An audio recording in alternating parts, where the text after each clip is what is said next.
If somehow you have not seen The Walking Dead by this point, you might want to hang around, because I'm going to cover every episode of every season. Existing fans of mine will know that I typically like to cover shows in their entirety in one single video, but The Walking Dead is 11 seasons long, and to do that in one video is just not practical. My PC would die trying to export it, and it wouldn't be fair to expect you to sit through a 10-hour long video. So, my rule is, if the show is 6 seasons or less, it's going to get covered in one video. If not, it gets the Walking Dead treatment of individual uploads. Speaking of which, let's begin this gruesome adventure by covering every episode of The Walking Dead.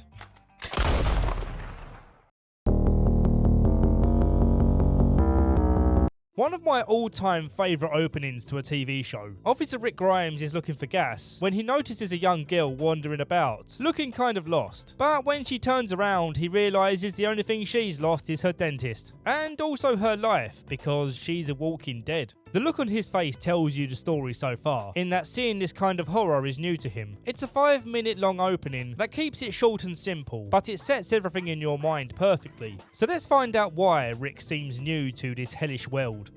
Before the world turned all bitey, Rick was sharing a bite to eat with his cop buddy Shane. That's a needlessly detailed phrase, isn't it? Bite to eat. That's like saying put one foot in front of the other to go for a walk. Well, anyway, they get called out to intercept a criminal on the run, and after a tense shootout when all seems clear, Rick gets shot in a non-fatal but still kind of problematic way, and so he's put into a coma, which gives the world this crappy slow motion effect to it. But it's nice to see Shane staying by his side, because he's a good friend. I'm sorry, man. I know I just send crap every time I come in here. When Rick wakes up, he finds Shane has gone, and this room now has an eerie silence to it.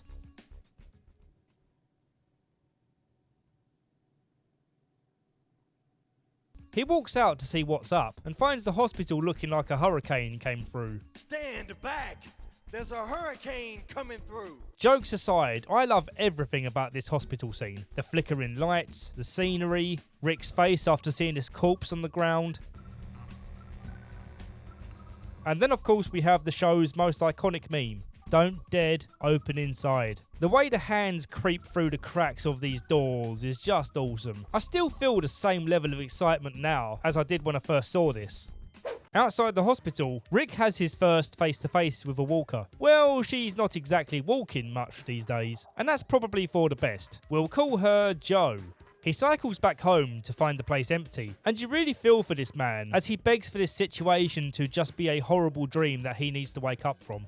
Is this real? Am I here?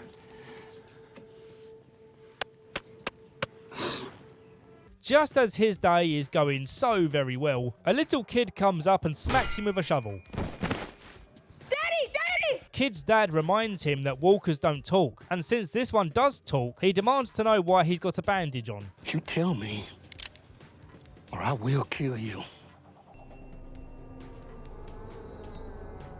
After passing out and waking up again, he's tied to a bed while Morgan tries to explain his cautionary actions. Did you get bit? Bit, chewed, maybe scratched, anything like that. As he sits down for dinner, Morgan tells Rick about what's happened to the world and why he and his son Dwayne have barricaded his house. He shows him the world outside, when suddenly the kid runs off sad upon seeing this one woman walker. And as you will no doubt quickly guess, it's the kid's mother / Morgan's wife. The way she spookily staggers towards the door here is awesome. It makes you empathise with their grief seeing her trying to come back home, with her muscle memory kicking in as she used to live here for a while. She died in the other room on that bed in there. The next morning, Rick kills his first walker so that he can once again search his house, as he truly believes that his family are still alive. An idea of which Morgan initially doubts, having seen all the things that he's seen. But then he offers a ray of hope, saying that he did hear about a refugee centre in Atlanta. So with that information, Rick leads them to his police station, where they can arm themselves to the teeth with guns and also enjoy a hot shower, courtesy of the police station's independent gas supply. Oh my lord! feels good, right? Morgan decides against the idea of sticking alongside a firearms trained officer, saying that he and his son will probably be able to shoot just as well as him after just a few days of panic firing while the whole world tries to eat them. And so they make their separate ways. Rick, still feeling the pain of seeing all this death around him, decides to humanely put Jo out of her misery. I'm sorry this happened to you. Morgan attempts to do the same thing for his wife, but he can't because he doesn't have the balls, because he's a big old pussy chicken boy. Do it! Come on, kill me, I'm here! Come on, do it now! Nah, but for real, this was an incredibly sad and well done sequence, showing the contrast between Rick being able to do what he feels is right because he still sees it as his duty, and Morgan not being able to do what he knows is right because he still very much loves her.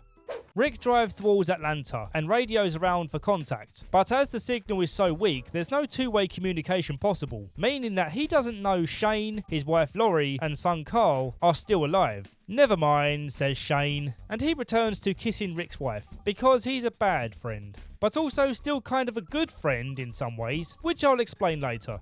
Rick runs out of gas and saddles up on a horse for the remainder of his journey to Atlanta. Upon arrival, he accidentally guides the horse into a big walker crowd, and they tear into this horse like it's been slow cooking for 8 hours. See how that meat came right straight off the bone? Comes right off the bone. Rick seems like he's trapped under this tank, and just as he's about to take the easy way out, he spots an opening above and climbs inside. While he waits it out, a voice comes through the radio, a mysterious new voice who saw what just happened to him. Hey, you.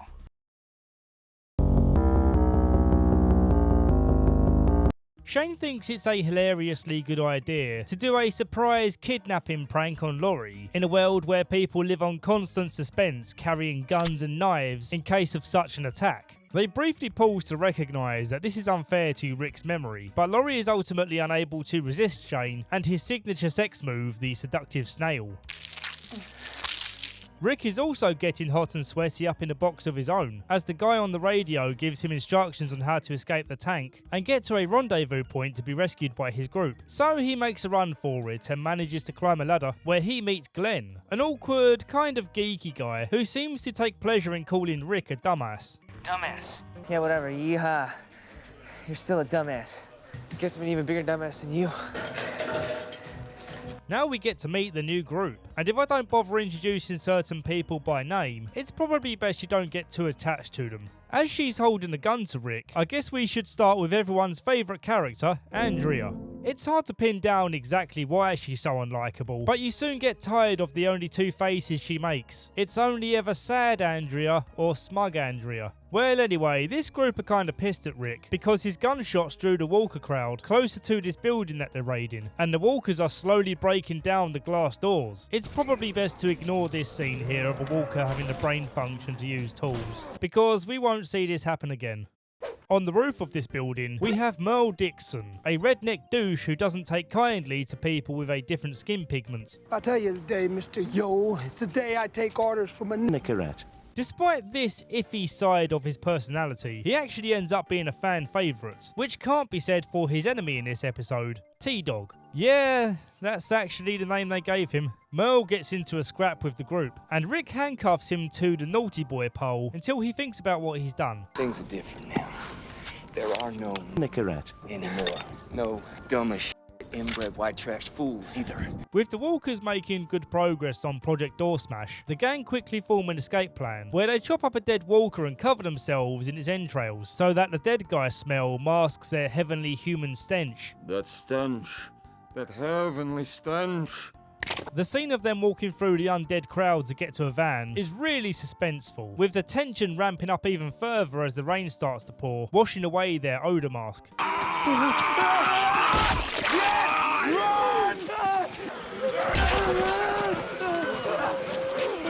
As they arrive with the van to haul themselves back to base camp, T-Dog goes to release Merle from his handcuffs and accidentally drops the key down the drain. You did that on purpose! I didn't mean to! You did it on purpose! I'm not saying! Merle's distress being left on the roof is almost sickening to imagine as a real-life scenario, and to his credit, T-Dog doesn't seem too proud of what just happened. I dropped the damn key.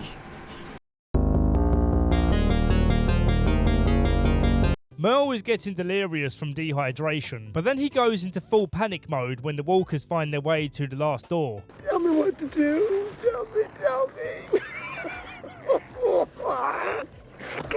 Everyone arrives back at camp, and we have this very touching reunion to enjoy.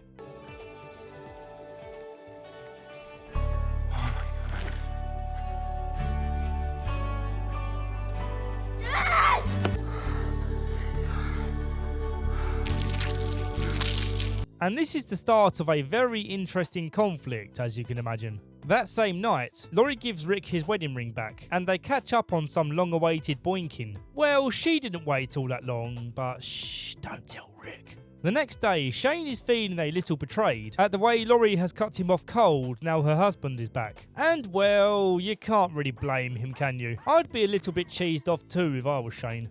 In this episode, it's established that this lady Carol is a downtrodden wife and a victim to her husband Ed's abuse. I was reading up Ed's bio on some websites, and it describes his wife beating as a hobby. I don't feel it's appropriate to label that as a hobby. Well, you know, as for me, I enjoy spots of fishing, building model railways, slapping my missus about, getting snuggled up with a book and my favourite hoodie and a nice cup of tea. You know, the simple things in life. Shane, already feeling pent-up frustration, decides that he's had enough of Ed's hobby, although I'm not too clear which one he has a problem with. Earlier, they broke the news to this guy Daryl that they left his brother on the roof. Hell with all y'all. Tell me where he is, so I can go get him. It's so funny seeing how different Daryl is here compared to how he is later in the show. He goes from scruffy redneck to scruffy respectable dude. Rick and a few others agree to go with him to see if they can rescue Merle, but when they get there, all they find is a blood-covered hacksaw and Merle's hand. No! No!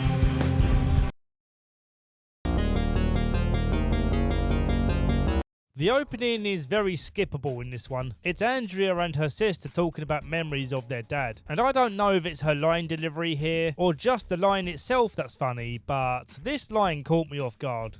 All right, remember his rule. No crying in the boat. Scares the fish. I think I just found the new rule for my Discord. On the search for Merle, they find the place where he cauterized his own arm wound. Yeah, I'd rather die. So now they feel the urgency to find him, knowing he's probably not in a good state. They split up Scooby-Doo style, and then Glenn and Daryl bump into this young lad, who starts calling for help from his stereotype south of the border gang. They manage to kidnap Glenn, but leave behind their guy. So naturally, Rick and the others try to organise a meeting to do swapsies. The Cholo gang leader isn't happy with the deal, and threatens to kill them all. But Rick points out that he's being marked by a sniper. And I love that we see how much T-Dog is crapping himself right now, hoping he won't have to pull the trigger. Come on, man. Make the trade. Please. Cholo boss agrees to trade, but they need to sweeten the deal by including guns. So then they come back with the guns, but instead of offering them up, they load up and point them in the Cholo's faces. Let's just shoot these fools right now, Wesley, all right? Unload on their asses, that's it. His head tattoo looks like one of those fake temporary tattoos you get as a kid's toy. This next part really makes me laugh because it feels like such a cliche to have a naive grandma come along right in the middle of a standoff and say something stupid like, "Oh, are you boys playing cowboys and Indians? Come inside, dearies, and I'll make you some lemonade." Helping us find a missing person. Fella named Glenn. The young boy, he's with Mr. Gilbert. Come, I show you. This old lady turns out to be one of the Cholo's grandmas, and she leads Rick backstage for a VIP tour of the sick people in this hospital. It was a cool twist to see that this guy who fronted himself as a hardcore gangster with vicious dogs ready to attack is actually just an average guy with smaller than average dogs. You're the dumbest son of a bitch I ever met. We walked in there ready to kill every last one of you. Rick takes pity on their situation and leaves them with some of his guns. So what started out as a pretty cliche looking conflict actually ended in a satisfying way. They head back to the van and see that it's been stolen, theorising that it's probably Merle, so they make their way back home on foot. When night comes, the camp relax assuming nothing bad's gonna happen, and then a walker finds its way into Ed's tent and eats him. They continue sitting around the campfire waiting for something bad to happen, and then someone they actually care about gets bit on the arm, and all hell breaks loose, with other walkers joining in on the action. Oh my God. Beth's sister Amy is the only death of any significance here. And you know what? For as much as we can make fun of Laurie Holden's character, she does a very convincing cry. The more movies and TV you watch, you do start to notice that some actors cannot cry real tears on demand, or at least look convincing with fake tears. So credit is where credit is due. Rick and the gang arrive back in time to help, and again we get a touching moment seeing Rick overwhelmed with relief to see that his wife and child are still alive. This episode is awesome, even the Andrea scene. But let's get her part out the way first anyway. Andrea sits there for hours, unwilling to let her sister go. Rick comes over with the intention of reminding her that her sister's going to turn soon. Andrea, I'm sorry. I'm sorry. I'm sorry. I'm sorry. I'm sorry. And then we have Dale, who I haven't introduced up until now. He's the constant voice of reason in this group, and he knows full well that a grieving person needs to be allowed the time to grieve, and to help her understand her feelings, he shares his story of losing his wife, and how he was only able to feel love again when he started looking after Andrea and her sister, protecting them as if they were his own daughters. Well, she was the least favourite daughter anyway. When Amy finally changes, it marks the first time we've seen anyone turn on this show, and I love how long we're given to witness the heartbreak, watching a loved one turn. It brings a much needed sense of realness and connection between the audience and the characters. Amy, I'm sorry. I love you. Carol gets her moments of catharsis, swinging a pickaxe into Ed's skull before he turns. Her acting here, to me, perfectly shows the combination of distress for what she's having to do and bittersweet freedom from him. Jim, who I also haven't mentioned yet, gets outed as being bit during the scuffle last night, and naturally he fears that they're going to take him out. Luckily for Jim, Rick discusses the idea of travelling to the CDC to see if they have a cure, so if Jim can make the car journey, they might not need to pickaxe his head. As he hangs out in the camper van, he starts getting fearful visions of transition, and again it's really cool to see this, because the fate of becoming a walker to me is somehow worse than death. If you sit down and think about it, it's really terrifying to imagine this happening to you. This episode is also important because we see Shane starting to turn against Rick in very small ways, but other people like Dale are starting to notice that something is off. He didn't much like the way Shane set his rifle sights on Rick here. Jesus. We unexpectedly cut to the CDC, where we discover there's a man inside doing his research, but he's all alone in this massive facility, and while testing some tissue samples he accidentally spills some chemicals on it, and the lab's contamination protocol forces him to exit the room so that he can destroy his work. All personnel clear. Full decontamination in effect. The gang arrive outside the CDC, Jim didn't make it, and they are distraught at the idea of having travelled all this way and the place is completely shut down. But Rick notices the cameras moving, suggesting that there is someone inside watching, but the others still try to pull him away, ready to leave. I know you're in there. I know you can hear me. Please, we're desperate. The CDC guy knows the right thing to do here is to open the door. Heavenly light bursting out like they just stumbled upon a lifetime supply of weed and Subway cookies.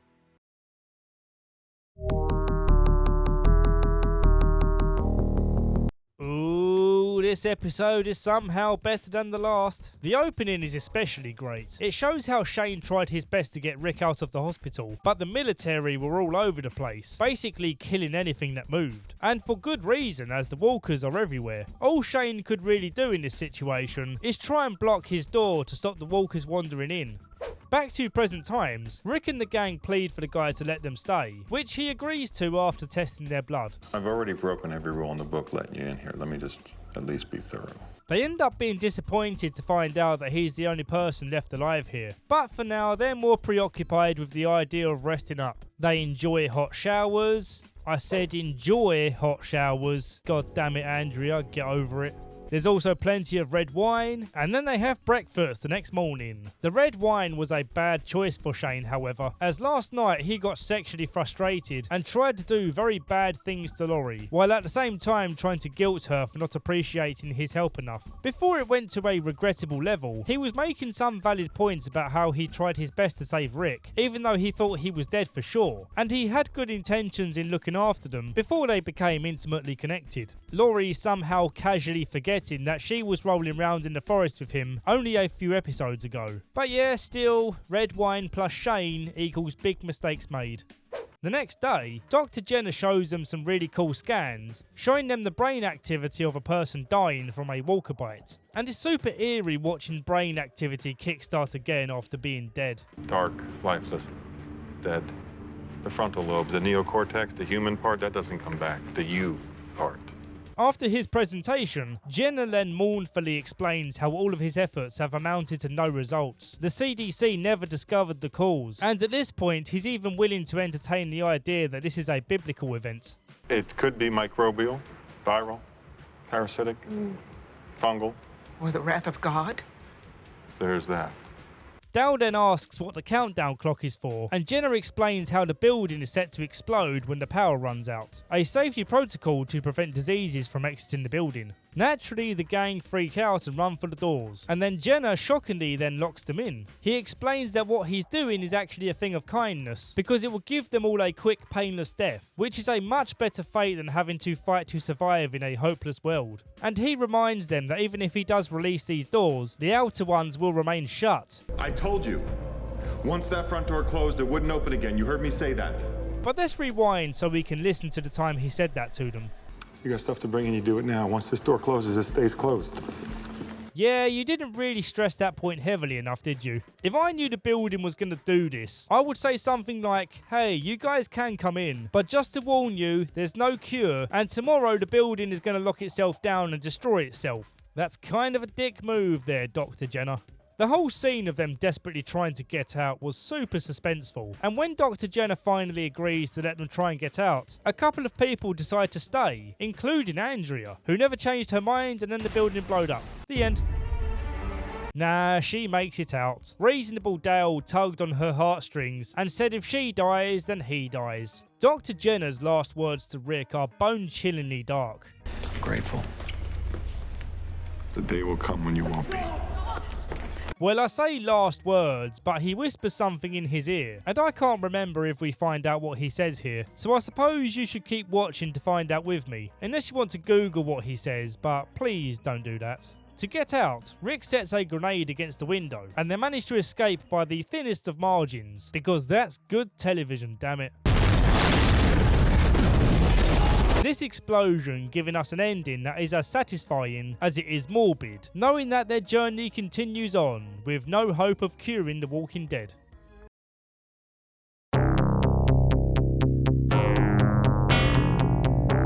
Rick is losing faith that his radio messages are still being received by Morgan, a fair assumption considering that he's not replied once. He wastes even more of the radio's battery life by telling Morgan about what happened at the CDC, and he teases us into believing that he's going to reveal what Jenna whispered to him.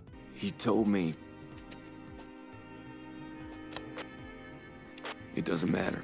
They're on their way to Fort Benning, which is a military base, which makes for a sensible place to check for survivors. In this car we have Rick, Laurie and Carl sharing their family time stories with Carol and her daughter Sophia, talking to them in a comforting way to recognise the fact that these two have had a crappy home life, but now they're going to be treated like a family by this new group. Can we go see it?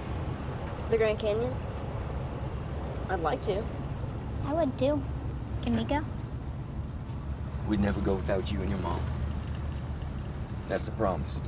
In the RV, we have Shane showing Andrea how to maintain a handgun. And I only mention this part because I really like this sign behind Andrea. How about a nice cup of shut the hell up? If there's one thing I hate in this world, it's cringy signs like live, laugh, love, a house is not a home without my dog, I have no personality and rely on cheaply manufactured signs to do the work for me, and so on. Where was I? Oh yeah, on the highway they come to a stop as the road ahead is blocked by abandoned traffic. They carefully snake their way through, but the radiator in Dale's RV gives out, meaning they have to search around for new parts while Dale keeps lookout on the roof. It's all good. Well, Dale must be blind, because it's not all good. There's a herd of walkers not too far away. My only guess as to how he wouldn't have seen them is if they wandered in from the roadside bushes. But still, he's in a position where he can see a long way down this road, so he doesn't really have an excuse. Everyone ducks under the cars and keeps out of sight. And this is actually pretty scary on first watch.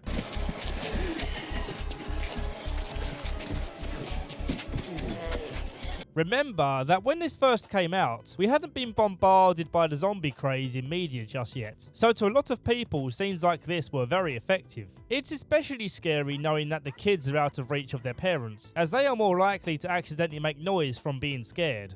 T-Dog accidentally slices his arm open, so that's not good. Luckily, Daryl jumps into action and lays some dead guys on him for camouflage. And then we have Andrea, who was distracted in the wagon and didn't know she was supposed to be hiding, so a rogue walker wanders into the RV, and we get this scene of her struggling to keep the walker out of the bathroom.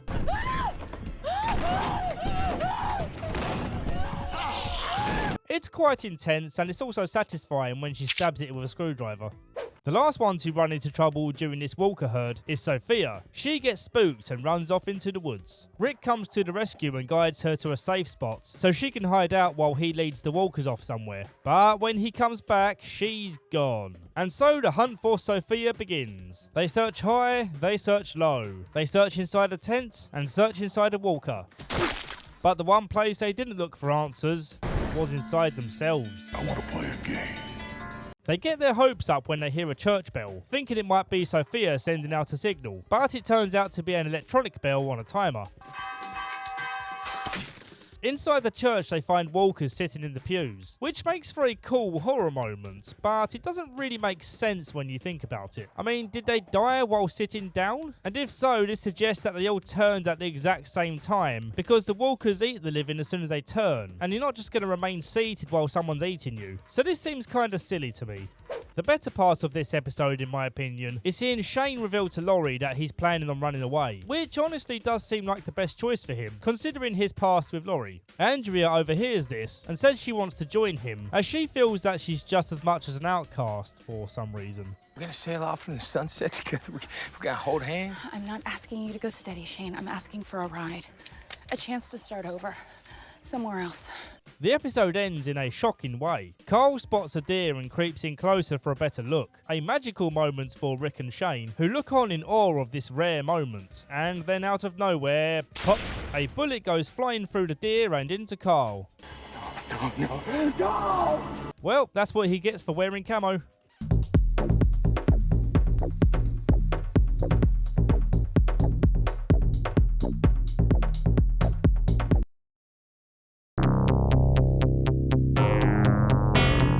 Before we continue on, I want to quickly address the show creator Frank Darabont's controversy with AMC. Long story short, is that AMC essentially fired him from the show after demanding that he works with a smaller budget. A massively insulting request when you consider how much of a massive financial success his show is. And if you want to hear about it in more detail, I highly recommend you go watch this video by Your Movie Sucks, a creator I highly respect. So when talking about The Walking Dead, I'm going to try my hardest to not duplicate anything he says about the show, something which will no longer be a problem for me soon, as he hasn't covered past season 2.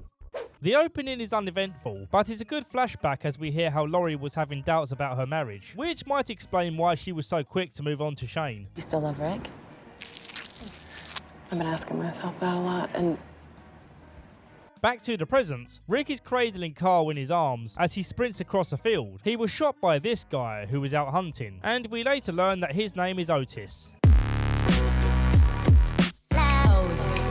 Otis tells him to go find a guy called Herschel at the farmhouse, and when he gets there, Herschel jumps into action to save Carl's life. I've got a heartbeat.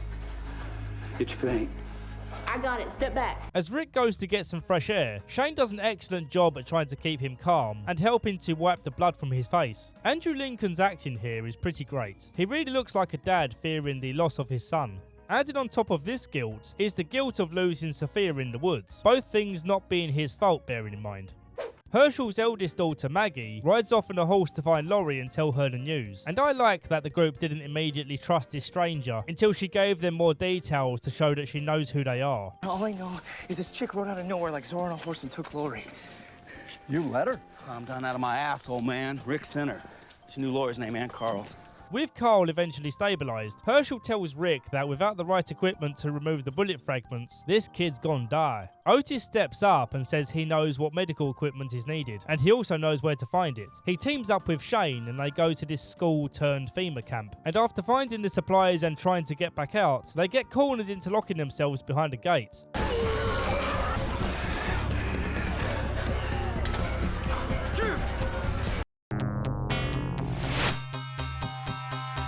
I really like the structure of this one, where the opening is mysterious, and we have to wait until the end of the episode to get the answer to this mystery, going back to the opening shot of Shane shaving his hair off. This is the episode where Daryl becomes more likeable. He takes pity on Carol as she lays there sobbing, not knowing if Sophia is still alive, and even though they spend all day looking for her, he's willing to pull a night shift to keep searching. You really think we're gonna find Sophia? You got that look on your face, same as everybody else. What the hell's wrong with you people? You started looking. They come back empty-handed, but still the fault was there. During their hunt, we get some background story from Daryl, and we get to learn how tough his childhood was. Often having to look after himself where his dad was always drunk, and older brother Merle was in and out of prison. Back at the farm, Laurie is questioning whether or not she wants their son to make it, knowing that this world will never be a place where he can be happy and live a normal life. Rick stays firm in his position, that they have fought to survive this long because there is still hope. Despite how cold Laurie appears here versus hopeful Rick, you can understand her feelings. To have this life, so that he can see more people torn apart in front of him, so that he can be hungry and scared for however long he has before he... They ultimately come back together as an emotional unit, as they have to watch their son seizing out on the bed. And acting-wise, that's a pretty convincing seizure. Otis and Shane are on the run from walkers, and at first they seem like comrades, with Shane trying to give solutions where they can both make it out alive. You take 3 shots and you go. After that, I fire. I'll lay down a cover for you. I'll get you a lead. Unfortunately, they both injure their ankles as they make their separate paths to the escape route, but still they manage to regroup and hobble along together, right up until the moment where all hope seems lost, and then Shane's ruthless urge to survive gets the better of him. I'm sorry. Shane wrestles the backpack of supplies away from Otis as he manages to rip out some hairs from Shane's head. And now Shane's patchy haircut is evidence of their scrap, which is perhaps one of the reasons why Shane decides to shave it all off. Well, that reason plus this new image reflects the changed man he feels when looking in the mirror.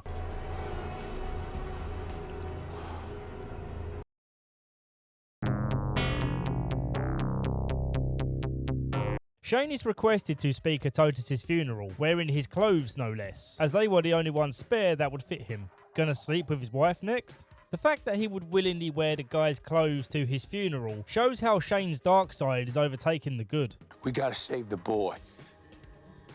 See, that's what he said. Glenn buddies up with Maggie to go on a supply run, and he's quickly developed a crush on her. Yep, you and every other man watching, Glenn. Holy hell. Before they leave, Laurie asks him to get something secret from the drugstore, and we'll find out what exactly soon. When they get to the drugstore, Maggie dominates him in conversation and gets him all flustered, before saying she wants to have sex with him, because it's the end of the world and she has no better choice. I'm sorry, is this episode called Glenn Gathers Supplies in Heaven?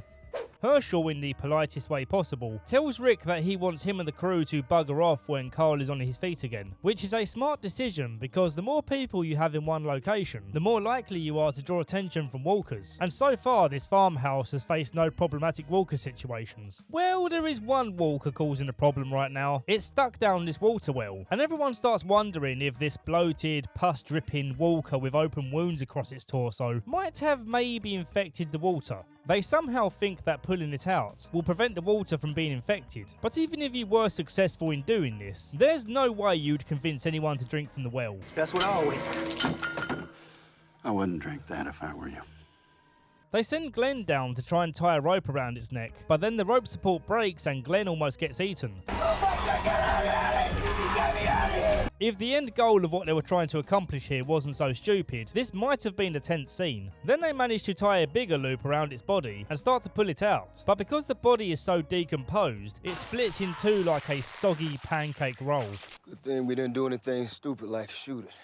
The episode is called Cherokee Rose because that's the flower Daryl gives to Carol, as it symbolises hope in a Native American folktale or something. It's nice to see Daryl still stepping up and trying to be a good part of the group. It balances out the negative in the group with Shane's evil side creeping in, and Andrea who keeps being a real bitch towards Dale. Dale's trying really hard to be a protective father figure, and she hasn't really done anything to show that she appreciates the effort. She just kind of sulks off at him all the time. I'm not your wife, and I'm sure as hell not your problem. That's all there is to say.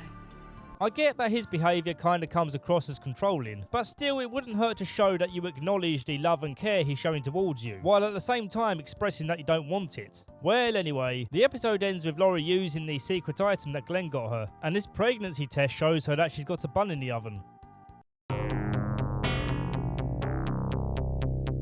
One thing I really like about Fear the Walking Dead, the prequel series, is that you get to see the zombie apocalypse in its early stages. I enjoy seeing society collapsing as it tries to deal with the outbreak. So the opening to this episode really pleases me, as it's a flashback to a time before anyone knew what was happening. We get to see the gang stuck in traffic while they can hear explosions going off in the distance. And when they go to investigate, they see that napalm is being dropped on buildings in an attempt to stop the spread of the disease.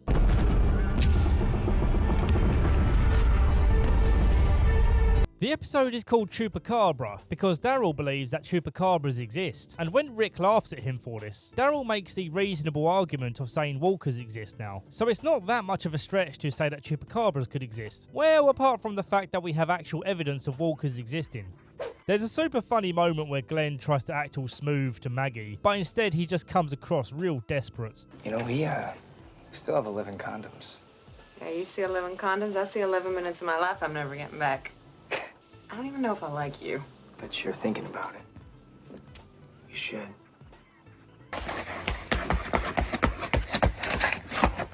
Another great part of this episode is seeing Rick and Shane reminisce about their college days, talking about typical guy stuff, which makes their friendship seem more authentic. This will be an important feeling to hold on to for future events. Shane cuts the pleasantries to remind Rick that this search for Sophia has become more of a risk to the group at this point, reminding Rick that their police training taught them that after a certain amount of time, you're likely just going to be looking for a body. Daryl, off out on his own, gets knocked off his horse when he gets spooked, and he tumbles down a rocky waterfall, unfortunately managing to stab himself with his own arrow. He tries to get back up the hill and falls down again, and while laying semi-conscious, he hallucinates Merle mocking him. Look at you, lying in the dirt like a used rubber. You're gonna die out here, little brother. Merle manages to convince him that he's the black sheep of the group and is being traitorous to his roots by working with them. The interesting part about this, of course, is that Merle isn't actually there, so this train of thought is actually coming from Daryl's subconscious. His insecurity of not being good enough to be anything other than a redneck. You're nothing but a freak to them. Redneck trash. It's all you are. Yeah, they're laughing at you behind your back. He regains full consciousness to find that Merle isn't the one tapping his foot. It's a walker biting his boot.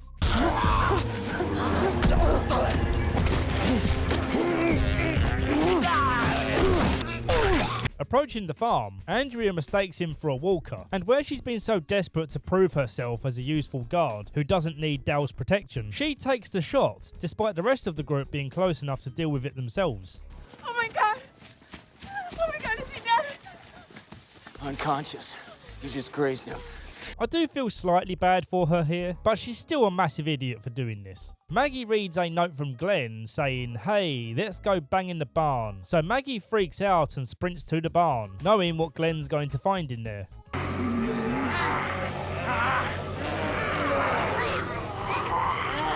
You were supposed to see this.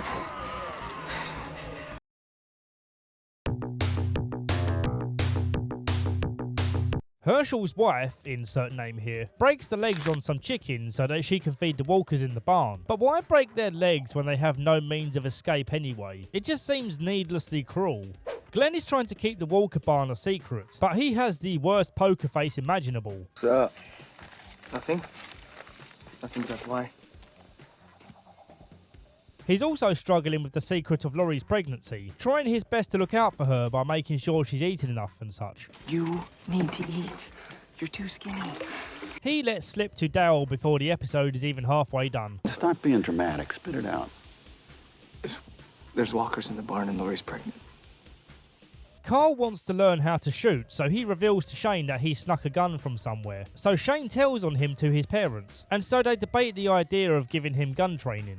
Dale immediately confronts Herschel about the barn, and we learn that Herschel very much regards the walkers as sick people, who deserve to be kept alive until they can find a cure. They're dangerous. Paranoid schizophrenic is dangerous too.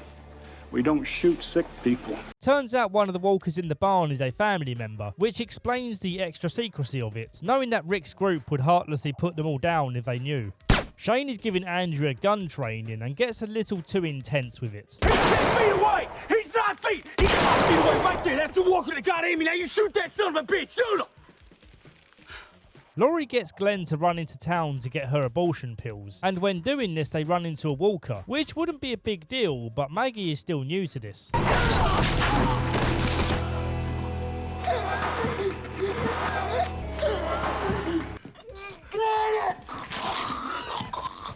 Laurie feels conflicted on taking the pills, chucking them up immediately after swallowing them. Shane and Andrea boink after their daily Sophia search, and when they get back, Dale heavily suggests that he's becoming a danger to the group, and he also suspects that he killed Otis, since he's the kind of man who would point a gun at his best friend.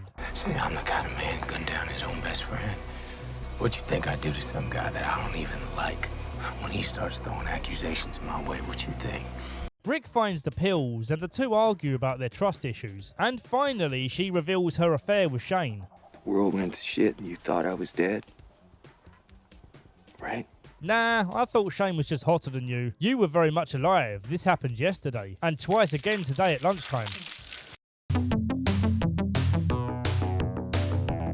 Given Dale's nod of approval, Glenn decides to tell the group about the Walker barn so that they can discuss it as a group. A discussion which gets Shane all riled up, as he rightly calls it out for being a needless danger to the group. We either gotta go in there, we gotta make things right, or we just gotta go. Now, we have been talking about Fort Benning for a long time now. Why, Rick? Why? Herschel tells Rick to respect his farm and rules by ignoring the barn. There is no barn full of walkers. And asks that he regards them as sick people. Rick, trying his best to keep the gang on the farm, knows he has to play the game Herschel's way, going as far as to help him collect more walkers for the barn. Hold him! Lead him, Rick! You're the carrot, not the stick! What? You heard me!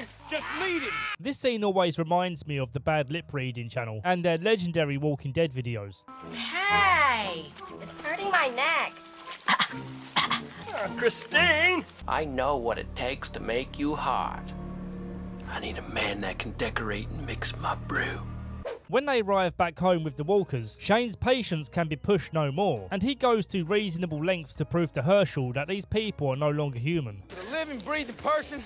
Could they walk away from this? No! Stop! 3 rounds to the chest. Could someone who's alive, could they just take that? Why is it still coming? That's its heart. It's long. Why is it still coming? Ain't enough. Hey, you right, man. That is enough.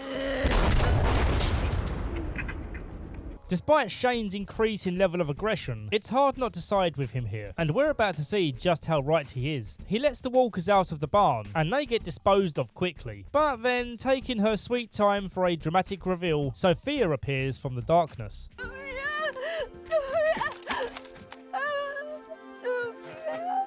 It's hard not to get a bit choked up here, watching everyone's face realising that this whole time she was in the barn. But wait a minute, let's talk about this for a second. She's been missing for what must have only been a week, and no one who was helping Herschel to get walkers in the barn took any notice that they put a little girl in there. The only kid in this whole barn. A barn they've returned to at least a couple of times to feed them and to put more walkers in. And what, there's maybe about 20 walkers in here? And you somehow don't notice Sophia? This for me was very distracting, in an otherwise great and emotional scene. In the next episode, Herschel's excuse is that Otis stored most of the walkers. But still, wouldn't you look in the barn to see if this group's missing girl is among them?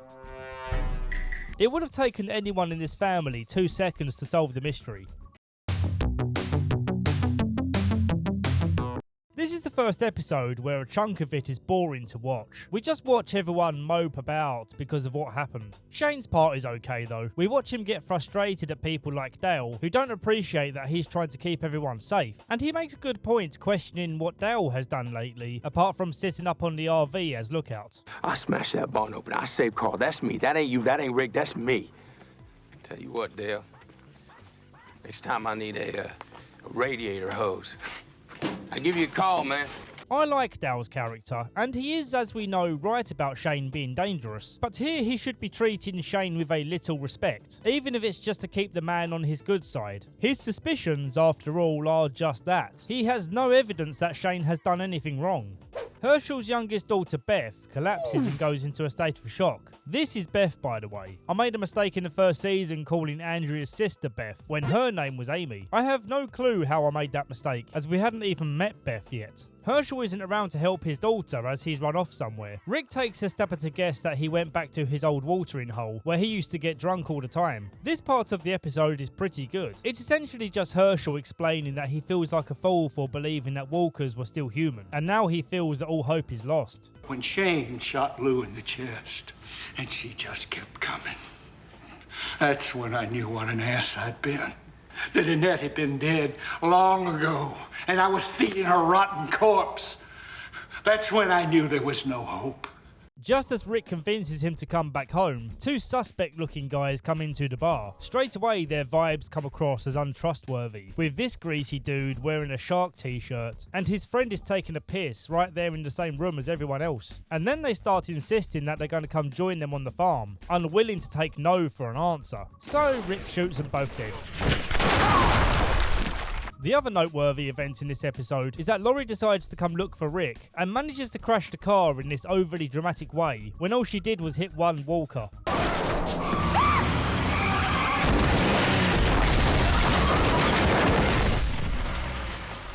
Oopsie doopsie.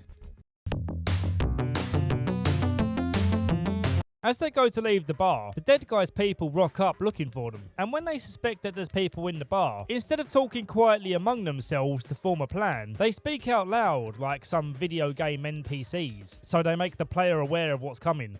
We're just looking for our friends. What did we do? Unrush the door? No, we don't know how many are there. Just relax. We don't want any trouble. After a quick shootout to track some walkers, the strangers decide to run away, but when their rooftop marksman falls off the roof, they leave without him. Rick decides he can't leave the kid hurting, so he goes over to see what's up, and he sees that his leg is impaled on the fence. Herschel says the humane way of dealing with this is to shoot him. Rick persists in trying until there's little time before the walkers arrive, so they push his leg back up the way it came in, which in my mind was always the best option they had. I mean, surely the damage to the leg was already done on entry, so why not just make the leg go back the way it came? Laurie is also in a spot of bother as a walker is pushing its head through the windshield as she tries to escape the car. She manages to get out and makes her way up the road. Shane catches up to her a while later and tells her that everyone's back at the farm. She believes him and goes back, and naturally gets pissed at him when she finds out he's lying. Laurie. Hey, Laurie, I will go after him. I will find him. Hey, look, first things first, I gotta look after you. I gotta make sure the baby's all right, okay? She later reveals to Shane that she told Rick about the affair, and it's cool to see Shane's internal conflict about hurting his best friend and having Laurie all to himself, a desire of which seems to be reignited in a major way as he pushes himself further away from the group. Speaking of pushing away, this is undoubtedly Daryl's weakest moment in the show so far. He's lost all sympathy and care for Carol and just wants to be left alone. The imaginary words of Merle no doubt still plaguing his mind. You're afraid. You're afraid because you're all alone. You got no husband, no daughter. You don't know what to do with yourself. The episode ends with Laurie telling Rick about Shane's intentions to get Laurie back and raise Carl and the baby as his own. Shane thinks I'm his. He thinks the baby's his.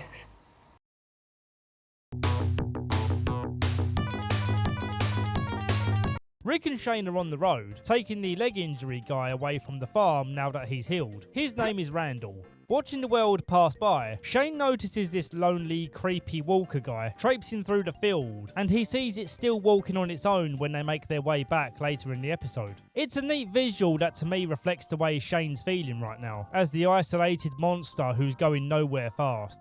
Halfway to the safe drop-off zone, 18 miles out from the farm, Rick confronts Shane about his possessiveness of Laurie and the baby. And the way this conversation was handled shows that Rick still very much respects Shane and wants them to move past what happened so they can work together. That is my wife.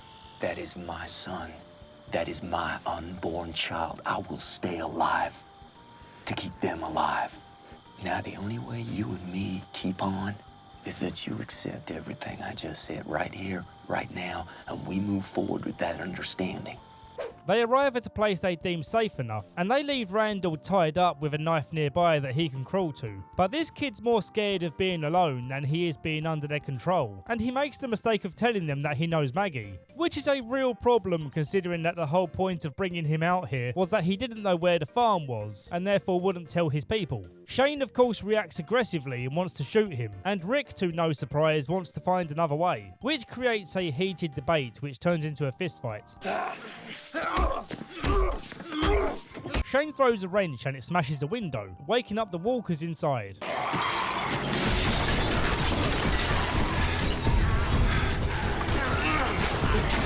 Rick manages to get away with Randall, but Shane gets stuck in this bus. But Rick isn't about to abandon his friend. He and Randall drive back and get Shane to jump from the bus. Back at the farm, Beth is having some intrusive self-deletion thoughts as she's unable to cope with the loss of her mother. Andrea offers to keep an eye on her to allow Maggie to rest, and instead of staying with her, she leaves the room. Thanks, bye. What kind of idiot leaves a distressed teenager who's thinking of taking their own life? Very common Andrea L.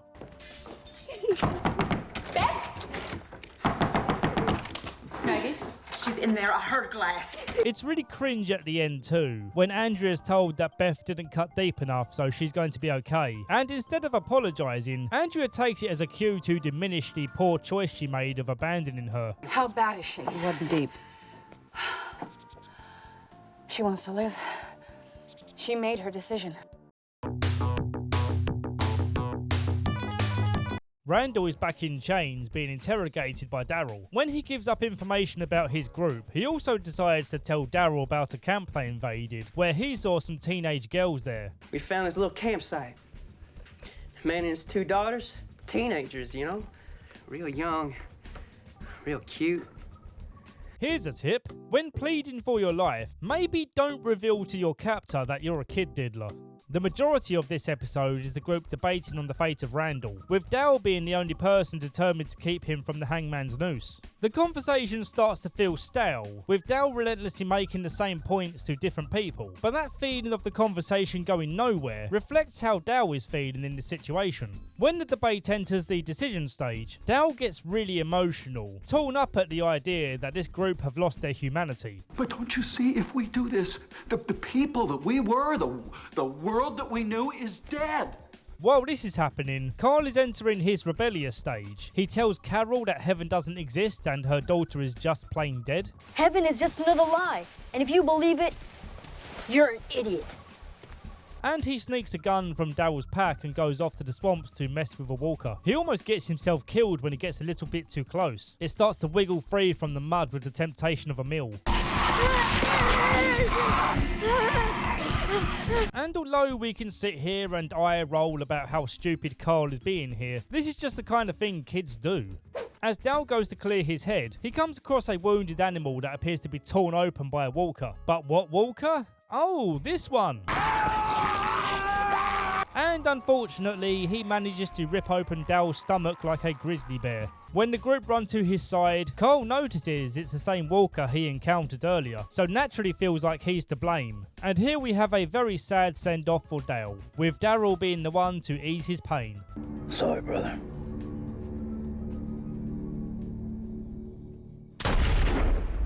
It's a real shame because Dale added a nice balance to the group. He was the one person who had the spine to stand up for what he believed in, even if it made him the unpopular one. So from now on, without Dale here, we can expect no pushback if the group want to make cruel decisions against a person's life.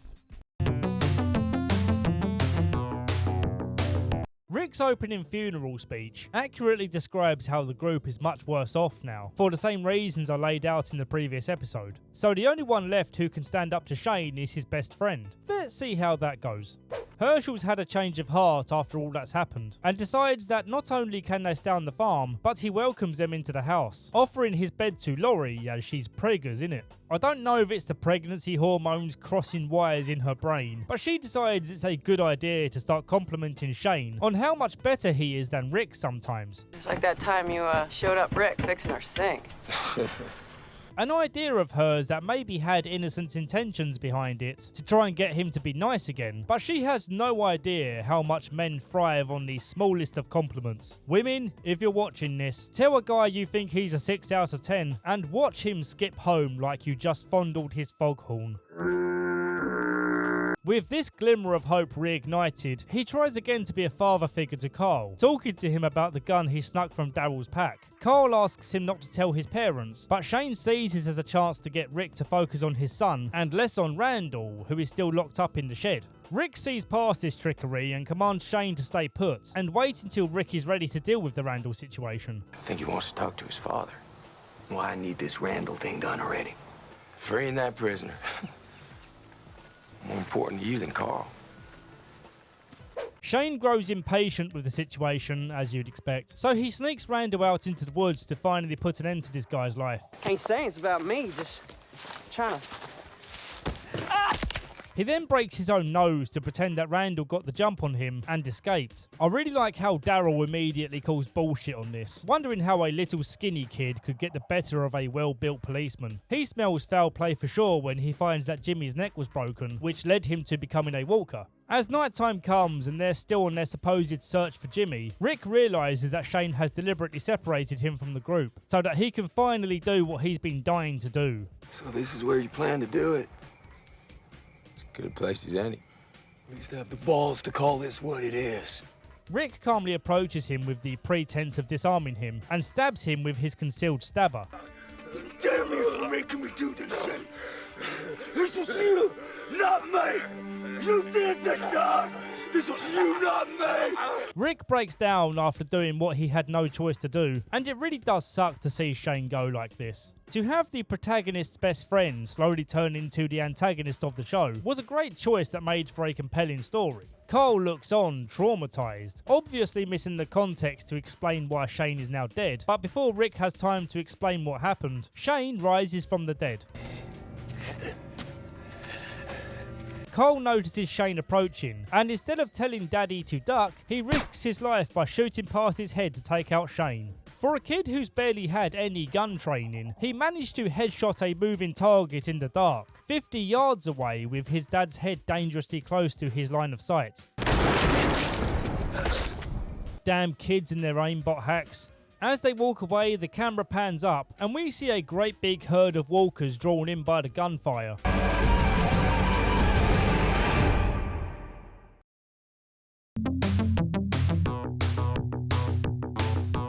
This opening is awesome. It simply shows you how walkers, in their instinctive herd behaviour, change their direction based on new noises, and Carl firing his gun starts the walker event of this final episode. I really love how the dark of night hides the walkers as they trail behind Rick and Carl. So the whole time as you watch them walking along, you wonder when they're going to turn round and see the walkers behind them.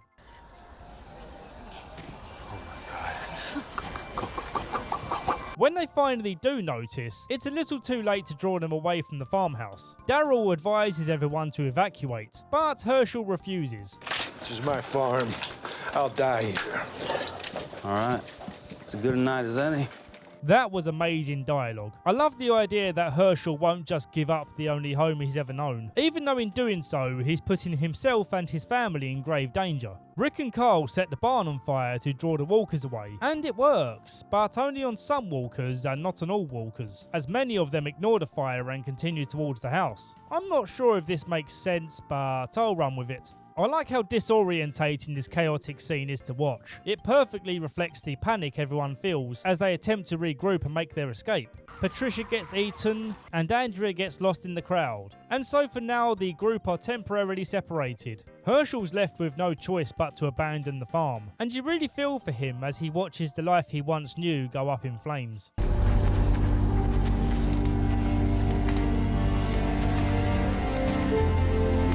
Rick, Carl and Herschel wait on the highway in the hopes that everyone else has the same idea, which luckily they do. It's here where they talk about the people they think they've lost and the ones they have definitely lost. And the ones they have definitely lost, like Shane and Patricia. I was holding on to her, Daddy. She just... Patricia was your wife, Herschel. Maybe look a little more upset? No? Okay then. They debate what happened before with the Jimmy situation, and everyone questions how Jimmy turned, and so now Rick feels it's time to reveal what Dr. Jenner told him. We're all infected. But the CDC, Jenner told me, whatever it is, we all carry it. Everyone gets pissed at Rick for keeping this information, and in this case I find myself siding with Rick. In a hopeless world, why would you give your friends and family even less of a reason to keep fighting? Tensions continue to rise that evening, with everyone applying pressure on Rick to come up with a plan. I am doing something. I'm keeping this group together, alive. I didn't ask for this. I killed my best friend for you people, for Christ's sake. As the season draws to a close, the camera pans up and shows that across the river to their temporary camp is a big old prison. So that's exciting. Oh, and also, Andrea gets saved by this mysterious hooded person swinging a katana around. So that's exciting too.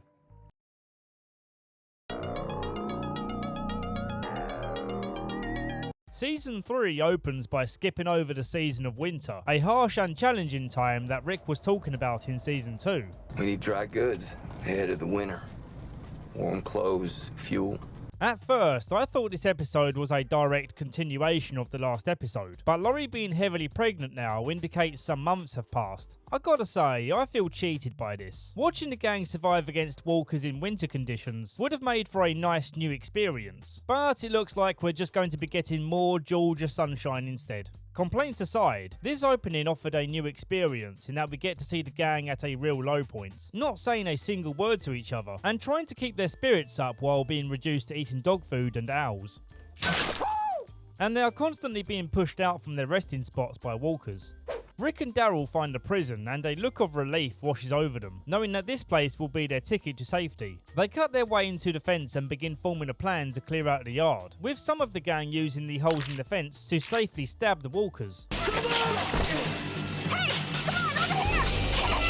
Now, how can anyone watching this not be confused as to why they didn't just stay outside, taking the walkers out using this method? It's the safest option possible, but instead, Rick runs around inside to seal off the gate to the courtyard. Which, yeah, I understand doing this means it separates the walker crowds, but still, given enough time, if you were to stay by the fence, all of the walkers would eventually come over to you so you can safely poke them all to death. After resting for an evening, they proceed to clear out the inner yard, again taking a far riskier approach than I would have. We get this cool scene where walkers in riot gear pose a new type of threat. Wearing this riot gear, they can't easily eat anyone, but they're also tougher to kill.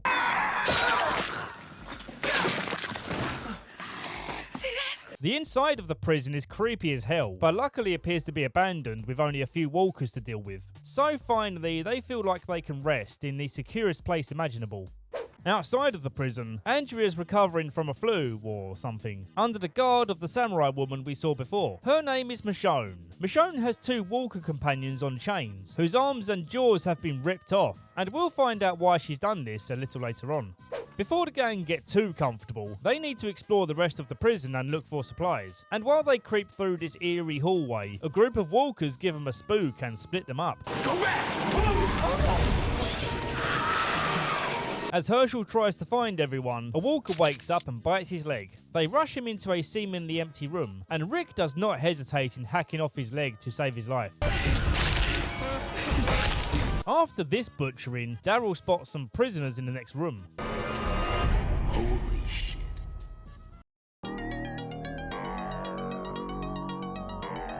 Preoccupied with trying to save Herschel's life, Rick and the others don't get acquainted with these new prison buddies. But for the sake of reference, I'll give this main guy a name. We'll call him Larry. He looks like a Larry to me. Daryl holds them back while they deal with Herschel's leg, and as the conversation gets heated, Rick comes out to settle them down. How many are you in there? Too many for you to handle. Larry asks why not take Herschel to a hospital, and it's this comment that shows how long they've been locked inside for, unaware of society's collapse. Rick and Larry argue over who gets to stay in the prison, but Rick hasn't come this far to be pushed out from having a safe place for his family, so they come to an agreement. Rick and the gang will remain in C block, and they will help to clear out another block for the prisoners to stay in. They teach the prisoners how to take out walkers, being very clear on the fact that they can only be killed with headshots. But for this moment of comedy, they resort to prison riot tactics, with shanking and such. It's pretty silly. They try taking out walkers again using what they've learnt this time, and all goes well until the big guy backs away from the pack and gets a big old scratch by this walker's exposed bone. Well, that sounded way more sexual than I wanted it to. He tries to claim that he's not infected, but Larry is taking no chances and uses this opportunity to show how dangerous he is. As they continue on, Larry makes multiple attempts to indirectly kill Rick, and I love that Rick's response to this is far less diplomatic than he's been in the previous seasons. Yeah, I get it. I get it. Shit happens. One of the prisoners runs off and finds himself being locked into a small courtyard of walkers. You better run. And the remaining 2 prisoners get to live. As I can't remember how long they're going to remain in the series, I'll give them temporary names for now, until they become more important characters. This guy is Steve, and this other guy is Big Ball Steve. I ain't never pleaded for my life, and I ain't about to start now. Herschel eventually wakes up, and the first person he reaches out for is Rick. An interesting choice of person, considering that it's because of meeting Rick that he now has no farm, no wife, and now no leg.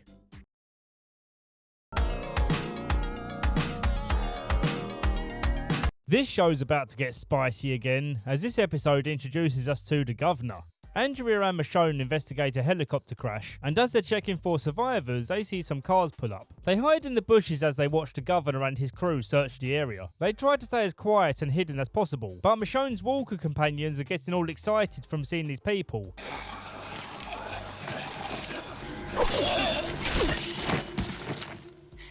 And because of this, they get held up at gunpoint by a very familiar voice. Oh, holy shit. Bonnie. Merle's back, mother frickers, and he's replaced his severed hand with an awesome looking blade. Now, how's about a big hug for your old pal Merle? I'm tired. When Andrea wakes up, she sees they've been taken to this makeshift hospital, where Merle comes in to question her about where his brother is. And you know he means business when he sits in the chair bad guy style. When Andrea tells him about all the people who died in the group, including her sister, Merle surprises me when he shows Andrea some sympathy. She was a good kid. I'm sorry to hear it. Merle does get irritated, however, that they don't seem all that thankful for being taken in, with Andrea basically being given free healthcare. So Andrea does the smart thing and thanks Merle for the help. Michonne, on the other hand, remains untrusting and cynical to this place. Get used to seeing Michonne like this. She basically sulks the entire time they're here, and it doesn't make her character very likeable. Rather take my chances out there than stay here. Because your gut tells you there's something off about this place. It's kept us alive this long. The governor gives him a quick tour of Woodbury, the town he's taken over and fortified with the help of the community. Michonne insists that he gives them their weapons back and lets them go, and the governor assures them that they're not being held prisoner here. They're free to go in the morning when the gates can be opened. The next day, Governor checks in on the helicopter pilot and finds out that he's got a squad posted up down the road from where he crashed. Tell me where they are, and I promise, if they're still alive, I'll bring them in. We'll see what the governor does with this information later. He has this scientist guy who researches walker behaviour, and after examining the 2 walkers that were with Michonne, he theorises that she was using them as camouflage. Without their jaws, they had no way to feed, so their instinct to kill disappeared, and this somehow signalled to the other walkers that there's no food here. But I thought walkers could still smell that you weren't dead though, like we were shown in the first series. I don't know, I'm not going to keep questioning logic when we're talking about a zombie show. While eating breakfast, Michonne goes wide-eyed when the scientist suggests that she knew the walkers that she had on chains, and I believe we get more of a backstory on this later in the series. The governor drives out to the troops pretending to be a harmless messenger boy, innocently there to tell them that their pilot survived the crash. But it was just a dirty trick, with the governor's army hiding in the surrounding fields. When he brings the army supplies back to his own community, it becomes clear that the governor is power hungry, taking out any competition that might threaten his position as the most powerful leader, and he lies to his community about his good deeds out on the road. I promised I'd bring them back here alive, but they didn't have our walls or our fences. Andrea quickly comes to admire him and tries to convince Michonne that this is a good place to stay. And well, she's not 100% wrong. For the time being, it seems that if you're in this community, you're pretty safe. It's just that the leader of this place happens to be a secret psychopath who keeps walker heads alive and floating in fish tanks, including the helicopter pilot's head.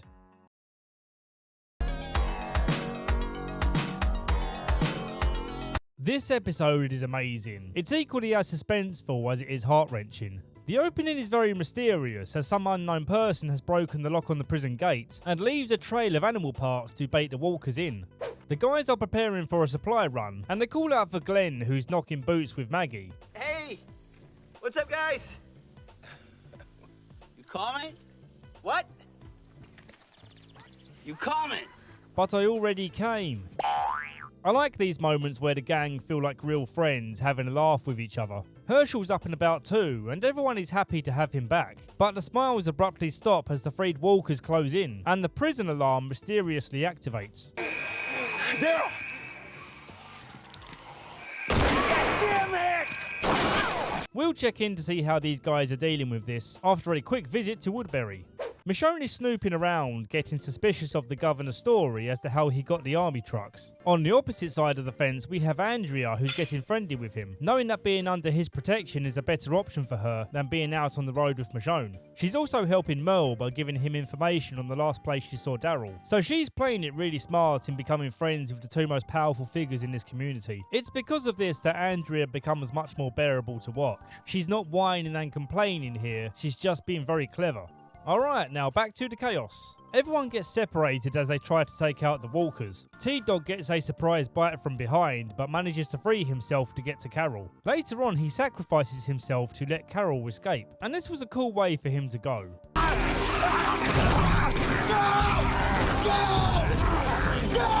He was never the best character in my opinion, but his noble sacrifice here earns him some respect points. Laurie starts having contractions, so Carl and Maggie get her to a safe point. They plead for her to put a cork in it and not have the baby until they can get to Herschel. But this baby is not waiting around for anyone. It's coming right now. Unfortunately, things don't go to plan, and Laurie knows that the baby has to be born through C-section, a procedure that without medical supplies will kill her. Seeing the writing on the wall, she has a final heart-to-heart with Carl. You gotta do what's right, baby. You promised me you'll always do what's right. You're so good. I never really liked Laurie, but this scene is hard to watch. The idea of watching your mother die while enduring so much pain is gut-wrenching. I would say it's even harder to imagine this if you were just a kid. But let's be real here. We never stop feeling like a kid who needs their mother. It doesn't matter if you're 10 years old or 30 years old. The baby's born, and Carl knows he needs to be the one to end his mum before she changes. Pretty heavy stuff. Meanwhile, Rick, Daryl and Big Ball Steve get to the generator room and find that the prisoner who got away earlier is the one behind all this. When presented with an opportunity to take out Rick, Big Ball Steve decides taking out the prisoner will prove where his priorities lie. He shows Rick that he's committed to being a part of this group. When they get outside, Rick hears the baby crying, and he turns round to see a distraught Maggie and Carl, but no Laurie.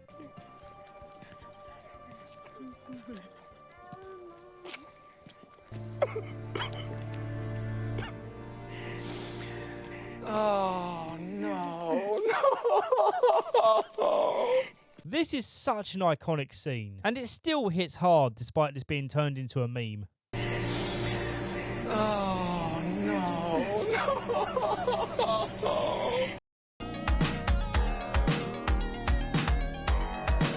Woodbury's having a party, and everyone's having a good time, except for Party Poop and Michonne. Seriously, just kick her out already. We cut to the governor brushing a young girl's hair, and she turns out to be his daughter who turned walker. Take it easy. Hey, come on. Sorry, I'm here. Daddy still loves you. You know that, right? This scene's burned into my memory, watching him desperately trying to control her and settle her down, not willing to accept that his child is no longer alive. Speaking of kids, the newborn baby is in desperate need of baby formula, so Maggie and Daryl head out on a supply run. But wouldn't you have stocked up on baby formula during the many months of Laurie's pregnancy? It's not like this baby came as a surprise to anyone. I'm a jump scare. Well, anyway, they go to this preschool and manage to find a good amount of baby supplies, and also this juicy possum for dinner. Hello, dinner. I'm not putting that in my bag. Rick has become a broken man, going on a Walker killing spree to get to Laurie's body. Yeah, everybody's worried about you. You shouldn't be in here. Again, we have more superb acting from Andrew Lincoln. He legit looks like a man on the brink of insanity. When he gets to the room where his wife was, all he finds is her wedding ring. The rest of her is inside this Walker, who just had an absolute feast. And now he's having an after-dinner nap like a grandpa at Christmas time. Michonne, who is still snooping around, comes across a cage full of walkers and promptly takes them all out, much to the annoyance of the governor. He tries once again to convince Michonne to ease up on her suspicions, but she's having none of it. She then forces Andrea to decide there and then if she's going to stay here in Woodbury or join her on the road. Oh man, what a tough choice. I can't possibly decide. Do I live outside having to constantly be on the run, always having to sleep with one eye open? Or do I pick this lovely warm bed with food and a shower? Are you coming or not? Thanks, bye. That evening, Andrea starts to suspect something is strange about this place when the community gather round to watch Merle have a boxing match as they're surrounded by walkers. The governor explains that this is a way for people to blow off steam and learn not to be afraid of the walkers, seeing them as just entertainment. But Andrea's not 100% sold on it. As Rick lays there imagining the sound of his baby crying, he also hears a phone ringing, but this time it's not in his imagination. Or is it? It is. Possibly. Keep watching to find out. Merle and some others have been ordered to follow Michonne, and she decides to leave them a message using Walker body parts. Go back. What? The arms are a G, the legs make an O, and that's a back. It says go back. They decide to ignore the message, so she jumps out at them for the attack.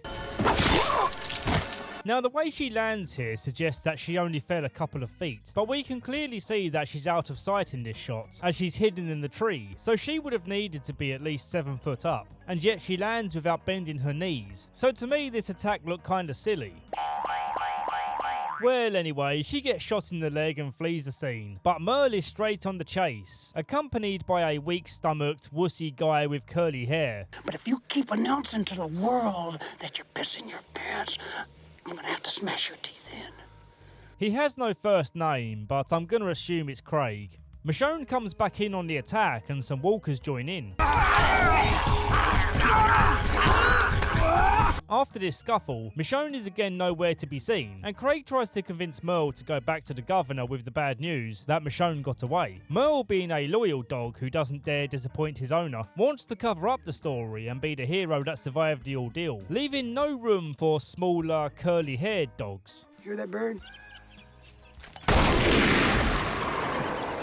Rick refuses to leave the phone as people keep ringing to ask him questions, and yet they conceal information about who they are and where they're from, almost as if these people don't actually exist, and Rick has created a way to speak to himself about what he's going through. But then again, maybe they do exist. Who knows? Keep watching. Michonne spots Glenn and Maggie on a supply run, and she overhears them talking about the prison. But before she has a chance to approach them, Merle rocks up and gets aggressive because they're refusing to take him back to the prison so he can see his brother. Now, I know Glenn doesn't like Merle, but that is a bit harsh, isn't it? It's his brother, man. Come on. And if I was Glenn, I'd definitely want to stay on the good side of a guy with a knife hand. Merle takes them hostage and orders them back to Woodbury, leaving the baby formula on the floor. When Rick starts to realise that maybe these phone conversations aren't real after he hears Laurie's voice, he finally goes to hold his baby daughter for the first time. When he then goes to get some fresh air, he sees something unusual at the gate, so walks down to find Michonne holding the basket of baby formula. Also in this episode, Andrea beds the governor, and I think they make for a nice couple. She likes long walks on the beach, and he likes keeping heads in jars. And they also find Carol, who is almost dead from dehydration.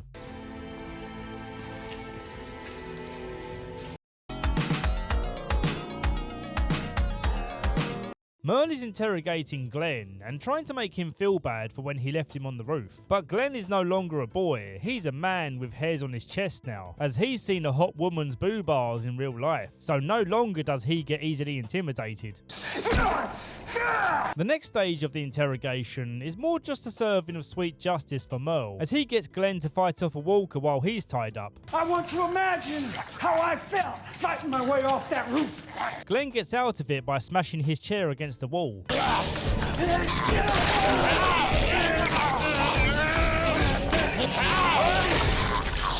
When he survives this, the governor loses some faith in Merle's ability to extract information from captives, so he takes matters into his own hands by forcing Maggie to undress and basically threatening to do heinous things to her, but not following through and simply trying to show her that he's in charge. It really gives the governor such a dark layer to his character. When Maggie's shown that the governor will kill Glenn, she lets up information about the prison.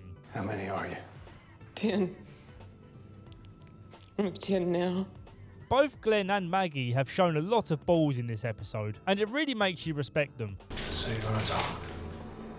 You do whatever you're gonna do. And go to hell. At the prison, Rick is hesitant to let Michonne in. After all he's gone through, it's understandable why he wouldn't trust strangers. But then Carl shoots some walkers who are about to chomp down on her as she lies there defenseless.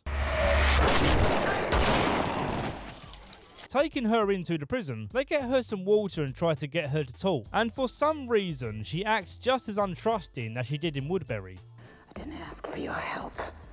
Bitch, you came here, and you came with the baby formula, so you obviously wanted to be let in on good terms. Why wouldn't you immediately cooperate with them, especially as they're offering to treat your wound? She does eventually tell them about Glenn and Maggie being captured, but damn, talk about making the situation unnecessarily hostile for yourself. She leads a small group of them to the outskirts of Woodbury, and as they plan their attack, Woodbury are planning their own attack on the prison. Pretty interesting stuff.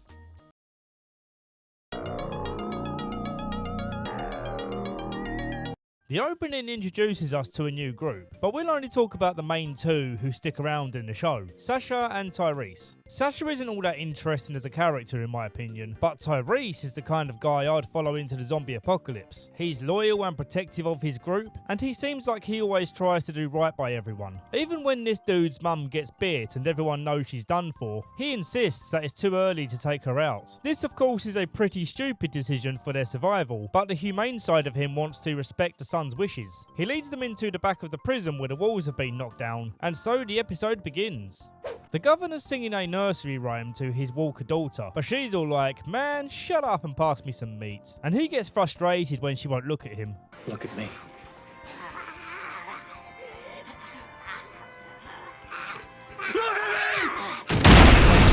Back at the prison, Carl spots the new guys and helps them take out the walkers that they brought in with them. But when they get back to C Block, Carl locks them out. And it's really funny to hear Sasha complaining about being locked up and treated like an animal, while at the same time thrashing against a cage like a frustrated animal. Oh, come on, man, we're not animals. Don't do this. Hey! You can't just leave us in here. Open this door! The funniest / creepiest part though is Steve casually finding out if Beth is legal yet. How old are you anyway? 17. 17. Interesting. And what's interesting about that? No, go on, tell us. Tell us why it's interesting, Carol jumps right in the way and gets him to put his dick back in his pants. And hilariously, he assumes that Carol's a lesbian just because she has short hair, and that's why he wasn't trying it on with her instead. You're not a lesbian? My. This is interesting. No, it's not. You know what? I feel like he's had enough screen time now to earn his real name back. His name is Axel. Nah, that name's too cool for how this guy looks and for how he acts. We're gonna keep on calling you Steve. Onto a more serious tone back at Woodbury, Glenn fashions 2 shanks out of a walker's arm bone, and when Merle and his fellow guards walk in, they launch the counterattack. Quickly joining in on the fight is Rick and company, as they toss smoke grenades into the room, before smuggling Glenn and Maggie back to safety.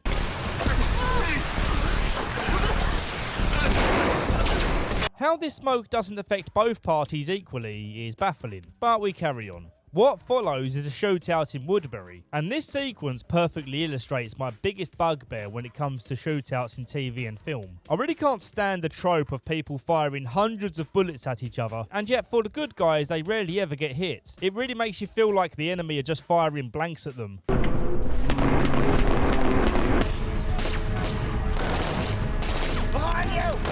But when it comes to the good guys returning fire, they kill the target 9 times out of 10. And then to make the scene seem believable, they always kill off someone you don't really care about, like Big Ball Steve. Things aren't all bad though, because this scene of Michonne discovering the governor's daughter is amazing.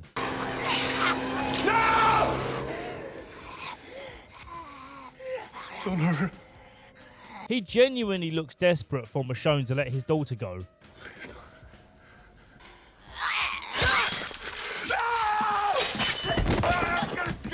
This fight between them was awesome. You got the floating heads being smashed out of their tanks, and then Michonne stabs him in the eye with a broken piece of glass. Andrea then walks in, confused as to what the hell she's seeing. Why is her boyfriend now blind in one eye? And why was there a little girl tied up in his dungeon? Daryl gets captured by the guards, and the governor uses this as a way to test Merle's loyalty by ordering them to fight to the death. You wanted your brother. Now you got him.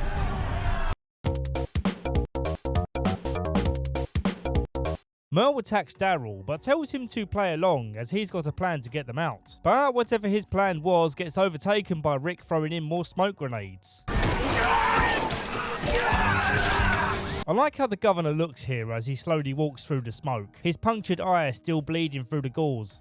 Waiting on the road nearby, Glenn can't believe the audacity of Rick in bringing Merle back with him. Rick, struggling to remain the diplomat of the group, explains that it's still Daryl's brother, so they can't just kill him. Merle gets a bit big for his boots and immediately starts mocking everyone. Pathetic. All these guns and no bullets in me? You better shut up! Shut up yourself, bunch of pussies, you roll. Daryl realises that there's no way of bringing Merle back to the prison, but as his family, he's not going to abandon him either. So he says his goodbyes and the two brothers go on their own adventure. The townsfolk of Woodbury are freaking out after what happened, but the guards are preventing them from leaving. Andrea steps in to try and take control of the situation, and I like how she thinks that she's become a high-ranking member of leadership all of a sudden, just because she tamed the one-eyed governor's one-eyed trouser snake. The governor later reminds her that she's basically nothing to this town, and just simply a passerby in his personal life. Rick arrives back at the prison, and the newbies try to bargain with him to be allowed into the group. And as Herschel's on the verge of convincing him to let them stay, he hallucinates Laurie standing on top of the stairs. Why are you here? What do you want from me? Dad? Hey, easy, Rick. There's no need. You don't belong here! Get out! Please! Relax, Get out! We'll leave. We're going. It's a great way to show how emotionally damaged this man is, and isn't going to get over what happened for a long while.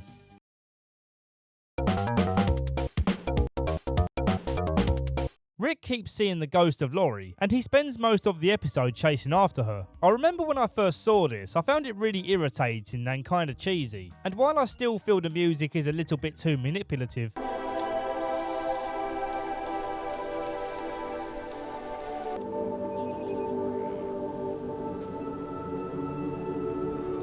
it's not the worst thing ever. And like I say before, it's a good demonstration of how mentally screwed you'd be living with these experiences. I'm writing these reviews as I watch each episode, so maybe if this whole hallucination thing carries on too much longer, I'll remember why I found it frustrating to begin with. But we'll see. With Rick out of action, Glenn tries to become the new leader, but people like Herschel just see him as way too angry to make rational decisions, which in a way he's right. But when you think about the situation, it's almost impossible to make the right call. If they stay in the prison, the governor is likely to attack, and they haven't got the numbers to put up a decent defense. And they can't go on the run, because Herschel literally can't run, and they have a baby now, which would be a constant dinner bell for nearby walkers.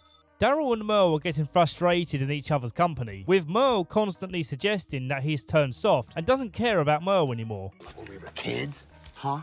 Who left who then? What? Huh? Is that why I lost my hand? You lost your hand because you're a simple-minded piece of shit. Yeah, you don't... As they scuffle, Daryl's back scars get exposed, and suddenly Merle realises that they both suffered the same physical abuse as kids, something Merle didn't know happened to Daryl as he was constantly away from home. I didn't know he was... Yeah, you did. He did the same to you. That's why you left first. This is such an important moment because it gives justification as to why these two developed such anger issues growing up. But now Daryl's on the mend as he's surrounded himself by people who treat him well, and he's accepted that he can be part of the group. This next part genuinely made me jump. Maggie's having a casual conversation with Steve, and out of nowhere he gets shot in the head.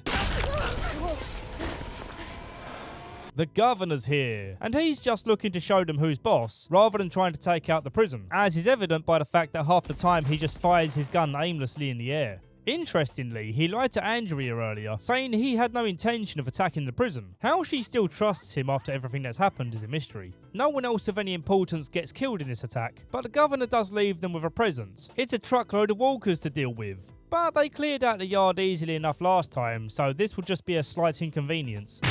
Merle and Daryl decide to come back to the prison, just in time to help Rick out of trouble. So looks like Rick now owes Merle a chance to prove himself as part of the team.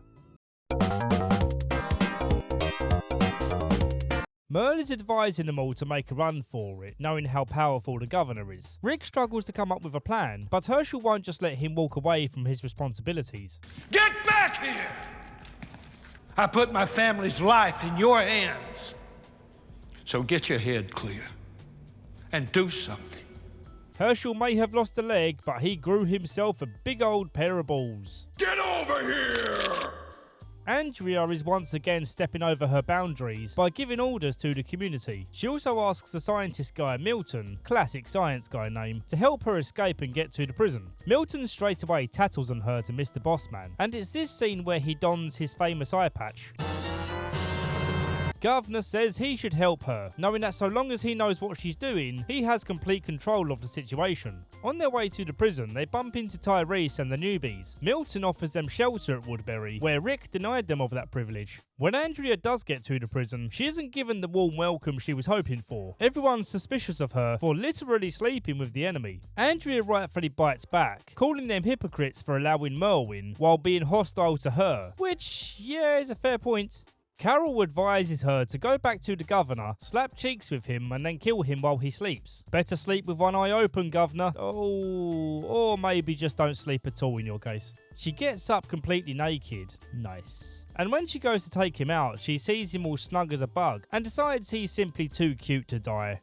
I don't think I've mentioned this yet, but Beth likes to sing at random times, and I know it's kind of mean, but I immediately start skipping when she starts singing to avoid the cringe. Yeah, I know I'm an awful person. Luckily, I stopped skipping just in time to hear Rick's plan. He's going to head out with Carl and Michonne to find more weapons, and I can still hear her singing in the background, so we're just going to move on to the next episode.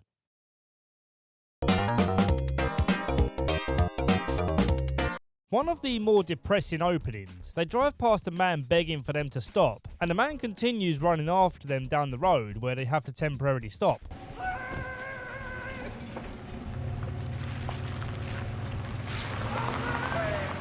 What makes this so damn cold is that later in the episode, when they return down the same road, they find his body has been ripped apart, and they just heartlessly take his stuff. They get to town and find the police station armory is completely empty, but then they get to a part of town where someone set up booby traps to fend off walkers.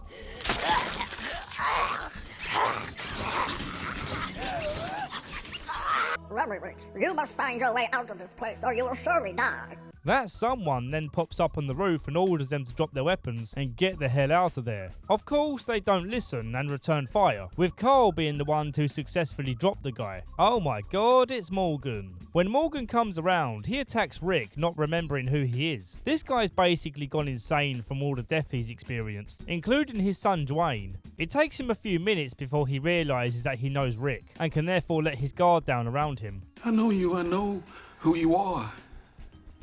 Rick tries to convince him to come with him to the prison, but Morgan says he can't stand to lose anyone else, and it's better that he lives alone now. Rick, however, can take a share of his guns, just so that he doesn't go back empty-handed. While this conversation was going down, Carl and Michonne walk off to get baby supplies, with Carl insisting that they also stop off at this restaurant, which is filled with walkers. A great adventure is waiting for you ahead. Hurry onward, Lemmywinks, or you will soon be dead. All because he wants to get this picture from the wall, which is a nice photo of his family before the world went to crap. This way he can show baby Judith a picture of what their mum looked like. Andrea sets up a meeting between Rick and the governor, where Rick believes they can agree to a territory split. But the governor stops him in his tracks and says, no, this meeting's about your surrender. The governor wants Michonne delivered to him in 2 days' time, otherwise it will be considered a declaration of war. This is another scene that I can no longer watch without thinking about bad lip reading. I once knew a kid, his tongue fell off in his sleep. La bibba-dibba-dum, what? La bibba-da-bibba-doo. Outside standing guard, the people from the opposing communities are getting to know each other, with Daryl having a manliness showdown with whoever this guy is. For Menthos. Douchebag. And Herschel is sharing light banter with Milton. May I see it? I'm not showing you my leg. It's important, Dad, huh? I just met you. At least buy me a drink first. When Rick goes back, he lies to the group about the governor's terms, knowing that Michonne would probably hand herself over if she knew doing so would prevent the war. Herschel gets the truth out of him, and Rick hopes that his wisdom will help him make a decision on sacrificing Michonne. That's all that happens in this episode, unless you count the naked wrestling match scene with Maggie and Glenn. And look at Randy Orton slithering. Watch out, watch out, watch out, watch out! KO! Here's the cover!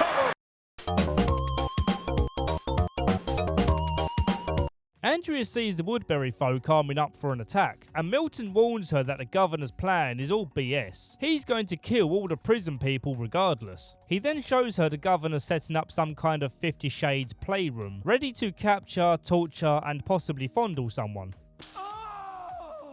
Andrea flees Woodbury, warning Tyrese and the others that this town isn't what it appears to be. Advice she once got from Michonne and chose not to listen. We didn't listen! But at least in Andrea's case, it's more than just a hunch. The governor learns that Milton essentially tipped her off, and that's why she's running back to the prison. So he goes out looking for her, and at first she manages to hide in some trees. Now I want you to pay close attention to this scene and tell me what's weird about it.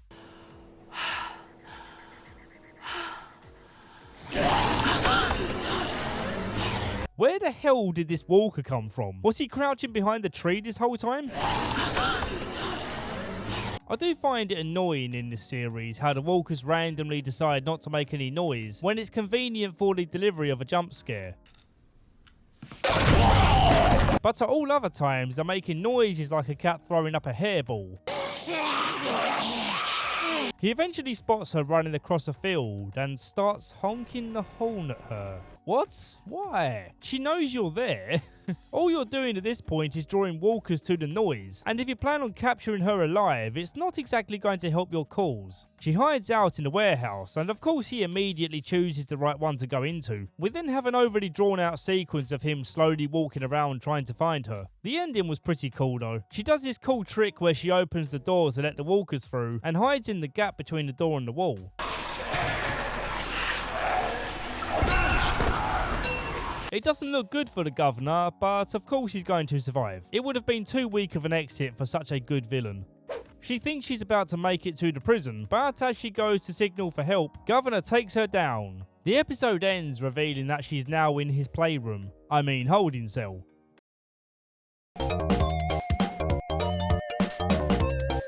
Rick lets Merle and Daryl in on the Michonne deal, knowing that he's going to need help if she's to be sacrificed. Merle offers him advice on how best to tie her up, but then goes on to suggest that Rick doesn't have the balls to do it. Daryl finds Merle rummaging around for what he claims to be drugs, and the two start talking about how each of them has changed for the worse. Merle becoming too cold-hearted, and Daryl becoming Rick's lapdog who just follows orders. Daryl concludes the conversation, hitting Merle in the feelings by saying that he just wants his brother back. I just want my brother back. Get out of here, man. Rick is still seeing the ghost of Laurie, but now he's trying to talk himself back into reality. She's not there. Merle leads Michonne down to a compromised part of the prison so they can clear it out, but this is just a trick so he can knock her out and tie her up. He's taken over Rick's plan to do what he knows Rick would never go through with. Along the way, they find this car, so Merle ties her to a post while he does some hot wiring. He sets off the world's loudest car alarm, attracting every walker in the area. Oh, shit.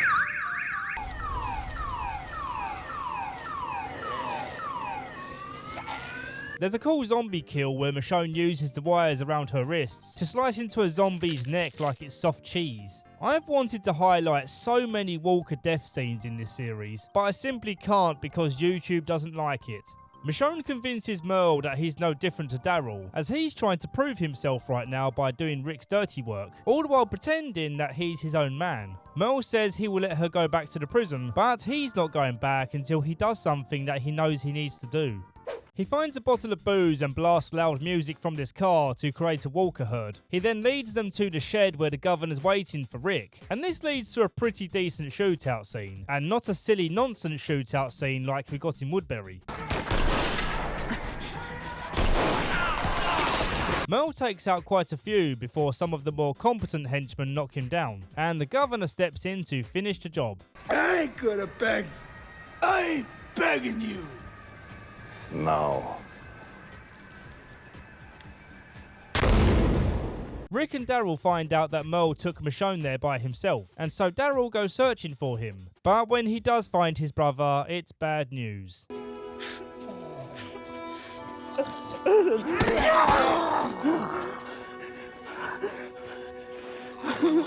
This look in Merle's dead eyes really sticks with you. I do think this was the right time in the series for Merle to go, as much as it sucks to see it happen. Merle's character was super interesting. His damaged upbringing and troubled relationship with Daryl made you connect with their story. Even if you didn't like them as characters, the quality of their story is undeniable.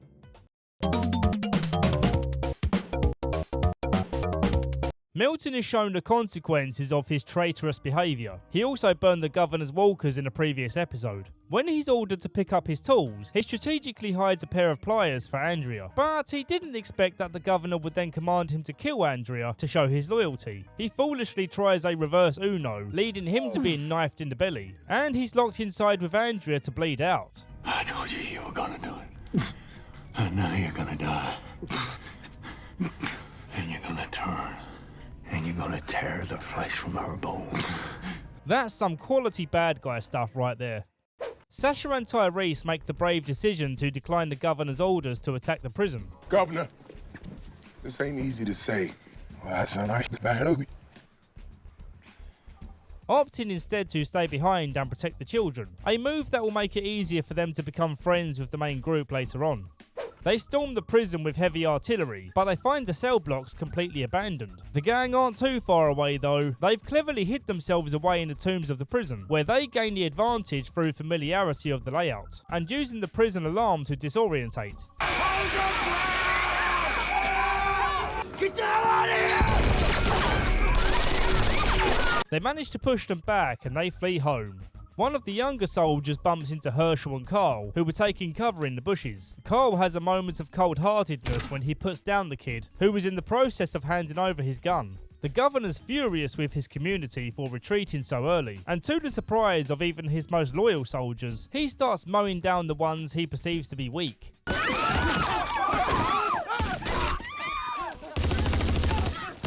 Milton warns that Andrea needs to hurry up and use the pliers to get herself out, and I vividly remember screaming at the TV every time she stopped what she was doing to either talk to or check in on Milton. It's like, you know he's a ticking time bomb, why would you ever stop? You need to hurry. Yeah.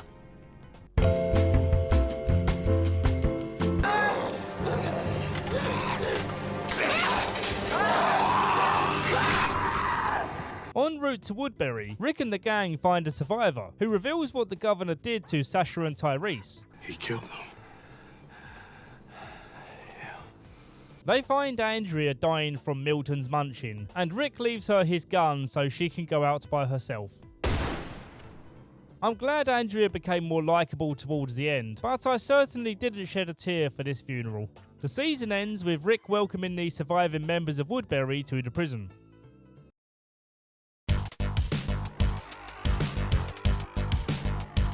Rick's a farmer now, but don't worry, we're not back at the farm, we're still at the prison. And he's listening to some depressing country music to ignore the looming danger of walkers pushing against the fence with increasing numbers. For some reason, their pig is sick. And again, Rick tries to ignore the issue to have a nice day with Carl. And well, who can blame him for feeling relaxed? Because after all, they've had 30 days without an accident. So what could possibly go wrong?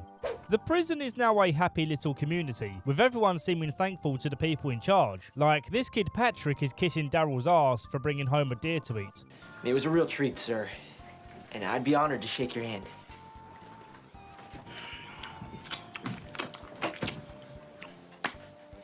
Oh no, that's just gross, man. I can watch a walker's face being ripped off with no reaction, but the idea of shaking someone's grubby hand after they've just licked it clean from barbecue sauce, it's just too much. Random NPCs from the community are poking holes in the walkers to prevent the fence from falling. Apart from this woman here, she just grazes the top of his head. And yet we still get the sound of her retracting her weapon from his skull. This is the episode where Carol and Daryl's flirting goes into full swing. Pushing against the fences again. It's manageable, but unless we get ahead of it, not for long. Sorry, Pookie. And I can't remember if they become an item, but it would be nice to see. Speaking of cute couples, Tyrese is with the NPC head glitcher Karen. They don't talk about anything interesting. I just needed to mention that Tyrese now has someone in his life who he cares deeply about. I'm sure it's not foreshadowing anything awful that's going to happen, so let's just move on. Rick goes out to check the traps for food and sees a walker approaching a boar. But wait a minute, she's alive? Please. Please help me. Oh no, no, no, no. Honestly, this woman really freaks me out. Her dead eyes and washed out face with the black hair. She looks like she's ready to crawl out of a TV playing the ring tape. Cindy, this bitch is messing up my floor. Please help me. She pleads with Rick to get the boar back to her husband, as she claims they're starving to death. And so he reluctantly helps while being cautious not to let his guard slip. When he gets to the camp, however, he sees that her husband isn't there, just this weird lump in a burlap sack, and she attacks him while he's looking around. I wanted to take the boar. I just knew I'd get you here so much quicker. He's starving. He's slowing. He needs something alive. She desperately wanted to feed Rick to her husband, and now that she's failed in that task, she realises she has nothing left to give. So she commits seppuku and asks Rick to let her turn so that she can be reunited with him as a walker. Rick, I guess feeling sorry for her, grants her wishes. Yeah, this whole sequence didn't really drive the plot forward, but it was an awesome way to show that not everyone left alive in this world is coping as well as Rick and his community. Speaking of which, we have two other notable members of this community that we meet in this episode. We have sisters Mika and Lizzie. Because Mika and Lizzie are younger and naive to the situation, they regard the walkers as people still, despite Carl trying to convince them otherwise. They had names when they were alive. They're dead now. No, they're not. They're just different. They don't talk. They don't think. They eat people. They kill people. People kill people. They still have names. A lot of people find Lizzie super annoying, and to be fair, they're not wrong. Maybe you don't find Lizzie annoying yet, but just give it a few episodes. Mika's okay though. She too is a little naive, but she's younger than Lizzie and not insufferable to listen to. The best part of this episode is the prison folk raiding a supermarket, and the camera pans up to show there's a crashed helicopter on the roof, with a whole bunch of walkers trotting about. It's inferred that this guy Bob is an alcoholic, as he's contemplating taking a bottle of wine, and when he aggressively puts it back, the whole shelf collapses on top of him. This causes the walkers above to gravitate to the weakened spot on the roof, and we get this amazing scene of the walkers falling through the roof. This walker's intestines get all caught up in the ceiling frames. It's some really good practical gore, which I'm sure you would have enjoyed seeing uncensored. Oh well. One of the group gets eaten, but the others make it out before the roof gives way to the weight of the chopper. Patrick excuses himself from the kids' book club because he's not feeling well and needs to go lay down. He later starts running up a fever and heads to the showers to cool off, but oh dear, he's collapsed dead. And then he comes back as a walker. Despite my facetious tone, the ending was genuinely great. I love the mystery of this illness and the looming danger of someone turning walker while everyone else is asleep. And the episode overall was a great start to the season.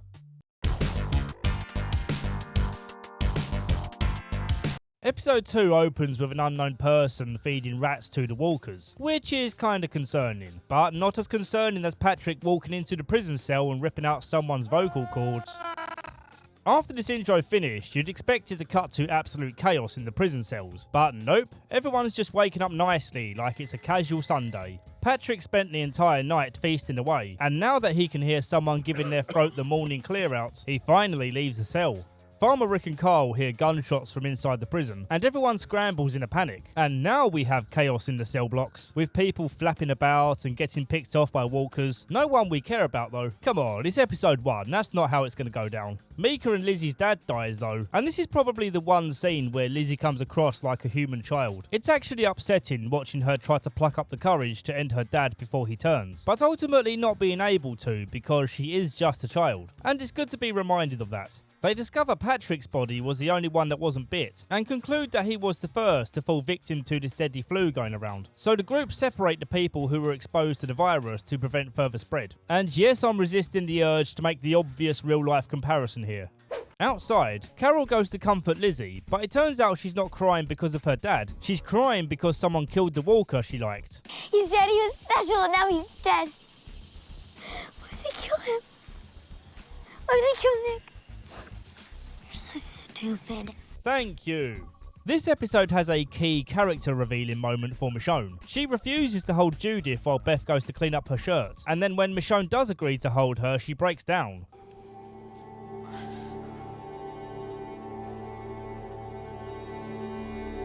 This of course suggesting that she had a child once, and I feel this gives the rationale as to why she's so cold to people at first. She's putting up a front to hide the pain within. And this moment of catharsis for me marks the start of Michonne becoming a really likeable character. Tyrese goes to visit Karen and finds nothing but a blood trail, and the episode ends with him discovering that her body and some other dude's body has been burnt outside.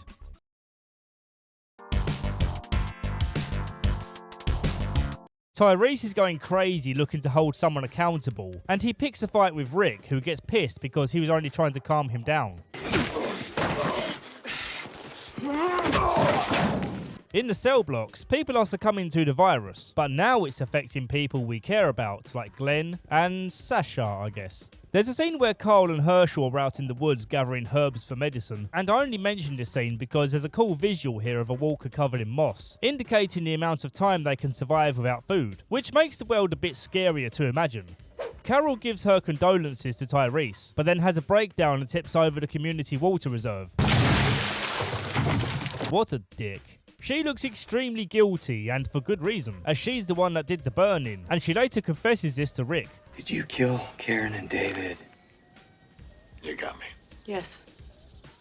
A highlight of this episode is Daryl stopping the car when he sees the road ahead is blocked by the biggest walker herd we've seen so far. And when he panic reverses, he creates a pile-up of walkers that he gets stuck on. I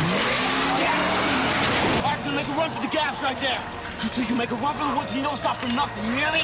Tyrese almost didn't make it through, as he sat in the car for a long time in his dizzying state of anger. He's a real mess in the head in this episode, reflecting Rick's behaviour when he lost Laurie. You should at least let Herschel or Dr. S take a look at you, make sure nothing's broken. When they're in the ground. Rick takes Carol to a random town to search for supplies. Also, he tells Carol. His real reason for being here will be made clear very soon. Daryl and company come across a car repair shop, which is obstructed by a collapsed tree, but other than that, everything seems to be okay here. Hey, did that get you? It got me good, and I've already seen this a few times. Tyrese refuses to let go of the walker attacking him through the bush because he's still going through his grieving process still. Which, yeah, you understand, but at the same time it's like, really bro, she was only in one episode. Back to Carol and Rick, they enter this house and find two feeble friendlies called Hippie and Dippy. If I remember rightly, these are just one-off characters, so who cares? We have fruit. Yeah, we got apricots, peaches. Here, catch.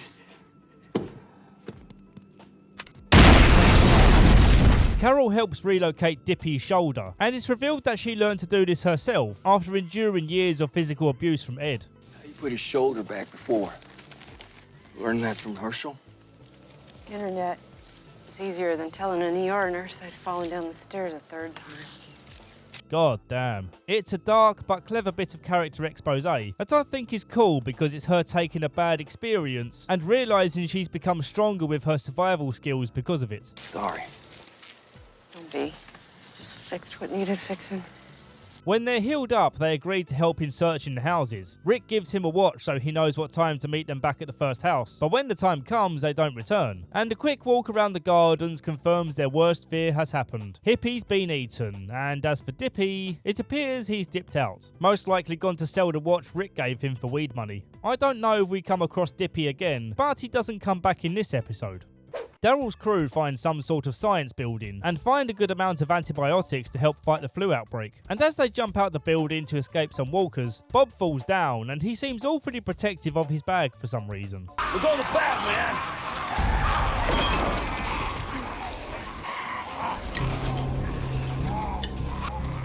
You got no meds in your bag? What's this? Don't.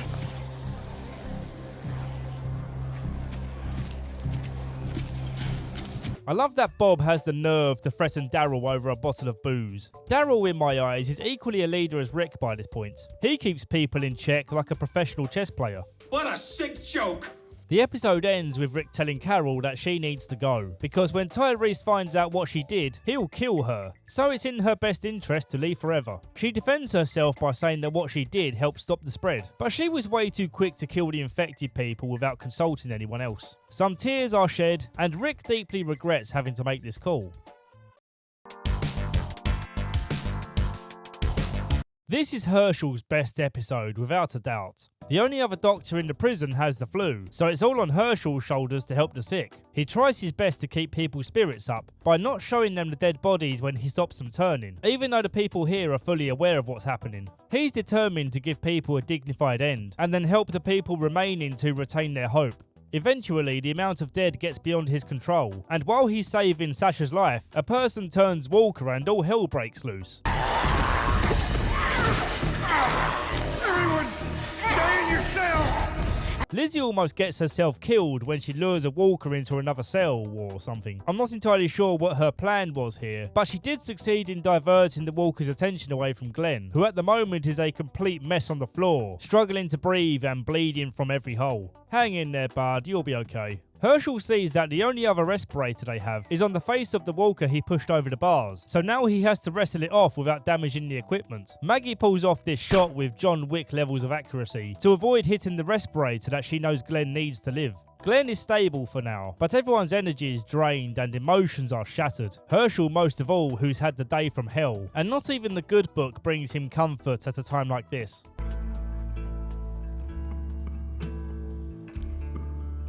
Scott Wilson has my everlasting respect for his acting in this episode.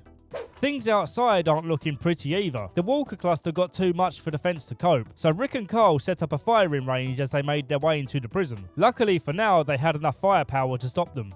News has started to spread that Carol's no longer with the group, with only a select few finding out the real reason from Rick. Oh boy, I'm looking forward to seeing the fireworks when Tyrese finds out. Surprisingly, the episode ends with the governor in the forest keeping watch on the prison, setting up our expectations for how the next episode is going to play out. But as you're about to find out, it's not what we expected.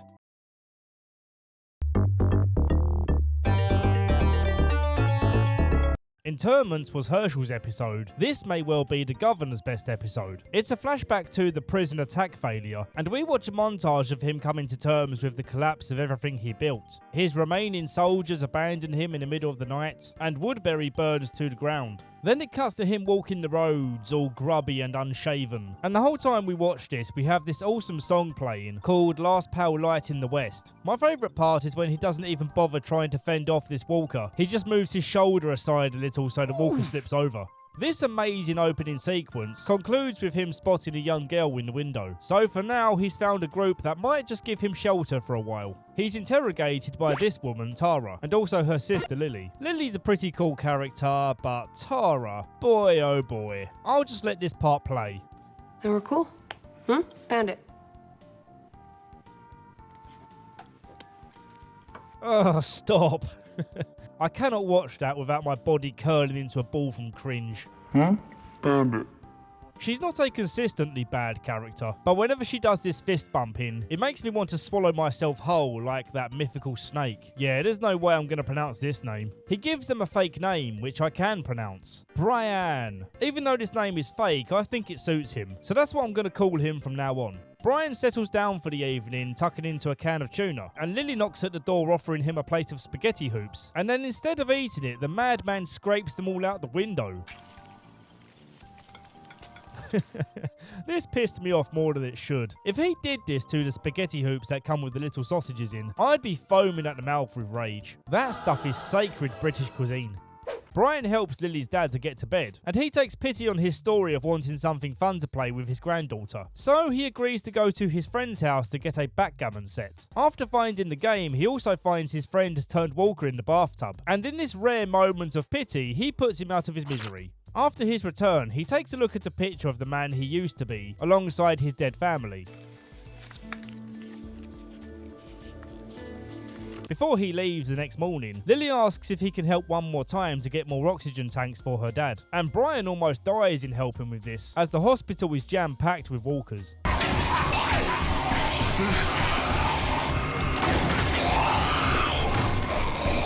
Brian returns, and it's soon apparent that he's going to stick around for a while, as he starts bonding with this little family.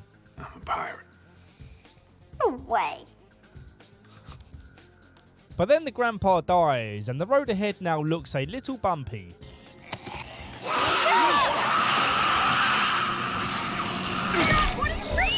Speaking of bumps, when Tara forgives him for what he did, after realising he essentially saved her from getting bitten, she goes in for another fist bump. I think I'm going to be sick. They all go out on the road as they refuse to let Brian leave without them. And we get another cringy part, where Brian and Lily start humping right next to a sleeping Tara. No. What if she wakes up? And then what if she wants to fist bump while you're bumping uglies? The horrendous possible outcomes here are too risky for me to watch. The next morning the car won't start, so they have to walk. And then a group of walkers force them to make a run for it. And Brian falls into a walker pit while carrying Megan. Brian furiously takes out the walkers, gruesomely using a bone to prise a walker's head open.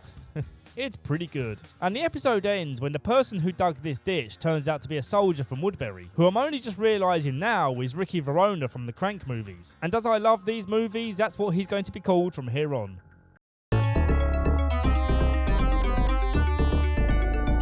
This opening's kinda cliche. It's a back and forth where Brian's teaching Megan how to play chess, talking about how sometimes the pawns die to save the king and whatnot. And then it cuts to Brian thinking about how he's going to take his power status back from Ricky Verona. So while the whole chess analogy is kinda cliche, this opening was well put together. Your turn. Brian goes out with the guys to look for a cabin that they believe will have supplies in it. And after clearing out the walkers, they find some beers to crack open and chat the night away. Everyone apart from Brian willing to talk about their past. I was an ice cream truck driver till I upgraded my life and I became a tank operator for the U.S. Army. Back at camp, Tara is flirting with the army lady Alicia, and during lunch the next day they excuse themselves from the table to go do something secret together. A quick game of Uno or swapping Pokemon cards, I would guess. At this lunch, Lily says something that triggers Brian's insecurities. Well, you've done all right here. I mean this camp. It's the first time I felt safe since all this started. Place Brian and I lived before kind of worked. You guys had walls, right? Yeah. It's the first time I felt safe since all this started. It's the first time I felt safe since all this started. Verona decides to play some drunk golf on top of this van, and Brian gets to be his caddy. Look how much he loves being his caddy. They share some back and forth about Verona's ability to keep this place safe, and then Brian clobbers him with a golf club, and then drags him right into a walker pit. Then, during a raid of a nearby camp, they find that everyone's already dead, and brothers Pete and Mitch argue about the ethics of taking human life for their own gain. Brian sees this as a cue to get his new family out of there before leadership turns chaotic, but they find the exit road is blocked by a load of walkers stuck in the mud. So they go back to camp and Brian begins his plan to overthrow leadership. He wakes up nice and early to take out Pete in his trailer, as the weaker of the two brothers. Then he holds Mitch at gunpoint, tells him what he's done and threatens him into becoming his second in command. I'm running things now, and I will do everything it takes to protect this camp. The old governor is basically back at this point, even returning to his need to keep a Walker goldfish tank by rolling Pete's chained up body into a nearby lake. Easily my favourite visual of this season. I've never liked the fact that you can't see what lurks beneath the surface in lakes, and this imagery doesn't help my phobia one bit. The episode ends with Brian scoping out the prison again, but this time he sees Herschel and Michonne outside of the security of the fences.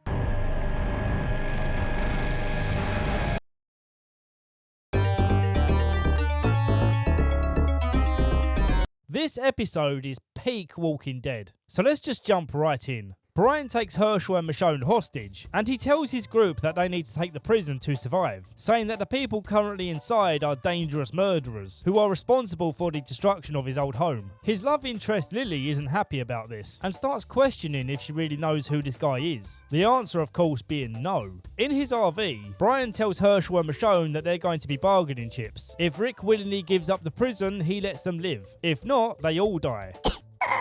Herschel does his best to convince Brian that this is unnecessary, as they can learn to all live together. He even tries speaking as a father to another father. If you understand what it's like to have a daughter, then how can you threaten to kill someone else's?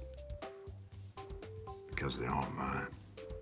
Ooh, that's cold. Brian leaves Lily and his de facto daughter next to the water, as walkers can't get across the river, so I suppose they're protected from one angle at least. Not long after leaving, a walker pushes its way up through the fresh mud that Megan is playing on, and so she's done for.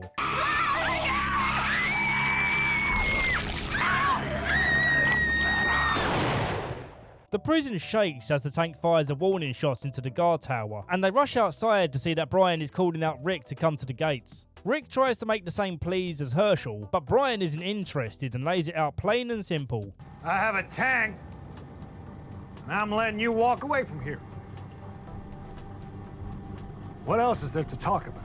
Brian gets fed up of Rick's resistance to leave, so he ups the pressure by holding the sword to Herschel's neck. Again, Rick pleads with Brian, saying that they can leave the past behind and make a change for the better. Herschel gives a smile, proud of the fact that Rick has changed his ways since they first met. But again, Brian doesn't want to hear it.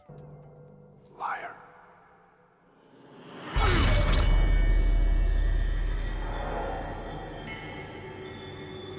While the action plays in the background, let's talk about how much we loved Herschel. When I think about my favourite characters in this show, Herschel is absolutely top tier. I love that no matter what came his way, he stayed true to his nature. He always wanted to help people and do what his Christian beliefs taught him. But the man wasn't soft either. He held people accountable with words rather than force. And he taught people to look within before acting on their decisions. Kind of like a replacement Dow in a way. But I liked Herschel a ton more. Goodbye Herschel, and rest in peace Scott Wilson.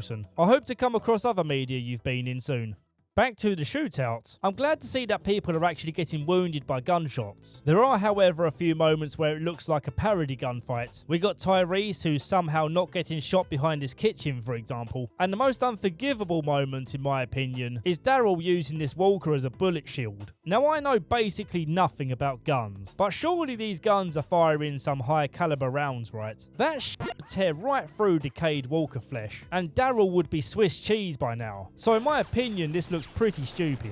To add insult to injury, we then immediately get Bob explaining that a bullet passed right through him.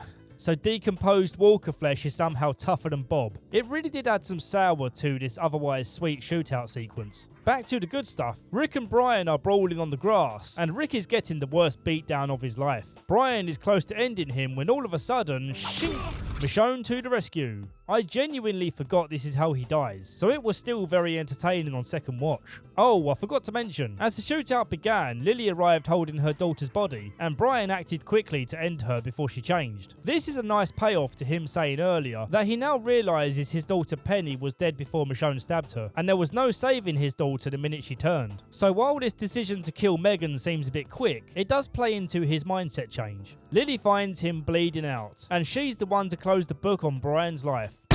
I have no doubt in my mind that the Governor is the best Walking Dead villain. Others will probably contest that Negan is, and don't get me wrong, when he's introduced into the story later, it really elevates the show again because Negan is an amazing villain, but when the time comes, I'll explain why Negan doesn't remain consistently amazing. The Governor's character had the best balance of mentally disturbed and evil, and yet somehow still being someone you felt for at times. Even when you questioned his actions, you sometimes understood the motive. And I like the fact that so many details of his personal life and the life he led before the Walkers arrived remained a mystery. With important villain characters, I like things being left up to my interpretation, and that's just one of the reasons that made him so great. The episode ends with everyone splitting up and evacuating the prison. Rick and Carl crying when they see Judith's baby carrier empty and alarmingly soaked in blood.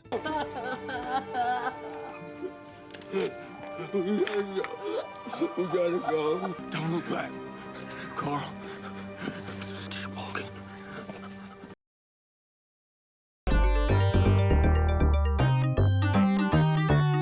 Michonne somehow got left behind at the prison, so she returns to her method of walker camouflage, and then she finds Herschel's head snapping away, so she mournfully puts an end to it.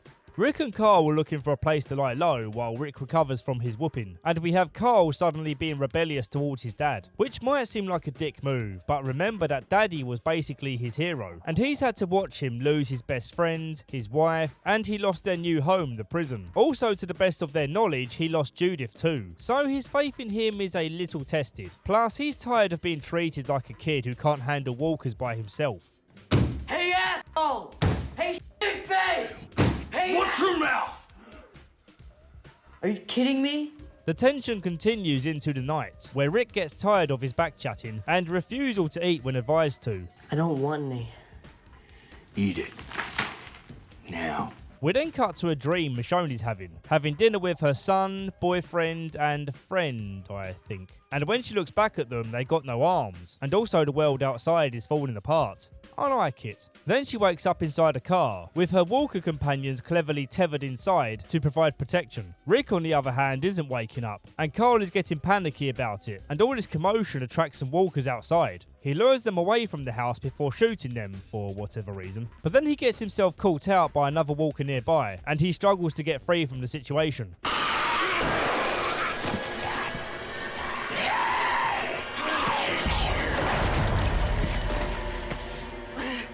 He then searches around for supplies and comes across this giant tin of chocolate pudding. I don't know why, but watching him eat this pudding while sitting on the rooftop is just super relaxing to me. It's the perfect visual that says, yeah, the world might be falling to shit and I could die at any moment, but on the positive side, I have chocolate pudding. Before he got to the rooftop, he had a close encounter with another walker, and this was the most intense struggle I've seen with a walker so far.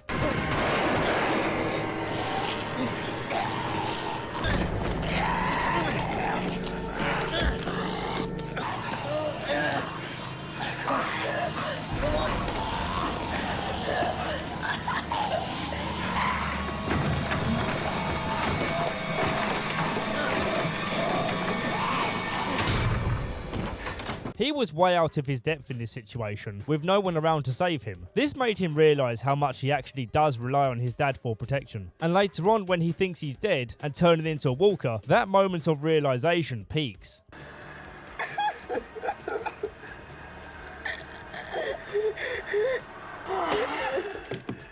I can't.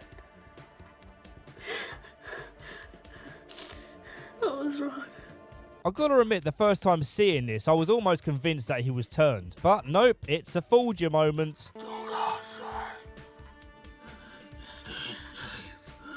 He just had to crawl his way over to Carl like this, just to tell him not to go outside as it's not safe. I'm pretty sure he could have just said that from the sofa. Michonne is starting to give up hope, being out on the road by herself. But then she rejoices to see Rick and Carl inside the house.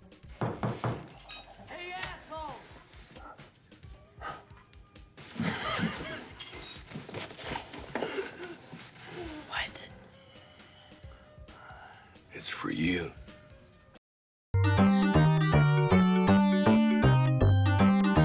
Beth and Daryl fled the prison together, and Daryl has lost faith that anyone else survived, whereas Beth remains eager to keep looking, asking him to try and have just a little faith. Faith ain't done shit for us. She was hell didn't do nothing for your father. I would say now is probably a good time to say sorry, Daryl. No? Okay then. Daryl does say something though that I really have to question. Oh, got walker tracks all up and down here. Walker tracks? What do you mean walker tracks? They have human feet and wear human shoes because they were humans. How can you possibly tell the difference between walker tracks and the tracks of a human who's just walking weird or drunk or injured? Do these particular tracks smell like death? Lizzie and Mika made it with the help of Tyrese, who turns round to reveal he's had Judith the whole time. Poor Tyrese. He's got a crying baby, a scared little girl, and a psychopath to deal with.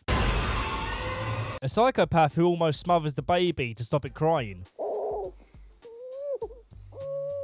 Tyrese has to leave them temporarily to go check out some screaming nearby, and once he's finished killing the walkers, he hears Carol's voice. Tyrese! Of all the people, eh?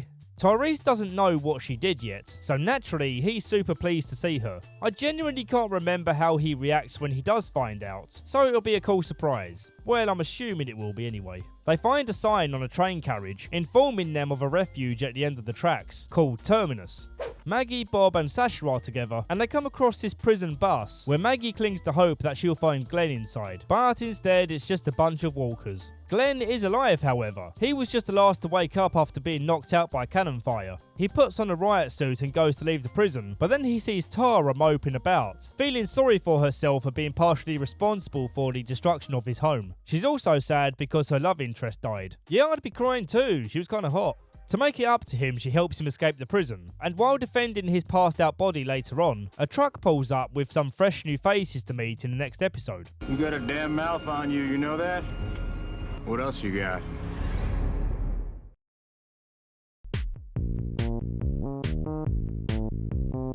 This episode shows Michonne trying to bond with Carl, and it doesn't get off to a great start when Carl starts talking about how much he hates soy milk. I would rather have powdered milk than to have to drink that stuff again. I would rather have Judas formula.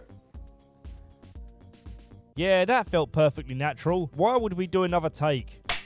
Michonne tries and fails to make him laugh as the day goes on, but he does acknowledge the earnest attempt. I'm sorry. I'm not very good at making boys your age laugh. I was laughing.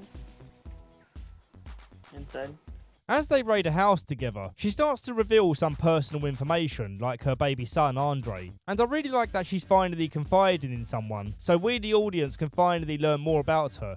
Meanwhile, as Rick is laying on the bed, he hears some people have entered the house, so he quickly slides under the bed. Some guy comes up and flumps down on top of him, meaning he's going to be stuck there until the guy is in a deep sleep. As Rick tries for the exit, he quickly gets diverted to the bathroom, where hilariously one of the strangers is making brownies. They scuffle and he chokes the stranger out, and then has the genius idea of opening the door a little and exiting through the window, so that when the stranger turns walker, he'll walk into the house and create mayhem, which makes for a nice distraction. Son of a bitch. Go! Glenn wakes up in the back of an army truck and demands them to stop so he can make his way back to Maggie. Where the hell are you going? Where the hell's he going?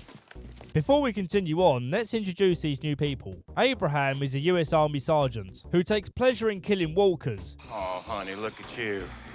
You're a damn mess. And he's made it his mission to transport this man, Eugene, to Washington, DC, as he's a scientist who claims he knows the cure for the outbreak. Along on this mission is another US military personnel, and her name is Rosita. Get out of here, Maggie, and whoever this was. Abraham tries to stop Glenn and gets punched in the nose for it.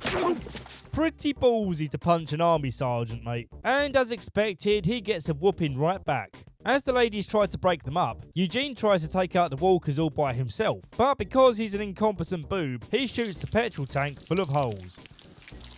Abraham concedes that they might as well walk in Glenn's direction in the hopes of finding another car. The episode ends with Rick, Michonne and Carl coming across the Terminus sign, so there's hope that the gang will be back together soon.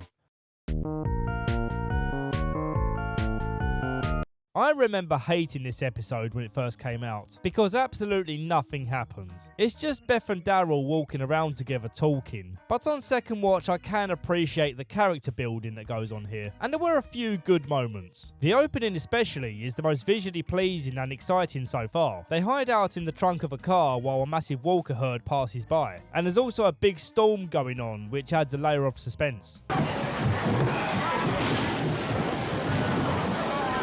While eating a snake for breakfast, which actually looks quite nice, Beth insists that she wants to try booze for the first time, as Daddy never let her before. Which, yeah, of course he wouldn't.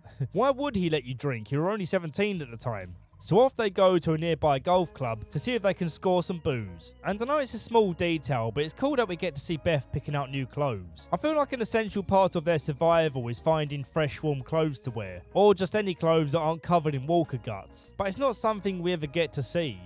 When they get to the bar area, the only booze that's left is peach schnapps, and it's here where Beth breaks down. Not because of the schnapps, but she's finally taken a moment to rest and reflect on what's happened, in an environment where it's safe to cry as loud as you want. Daryl feels her pain and understands why she needs a drink now. Ain't gonna have your first drink. Be no damn peach schnapps. Daryl's idea of a real drink is some moonshine that he finds in this house that looks like it was probably just as run down before the zombie apocalypse. And after a drinking game gets too personal, he too has an emotional breakdown, finally being honest about the guilt he feels in not being able to protect the prison and all the people who perished in the conflict. Your dad? Maybe I could have done something.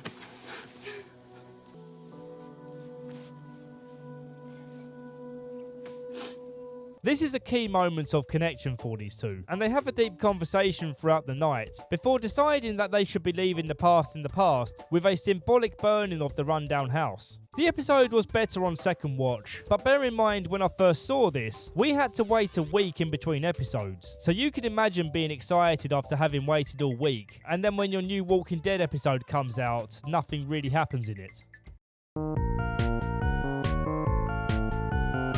The opening is just a visual representation of how the group found Bob, something we already learned about from their conversations and didn't really need to see it. The episode 2 largely feels like a waste of time, in my opinion of course. Maggie runs off from the group, then Bob splits away from Sasha, and they all get back together to carry on their way to Terminus. I know that sounds like an exaggeration, but that pretty much is all that happens with this group. The saving grace for this episode is definitely Daryl and Beth taking shelter in a funeral home. They really feel like they've become family at this point, and it makes me laugh when Beth says this.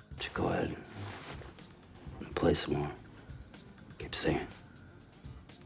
I thought my singing annoyed you.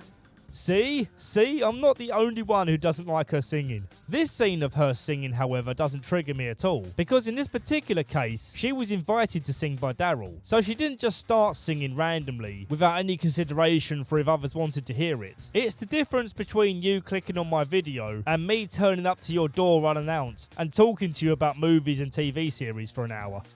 Unfortunately, they get pushed out of the funeral home by walkers, but when Daryl goes to find Beth, her stuff is on the ground and a mysterious car speeds away. He chases her until the morning light, then a group of biker type fellows happen upon him. Naturally, he reacts to them as hostiles, but the main guy seems kinda chill, so maybe he'll become friends with them. The episode ends with another person looking at the Terminus sign. This time it's Glenn.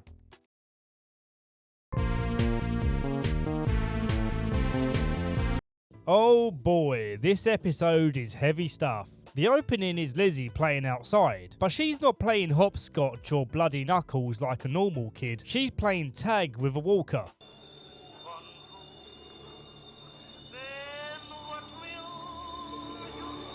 Lizzie still gets deeply upset whenever a walker gets killed, and this is the episode that pushed me to research if her character has a mental condition, but there are no reliable sources slapping a label on her, which is fine. I just had to make sure I wasn't mocking a character with a specific mental illness. Why are you crying? I don't want to say. You do feel bad for her, but trust me, in this episode, she's way too much. When Carol spots her playing tag with a walker, Lizzie starts screaming at her about it. You could have died! It's the same thing! You killed her! You killed her! It's the same thing! What if I killed you? What if I killed you? Of course, it's interesting that we have such a range of different people in this show, who are each handling the end of the world in different ways. And factoring in how a neuroatypical person might handle the situation gives the show a level of realism. But I think because there's a lack of clarity on what her condition is, it can be frustrating to watch her and not understand her motivations. I hope this doesn't come across insensitive. I just find her character to be a bizarre experience, and it appears there are other people who agree with this, whether that's fair or not. That evening, while discussing the importance of doing the right thing, Lizzie takes the wrong message away from the conversation and decides to kill her sister in order to let her turn, just so that she can prove them wrong about walkers not being people. No. We have to wait. I need to show you. You'll see. You'll finally get it. We have to wait. I can wait. You just give me the gun. You and Tyree should take Judith back.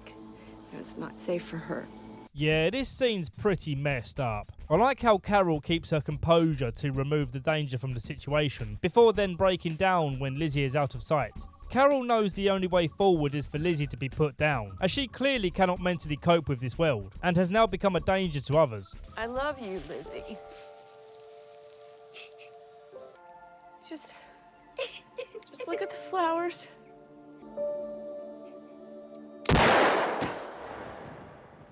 I have to stress that despite my disliking towards her character, this scene was extremely sad. I might be an a-hole, but I'm not a monster. Okay, technically speaking, I am a monster, but I do have a heart. I have 3 of them. Before they leave the house, Carol admits to Tyrese that she was the one who killed Karen and offers him a chance to enact his revenge. A really cool moment seeing Carol do the right thing and bravely putting her neck on the line. But Tyrese, being an absolute champ, forgives her, seeing that she's a good-hearted person who was just trying to protect people. And maybe this is less interesting than the fireworks we were expecting to see, but this is fine. I realise I haven't yet shown you how Eugene talks. Looking at the fossil record, knowing what I know about this infection, you cannot say for certain it isn't what killed off the dinosaurs. And do I believe that's what happened? No. But it's enjoyable as hell to think about an undead ankylosaur going after a diplodocus. That there's a video game worth the pre-order. It's a fun novelty at first, but after a while his voice gets kinda grating. As they walk along the tracks, they find one of Maggie's messages she left for Glenn, telling him to go to Terminus. So he starts hauling ass down the track, fueled by the power of love. Daryl isn't getting along too well with the other bowmen of this new group, and they start bickering over a cottontail rabbit they killed. This group works on a claimed system, where if you yell the word claimed at something you've just found, it automatically becomes yours. It's at this point I realised their leader Joe is the same guy who was sitting on the porch of the house Rick snuck out of, and that's why that episode was called Claimed. Joe settles the dispute by splitting the rabbit in half and giving his guide a more favourable end, apparently. The ass end is still an end. See, I would have thought the arse end is better, because the arse end has more meat. On their next stop, Daryl wakes up to accusations of stealing the other end of the rabbit, but Joe saw the accuser sneaking it into Daryl's sack, and this group have strict rules on lying, so they beat him to death and leave him lying in the ditch outside.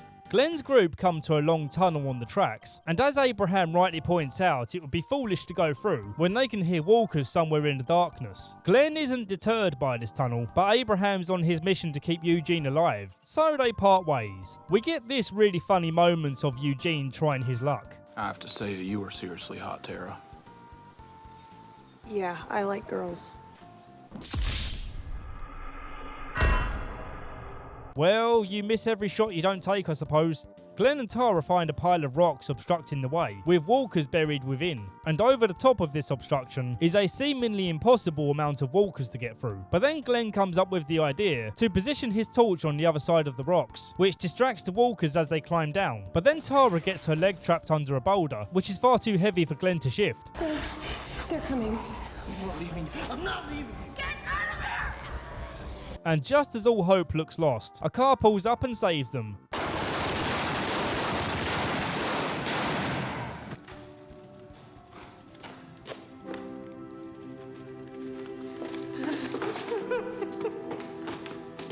Finally, our first group arrives at Terminus, a seemingly welcoming place with friendly but cautious signs, fresh flowers outside, and a woman cooking strange-looking meat.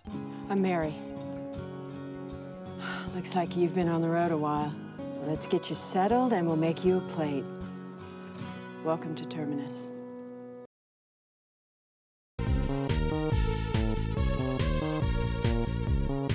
This is a really crap season finale. They pad out what feels like half the runtime with flashbacks, seeing Herschel talking with Rick at the farm, where they have very low stakes, friendly conversations. In other words, kind of meaningless conversations. It's at this point in the show where you really feel them starting to stretch out the story, just so they can hit that 16 episode quota. In my opinion, there's been enough valueless time that we could have cut it back by 2 episodes, and it would have made the experience more enjoyable. This might go on a while.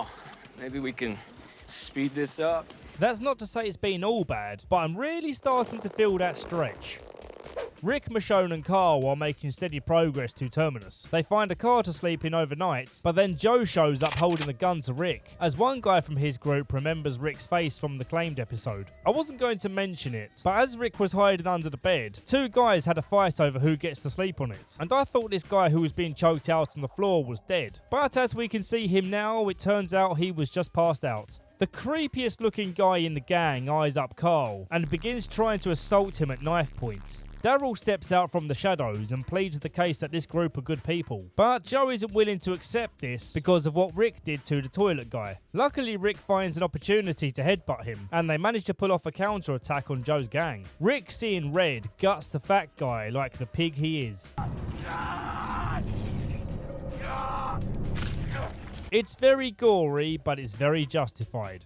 Before they enter Terminus, Rick buries a bag of guns outside of the perimeter fence, which is a super smart move. They go through the back doors, making sure they have the upper hand, in case they're held up upon entry. But the people here seem pretty friendly for now. You're nervous, I get it, we were all the same way. We came here for sanctuary. That what you here for? Yes. Good, you found it. As they go to grab some lunch together, Rick spots someone wearing Maggie's poncho and another with Herschel's watch, suggesting that they mugged or killed Maggie and Glenn.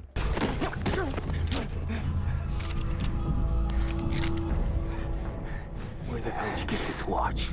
Some rooftop gunmen order them to drop their weapons, and then when they try to escape Terminus, the gunmen shoot at their feet in order to direct them into the place they want them to go.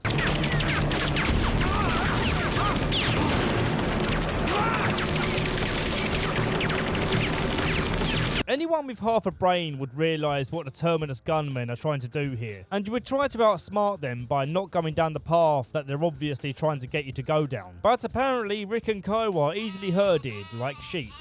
And to think I praised your intelligence mere moments ago, Rick. So the sheep wind up surrounded by guns, where they're ordered to go inside this train car labelled A. And that's why the episode is called A. Isn't that clever? Everybody's so creative. Inside the car, they see Glenn, Maggie and the others are still alive, and the ending dialogue is so anticlimactic, but they edit it in a way that's supposed to make it seem cool. I've had to trim this down for copyright reasons, but still, check this out and tell me you weren't expecting him to say something a little more cool. They're gonna feel pretty stupid when they find out. Find out what?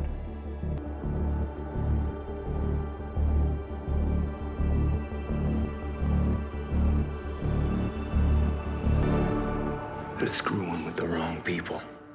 What a lame way to end a season. The start of the episode reveals that the guys currently running Terminus faced a situation where some raiders kept them captive, just like they're doing to Rick's gang now. Their conversations suggest that they used to be good people who were at one point genuinely offering sanctuary, but over time I guess they got corrupted. We were trying to do something good. We were being human beings. What are we now, Gareth? It's an interesting story, so let's see what they do with this as we flash forward to the present. As the gang prepare to defend themselves, a hatch opens on the roof and they get dizzied by a smoke grenade. They're then lined up kneeling at a pig trough, and when looking around we can see they're in a slaughterhouse. To the right of Rick we see Dippy again, so he does return to the story. Oh, never mind. Of course, as they make their way down the line, they stop before they kill anyone we care about. Bob urges for them to believe that Eugene can cure the Walker disease, making this slaughter activity unnecessary. We can put the world back to how it was. Can't go back, Bob. Terminus Tommy, his real name doesn't matter, orders the executions to proceed, but as they're about to swing the bat, something explodes. Going back slightly, Carol and Tyrese are hiding from a Walker herd when they get redirected by the gunfire from Terminus, and nearby they spot a Terminus randomer talking about Rick's gang, so Carol puts a gun to his head. Listen, y'all don't have to do this. Whatever you want, we got a place where everyone's welcome. Shut up, man. Okay. We're friends of the chick with the sword and the kid in the hat. We looked and we saw him step in on the mat. We looked and we saw him, the cat in the hat, and he said We're friends of the chick with the sword and the kid in the hat. Carol then covers herself in Walker guts so that she can blend in with the crowd and get close to Terminus undetected. Then she shoots a hole in a propane tank and sets off a firework to ignite the gas.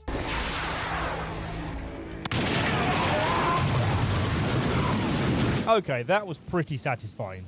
And she looks like a total badass when she walks into the destruction. Notice how I'm trying to correctly say badass, which goes against my Essexness, but I'm trying my best to make sure I say this word correctly after the mean comments left on my Breaking Bad video. How did this geeky looking dad in his saggy underpants become the biggest badass TV hero ever? Even goofier than my accent is this guy who's wiggling around on the floor instead of getting up and running away from the walkers. His face then gets eaten in a really cheap looking way, which is a real contrast to the awesome pyrotechnics we have going on here. I'm assuming the fire on these walkers is real and not digital. Either way, it looks fantastic. Rick manages to cut through his binds and surprise attacks the butchers. Before Carol reunites with the gang, she gets spotted by Terminus leader Mary. I want to see your face. But they quickly skip the verbal foreplay and go into full battle, with Carol eventually gaining the upper hand. At this point, Mary explains how this place used to be an actual sanctuary. Yeah, we already heard this before, but to be fair, she does go into some gruesome details about what the captors did to them, which corrupted their worldview from that point on. Carol then demands to know where Rick and the others are, and she ain't messing around. Damn, Carol's awesome in this episode. When Carol's done talking with her, she opens the door and allows the walkers to come finish the job. Back to Tyrese, he's keeping an eye on their Terminus prisoner until he gets distracted by the Terminus explosion. So the prisoner threatens to snap Judith's neck and orders him to go outside. Oh man, you know the prisoner's not going to go through with it, but it's still stressful to watch. So let's skip to the predictable part where Tyrese tackles him down to the ground and no baby dies. Still trapped inside the train car, Eugene's getting pressured to reveal the classified information on how to cure this disease. The others giving a good justification that someone else should know how to do it, just in case Eugene gets killed on the way to Washington. His explanation is basically that there exists a government-controlled virus that can wipe out the entire population of Earth. Why would something like this exist? Who knows? But then he explains that they can flip the script and kill every walker instead. Well, anyway, they get rescued, and then all the gang get back together, which means that this is the moment where Rick and Carl realise that baby Judith's still alive. It's a really sweet moment.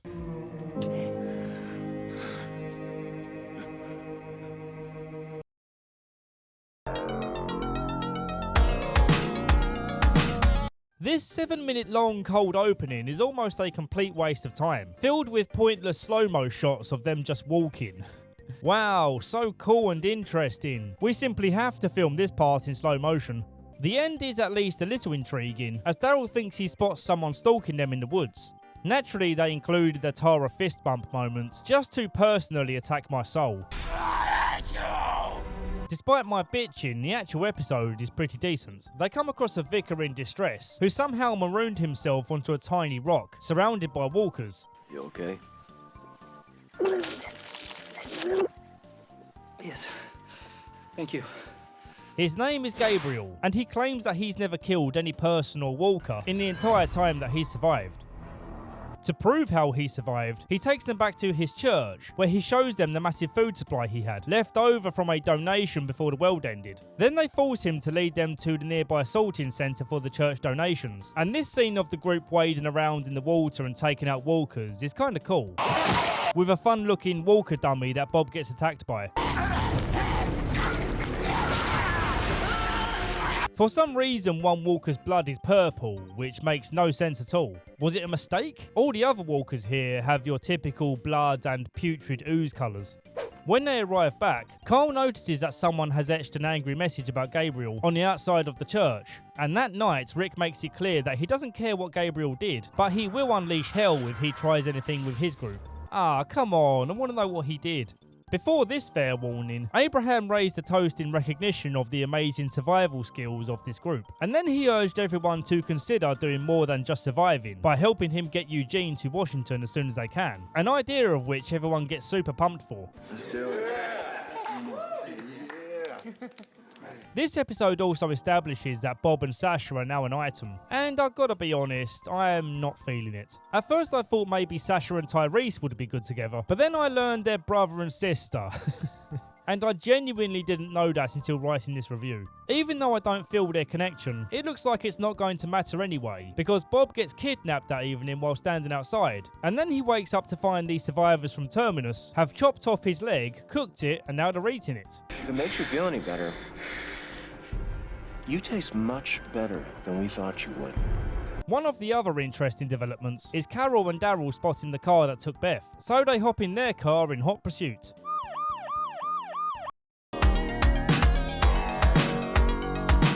Terminus Tommy's delivering extensive dialogue about the necessity of eating humans and blah blah blah. It goes on for way too long in my opinion, but it has a good payoff where Bob reveals that he was bitten, which happened in that scuffle underwater, and it's here that we get Bob's iconic line. I've been bitten, you stupid pricks! I'm tainted meat. How's it gonna happen? We gonna turn? We just gonna die? Albert, calm the hell down. We cooked him. Everything is gonna be fine. Tainted meat! Shut up.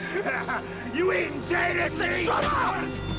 We cut to Gabriel being forced to confess what he did to make someone scratch the words "subscribe to Hausenberg" on his church. Who typed this silly gag into the script? You know what it actually says. Turns out Gabriel was just super scared when everything fell apart and locked himself in the church while people were dying outside. And although what he did was super horrible, you do feel bad for the guy as he admits that he's a flawed human being for being so cowardly and doing the only thing he knows how to do to survive. I always lock the doors. I always lock the doors.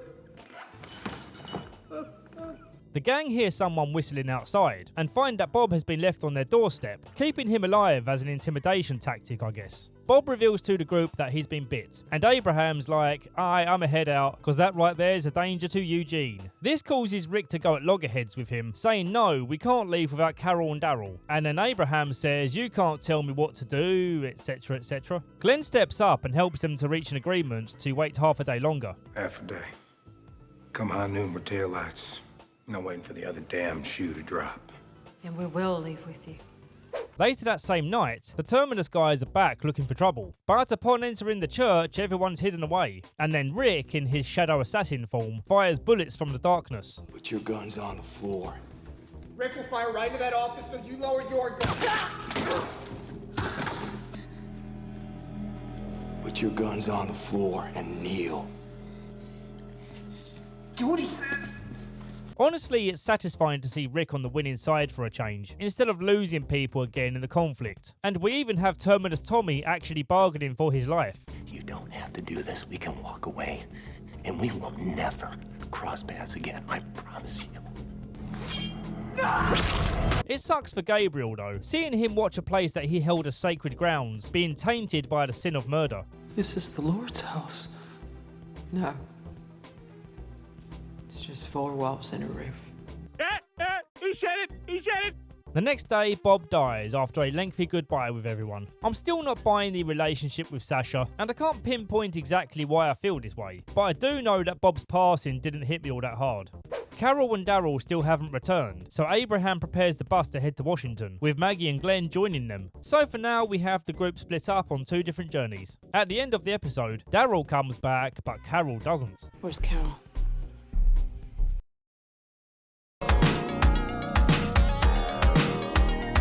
Beth wakes up in the hospital, and it's here that I'm reminded that we're back in the city of Atlanta. And this realisation kind of brings about a feeling of boredom. It seems crazy to me that we've had quite a few locations in this show, and yet for whatever reason the show feels compelled to bring us back to Atlanta. I just think at this point in the show it would have been nice to change up the location, just for the sake of a change of scenery for the audience.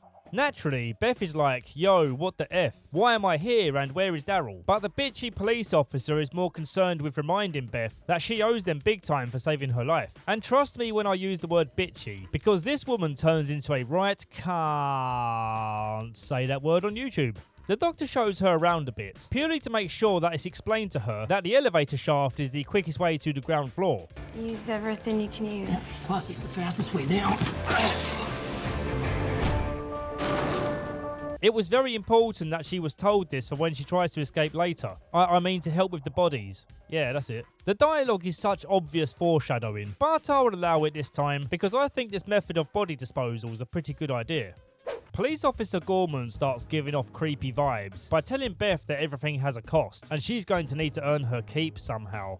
Yeah, this foreshadowing is equally as obvious. Later, the doctor fails to save a patient, and in response, Officer Dawn slaps Beth.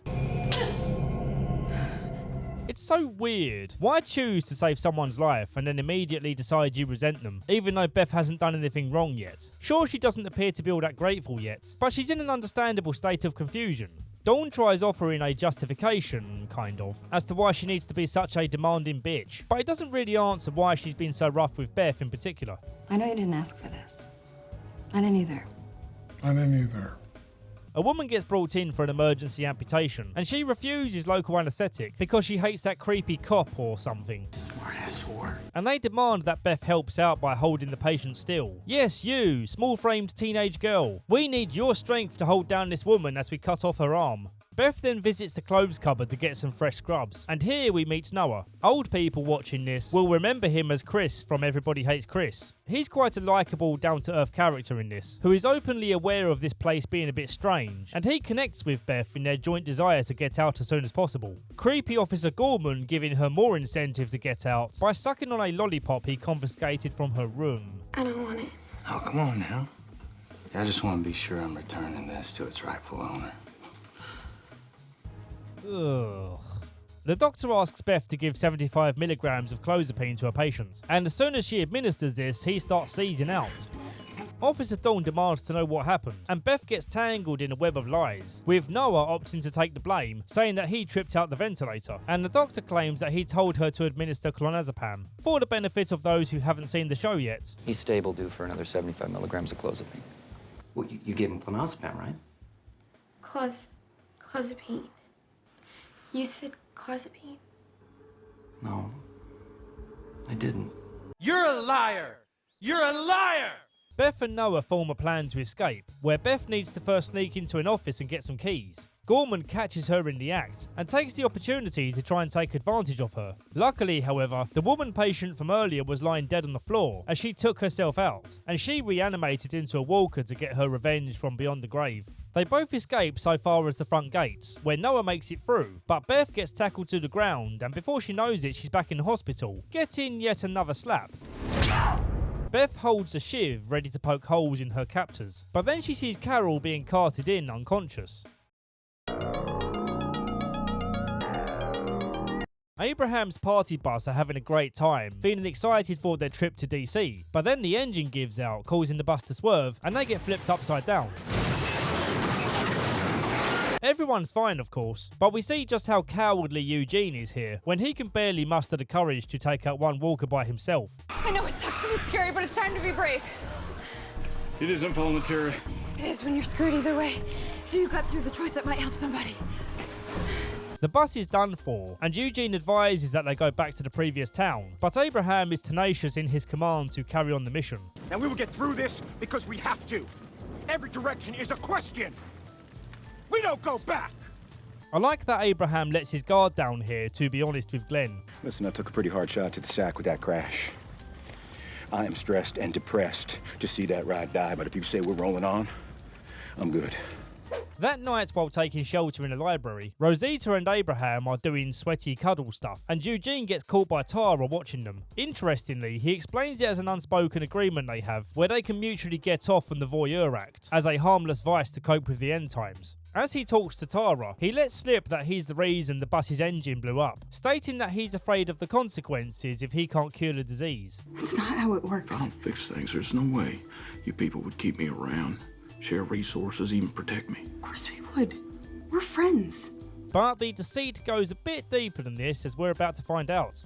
They find this fire truck and set off on their journey again, but yet again they encounter an obstacle. This time it's a massive walker herd in the road. Abraham feels pushed to his limit when the group once again suggests a detour, and as Abraham grabs Eugene to march him back to the fire truck, Eugene confesses the truth.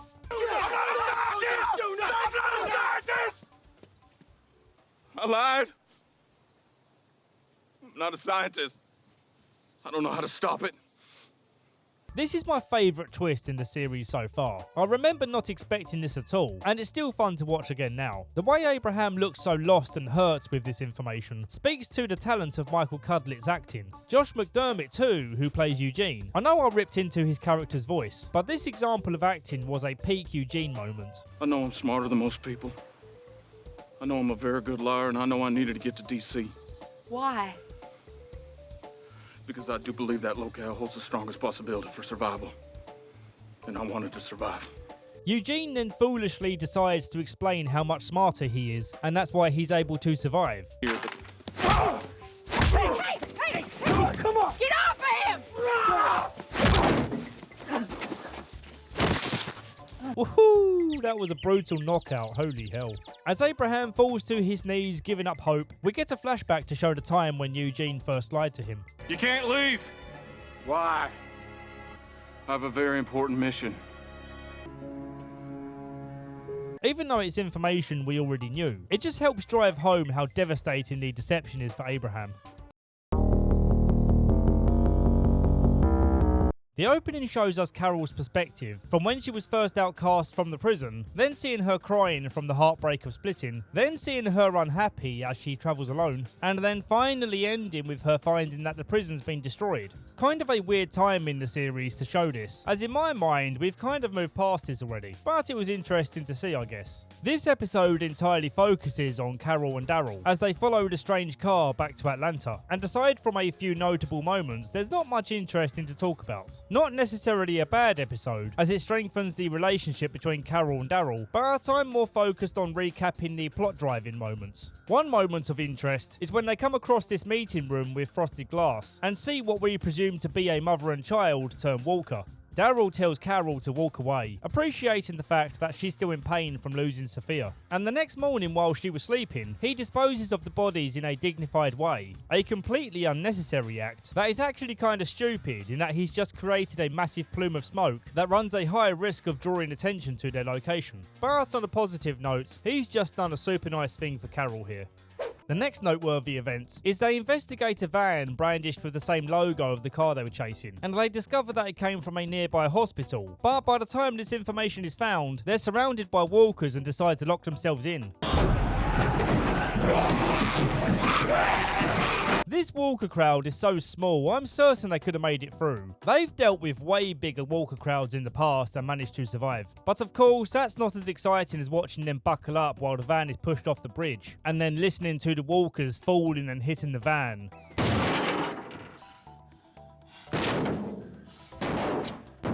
It's all good fun. The last part of the story to mention is that they run into Noah, who is understandably hostile towards them, but after they save his life from a walker, he reveals information on the hospital and that the blonde girl they're looking for is alive and well and being held captive there. As they leave the building, Carol gets hit by one of their cars and gets taken in. Noah correctly advises Daryl not to try and rescue her because they're going to give her the medical attention she now needs.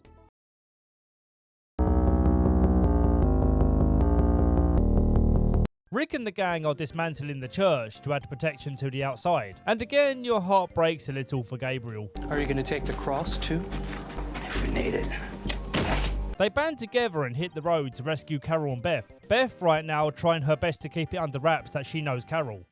Abraham remains on his knees for a painful amount of time, and he isn't willing to listen to a reason right now to carry on. He squares up to Rosita when she gets sassy with him, and Maggie shuts him down before his temper flares again. She does eventually take pity on him and convinces him to drink some water so he can carry on living. They very generously cover Eugene to stop him becoming a baked potato from the Georgia sunshine, and because of their kindness, he regains consciousness by the end.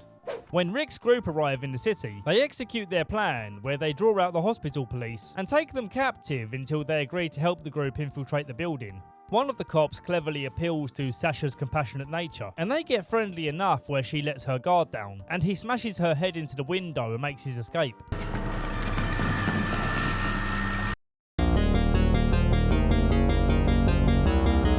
Rick chases after the cop who injured Sasha, and when he refuses to stop running, Rick full sends the cop car, breaking his back as he hits the road. Maybe he didn't mean to hurt him this bad, but it's too late for apologies, so he mercy kills him. Not gonna lie to you, I kinda wanted to see this guy getting eaten by walkers instead. Gabriel accidentally leads a herd of walkers back to the church, and with Michonne and Cole's help, they deal with the problem by locking them all inside, which of course now means they've lost yet another campsite. Fire Engine Gang come back and tell Michonne the bad news that Eugene is a liar, and Maggie gets the good news that Beth is still alive. Oh, this is gonna get awkward. The two remaining cops tell Rick's group that they don't like Dawn, and they're willing to lie in order to get a hostage swap deal on the cards. I like this moment where Rick meets with two other officers so they can set the agreement terms. We want to make an exchange. Then we'll be on our way. No one gets hurt. Where are your people? They're close. Rick's been in a really strong position of authority these past few episodes. He feels untouchable at the moment, and it's really satisfying to watch. In the hospital, they make the exchange. Two officers for Beth and Carol, but Dawn's ego won't allow Noah to walk away with them, and she demands that he stays. Beth stands up for Noah, and also takes this opportunity to try and shut Dawn up for good, but this happens.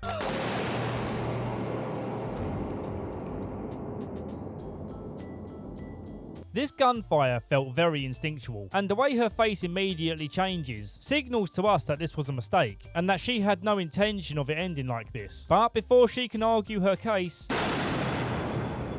I'm glad this part wasn't prolonged, because this series typically loves a prolonged death scene. Real shame about Beth. She was never the strongest character for me, but she instilled a sense of responsibility in those who protected her. And the look on Daryl's face as he carries her body out almost brought me to tears. And that's what I find most upsetting about her death. She was basically the little sister of the group, and everyone cared for her, including her sister Maggie, who now has no family left. And isn't that just awful?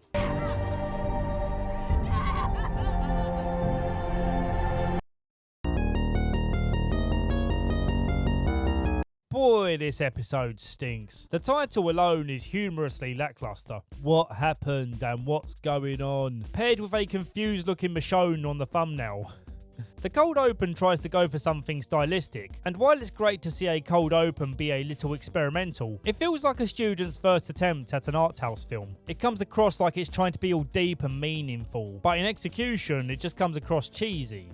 Don't cry for me, I'm already dead.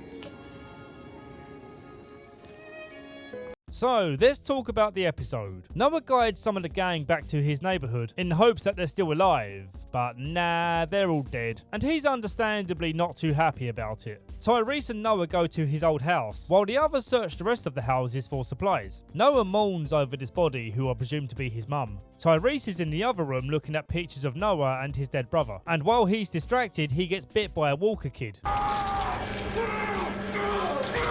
Noah comes in and helps him get rid of the walker kid, and then says he's going to run and get help. And I kid you not, the time between Noah leaving the house and him getting the attention of the others for help is 7.5 minutes. We're made to wait 7.5 minutes to find out if a character everyone likes is going to get the help he needs before it's too late. And by the 7-minute mark, everyone watching will likely have the feeling that it is too late, because amputation needs to be an immediate action. While Tyrese waits for help, he starts hallucinating dead characters. And it was cool to see some of these characters again, but not when they're a part of another prolonged death scene. And this one really does drag out for way too long. They try to rush Tyrese back home, but they stop the car when he dies en route, and the episode ends with his funeral. So yeah, rip Tyrese. I wish your death was handled differently, but we move on.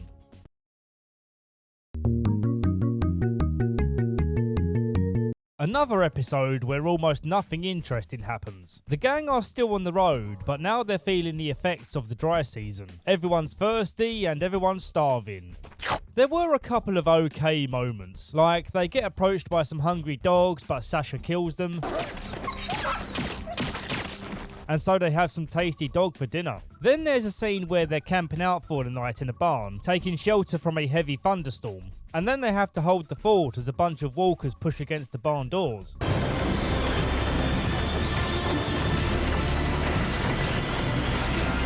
This kind of editing gives me a real headache, rather than giving me the intended feeling of suspense. For comparison's sakes, the thunderstorm walker scene in season 4 episode 12 did so much better with this goal. Along the road, they find someone's left them water, with a note saying that it's a gift from a friend. Eugene steps forward to be the guinea pig and test the water, but interestingly, Abraham stops him. So it looks like he's starting to forgive him. At the end of the episode, this mystery friend emerges from the bushes. My name is Aaron. I know. Stranger danger, but I'm a friend. And yeah, that's pretty much it. Aaron enters the barn, and everyone immediately assumes the worst and treats him like a potential threat. After all this group has been through, you do understand, but at the same time you feel bad for this guy, as he's trying his hardest to convince them that he's a good guy, who simply just wants to help. He even brings baby food that Rick forces him to eat first, to make sure it's not poison. I hate applesauce. My mom used to make me eat foods I didn't like to make me more manly. Again, totally justifiable. Even as an audience member, we've become so accustomed to people turning out to be villains that it's hard to 100% trust him. Michonne, Glenn and some others travel to a spot where Aaron says he has some cars with food inside. And I like that on the way, Michonne reminds Glenn that they've had to place their trust in many strangers before, herself included. Hell, go back far enough in the story and they were all strangers once. Aaron tells them about his community, and even has pictures to prove how safe it is. But Rick isn't quite convinced. Michonne goes against Rick's decision, and says they have to give this community a chance, as everyone's on their last legs from exhaustion. This is a key moment where I feel Michonne becomes a voice of leadership for the group. And for me, it marks the point in the show where I can gladly say that Michonne is now a top tier character. Rick agrees to the decision, but refuses to take the route that Aaron recommends, opting for a different road so that he can bypass any traps that Aaron may have set. Aaron warns him that the other roads are dangerous, and well, he was right. This road is full of walkers, and the car gets jammed up after mowing many of them down. I love how bloody this car gets, it's super gross. Now the car won't start, and then Aaron freaks out when he sees a flare go off in the distance. He kicks his way out of the car and runs off into the woods. While looking for him, Rick fires a flare into the eye socket of some walkers, and it's a great visual. They get to a halfway point where Aaron's boyfriend is waiting for them. He was helping keep watch on the group's movements, and somehow managed to bust up his foot on the way back. They make their way over to Aaron's community called Alexandria, and on the way they spot Washington DC in the distance. And I know the mission has now changed, but personally I'd still like to see them go there. I can't remember if this happens later in the series, but I'll remain optimistic. They get to Alexandria, and Rick practically tears up when he hears children playing inside the fences. A sense of relief washes over the group, and we'll see what this place turns out to be in the next episode. Rick and the others are interviewed while being recorded by Deanna, the governor of Alexandria. I'm sure she's going to be less unhinged than the previous governor, as everything about this community seems nice and well functioning. They have electricity, hot water, a hairstylist, a girl for Carl to fall in love with probably, and all with 0 heads floating in tanks. They all decide to sleep in the same house that night, even though they've been given their own houses, doing so out of caution not to let their guard down 100%. When Carl is invited to play video games and do normal teenager stuff, you can see it in his face how close he is to breaking down. But that's only because they gave him the off-brand Xbox controller, the one that the guest always has to use. They tell them about a walker they've hung from the trees to practice stabbing or something. But the walker's got away, and so they whistle for it to come back. And it almost gets to Tara before Glenn takes it out. This move upsetting them greatly. You almost got her killed! I told you all to stay back! I told you to listen to every damn thing I said! I told you that. The lead guy squares up to Glenn for not following his orders, and to see Glenn hold his ground without flinching reminds me of how far he's come since his baseball cap wearing, never seen boobs before, hey dumbass days. Deanna jumps in and orders Cocky Guy to treat Glenn and the other community noobs as equals so long as they live here. That night, Rick and the other leaders of the gang agree that they're going to remain strong in case this community fails to keep them safe. Sasha sets up some pictures to practice her aim, but isn't she a bit close? She's using a scoped rifle, which is almost impossible to miss with at this range, right? Now I've said it before, I'm no gun guy, so I could be chatting shit here, but I feel strongly that I'm right on this. Main reason for showing this scene is because Sasha is exhibiting signs of PTSD.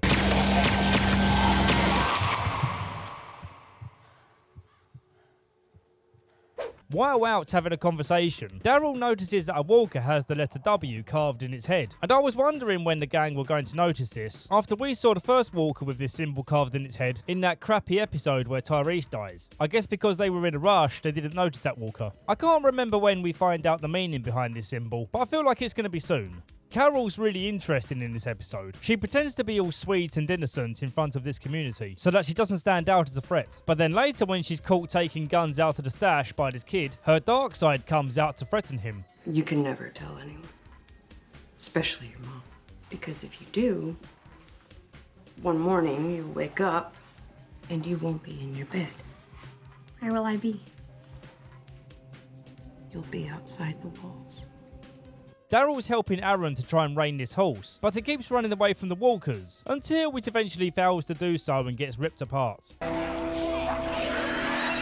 Not really a significant event, but the horse was featured in the thumbnail, so I felt like I should mention it.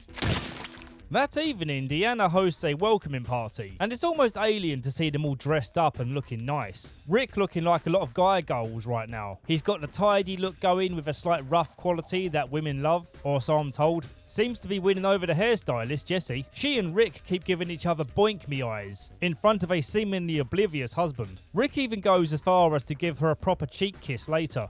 Everyone is slowly settling into this new way of life, but Sasha's PTSD hits hard, and she snaps at the others for having it so easy. Just worried that I'll end up cooking something you hate.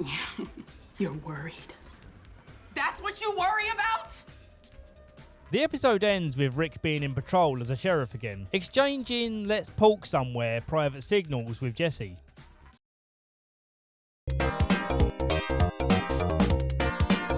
Gabriel has set up a makeshift church, and when he sees he's been gifted some strawberries, he starts tearing apart his Bible. Later on we get clued in as to why he's acting like this, but for now it's clear that he doesn't feel deserving of this fresh start. Noah asks for some coaching on how to build things, to be taught by this nice guy architect fella, and he advises Noah that there's no need for that particular skill in this community, as he has that covered. But what he could do instead is start documenting a history of Alexandria, and he should start today. It feels like a father and son connection could form between them, and as both of these guys are likeable, chill characters, you kinda want it for them.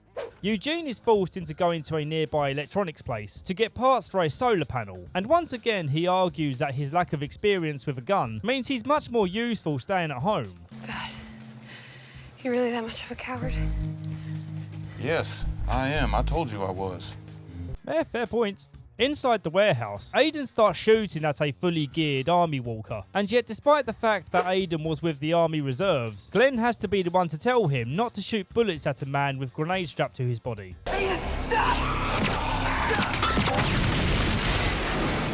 Aiden's impaled on a bracket, and Tara's knocked out. Aiden's not dead, however, and Eugene promises them that he will look after Tara while they go help him out. They try and lift Aiden off the shelf, but he's jammed on the metalwork good and proper, so they have no choice but to let him get torn apart.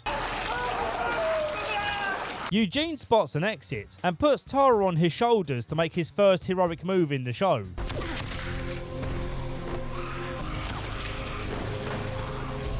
We have one more casualty to witness before they go home. Noah, Glenn and this guy get stuck in a revolving door, and the rando guy keeps pushing the door to try and save his own skin. This selfish act getting Noah's arm in reach of the hungry walkers, and as he's pushed up against the glass, he's brutally pulled apart.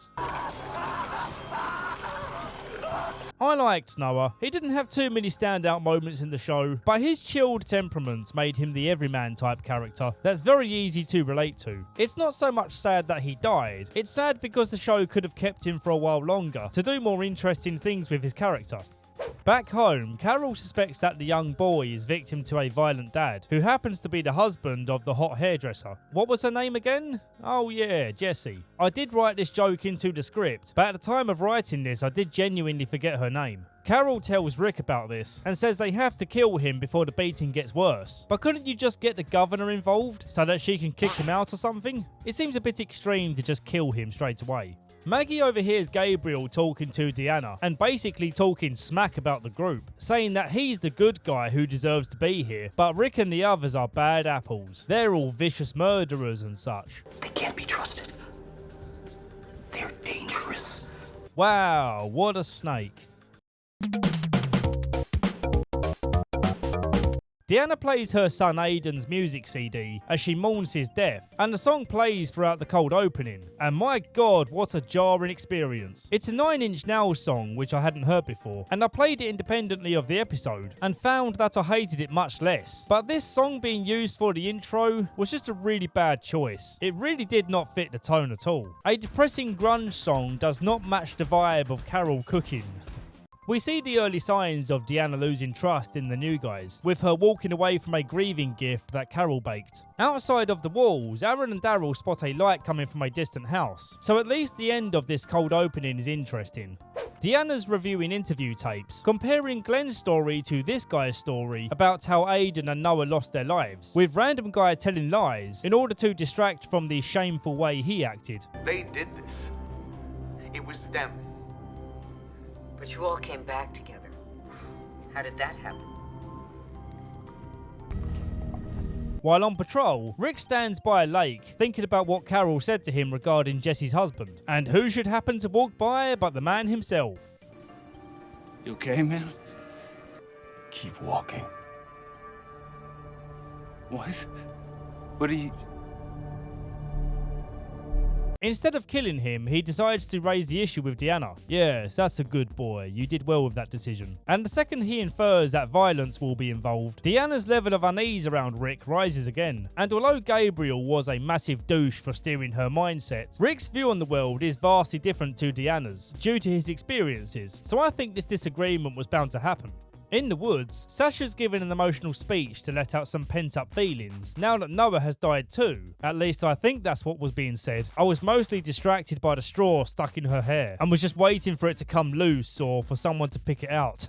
So yeah, if you ever pour your heart out to me, maybe check you don't have crap in your hair, because I will not be paying attention to what you're saying. The second thing to happen in the woods is Carl and his crush Enid are hiding in a hollow tree so they can avoid the walkers, and Carl tries a subtle hand touch to get things going, but then he shies away from it. Mission failed. We'll get them next time. The last woodland activity to talk about is Aaron and Daryl looking for the source of the light, and then coming across another walker with a W etched into its head. So whoever they're looking for, they're close by. The episode ends with a massive scrap between Rick and Jesse's husband, and then Rick rants at Deanna about the new world and how things have to be. Luckily though, Michonne shuts Rick up before he ruins this new relationship beyond repair. I'm not gonna stand by.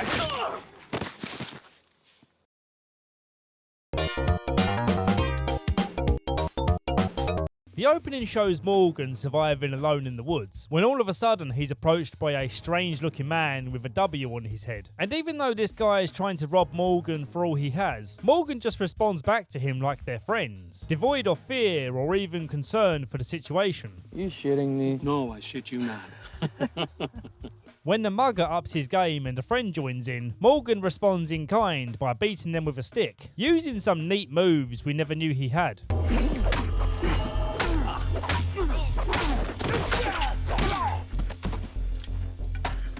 You may be wondering why this mugger guy didn't use his gun, but it turns out the gun was empty.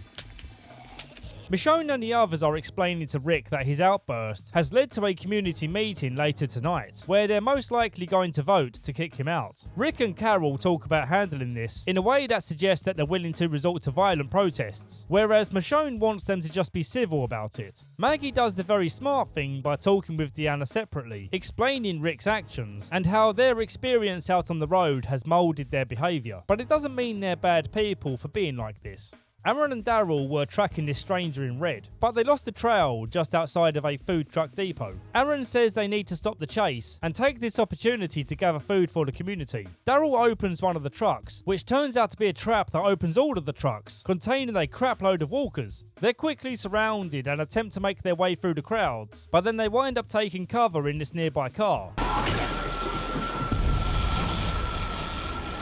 The idea that some mysterious group of people are taking the time to carve W's into walkers' heads and also set up weird booby traps like this, it keeps you watching with anticipation of the types of people they will turn out to be. We've already met one of them, who was more creepy than an actual threat. Put that down.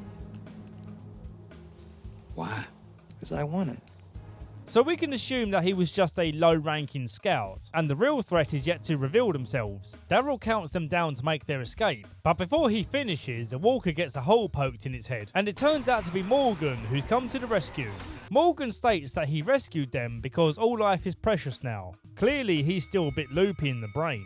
Gabriel goes out on a walk, feeling enlightened that he has the protection of God, and he's now ready for whatever comes his way. But when a walker goes to bite him, he caves into reality and finally kills one.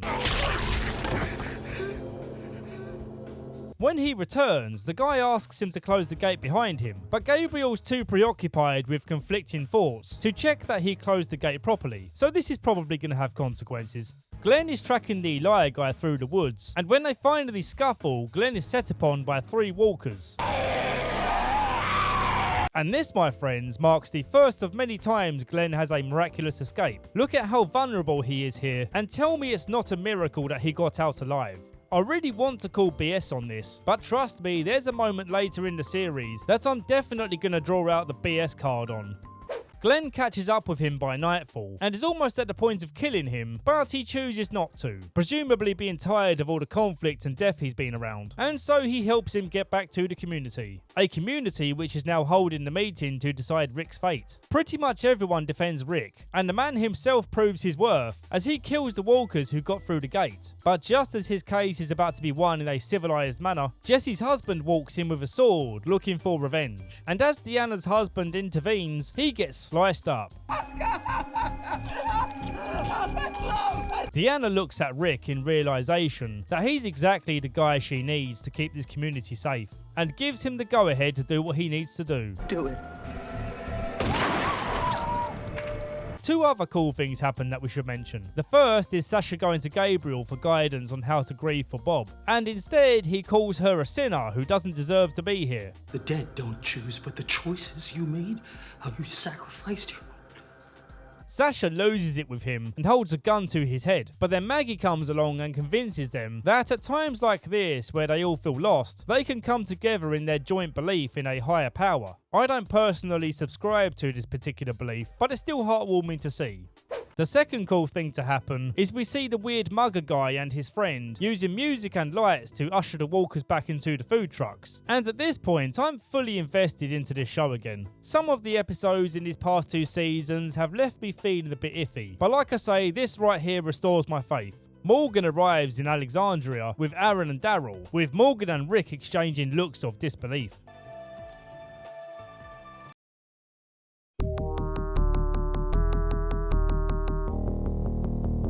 Oh boy, we're back, and we're starting with an episode that's over an hour long, and at times you certainly feel like it could have been trimmed down a bit. However, there are many things I like about this one, so let's crack on.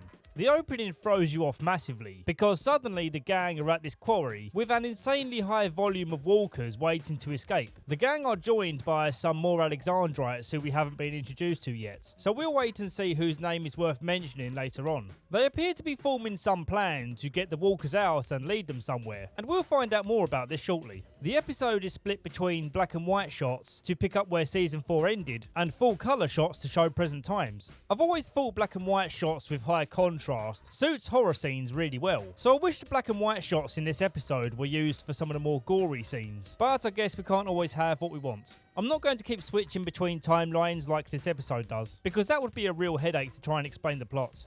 So, after Rick shoots the horrible husband, he and Morgan take his body outside of the walls, but they still have to bury him to respect the fact that he had a family, and the community won't just let them throw him in the trash like he deserves. I'm not gonna be buried in a grave. When I'm dead, just throw me in the trash. Rick suggests they could just leave him in the bushes, but Morgan says that's not who you are, believing that Rick is still the same person that he knew way back in episode 1. This is where they stumble across the quarry, and they realise that the exit road, which is temporarily blocked, leads directly towards Alexandria. They've had walkers at their walls, but a lot of them, maybe most of them, they wound up here. They tell everyone back home and come up with a plan to redirect the walkers when they eventually push this lorry off the road. Their plan is to set checkpoints, signalled by balloons, to ensure the walkers are heading down the desired path, using a car and Daryl's bike to keep the herd chasing. It's a very long, drawn-out process, and once you've gotten over how cool this shot looks with Daryl and the herd, the excitement disappears. Oh no. I've realised we need to jump back in time a little bit here, and I said we wouldn't do that. Fuck's sake. Some of the Alexandrites aren't happy with Rick and his group being members of their community, and Eugene is caught eavesdropping on their scheme to get rid of them. You heard? I didn't. I mean, Carter? Didn't. Rick comes back just in time to catch them threatening Eugene, and he shows them that no one messes with Rick Grimes. You really think you're gonna take this community from us? From Glenn? From Michonne? From Daryl? From me? Morgan giving him a saddened glance, disapproving of the man he's turning into. I don't quite get Morgan's deal. He's fresh back on the scene and we have no idea why he's so different to the crazed lunatic we saw before. Hopefully we do get to learn how he got better, otherwise this new behaviour is just odd. The redirection plan is going smoothly for the most part. We lose this one randomer, but honestly who cares. But then a loud continuous horn starts blaring in the direction of Alexandria, so their plan appears to be ruined. He's pulling the back half off the road. Oh, God.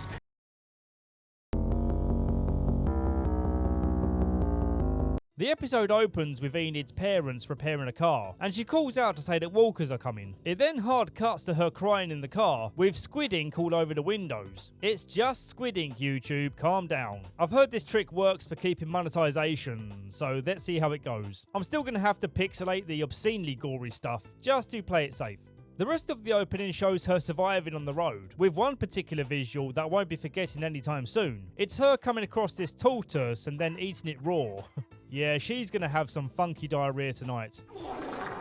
The visual that we're supposed to be more intrigued by, as the title suggests, is Enid writing JSS everywhere. But I've learnt this show is a big fan of stupid catchphrases and attempting interesting wordplay. Oh look, Enid just spelt JSS with the turtle bones. Ugh. In their defense, this example is revealed to be a mantra she kept in mind while surviving out on the road, using any means necessary to just survive somehow. That's what JSS is. It's the kind of clunky philosophical phrase you'd expect a teenage girl to come up with, so I guess I'll give it a pass in this case.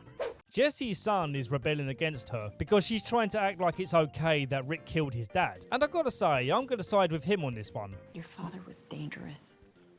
Rick is dangerous. He doesn't have anything to do with this. Of course his dad had to be dealt with, but you shouldn't pretend like everything is okay now. Your son no longer has a dad. That's gonna mess up his mind big time. While Carol is watching some woman outside, she gets jumped by a stranger wielding a machete, and before long the whole town is taken over by these crazy wackos, all brandished with the W symbol. The blaring horn that we heard in the previous episode is revealed to be a lorry that one of the invaders crashed into their walls, but I'm not going to play the audio for this because honestly, I really hate continuous loud singular notes. It gives me an uncomfortable feeling of irritability, and I get this anxious feeling not knowing when or if the sound is going to stop. And I sure do hope this is a common problem people have, and I'm not just some freak of nature. Carol continues to be as cool as a cucumber by blending in as one of the W dudes so that she could take them out more easily. Morgan tries to kill her buzz by saying, "No, killing is bad, and you're bad for killing, okay?" Morgan comes face to face with the guy he met by the campfire, and when Morgan gets the upper hand, he still refuses to kill him. I'm sorry. I really enjoyed this episode, so this season's looking pretty good so far. In this episode, Rick races ahead of the herd to try and redirect them again, and after killing another Alexandrite who got bit, the community once again looks at Rick with concern. Nothing new or interesting about that. What is interesting though is what happens to Glenn's group, who have also raced ahead of the herd, but in the direction of Alexandria. The halfway point is a small town, which is surrounded by walkers shortly after their arrival. Shit. Nicholas. In my recaps, I've skipped over this weird dynamic going on between Glenn and Nicholas, where Glenn is trying to get him back on the right track after making the cowardly decision to sacrifice Noah. What you've done, you're gonna sit with it a while. Because I don't want you out here tomorrow. You're not ready. You will be. Sometime soon I'll make sure of it. And then you start to make it right. He keeps forcing Nicholas to make critical choices to keep their group alive, but I'm a firm believer in that you can't force people into being good leaders. It's a trait you develop over time, and maybe this situation where the survival of a whole community is at stake isn't the best time to throw some nervous idiot into the deep end and expect him to swim. Nicholas makes the choice to hide out in a pet shop, and I like the small detail of this cat skeleton, or whatever animal this was. Nicholas and Glenn split off from the group to complete their task of sending up a signal flare, but the assigned building is burnt down, so they have to scramble to find another way out, and then they wind up being trapped in a dead-end alley. They climb atop this dumpster, and Nicholas sees that there's no way of making it out of this alive, and decides to go out his own way. Thank you.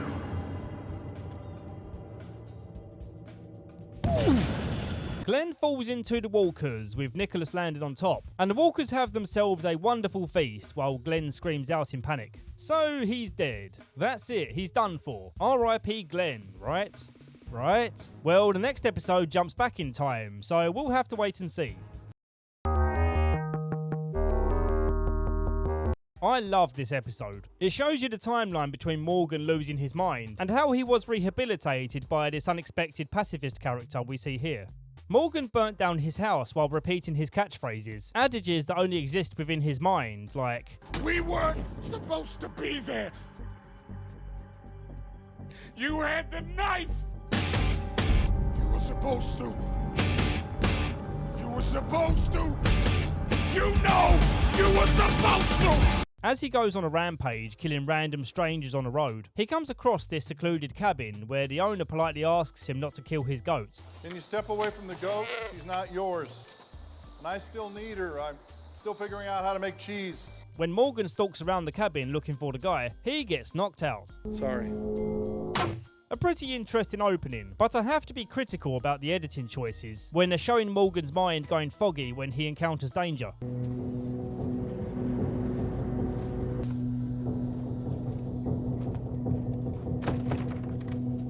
Notice how they edited the effects to match the beat of the music. This for me totally breaks immersion. It gives the scene a sense of breaking the fourth wall, whereas effects are supposed to improve your immersion. I'm not watching a music video here, we're watching a man suffering from PTSD. If they matched this effect with his heartbeats, that would have worked much better than this. Morgan wakes up inside a cage and immediately requests for this man to kill him, a request he repeats over and over. Kill me! But this man, who goes by the name Eastman, is a pacifist who practices the art of Aikido to defend himself, in a way that only kills his opponent when necessary. Morgan suffering from PTSD prevents him from feeling safe around people, but with Eastman's relentless friendship in the face of Morgan's outbursts, and his guidance in the art of Aikido, Morgan makes great strides towards getting his mind back in check. Predictably and unfortunately, Eastman was a one-episode character, getting bit by a walker as he protects Morgan. It's a real shame because his character was super likeable. His dialogue felt natural. For the rest of your life you could stay here. But you shouldn't stay here. Can't expect such splendid guests as yourself to show up. He had an interesting background in forensics, and his disposition of kindness and being welcoming to new people despite how dangerous they might be was a refreshing type of character for this universe. Most of all, I'm now at peace with Morgan's new approach on life, as he's carrying on Eastman's legacy, and now that his mind is back in check, he can stop with all of these gibberish phrases that he keeps writing. The episode ends with Morgan in Alexandria talking to the creepy W guy he knocked out, and he tries convincing him to turn his mind away from violence, just like Eastman did for him. But this guy seems way too far gone to be saved, and he's got this nasty infected looking cut, so he knows he's probably going to die, and therefore has nothing to lose, leaving Morgan with conflicting thoughts on how to handle the situation.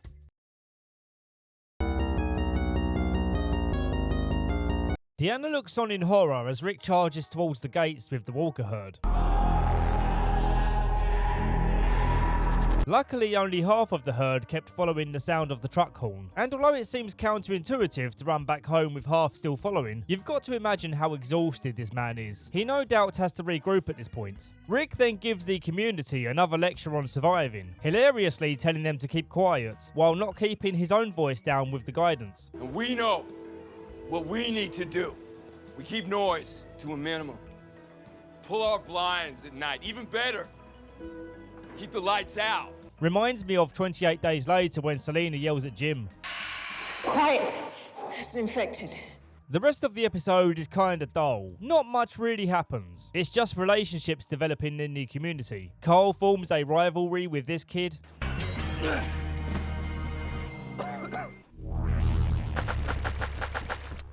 Fatality.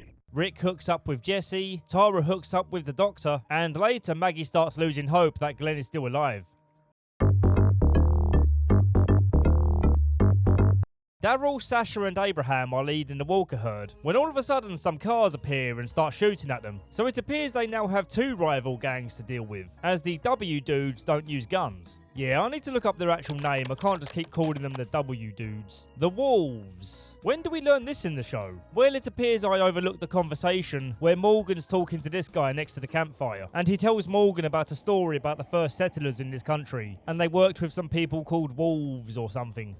Well, anyway, they manage to avoid the gunmen but get split up, with Daryl crashing out in this woodland area that's been burnt to the ground. And Abraham and Sasha take shelter in this car insurance office. Sasha does something here that really made me laugh, where she tells Abraham not to kill a walker because it leaves evidence that they were here. But she says this immediately after scratching a message into the door for whoever this Pixon guy is. You're smarter than that.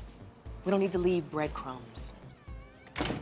For the sake of keeping the timeline in order, I'll cover Daryl's story first. While walking through the charred forest, he comes across these people who mistake him for one of the gunmen, and they take Daryl as a bargaining chip for when the actual gunmen come looking for him. These randomers are trying to make their own settlement, but when they get back to their base they find it full of walkers, assuming the worst has happened to their friend who was keeping watch. One of the women faints, and Daryl spots the opportunity to grab their bag and make a run for it. He opens the bag and finds a box of insulin, so he decides to go back to them and trade it for their gun. As they make the exchange, a giant truck heads towards them, and some guy calls out for the randomers to pay them what they owe. So Daryl helps these randomers to flee the area. Turns out getting this insulin back to them was a waste of time, because the diabetic woman gets herself killed in the silliest looking way. They came back to their greenhouse and saw that the two people looking after it have been burnt alive, presumably by the gunmen. And when this woman, let's call her Diabetes, leans down and the walker wakes up, she goes to stand up but then does this weird fall back down. And she smashes the melted glass that dripped down in the fire and hardened on the walkers. I had to rewatch a couple of times to even understand what I was seeing here. But yeah, Diabetes is dead. The randomers end up double-crossing Daryl, ordering him to hand over his bike and crossbow. We're sorry. You're gonna be.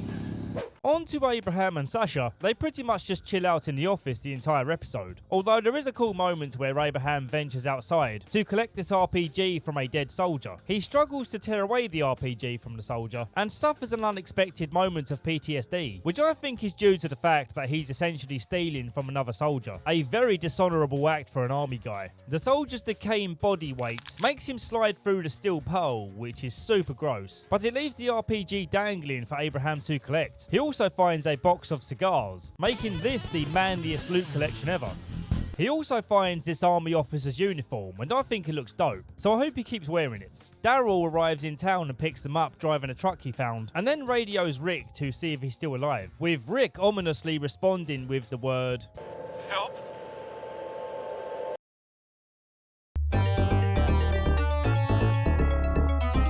So, we finally get some closure on what happened to Glenn, because like I said, he's 100% dead. Oh, what's this? He's crawling from under Nick's body and going under the dumpster? Oh, it's all okay then, I guess. I guess Nick's body must have been perfectly aligned with his, as the huge cluster of walkers bit into Nick's body and only Nick's body. But wait, that's not correct, because we have these shots that show that Nick was laying across him, meaning his upper torso, head and legs were completely exposed. But the walkers just happened to find Nick's belly more appealing. Glenn surviving this is total horse poo, and you know it. He waits under the dumpster until the walkers clear the area, and when he gets up, Enid throws him some water from the roof. Hey, heads up! Shit. I said heads up. I forgot to mention she ran away from the community, feeling it's no longer safe there. Glenn demands that she comes back home, feeling it would be irresponsible to leave her on her own, but then she runs away from him.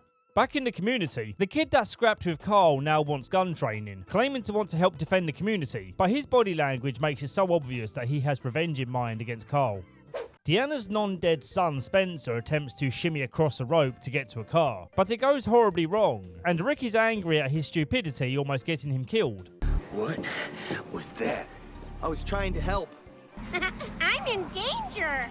When Enid and Glenn arrive back, they see they can't get back in as it's surrounded by walkers. So they untie some balloons to go up in the air as a signal for the community to know they're still alive. And as they all look up in joy, the clock tower collapses, bringing down one of the walls. Also, we leave on this cliffhanger, not knowing if this kid is going to shoot Carl. I guess we should look up his name now.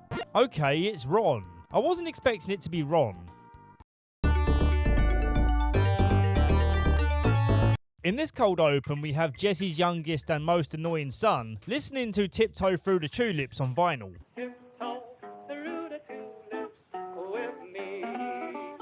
You know, the kind of song that normal kids listen to. And this cold open concludes with a camera pan over to a trail of ants crawling over a cookie. A cool visual that foreshadows the way in which walkers are about to ascend upon Alexandria. Rick and Deanna do their best to fend off the walkers, but Deanna gets pushed onto a circular saw or something, so Rick rushes her off to find somewhere safe. They end up in Jesse's house, where Jesse's annoying son Sam is once again scared and confused. I need you to turn off the music and shut the blinds. Because the monsters...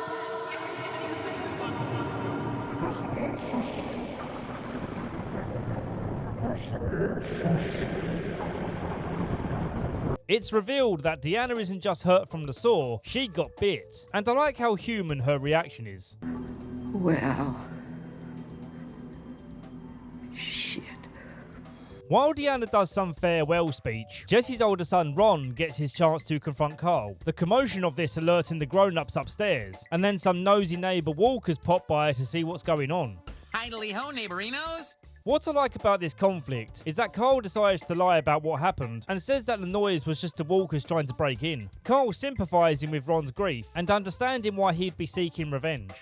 Another conflict is underway, with Carol threatening to kill the wolf guy. Let's give him a proper name, shall we? He reminds me of Adam Driver, but like a messed up version of Adam Driver. So we'll call him Adam Drunk Driver. Morgan and Carol scrap over their disagreement on keeping him alive, with Morgan coming out on top with his Aikido skills. But then Adam Drunk Driver runs him down while he's distracted. He then takes this woman hostage. I can't remember her name. Why am I so bad at remembering names? But she's kind of a mid-character anyway, so who cares? Rick and some of the others plan to make their escape, using the Walker Blood disguise method once again. A method they should really try more often based on its temporary success. Deanna goes to take herself out, but then she decides to take the more glorious exit by eliminating some walkers with her remaining bullets. The episode ends with Sam being scared and confused once again, and he calls out for Mummy, suggesting that the next episode will open with him being torn to pieces by the walkers he's just alerted. Sasha, Daryl and Abraham get stopped in the road by some bikers, and based on their behaviour, we assume they're on the same side as the people who shot at our gang earlier. It's in this standoff where they reveal that the name of their leader is Negan, a man who demands that his soldiers go out and gather stuff for him. Your property now belongs to Negan. While one of the bikers takes Daryl to the back of the van, the main biker dude holds up a gun, threatening to pull the trigger. And then this amazing thing happens while he's giving the big man talk. I'm not gonna kill you. You know what? Yes, I am.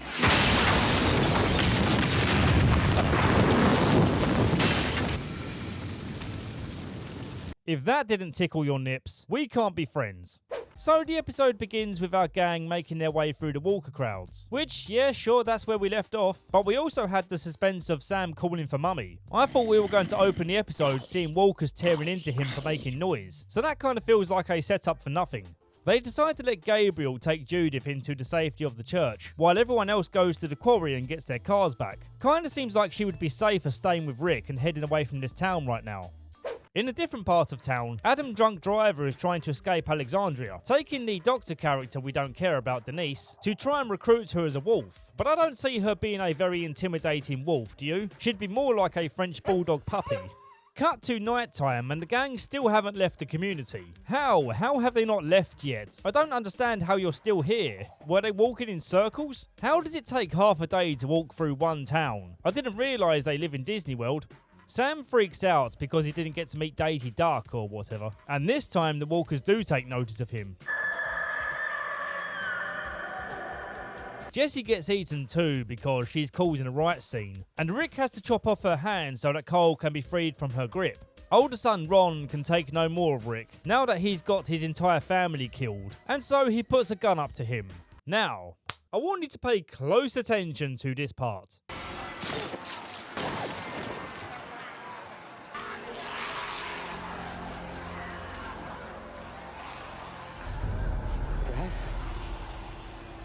Let's take this frame by frame. So when Ron's gun fires, it's at a downward angle, roughly at shoulder height. So in what world is that bullet passing through Carl's head, who's currently in an upstanding position? He'd have to have been kneeling and a lot closer to Ron for this gunshot wound to make any sense. Maybe they felt like the shock factor of this event would be a distraction enough for the audience, but they didn't account for nitpicking goblins like me.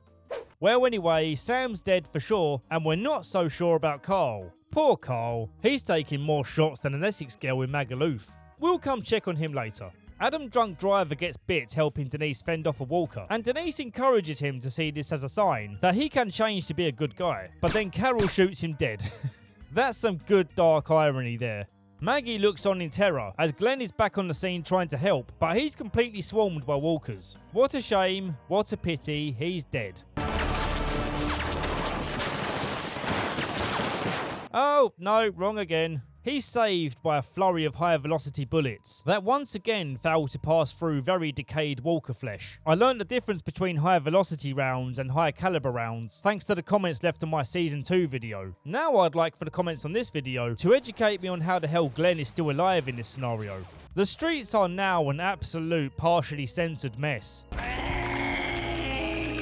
But ultimately the day is won, with few casualties to care about. Which of course means Carl is fine. He's just got a bit of a headache, bless him.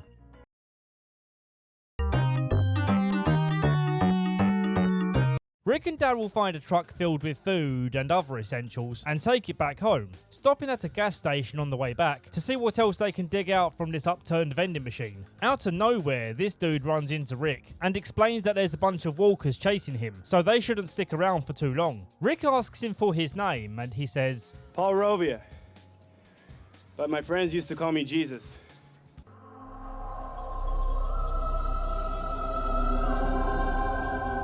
You know they're not going to include a character with the name Jesus and not have him be a big part of the show. Jesus tricks them into running to the sound of firecrackers going off. A nice distraction so he can steal the van. Sorry. Hard to be mad at such a smart play. Jesus is a pretty cool guy. They find him again down the road after a tyre blowout, and Jesus shows off his neat combat skills, almost getting the better of them. But this is America, pal. Guns win every fight here. They drive into a field assuming they left Jesus behind, but somehow he managed to climb onto the roof of the truck. So it is written, so it shall be. Jesus will never leave us alone in this world. And yes, I'm going to be making lame Jesus jokes whenever he's on screen. Deal with it. They scrap with Jesus when he tries to steal the truck back, and he accidentally knocks it into reverse. As he jumps out, he gets hit by the truck door as it rolls into the lake, meaning no one gets to take home this loot. They take him back home, agreeing that he's just some guy who is trying to do the same thing they were by getting vital supplies for their community. And as they rest up for the evening, Rick and Michonne get a bit touchy-feely, and then they do some kissing stuff, which soon leads into the adult kind of kissing. We know what we need to do. What are you doing? We keep noise to a minimum. Jesus takes them by surprise by sneaking into their lovemaking room. Nice cock. Ever since their time alone in that office, Abraham and Sasha have been flirting, but he's just been friend-zoned by her as she's decided to swap her patrol shifts with Eugene. Yeah. Yeah. How about that?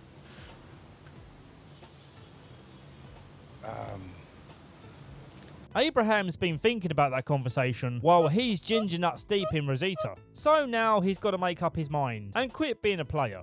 Jesus explains to the gang that he comes from a different community who make it their mission to set up trade agreements with different settlements. But it gets a bit more complicated than that, as we'll find out soon. Jesus leads them back to his home, and on the way sees that one of their cars is upturned, asking the gang to help him rescue any survivors, who he guesses will be hiding out in this building, which, as it turns out, he was right. Friends of Jesus, we're here to get you out. We're with Jesus, let's go. It's gonna take me a while to take hearing his name seriously. One of the guys rescued is an obstetrician. Blah. An obstetrician. That's way too hard for me to say. This obstetrician scans Maggie's baby bump to make sure that her and the baby are all well. Wait, did I mention that she's preggers? I legit don't remember half the stuff I type. Jesus resides with his people in a place called the Hilltop, and the governor of this place is a weird AF man named Gregory. I'm the boss. I've never liked Gregory's vibe, and I can't remember if he turns out to be a bad guy or not, but I do remember not liking him very much. Gregory takes time to think about setting up a trade deal with Rick's gang. Meanwhile, some of the Hilltop crew come back with the terrible news that Negan isn't happy with them, and in response has killed some of their people. This guy sends Negan's warning by stabbing Greg in the tummy, showcasing how much power and influence this Negan fella has. Rick kills the attacker and tensions run high between these two groups, until Jesus calms everyone down to start forming a plan. Rick feels confident that he will be able to storm the Saviour's compound and kill Negan for them. We'll see, shall we? Rick calls a town meeting to explain their collaboration deal with the Hilltop, and how the only way to fulfill their end of the deal is to kill the Saviors. And look who has a problem with this. We can't leave them alive. Where there's life, there's possibility. Well, them hitting us. Hey, we're not trapped in this. None of you are trapped in this. I feel like I'm going to start getting tired of his objections real soon. Abraham starts packing his bags, telling Rosita that he's leaving for good, and the reason he gives is colder than a penguin's nutsack. Tell me! Tell me why! When I first met you, I thought you were the last woman on Earth. You're not. You know, you could just break up with her. It's not like you two are married or anything. This conversation ends with a hilarious moment from Eugene. You try one of these, they're chewy. They, got some fat in them. I'm calling it now. Eugene is on the spectrum. There's no way anyone without an atypical mind would read that situation and decide to start talking about cookies. Fat in them. I find it weird that Abraham would choose to tell her this now, as they're going on a mission together later in the episode. So why not tell her afterwards and save the awkwardness of having to work alongside each other? Talking about the mission, let's skip to it, because it's by far the most interesting part of the episode. So they trick the guards into thinking this random walker's head is Gregory's head, and they use it as a bargaining chip because this particular outpost wanted his head. It's not really explained that clearly in the show, I had to look it up. In exchange for the head, one guy goes in to give him his friend back, creating the opportunity for Rick's group to go in and start with the slashing, head stabbing and shooting. It's all pretty brutal stuff that kind of seems barbaric rather than an act of heroism, but the show reminds you that these people are cold murderers who take pictures of their victims and proudly display them. I don't know if this is enough for me to think that stabbing them in the head while they sleep is justified, but I suppose it's nice to see that Glenn does feel remorse doing it. It's looking like a successful mission, with everyone at this outpost wiped out. But then one last survivor goes to make his escape on Daryl's bike, and quickly gets taken down. Just as he's about to be shot, a voice comes through on his radio, telling Rick to back down, as some other saviors have taken Maggie and Carol. We've got a Carol and a Maggie. I'm thinking that's something you want to chat about. We see the faces of our captors, and it's pretty much a female-dominated deal. Speaking of deals, the ginger ladies barter with Rick to see if they can make an exchange of their hostages. Look, I know you're talking it over. It's a fair trade. Just come out. We do this. We all walk away.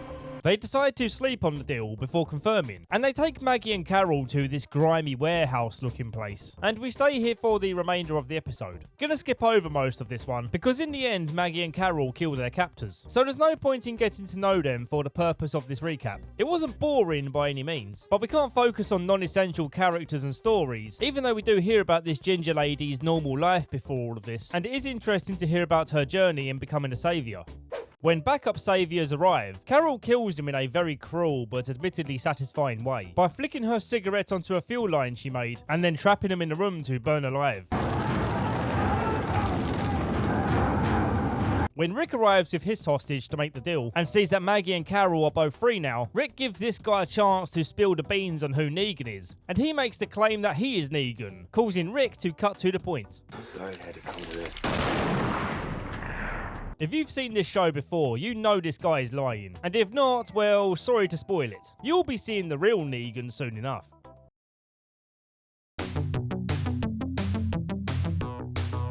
Denise insists that she needs to go out on the next supply run. A, because she knows what medicine is needed, and B, she needs to learn how to defend herself from walkers. So Rosita and Daryl reluctantly bring her along for the ride. When they get the medical supplies, Denise gets her first taste of how brutal this world is, with a room containing a crib and upsetting notes left in blood. Meanwhile, Eugene and Abraham are scouting a nearby factory, as Eugene claims he can manufacture bullets, which if so is pretty cool. What isn't cool though, is Eugene also claiming that he doesn't need Abraham's protection anymore. Thank you for your protection. I most certainly needed it between here and Houston. But your services are no longer required. You've outlived your usefulness to me. What an absolute douche. You're lucky this man didn't kill you for your earlier betrayal. Abraham tells him to screw himself and to find his own way back home. Back to Denise. She risks her life to get her hands on some soda, and then enters a massive argument with Daryl and Rosita about living life to the max or whatever. And it somewhat comically ends with an arrow suddenly going through her head. This was one of those rare deaths where, despite how surprising it was, I was not emotionally invested at all. I felt nothing. The Bowman's revealed to be the guy who took Daryl's crossbow a few episodes back, and he's working for the Saviors now. Interestingly, half of his face is now burnt, and we do get to learn what happened here in a later episode. But this element of mystery for now is a cool way to strengthen your investment, so we keep watching the show and you keep watching my videos. This guy's name is Dwight. I know that he remains a character for a good while, which is why he gets a name straight away. He found Eugene out on the road and took him hostage, and Eugene does some quick thinking by telling them that Abraham is spying on them from the bushes. This distraction allows him to bite Dwight on the penis. Fellas, is it gay to bite a man's dick to save your friends? The Saviors scram back into the woods as our guys make the counterattack, and our guys manage to safely get back home, having to leave Denise's body on the tracks to carry Eugene. Back home, Carol left a note saying she's gone forever because she can't keep killing people, and she knows that Alexandria will keep being attacked by saviors, and if not saviors, it will always be someone else. For as long as they have supplies and shelter in Alexandria, others will want to take it for themselves. A reasonable view to hold, and honestly, who can blame her for leaving? On the road, Carol runs into some saviors, and she does her best impression of a broken bird to lull them into a full sense of control of the situation, only for Carol to then shoot them all down with a concealed gun. One guy survives and goes on the counterattack, and she jabs a spike through him, and so she gets to continue her journey. But later on, it's revealed that one other guy survived the shooting, and he's driven to live on to hunt down Carol. Also looking for Carol is Morgan and Rick, and after Rick nearly shoots an innocent person who's just out looking for his horse, Morgan tells him to go back home, and he'll continue searching for Carol in a more peaceful way. Daryl runs off to find the Saviors, with some others trailing behind him hoping to stop him, but they all end up getting taken by the Saviors, who were waiting in the woods anticipating their return. Hi. Also in trouble is Maggie. After a haircut, she starts getting sharp pains in her stomach, assuming something to be wrong with the baby.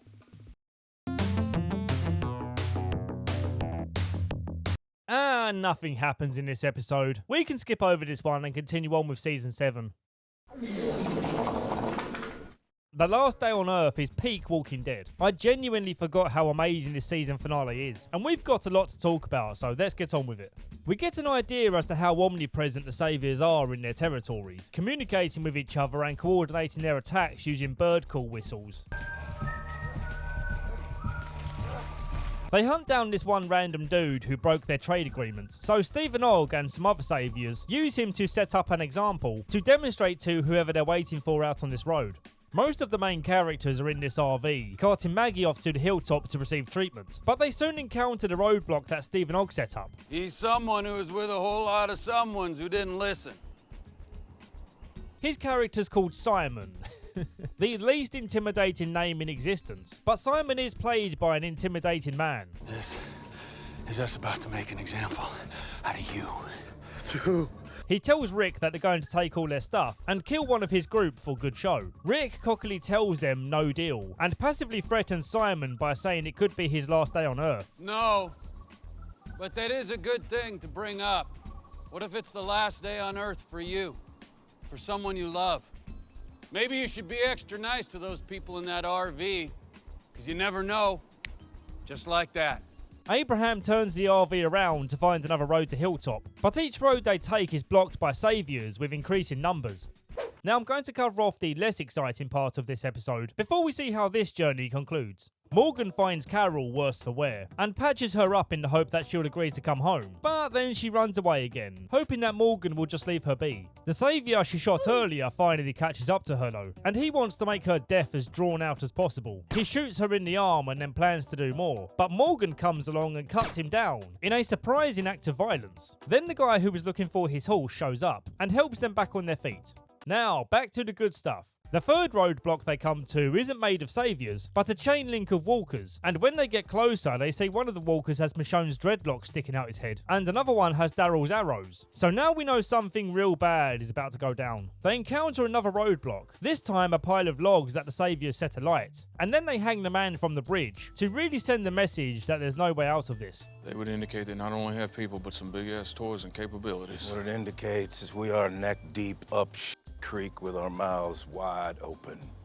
Determined to outsmart the saviors, they come up with a plan where Eugene will drive the RV somewhere and the rest will go on foot carrying Maggie through the woods so they can hopefully sneak through undetected. And as they make their way through, it doesn't take long before that ominous whistling starts. So yeah, their plan is about to fail horribly. They get completely surrounded and outnumbered by the saviors, ordering them to their knees so they can finally meet the man, the myth, the legend, Negan. Pissing our pants yet? Boy, do I have a feeling we're getting close. The charisma Jeffrey Dean Morgan gives to Negan is unmatched by any other character in this show, and he is without a doubt the most intimidating villain. And we see this as he lays down the law on how things are going to be from here on out, telling Rick's group that killing a bunch of Negan's people is a crime that won't go unpunished. You are so gonna regret crossing me in a few minutes. Yes, you are. He also tells them that he owns them now. If they have any supplies, Negan automatically gets half, and the saviors will ensure that this rule never gets broken. On to the punishment. He tells them his barbed wire wrapped bat, called Lucille, is going to beat one of Rick's group to a pulp. He approaches Maggie, causing Glenn to go into a fit of rage trying to defend her. This behaviour is strictly out of line in Negan's book, and he lets them know. Don't any of you do that again. I will shut that shit down, no exceptions. First one's free. It's an emotional moment. I get it. It's time for Negan to pick his victim, and instead of cutting right to it, he plays a game of eeny, meeny, miny, mo. And when he gets to the end, we get a POV of whoever he's picked, and the episode ends with the awful sounds of Lucille turning someone's head into mush. Imagine how agonising the wait was when we had to wait for Season 7 to be released. When you guys blast my comment section asking for when the next Walking Dead video is, imagine that feeling of impatience and then amplify it by 1,000. That's what it felt like waiting for Season 7 to air, so we could finally find out who got bashed. Luckily for you, that information is mere minutes away.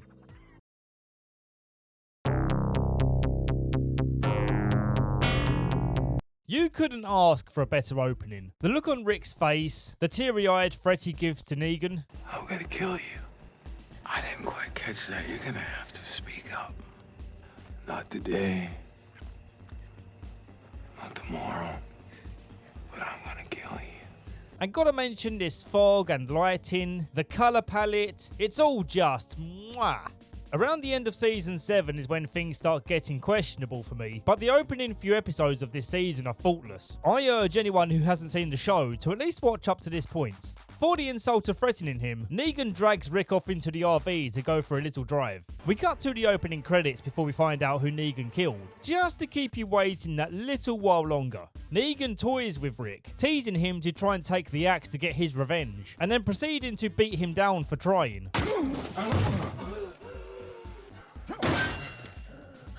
Don't make me get up again. And then to show how much Rick is now under his control, he throws his axe onto the roof and demands Rick goes fetch it for him. Rick knowing that if he doesn't do what he says, it's not just his life on the line, but the rest of his group. When Rick climbs atop the RV, he takes a moment to collapse down in grief, reflecting on what just happened. And here we finally see who got killed. You can breathe. You can blink. You can cry.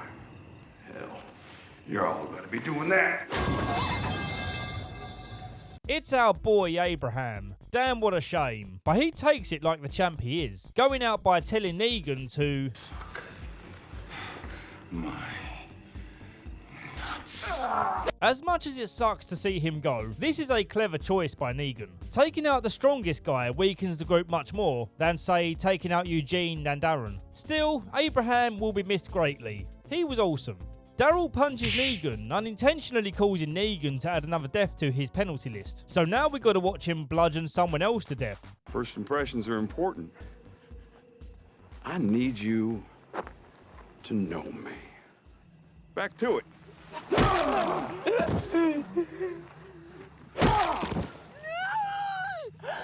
God damn, that's heartbreaking. Seeing Glenn's eyeball popping out his socket while he tries to gargle the words I'll find you through the pools of blood in his mouth is just truly one of the most horrific scenes ever to be televised. I'm not sure how I'm even going to keep monetization on this. I might have to throw some spaghetti and meatballs on the screen to replace the grotesque visuals. I simply don't know how to handle this.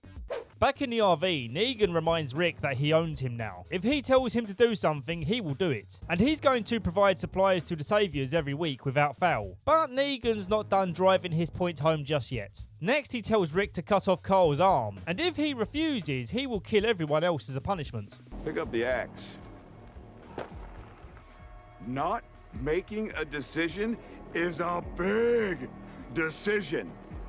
You really want to see all these people die? Andrew Lincoln's acting as he begs for mercy here is next level.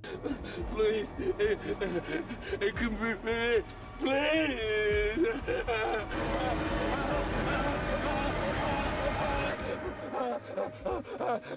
You answer to me. You provide for me. You belong to me.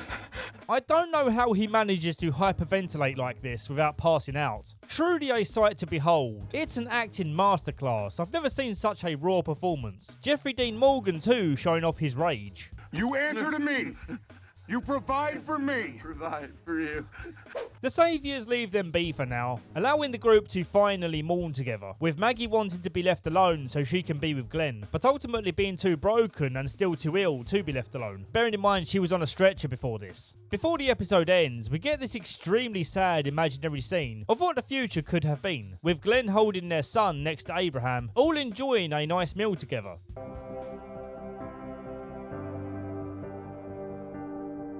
Oh, look, spaghetti and meatballs. I'll find you. Carol wakes up in a daze to see that Morgan and the horse fella are fending off some walkers. Horse Guy is now accompanied by lots of other horse people. When she recovers, Morgan takes her on a tour of a new community and tells her to brace herself for the eccentricity of their leader, King Ezekiel. I understand your concern, Sheba. You haven't met Carol, nor have I. But if she is a friend of Morgan, we shall consider her a friend of the realm until proven otherwise. The way Carol reacts pretty much reflects our feelings seeing this for the first time. I would be speechless if I wasn't already speaking.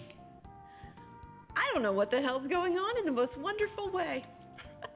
She attempts to pretend that she doesn't find this performance ridiculous, but later on Ezekiel gets real with her and explains that he does all this medieval king performance because it gives the people here in the kingdom a leader they can get behind and feel protected by. The CGI tiger no doubt helping with that feeling of being protected. Naturally, we're all looking forward to hopefully seeing this tiger rip someone apart. Much like Eugene, the way King Ezekiel talks adds a lot of charm to the series, but the charm soon starts to feel like out of place goofiness. For now though, he's a lot of fun to watch. You have been addressed by the king, yet you remain silent. Do I detect skepticism? Perhaps you think me mad. The kingdom may look like paradise, untouched by the troubles of the outside world, but they too are under the control of the saviors. King Ezekiel and his top men keeping this arrangement a secret from the community to keep up the illusion of their freedom.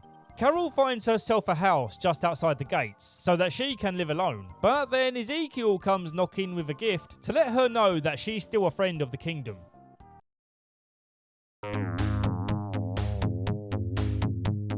The opening is a montage of Dwight's daily life in the Sanctuary, which is the main base of operations for the Saviors. You see him enjoying the perks of upper management, while also being cruel to the lower tiers to maintain that power level. And all the while we have the song A Town Called Malice by The Jam playing. The lyrics and the vibe of this song match perfectly with this opening montage. One of Dwight's duties is checking in on Daryl, who is being kept in a dark prison without clothes or warmth. And he's being tortured by having the same song playing over and over, set to an uncomfortably high volume. The song is called Easy Street, and it is a sweet little jingle, but you can imagine wanting to pour acid into your ears after the 5th consecutive listen. When he's finally given some clothes to wear, it's this dehumanising potato sack looking thing with the letter A sprayed on it, making him look like property rather than a person. Psychologically speaking, it makes it easier to mistreat someone when they have their identity stripped away. In this episode, it's revealed that Dwight had a wife that Negan stole to be one of his many wives. More specifically, she offered to be his wife in exchange for Negan sparing Dwight's life, something of which Negan agreed to, but still burnt Dwight's face as a punishment. There's a brief moment of hope where Daryl notices his door was left ajar, and so he makes a break for freedom, getting as far as tasting fresh air before the saviors surround him again. I am everywhere, and this was your shot to prove to me that that fundamental fact was sinking in, and you failed. I like that despite all the torture he's endured so far, he's still not willing to bend the knee, and he also refuses to denounce his name. Negan demands that everyone here identifies by the name Negan, and this is how he tests their loyalty to him. Who are you? Negan. The episode ends with Dwight having a brief chat with Daryl, where it's obvious that he relates to Daryl's situation, but doesn't have the courage to stand up against the mistreatment, and furthermore to admit that he's not the same person that Negan's conditioning him to be. The Alexandrites are busy getting supplies ready for the Saviors when they turn up a few days early, with Negan delivering yet another classic line. Dun dun dun dun. Little pig, let me in. Before explaining why he's here, he bashes a walker's head in and expects gratitude for his service. Easy peasy lemon squeezy. Then he gets Rick to hold the bat for him. Just another piece of masterful manipulation. Rick tells them that they already set aside half the supplies, but Negan says no. He will decide what they take, as Negan is the one who decides what half actually means. And it includes taking their furniture and anything else that fondles his fun sack. This is the kind of thing that just tickles my balls. A little cooperation, and everything is pleasant as punch. Dwight is being a big meanie too, by taking all of Rosita's guns and water and telling her to go find Daryl's bike and bring it back to him. Don't take too long. Negan asks how Maggie's doing, and Gabriel steps in to share the news. Do you care to pay your respects? Holy crap! You are creepy as shit. Sneaking up on me wearing that collar with that freaky-ass smile? My apologies. As they look down at Maggie's grave, Rick catches Gabriel wiping mud off his trousers, suggesting that he hastily made this fake grave for Maggie to trick Negan into thinking she's gone. This is genius levels of quick thinking from Gabriel, and it's cool to actually see him stepping up for once. Carl protests the Saviors taking more than they agreed upon and holds a gun up to them. Negan says he respects his courage, but as punishment he's going to take all of their guns too. And when Negan checks the stock list, he sees that 2 guns are missing and says there will be consequences if they don't find the last 2 guns for him. So Rick goes into panic mode, calling the town meeting to plead with the people to give up any guns they might be hiding, and eventually he finds them in Spencer's secret stash. When Negan finally drives away happy, Rick chastises Spencer for keeping supplies for himself, calling him a weak man. Spencer then mocks Rick's leadership skills. Oh yeah, we're so lucky. You've led us all to the promised land, isn't that right, Rick? I guess Glenn and Abraham were lucky too? You say anything like that again to me, I'll break your jaw, knock your teeth out. Michonne goes out on the road and is emotionally wrecked to see that the Saviors burnt the mattresses they stole. They didn't even want these mattresses. They just wanted Alexandria to suffer. Not only is Maggie not dead, but also her baby survived her bout of illness. The doctor confirming in the hilltop where she's hiding out that her illness was her placenta separating from the uterus, or something medical. Gregory, who has now recovered from his stabbing, has a big problem with them burying Abraham and Glenn in the hilltop, as it will indicate to the Saviors that the 2 communities are in cahoots. And he's right to want to keep this union a secret, for the sake of the safety of his people. He is being a massive pussy about it, but once you've dealt with the Saviors, you know there's no standing against them.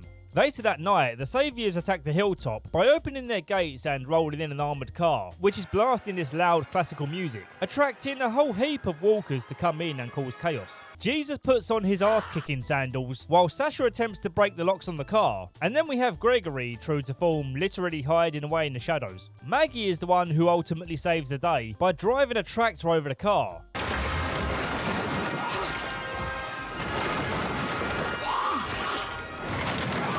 Yeah, that was fun.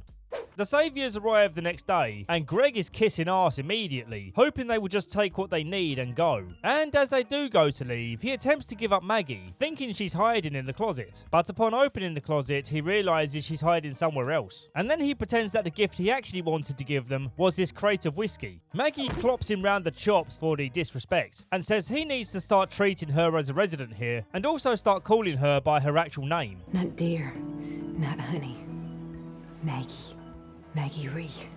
That's a nice touch that she actually said her marital surname. It's easy to forget that she was married to Glenn, because we never got to see the wedding as they skipped over it.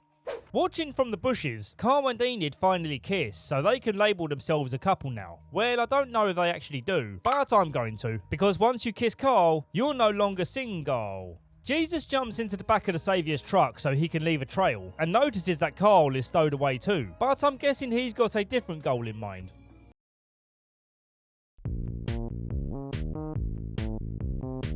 Unexpectedly, we open with a shot of a beach, and we see these 2 characters taking care of the washed up walkers. The older girl tells the younger girl to stop, as the walker she's about to stab is still alive. And it's Tara? What? We flash back to the time before this, and she's with this character who's mostly just been in the background up until now. His name is Heath, and he's arguing the case that everyone in this world is selfish, and that's the way it needs to be for people to survive. So why should they keep scavenging food for Alexandria? I get it now. If it's you or someone else, you choose you. Later they come across this bridge where Tara finds a duffel bag stuck in a big pile of sand, and when she pulls it out, the sand collapses, revealing these sandy walkers within. She then got backed up against the railing while Heath was fighting his own set of walkers, and she got sent over the edge into the river below, and that somehow ended with her on the beach still alive. When she does wake up on the beach, she finds that the older girl, we'll give her the placeholder name Moana, left her some water and a spear. For some reason, Tara doesn't take this as a sign that Moana is to be trusted, when she could have easily just left your ass on the beach, or worse yet, killed you as you're a stranger. She then stalks Moana back to her base camp and sees that it's a community entirely made up of women. Tara should be thrilled, right? But instead of announcing herself peacefully, she ends up knocking one of them out and making a riot scene. Look, I'm cool. I'm not here to hurt anyone. And then they question her for a while, in a dinner conversation that's super boring, so I'm not going to drag you down into this boredom with me. In summary, they agree to let her go in the morning, as long as she's escorted by two of the ladies, who then try and kill her in an act of deception, for whatever reason they had. And then once again, Tara's assisted by Moana, who then helps her get back to the bridge where Heath was, but he's no longer around. And I'm pretty sure this is the last time we see him in the show, so I really shouldn't have bothered giving him a name. Damn it, I broke my own rules. Anyway, Tara heads back home wearing some goofy sunglasses, perfectly appropriate for receiving the news about the people who were killed while she was away, including her girlfriend Denise. As they approach the sanctuary, Jesus says they should jump out from the truck now and continue on foot. Carl says he doesn't know how to tuck and roll, and he wants Jesus to show him the way. But this was a trick so that Carl could be transported through the gates. Show me first. When the saviors start unloading the truck, they stumble upon Carl, who starts firing at them. I only want Negan. He killed my friend. No one else needs to die. Damn. You are adorable. Did you pick that gun because it looks cool? Anyone else think it's stupid that he held Negan in his line of sight and didn't fire his gun? At this point, your chances of walking out of this alive are near zero, so you might as well shoot him like you plan to. Well, it's too late now, as Dwight has him disarmed on the floor, and Negan invites him to come in and take a look around. Negan shows him his loyal followers, who take the knee whenever he enters the room. Then he shows him his many wives, who all look very happy to be here. He insists that they all dress in black skimpy dresses, and he basically has his pick whenever he chooses to have his pick. Well, that explains why he's always smiling. And yes, it goes without saying that this is a messed up thing to do, but this is Negan. We wouldn't expect any better of him. The next stop is Negan's bedroom, where instead of killing Carl, he demands to see his eye socket in exchange for the two men he killed. Christ! That is disgusting. No wonder you covered that up. He weirdly feels bad for making Carl upset, but isn't done making his demands. His final demand is for Carl to sing to him, and Carl chooses a song that Laurie used to sing to him when he was a kid. Make me happy when the skies are grey. Rosita is laying into Eugene, as he's arguing against the idea of making her a bullet, knowing that she's going to attempt at taking Negan out by herself, which, as Eugene rightly states, is a stupid idea. Rosita says that he owes it to Abraham to step up here, especially after everything he put them through when he was pretending to be a scientist.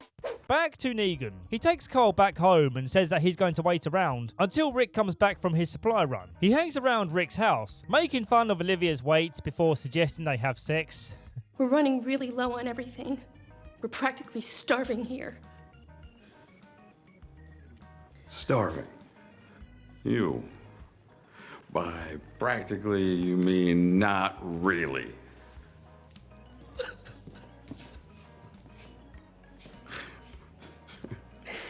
Really? I am sorry for having been so rude to you just now. I think it would be enjoyable to screw your brains out. I mean, if, you're agreeable to it. Gotta give her credit for having the balls to respond in this way. He then picks up Judith and sits with her while they wait for Rick. Although he's obviously not going to harm the baby, you still feel nervous that he could. It's a super uncomfortable feeling. I could just settle into the suburbs. What do you think about that?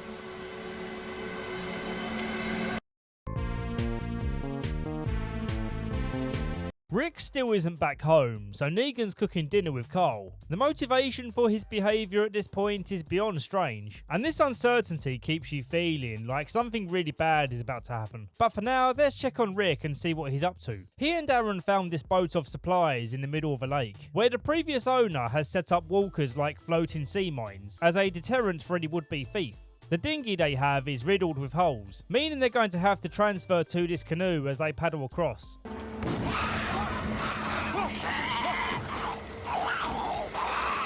It's at this moment where it dawned on me that I should be scared right now, as this situation combines three things I'd be scared of in real life: deep murky lakes, zombies, and sea mines. I know they're not sea mines, but they're still floating things on chains in water, which can kill you in a horrific way, so they're kind of like sea mines. Speaking of which, how are they floating right now? I thought zombies couldn't swim. Anyway, they load up the truck with their plunder, and as they finish up, a weird pair of boots is seen watching them from the other side of the pond.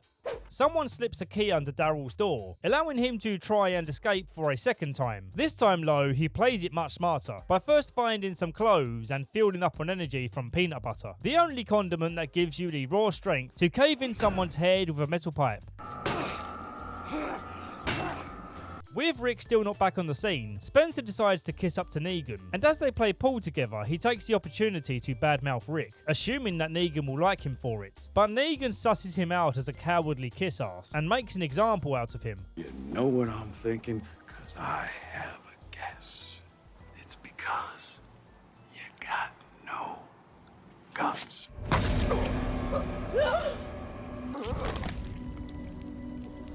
There they are.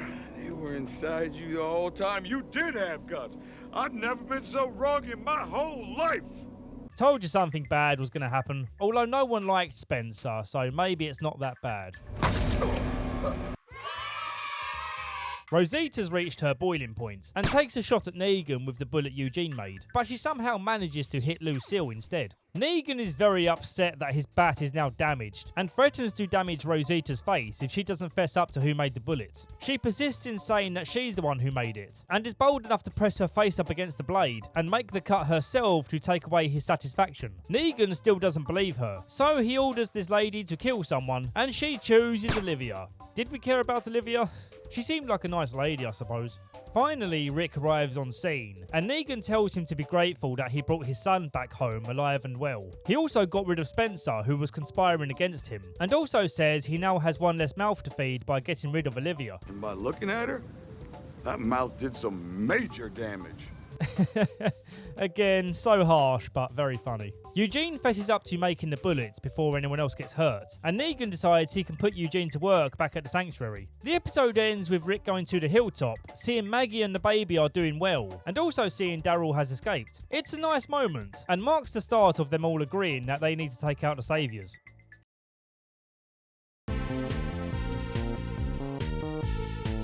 Gabriel is acting strange by deciding to pack up all their food supplies and take them somewhere. For what reason is unknown, but I'm guessing we'll find out soon. Gregory is being a stick in the mud over the rebellion against the Saviors, and he's right with his opinion to say that they're completely outnumbered, and the Hilltop people aren't trained for combat, so would be useless in this war. Who would train all this cannon fodder? I will. Rhetorical, okay? I don't want to know. Everyone else in this room is all up for it, but Gregory's mind is unchanged by their pleas. Again, even though he's right, he's still being a pussy. Jesus says that with some help from some willing rebels at the hilltop, they should go meet King Ezekiel and ask for his help. Ezekiel is on the fence about helping and asks Morgan for his counsel, who is probably the worst person in this room you could ask, because you know his answer is going to be to respond with peace and love and hugs, unless it's that one dude that one time that you kill, but then you go back to being a pacifist right after. Even after Rick recites a fairy tale that reflects their current situation, a style of dialogue that should titillate this Renaissance wannabe, Ezekiel remains undecided. I shall deliver my decree in the morn. His voice is still funny to me. The king says, nah, we ain't helping you. We've got a sweet deal with the Saviors, and to disrupt that would mean we lose peace in the kingdom. You call yourself a damn king. You sure as hell don't act like one. Even though Daryl insults the king, he's still offered refuge here, and Rick insists that he takes it. On the drive back to Alexandria, they encounter a roadblock, and between these cars, the Saviors have set up an explosive tripwire to take out a large herd of walkers. Seeing an opportunity to scavenge these explosives, Rosita disarms the detonator, or whatever this is, and the rest of the gang scramble to collect the dynamite before the herd gets here. Rick.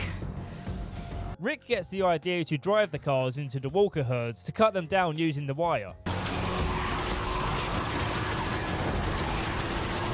Okay, visually speaking, that was pretty great. But in results, they only managed to cut the numbers down by half. So I think they would have just been better off running away from the herd. And they barely managed to make it out alive doing this. So it seems like it's all the risk with no reward. Simon's crew meet them in Alexandria, saying they're going to search the place to see if Daryl's here. Some of their searching techniques make no sense. Like, yeah, better check this shallow bookshelf by knocking the books off of it. Maybe Daryl shrunk himself down to the size of a chipmunk and is hiding in the cookbook. Or maybe he's under this tableware. Let's just smash everything to make sure. They search the food supplies as well, and to everyone's surprise, the shelves are empty. When the Saviors are satisfied that he's not here, Rick and the gang talk about why Gabriel disappeared with all the food. That son of a bitch. Stole our shit and ran. I don't believe it. That's not Gabriel. He wouldn't do that to us. Following his trail, they suddenly get surrounded by these weird-looking people who clearly aren't the Saviors, so Rick smiles. I think this is why he's smiling, but let's keep watching to find out.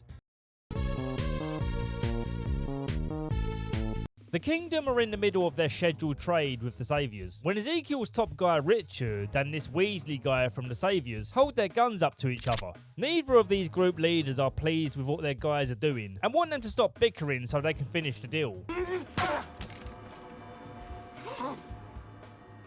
Weasel Guy is the antagonistic type, as you can tell, so I'm guessing this won't be the last time they clash. Richard is secretly plotting an attack on the Saviors, and he wants Daryl's help. He plans to ambush them on the road and leave a trail of evidence directly towards Carol's house, rationalising that she wants to die anyway, so she would be the perfect fall guy. Richard, not realising Daryl's deep connection with her, sends Daryl into raging friend mode.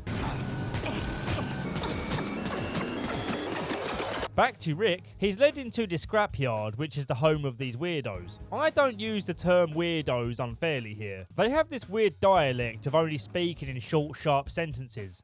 Away from Tamiel now. Your words now. Want something now. Okay, it's rant time. Why are they speaking like this? They've reverted to primitive communication over the course of around 2 to 3 years since the Walkers arrived. These people wouldn't have spoken like this pre-apocalypse, working their 9-to-5 jobs or whatever. And it's not just this woman here. The whole lot speak like it. Expect us. You could understand if these were children who grew up in the apocalypse without the access to education, but even then it wouldn't make much sense with the existence of parents who presumably would speak normally. But under the presented circumstances, speaking like this... We take, we don't bother. Ridiculous. Tamiel, Brian. Show Rick up. Nope, that's it. I'm done. What does that even mean? Fuck off with that shit. Take your stupid language and shove it up your asshole. Let's just get through this story. They captured Gabriel, and he pleads with these people, called the Scavengers, to help Rick's group defeat the Saviors, stating that if the Scavengers kill Rick's people, the Saviors will be angry about their supply chain being lessened. Their leader, Judas, of course he's got a stupid weird name, wants to see if Rick is the kind of man she wants to bother dealing with, and tests him by throwing him into a pit. What awaits him in this pit is this armoured walker named Winslow that looks like a walker cosplaying as a medieval morning star. Fighting Winslow is brutal stuff. Rick can't so much as hold him off without being cut by those enormous spikes. Using Michonne's advice, he tears down some of the wall to pin Winslow on the floor, and now he's able to put an end to him. They agree to help Rick's group on the condition that they get lots of guns for them. Guns. A lot. A lot. And then we fight your fight. A lot. A lot. Before they leave, Gabriel explains that he was forced to bring the supplies back from Alexandria as the Scavengers were waiting for someone to take them from the boat so they didn't have to get it themselves. Trying to understand and explain the actions of these trash pile tossers is a tiresome chore, and we need to get out of this place before my ears start bleeding from the frustration of having to hear them say one more word. Jars and guns. Guns and jars. Daryl reunites with Carol and decides not to tell her about the people Negan killed, hoping to prevent her from getting involved. He decides that same evening to leave the kingdom and go back to the hilltop, but not before giving Tigress some goodbye head scritches.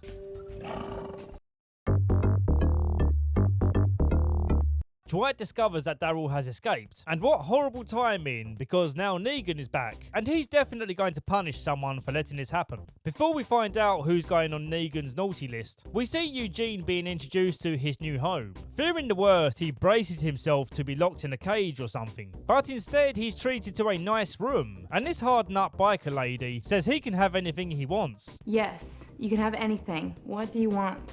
Can I have lobster? No, you can't have lobster. What the hell do you think this is? What he can have, however, is a beer full of fridge. A beer full of fridge. Why am I, the Sheriff of Rottingham? He was caught poaching in the king's forest. He dared to kill a king's dare. Dared to kill a king's deer. I meant to say fridge full of beer, a big jar of pickles, and some lovely music. We're on an easy street, and it feels so sweet. I love the hilarious contrast of him enjoying this song. Eugene doesn't get these perks for free though. He has to earn his place here. Seeing that he gets the protection here that he's always craved, and also being fearful of punishments, he demonstrates his worth to Negan by showing him how to fortify his walkers, using the method of encasing the walker's body with metal, an idea of which is a throwback to his discovery of how tough it was to kill this walker that he found in a bullet factory. Later on, Negan's wives come to pay him a visit, and he insists that he doesn't want them to do anything they wouldn't do under normal circumstances. And if they insist on amusing him in some way, they can instead play video games with him. Probably a good idea not to bone Negan's wives, because even if it's offered to you, you never know if he's going to hold it against you one day. They have a great time with Eugene as he doesn't mistreat them, and they end up asking him if he can make this woman, Amber, a suicide pill, to which he agrees. When they come to collect the pills, however, Eugene realises that these pills probably aren't for Amber, but are for Negan instead, which means he's essentially been tricked. This deception, along with the fact that he's got it better here than he had with Rick, causes him to retract the offer. Didn't he kill your friends? Several. But I imagine we killed about 30 or so of his. Turnabout and all that. You're a coward. That is a correct assessment. Dwight was initially blamed for Daryl's escape, as Negan was informed of Sherry also running away, the woman who was married to Dwight before Negan yanked her away for his collection. Dwight goes out looking for his runaway ex, and only finds a letter from her, where she confesses to helping Daryl. So Dwight goes back and uses one of her post-it notes by planting it in the doctor's office, so that when Negan discovers it, he redirects his punishment and puts the hot iron against the doctor's face. That's the like-for-like punishment Dwight was expecting to see, but instead... a pretty cold move by Dwight to avoid getting the other side of his face melted.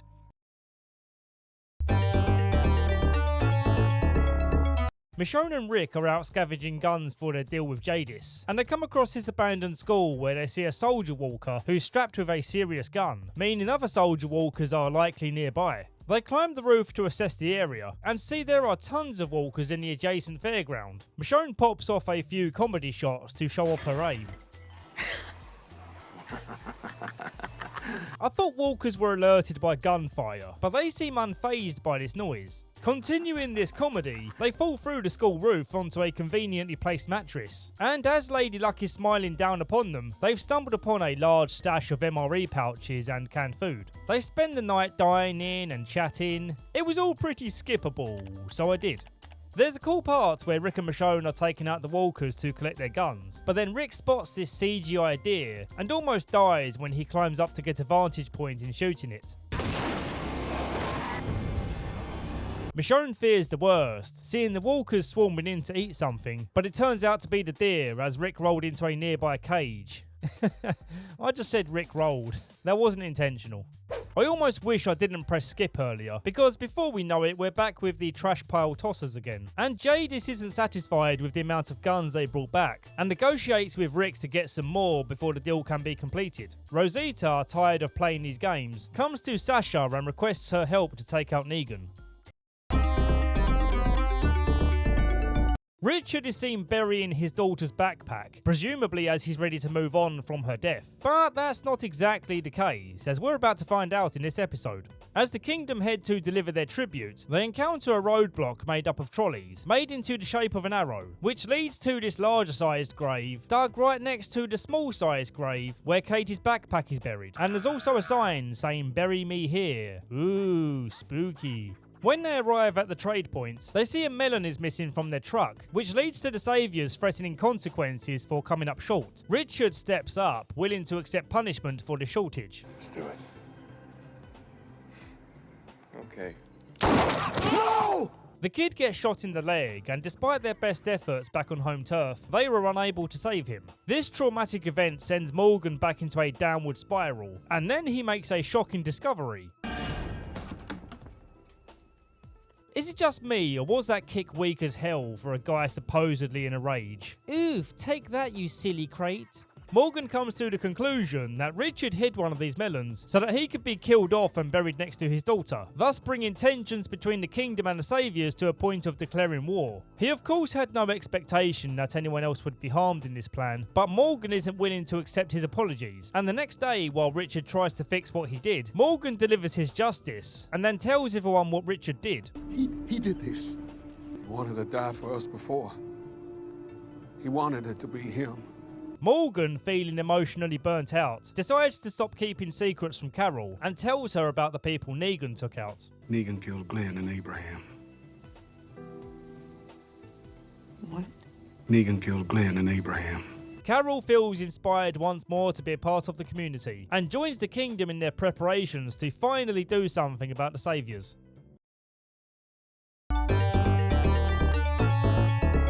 The Saviors are once more making a surprise visit to the hilltop, causing Maggie and Daryl to scramble into a hiding place in the food cellar. I'll find you. When the coast is clear, they come out of hiding, and in this moment of calm, Daryl breaks down and apologises, believing that he caused Glenn's death. It wasn't your fault. But it is his fault though, let's be real. The Saviors have come to collect the Hilltop Doctor, as Negan barbecued their previous Doctor. The Hilltop Doctor protests that he needs to stay here, without giving away that the reason he's needed here is because of Maggie. Sasha and Rosita post up in a high building and scope out the sanctuary to try and take out Negan, but they can't get a clean shot on him. While keeping their eye down the scope, they also see Eugene being well kept and seemingly now in charge of managing the Walker barrier. While they wait for their opportunity, they spend some time mending their fragile relationship, where Rosita was previously bitter towards her because of her love affair with Abraham. As the sun sets, they run out of patience and take the fight to the ground floor. You can hardly handle a guard. Get up. You're getting out.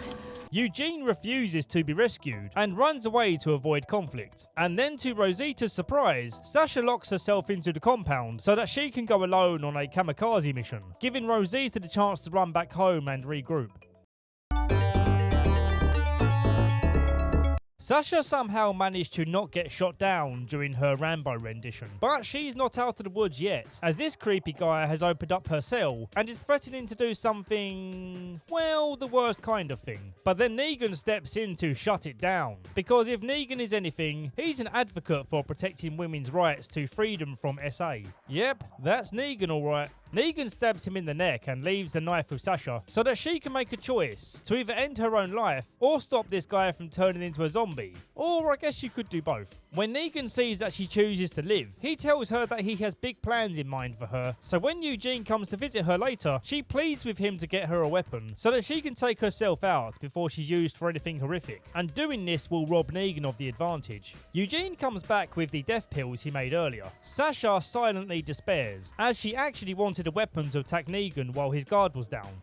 Tara goes back to Moana and her people, asking them to join the fight, and if they refuse, Rick and the others are waiting nearby to come in and take their guns. Kind of a lose-lose situation for these people. Even after Rick's group stop a Walker herd from entering their home, this leader lady still refuses to be a part of it, but she sees she has no choice in letting them take their guns. As an interesting twist for the end of the episode, Dwight has snuck away from the sanctuary to tell Rick's group that he wants to be a part of the rebellion. Okay. Get on your knees. A really interesting opening to this season finale. Sasha is in this pitch black container, and the only thing visible is her getting emotional as she listens to music. We find out why she's in here and where she's going towards the end of the episode. Dwight informs Rick's group that the Saviors plan on attacking tomorrow, which gives them time to prepare for a standoff. They're skeptical in trusting him, but don't really see much of a choice, as all they know is Negan is coming tomorrow, and Dwight possibly being a snake doesn't change that. So Dwight heads back to the sanctuary in order not to raise suspicions with his absence. In the previous episode, Gregory made plans to run away, and so now Maggie takes his place as leader of Hilltop. A bit of a risky hire considering she'll be on maternity leave soon. Her first choice as leader is the high-stakes decision on joining the fight in Alexandria. Where she was previously all for it, she is now conflicted knowing there are vulnerable people here like Judith who need to be kept away from the war zone. Not so much on the fence anymore is King Ezekiel, who asks that Morgan once again comes to aid his old friends and stop being a peace-loving hippie. The saviors are a dragon with many heads. We must seek allies in this endeavor. It's pretty satisfying seeing Carol suited up and marching with the kingdom to war. Oh, he's brought the tiger with him. This is going to be good. The trash pile tossers arrive on scene, prepared to stand with Alexandria in this fateful fight. When the saviors arrive, Rick's group are stunned at seeing Eugene on the microphone as Negan's mouthpiece. Options are 0 to none. Compliance and fealty are your only escape. Bottom line in it, you may thrive or you may die. And then they're even more surprised when Jadis and her group double-cross Rick, claiming that Negan made them a better offer. Negan tells them that he brought Sasha here to trade her for the weapons they scavenged. And this is a good time to flash back to Sasha and see her taking the pill that Eugene made. While she mentally prepares herself for death, she reminisces on the good times with Abraham. You said it before. Oh my, that is living. You're an idiot. So, when Negan opens the coffin, he gets a nice little surprise. Holy goddamn! Honey, god damn it! Jadis wounds Rick to keep him in check, and when the war dies down, with Rick's group appearing to have lost, she hand delivers him to Negan. Even as Negan tells Rick that he's about to lose everyone he loves, Rick is so numb to Negan's punishment at this point that he's no longer scared of him. I told you already. I'm gonna kill you. All of you. And just as Negan goes to bash Cole's head in, Tigress mauls one of Negan's guards. I really enjoyed King Ezekiel's battle cry as he saves the day here. Alexandria will not fall! Not on this day! Negan back home inquires into how Sasha died inside the coffin, and Eugene comes up with the convincing lie that she simply ran out of oxygen. The season ends with Negan rallying his troops to prepare for war, and back in Alexandria, Maggie arrives on scene to show that the Hilltop will join their fight. Probably would have been more useful if you came about half an hour earlier though.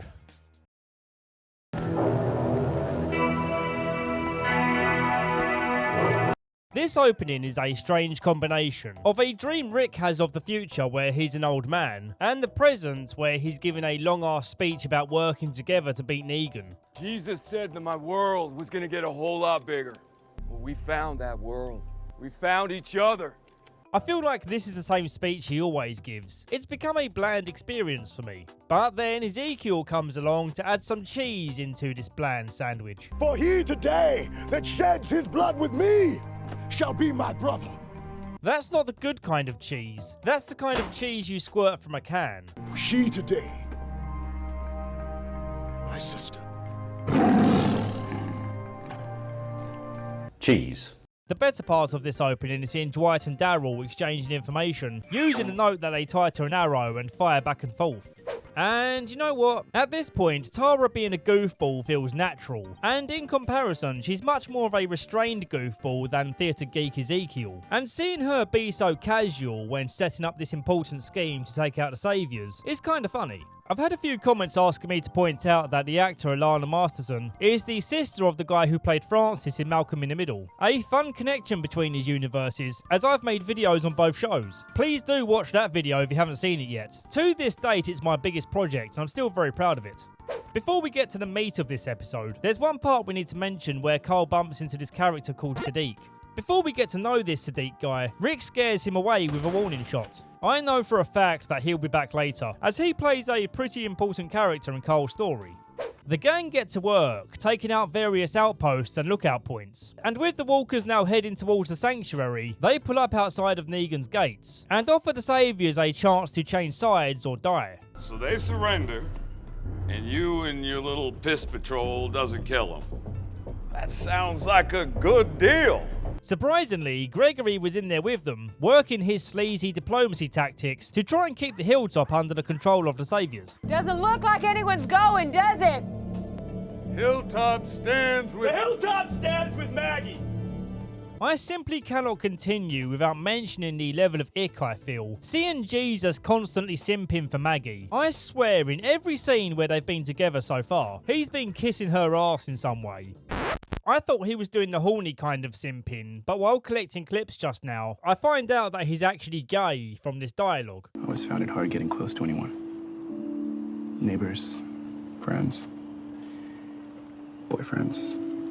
Boy, I hate it when my jokes get ruined by research. Well, he's still a kiss ass, and I don't like that. Rick counts them down before reaching his limit and opening fire. 7! We have now entered what I like to call the numbing phase, because for the next chunk of episodes, you're going to be subjected to the constant sound of gunfire. After a while, it starts to just become background noise to the story.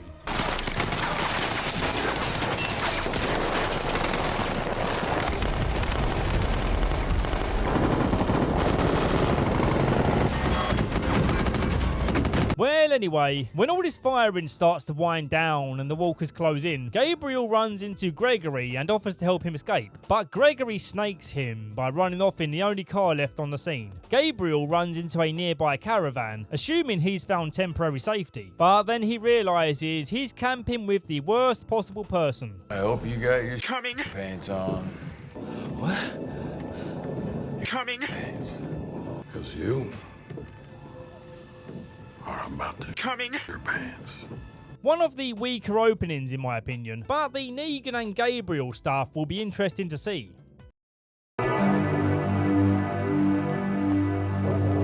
Another one of Negan's outposts gets attacked, so we're treated to more meaningless, awesome gunfire.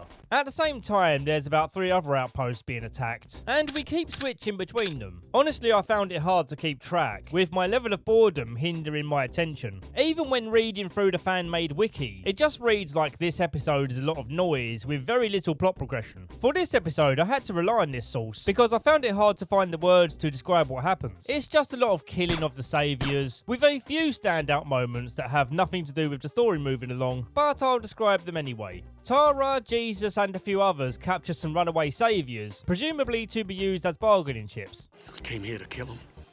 We're supposed to. They surrendered. It's not what we do. After Rick slaughters an entire outpost, he realises that he just made a baby an orphan.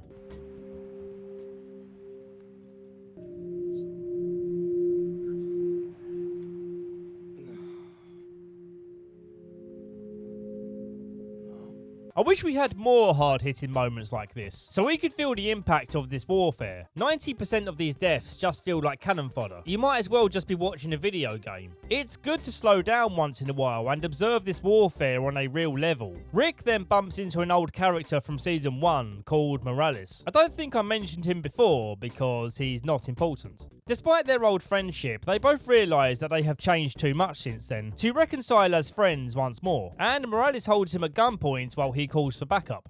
On top of my complaints for this episode, it also marks the start of King Ezekiel's new catchphrase. Yes, and yet I smile.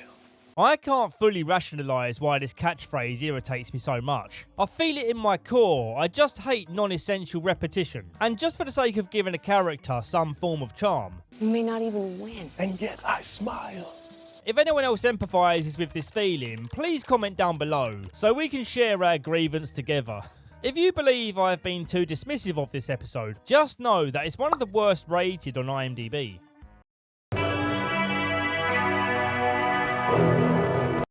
Coming for us at this very moment, a powerful force of bloodthirsty rogues and unrepentant cutthroats bent on nothing short than our pitiless destruction. And yet I smile. I think I want the Saviours to win.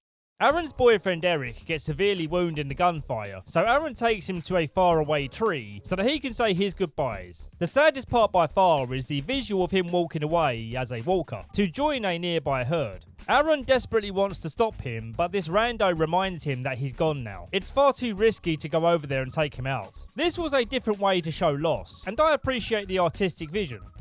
Rick and Morales are still flapping their jaws about the journey they've taken to get to this point. Rick starts to see him as more of a person, but then Daryl enters the room and takes him out anyway. That was... I know who it was. Don't matter. Not one little bit.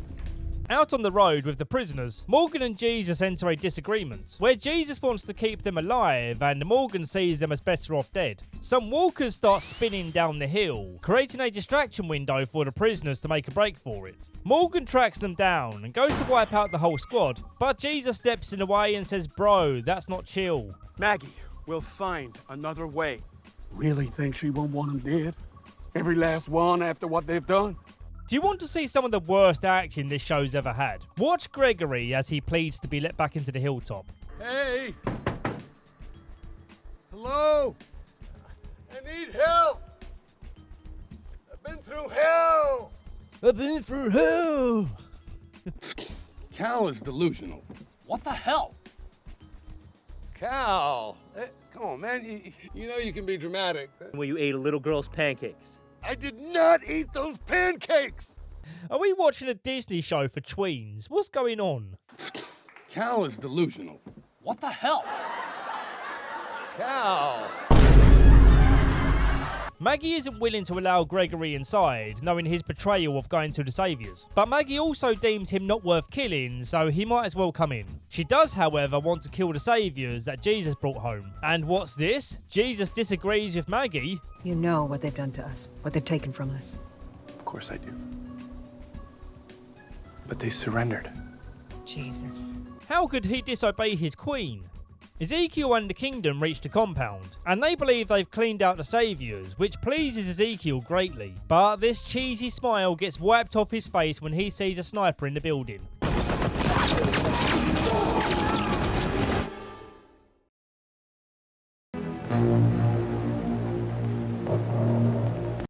Our way of life, it hangs in the balance as we pray for not one drop of rain under an overcast sky. And yet I smile. We shall end them all. As is our charge this day, as is our sorrow. And yet I smile. Okay, so I'll admit the way this speech ends is cool. It shows him being huddled around by his devoted followers, and then it cuts to the present where his followers are all dead, perishing in the effort to cover him at all costs. He didn't get away totally unharmed though, as his leg is buggered. He looks up in horror, seeing all of his dead friends come back to life, and as he tries to limp away, he gets held up by this rando saviour, who looks like a cross between old school iDubbbz and Jeffrey Dahmer. So he's going to be called iDahmer. We'll let them walk around for a bit and come check on them soon. Carol has infiltrated this building housing more saviours and takes them all out while hiding in the ceiling. And then outside of the building she finds more saviours. And so they shoot at each other for a while. Hey Derek, I've got an idea. Let's keep shooting at the car instead of waiting for Carol to pop her head up. That way it gives the illusion of her being in danger, and the audience will be on the edge of their seat, wondering if this main cast character is going to be taken out in this random scene by some nameless cannon fodder. Yes, great idea, Bob. And even though there's two of us where one could flank her from the side while I provide cover, let's just both stand behind this car and keep shooting like Muppets. Carol once again does her broken bird trick to pretend like she's surrendering and manages to take one hostage. But they don't care about this guy, so they start firing.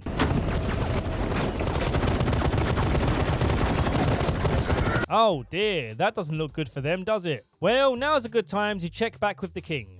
iDahmer persists in calling out Ezekiel as just some guy cosplaying as a king, and it seems like none of the kingdom survived to follow him. They stop every couple of minutes or so to have what feels like the same conversation. Then iDahmer lifts his weapon to take him out, and then gets axed in half by this guy. Forgot his name. Jerry. Jerry's determined to stick by his king while they spend their remaining energy taking out walkers. Carol then saves the day, but some saviors escape in this truck carrying a gun supply. Out on the road, Rick and Daryl chase it down and run it off the road. Job done.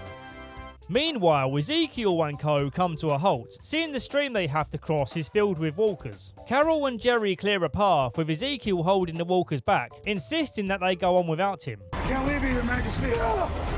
Come on, man, just go! You're my king! No, I'm not! I'm not your king! I ain't no king. I ain't nothing. I'm just some guy. Just as Ezekiel renounces his title as king, Shiva jumps in to come to their aid, but she's soon overwhelmed by the walkers. It's kinda sad. I'm more upset that we won't get to see her kill more saviors. But on the plus side, the show's going to save money on the CGI budget from now on. Ezekiel returns to the kingdom as a broken man. Will he fully step down as king? Let's keep watching to find out.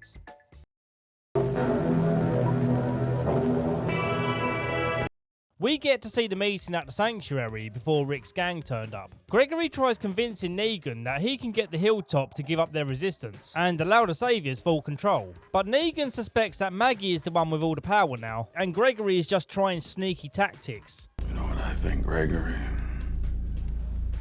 I think you're playing both sides.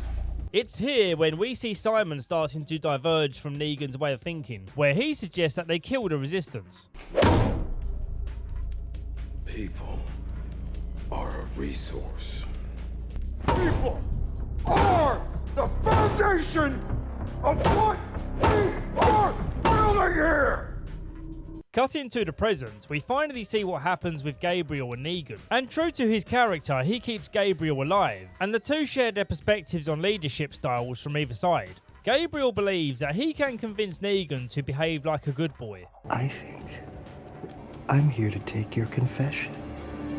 Negan feels he has nothing to confess, believing that he saves people just like Gabriel saves people. They just have different approaches of doing so. In this conversation, it's revealed that before all of this, Negan was a school gym teacher, saying he got a kick out of correcting misbehaving kids. As the walkers start breaking down the walls of the caravan, their conversation goes deep, and while Negan is distracted by the psychological intrusion into his character, Gabriel grabs his gun. Again! No one's coming for us. You took your shot. It's time to go. Back in the sanctuary, the higher ranks of command are looking for the insider who helped Rick's group gain the advantage. Naturally, Eugene is called out as being sus, but he hasn't done anything to deserve it, whereas Dwight, who has something to hide, makes his voice heard to seem like a vengeful participant in the witch hunt. Seeing that this might be the end for them, and hoping that Gabriel will open the door, Negan decides to give his confession, and it cuts deep. He explains how his wife Lucille became terminally ill before the apocalypse, and she died in the early days of the walkers arriving. But when she turned, Negan felt too weak to put her down. Gabriel sees this as confession enough to open up the door. You're forgiven. Thanks. You can keep your gun. That was pretty funny. They use the Walker Guts camouflage to work their way through the crowd and back into the sanctuary. Negan reclaims his position as king, and Gabriel gets slung into a prison cell where he falls ill to some kind of virus.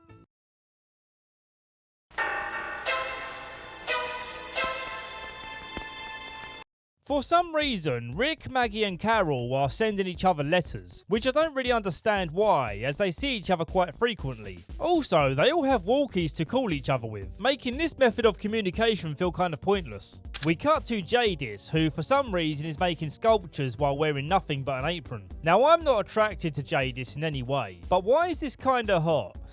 Rick arrives to explain that the saviors are finished now, so the deal they set up with these trash pile tossers is off the cards. Rick then offers them another chance to work together, but Judas says no, and the guards take him away. At the hilltop, there's a debate going on to determine the fate of the prisoners. Having them as bargaining chips is great and all, but keeping them alive uses their food supply. Alden, the more vocal prisoner, tries his best to convince Jesus that they only joined the saviors because they offered them protection. What do they call you, Jesus?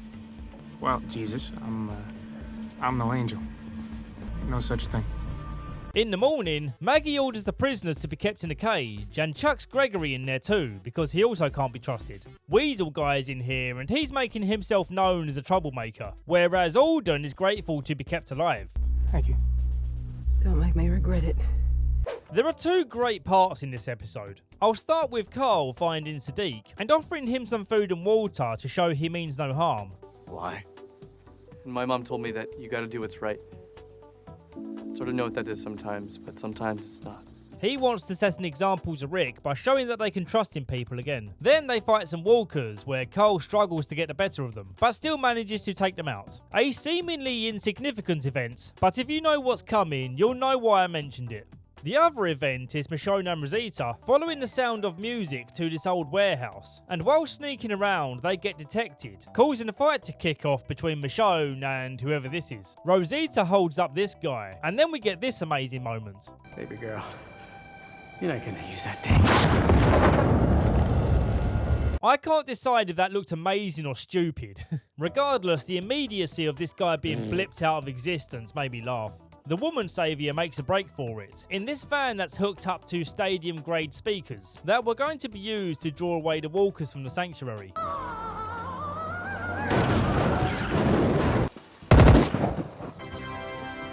The episode ends with the reveal that Rick is being kept in this shipping container and is being kept nude to take away his image of power, I guess. Or is nudity just what Jadis is into now?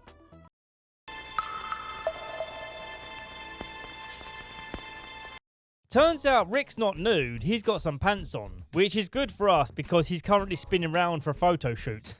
He asks why this is happening, and of course when she answers, it's not in the typical human way of speaking. Sculpt you. After. After what? After. Eugene has a private discussion with Dwight to say that he knows it's Dwight that's been helping Rick, but if he agrees to stop now, he will keep this secret from Negan. He then observes the impending doom of the walkers outside, conferring with Laura about how much time they suppose they have left before the walkers break down these walls. Apparently there's a deleted scene where they boink each other, knowing that this might be their last day on Earth, and I so wish they kept that scene in. Not because I want to see them boinking, but this realisation of hopelessness and desperation would have given Laura's character more depth. I think I insultingly referred to her simply as biker chick before, and this hard nut biker lady says he can have anything he wants. But the more her character is on screen, the more interesting she becomes. One of Negan's wives pays Eugene a visit and asks if he repaired her radio as requested, a question which confuses him as to why she would care given the current circumstances. Are you not distressed that we're trapped? I was already trapped here. This conversation reveals that he's been drinking to get himself to sleep at night, suggesting that while he is Team Negan, the guilt of what he's doing plays heavy on his mind. Talking about the radio gives him an idea, in that he can fly a toy plane over the walkers blasting music to lead them away from the sanctuary. But as he's about to start, Dwight holds a gun to him. Eugene rightfully states that he could end up dead either way, as Negan is relying on him to solve the problem and will punish him for failing. And the possibility of that happening is far greater than Dwight pulling the trigger.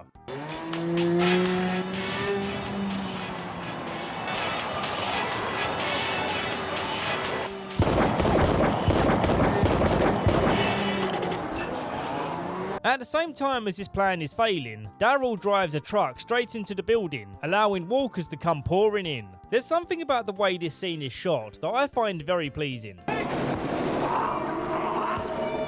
I love the way Eugene's humbled back down into showing his cowardice again, watching his safe space crumbling away. In the intensity of this moment, he tries convincing Gabriel that he's not weak, and that his devotion to Negan is a testament to his will to survive. And for as long as Negan offers this protection, he will keep on serving. But then, when he goes to rat out Dwight to Negan, he can't bring himself to do it. Back at the junkyard, Jadis says, "Time for after." But Rick gets the better of the guards while using the walker as a weapon. He then overpowers Jadis and threatens to feed her to the walker if they don't let him go. Jadis finally agrees to join Rick in their fight against the Saviors, but as he leads the way into showing her that the Saviors are surrounded by the walkers, he sees the massive hole in the wall that Daryl made, meaning they are all dead inside or they've escaped.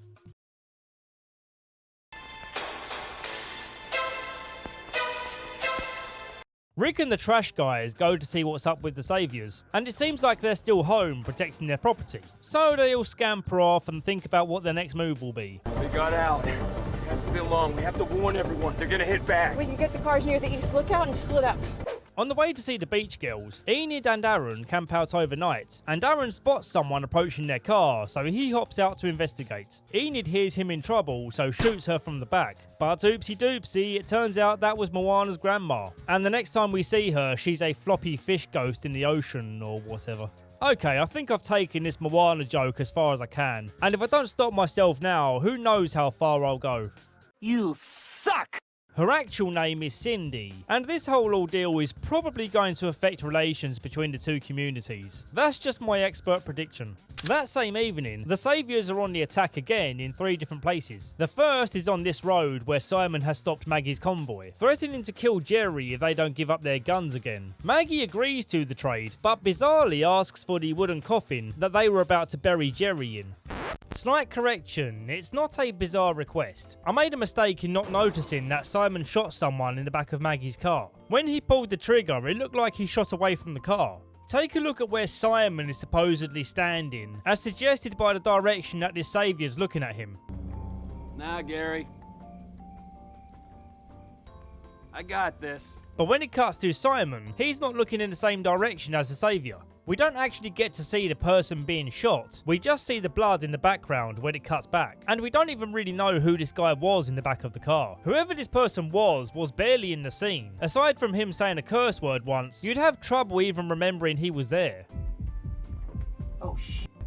So I think my mistake is fair because this scene was very sloppily presented in my opinion. If you're going to kill someone for shock factor, at least keep them in the frame for a while so we're kept aware of their presence. And also you should keep people positioned in a way that's consistent and clear, so there's no confusion as to where Simon shot. The second place the Saviors attack is the Kingdom. They say they won't leave until they have the King, who will be brought to Negan to answer for his actions. Long story short, they eventually corner him, and we find out how this situation concludes in the next episode. Outside the gates of Alexandria, the main attack from the Saviors is about to begin, with Negan allowing 3 minutes for them to open the doors, or the Saviors are going to start chucking bombs. Cole comes to the gates and offers himself as sacrifice to stop the Saviors from attacking, but this was all a distraction so that the Alexandrites could load up their cars and make a very bold exit.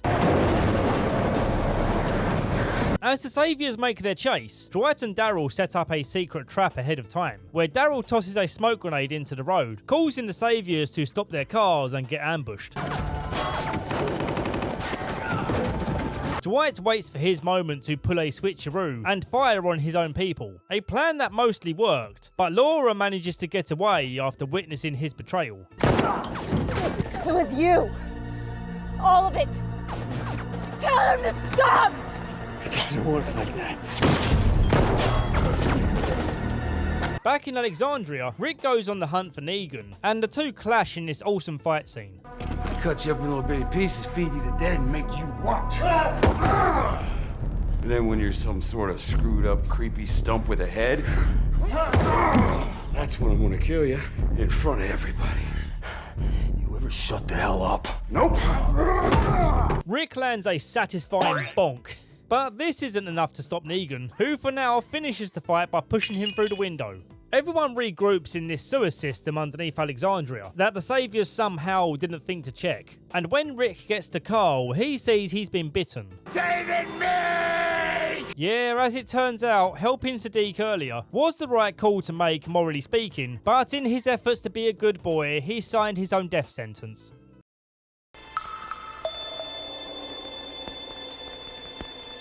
Looking at his bite mark in the mirror, Carl decides to make the most of his time that he has left by acting as if nothing happened to him, and also doing nice things like taking pictures with Judith and helping the community with chores. It's a really nice way to wrap up his story, rather than have it just be another gloomy event. I mean, obviously it ends in a gloomy way though. And I do have a minor complaint, in that Carl's death is drawn out for the entire episode. Once it's been established that someone's going to die, can't you just do your audience a favour and get on with it?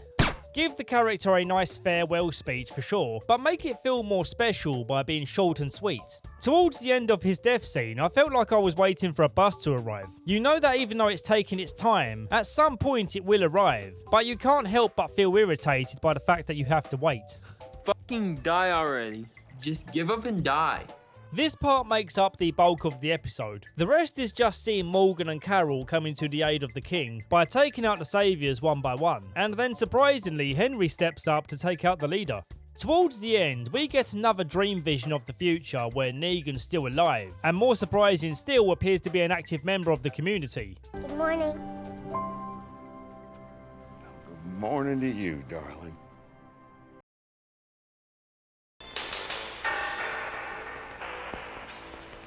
Michonne suggests that they read the letters from Carl, but Rick can't bring himself to do it. We find out that he also wrote a letter to Negan, news of which Rick doesn't dwell on because they're on a mission to get back in touch with the trash people. But when they arrive, it appears to be abandoned, with a trap set up for intruders.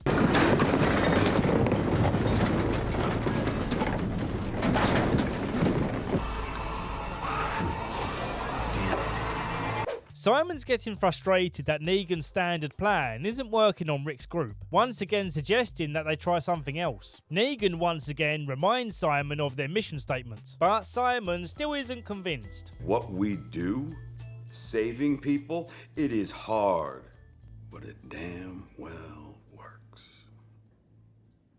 Not lately. Kudos to Simon for standing his ground against the very scary boss man. There's a knock at the door with a delivery from Hilltop. Remember this box? It's the one Maggie got from Simon. Well, inside it has one of the prisoners that Maggie shot in the previous episode. And I've just realised I forgot to mention it. That's Dean. That means the other 38 that the Hilltop are holding are from the satellite outpost. Those are my people. I'm gonna kill every last one of those farmers. We can't let them get away with this shit. You will do your job! Ooh. You're hard showing off. Enid and Aaron. That's hard for me to say, those two names. Why do they have to be together? Enid and Aaron.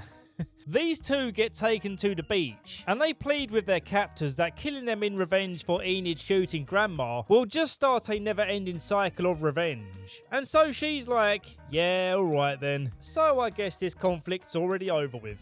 Simon goes to the junkyard and insists that they apologise for their side deal with Rick. But the trash guys don't seem interested in making friends with the saviors again. Not that they've shown any emotional interest in anything before. This is one of the key moments where the saviors seem desperate for allies, which weakens their level of intimidation. Negan is graciously willing to forego any punishment, provided you agree to revert to the agreed upon terms of our deal. You do that, all is forgiven. Some crazy good luck, right? Simon then makes his first big move of defiance against Negan and orders his unit to wipe them all out.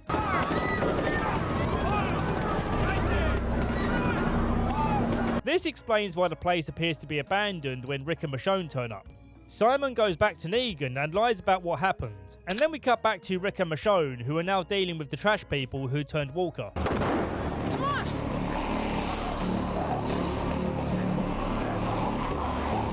They eventually find Judas alone and fragile, and she's finally dropped the stupid way of talking to start talking like a regular human. I used to come here to find things to paint on, and then after, everything changed. While Rick prepares a weapon to fight off the walkers, I couldn't help but notice that the walkers have stopped doing their usual reach up and try and grab them behaviour. It's been a fairly consistent walker behaviour up until now, so it really bothers me to see them, well, not bothered. They leave Judas behind, seeing her as useless to them now, and this next part is super sad. For the first time I actually felt bad for Judas, because not only is she talking human now, she's also feeling human, as she watches all of her friends being ground up into dog food in this gnarly looking industrial grinder. It's truly awful to watch, but also just a little bit fun to watch. Rick almost has an emotional breakdown as Michonne reminds him of what Carl wanted for their future, so he pulls over to get some fresh air, and he decides to start reading Carl's letter. Not the one he left for Rick, but the one he left for Negan. He radios Negan and gives him a truncated version of his letter, revealing that Carl's dying wish was for peace. But Rick says it's too late for peace. Peace sells, but who's buying? I love how Negan genuinely cares that Carl died. God damn it. I am sorry. In my mind, this shows that his old days of coaching kids is still with him. He still cares about young people who show promise for a bright future. And ultimately, it shows that even monstrous people like Negan have hearts. Negan's grief turns into anger as he blames Rick for getting him killed, and says that there's no more hope of victory for him, as he just keeps on losing people by refusing to quote unquote be saved.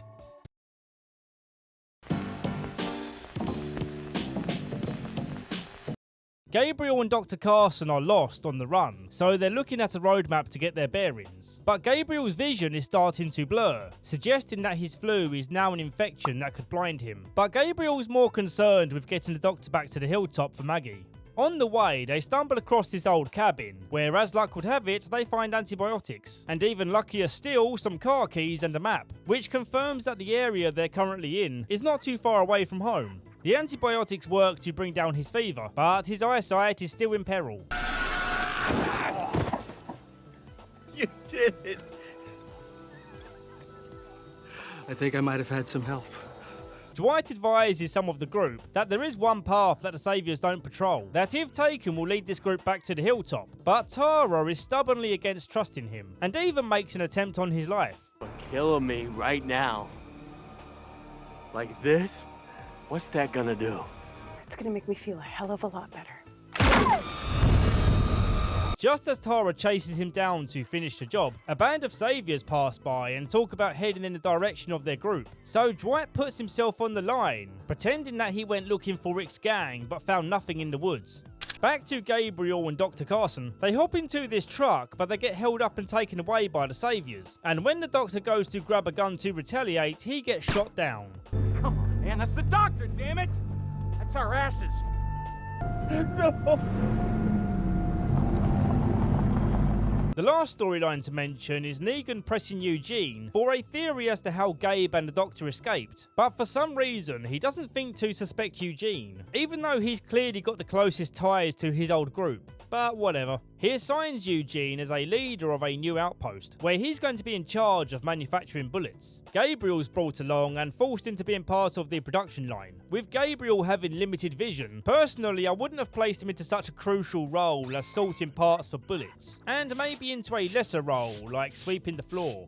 Eugene also gives Negan the idea of coating their weapons in walker blood, so that any minor injury they inflict on the hilltop people will turn into a devastating blow when said person turns walker. I thought Negan said people were a resource and not to be killed unless sending a message. I'm sure it could be argued that this is a message, but it's more like a dramatic early morning wake up call. Let's just move on to the next one.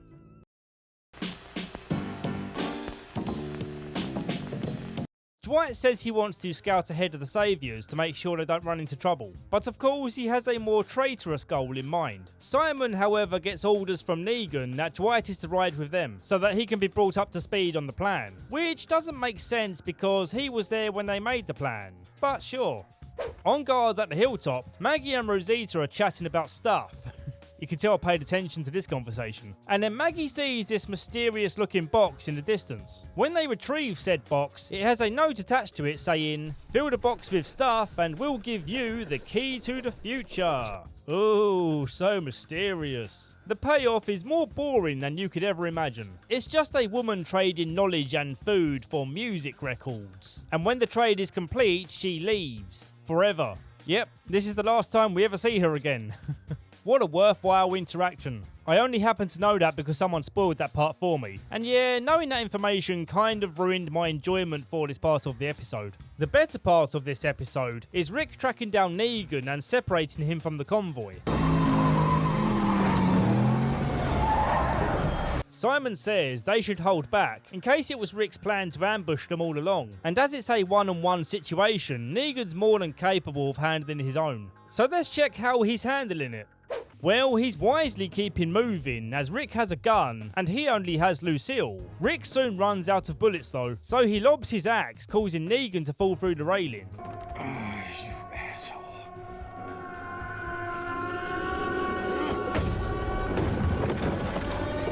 They They spend a good amount of time stalking each other through this big building, Negan offering Rick a new and better deal in the hopes that he will stand down. But Rick says he couldn't trust that deal considering they killed the trash people, news of which Negan is only learning just now. So Simon's surely going to have a big punishment coming his way. The tension ramps up when Rick picks up Lucille and lights her on fire, sending Negan into a rage.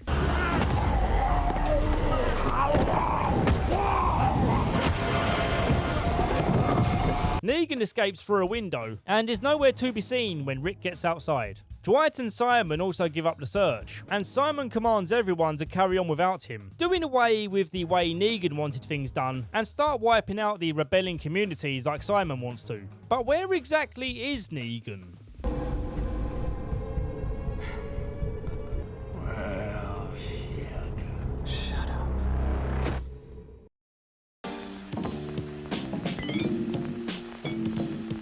The Saviors are on the attack again. This time it's the hilltop. Maggie says turn around and go home. And if you don't, we have 38 hostages that will be shot down. Simon says, nah, those guys are damaged goods to us now, as they were clearly too weak to put up a decent fight in being captured. So Simon gives the order for the Saviors to go in and take them all out. And we endure yet another scene where 1 million bullets fly around and only about 2 bullets land.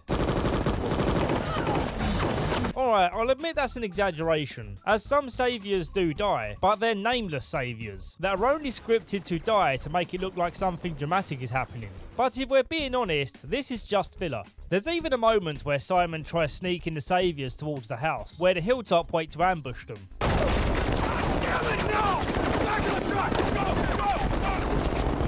Really? Were the hilltop even aiming to shoot Simon like they should be? How do you have a wall of guns firing and he doesn't die? The cherry on top of this crap cake is Morgan hallucinating the saviour Henry killed, bringing his weird catchphrases back. You know what it is. A few unimportant hilltoppers were infected with the Walker blood-coated weapons, and so they turned Walker during the night.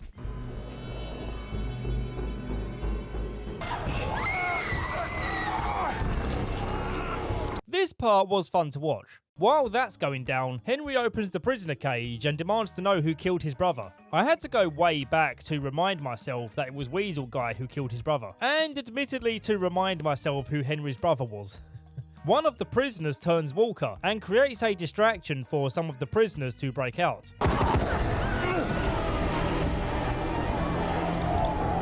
It's open, boys. Let's go! When all this commotion settles down, Alden explains that he and some of the other prisoners did not want to go back to the Saviors and were happy to stay here, in a bid to show where their loyalties now lie. And it appears that the Saviors who did run back also took Henry. Some of the Saviors said Henry broke into the pen just before the others escaped. He was down there and then he wasn't.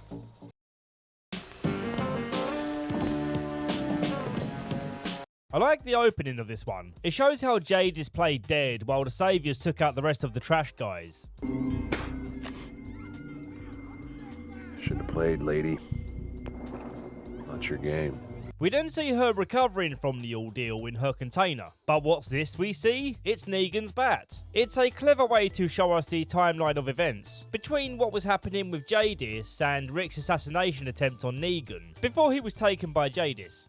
Back at the hilltop, Daryl is erring on the side of suspicion that Dwight didn't warn ahead of the attack, whereas Tara is now on the side of believing that he has converted to the good side, but he was in a situation where he couldn't send warning. Tara's faith in him is supported by the fact that while he shot her with one of the Savior's weapons, she didn't turn Walker like the other people did, suggesting that he wiped off the Walker blood from the arrow before shooting or something. Rick still hasn't read Carl's letter, but Michonne has, and asks if Rick is ready yet. But he's keeping his mind occupied with the survival of the group. An understandable avoidance of closure, considering how much this man has already lost. Michonne urges him to read it, knowing that it was basically Carl's dying wish. Back to Jadis, she has Negan tied up, and he's trying to explain that killing her friends was not an action he ordered or condoned. A moment which is followed by this extremely lame fake out. But I know, in some way I can help get it back. That we Now come on, show of hands, who actually believed that Judas was going to take out the main antagonist in this low tension scene? If anyone has their hand up, I'm assuming it's because you're picking your nose, you donkey-brained idiot. Also being a donkey-brained idiot is Judas, who left Negan in arm's reach of a gun and her Polaroids of her dead friends. And he's also got hold of a flare gun to burn the pictures if she attempts to set Lucille on fire. Negan reasons that he understands the importance of these pictures, as just like Lucille, they are the last remaining pieces of the people they lost. Judas struggles to get the flare away from him, and it's soon apparent that she needed the flare to signal a helicopter to land.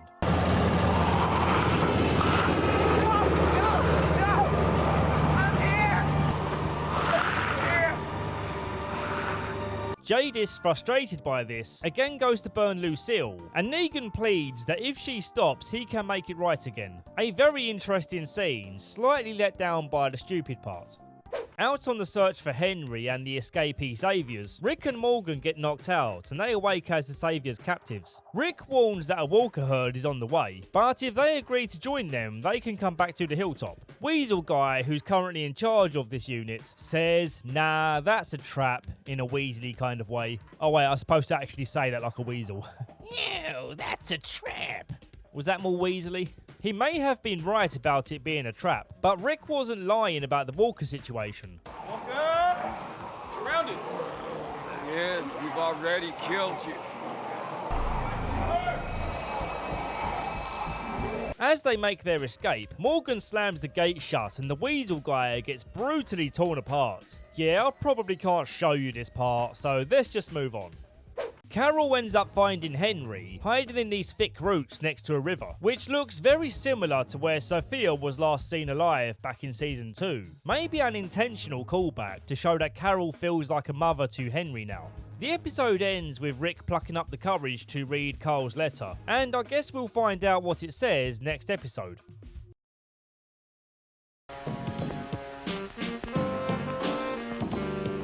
Well, would you look at that? Rick's reading Carl's letter, and it's a memoir of all the good times that Carl recalls from life before The Walking Dead arrived. I remember school, and going to the movies, and Friday night pizza, and...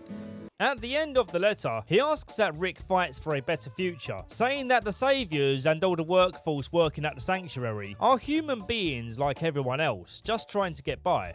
At the sanctuary, Negan has found his way back and calls for a meeting to put things in order again. Priority number 1 is asking Simon to explain his actions at the trash heaps, but Negan does the smart thing by giving him a pass, considering that his army is getting weaker in numbers by the episode. He lays out plans for surrounding the hilltop when Eugene has finished making the bullets. Speaking of which, the production line was going quite well it seems, but Gabriel was caught making mistakes on purpose and is therefore suspended from the line. Eugene then goes outside to do some bullet tests and gets taken by Rosita and Daryl. He tries to talk his way out of it, but Rosita is tired of listening to his excuses. You're selfish, and you're a coward, and you're a traitor. Have her eyebrows always been this drawn on? I'm a guy, so I never notice women's makeup, but this close-up finally had me noticing her eyebrows. It looks like she's the victim of a magic marker prank during a sleepover. While they deal with some walkers, Eugene makes another distraction by sticking his fingers down his throat and vomiting up his sardine pasta lunch all over Rosita. Oh, no. That's simultaneously the worst and best idea he's had so far.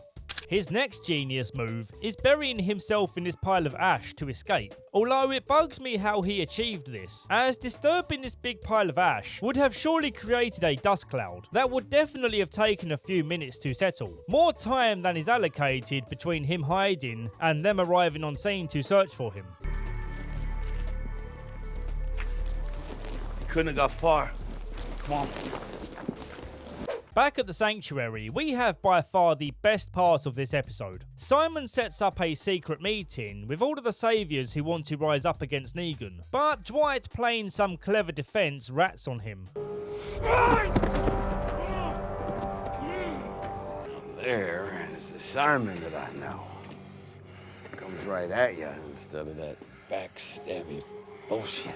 Instead of bashing his skull in, Negan offers him a chance to become the new leader by fighting him for the position. And I love the choice they made in keeping music out of this fight scene for the most part. So we get to hear the details of each punch.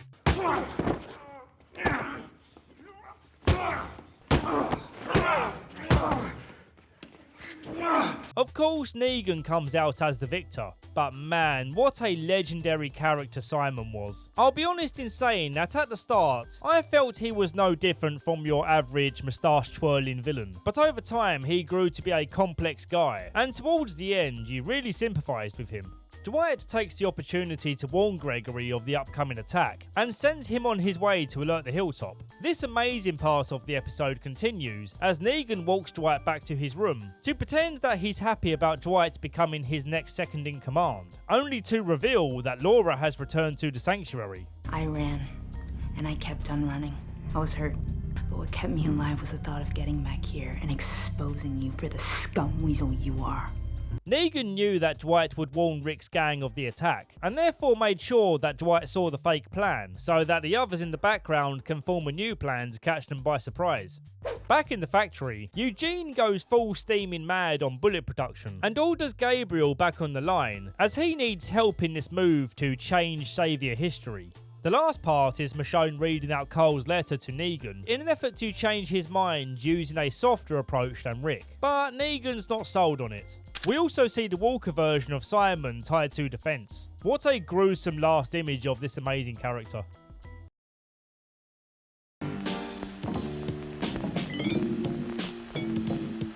Rick thinks back to the memory Carl mentioned in his letter, and the emotion of this memory plays a big part in the twist that comes at the end of the episode. A twist that initially didn't sit well with me, but now that I've seen it for a second time, I'm realising it's not a bad twist, it's a challenging twist. Of course, I'll elaborate when the time comes. Negan is preparing his troops for the surprise attack, with Dwight demoted way down to nameless workforce, and Eugene delivering on his bullet quota. And he also suggests to Negan that they set up a firing line formation for the swift execution of Rick's group, an oddly specific request that will make sense very soon. Part of Negan's trickery is sending some sacrificial pawns to carry out the fake plan that Rick received, so that when Rick's group takes them out, they're fooled into thinking they're in control. One of these pawns was holding a map that Negan wanted Rick to find that pinpoints the real location of where Negan will be, allowing Negan to intercept their group while they sneak about. This feels like an extra unnecessary step, but this was a failsafe in case Maggie didn't trust the initial information from Gregory. But a map collected straight from a saviour couldn't possibly be a trick. Since The Walking Dead are making a million spin-offs, I propose a new one where one of these sacrificial pawns survives and goes on a vengeful journey to take out Negan. We'll call it Revenge Pawn. Before we move on, I have to point out one of the only times I've enjoyed Morgan's manic episodes, where he hallucinates someone he took out. In this good example, it's Weasel Guy. You don't die, right? Man, you ought to try it sometime. You don't think you can kill your way out of seeing everybody else go, do you? With Morgan slipping back into his old ways, Jesus shows him the light in saying that he can live a pacifist lifestyle. You can stop people without killing them. This end for the dead, and this end for the living.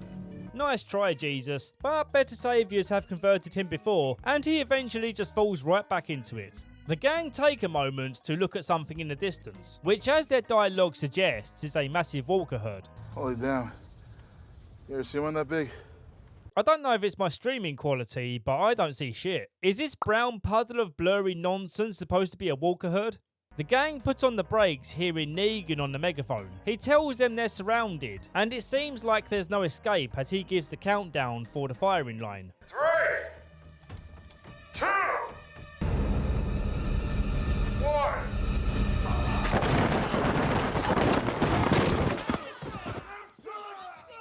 Man, Eugene making the bullets backfire like this is the only Chad move he's pulled so far, but it's by far the best comeback for a character. Negan's hand is all busted up, allowing for some of his captors to land a punch or two, but he gets away, and I love the anger in Maggie's vengeful cry.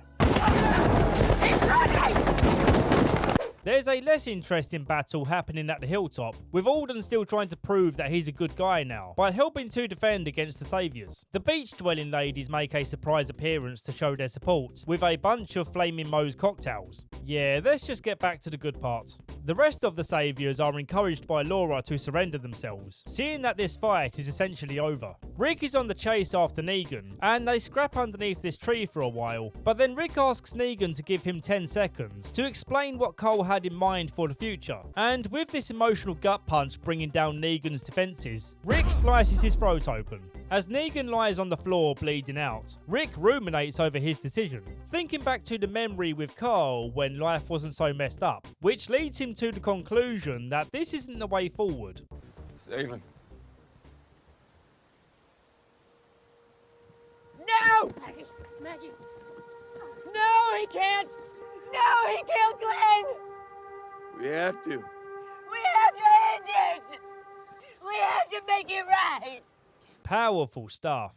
Now, here's where I've got some explaining to do. Way back in my second video, I said that the Governor was a better villain than Negan. And the reason I felt this way is because when I first saw this season finale, I was mega frustrated at the idea that they didn't kill off Negan, meaning the Governor has a more typical villain arc that I find to be very satisfying. I loved the Governor's story start to finish, and his story never outstayed its welcome. He came in, he kicked ass and posed a threat, and then Rick dealt with him, story over. With Negan's story, my feelings still echo Maggie's, as he does deserve to die for what he did to Abraham and Glenn. But when you think about it, it's more interesting to keep him alive. Killing Negan doesn't solve anything. It would only serve to bring temporary relief to the aggrieved. Rick is tormented by the idea of not honouring his son's wishes for a peaceful future. Even though for Rick and Carl both, they started out wanting nothing more than to put Negan in the ground. You set this course, Rick. Who's next? You are.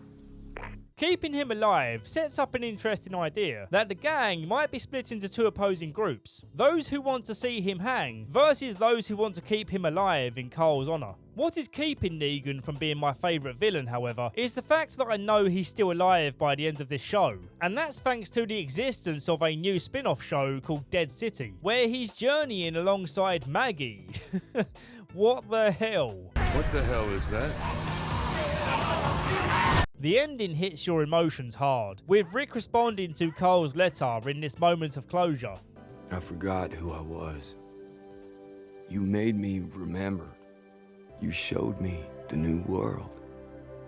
You made it real. I see it. I remember. Dad. It damn near brought me to tears.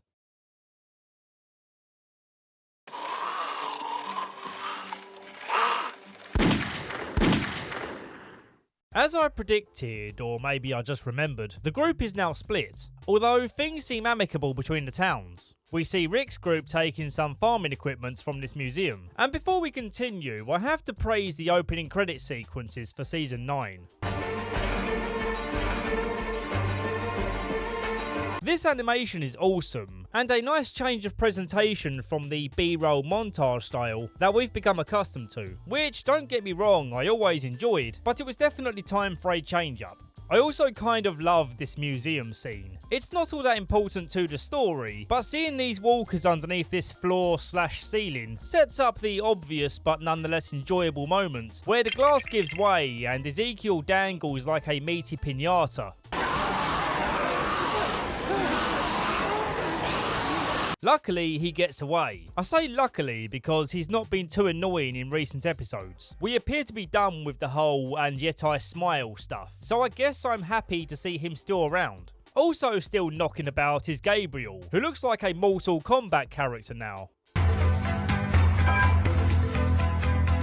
And he's become pals with Jadis, whose actual name we find out is Anne. Let's just keep calling her Jadis. There's a bunch of new faces we'll be meeting in this season, but for the sake of my sanity, I'll only be introducing the ones who I like, or have some decent scenes. Same goes for the new relationships that form, like Ezekiel and Carol. I raised my eyebrow at this one, thinking that Carol was done with relationships, but Ezekiel is the kind of loyal lover that treats his ladies like queens, so for Carol, this isn't a bad upgrade from where she started. Will you marry me? Put that thing away. I love you. On the way home, the farming wagon gets stuck in the mud, so the group have to abandon it. But this guy doesn't want to abandon it, and while trying to rescue the wagon, gets bitten by a walker and kicked by a horse. Everyone is super sad that Ken is now dying. Ken, look at me. Ken. Oh no, not Ken. Two people who do happen to care about Ken are his parents, who scold Maggie for daring to say that he died for a cause, mainly because the Saviours are part of the people benefiting from these risky lootings. And the wife scolds her husband for not being angry enough about it. What kind of man are you just to let this go? I'm no kind of man at all. The sanctuary still stands and is supposed to be a place for the good guys now, but it seems there still remain some saviours who are celebrating Negan's name, and perhaps these are the same protesters as the ones who Daryl's been having run-ins with. What the hell you doing? Scaring the birds away.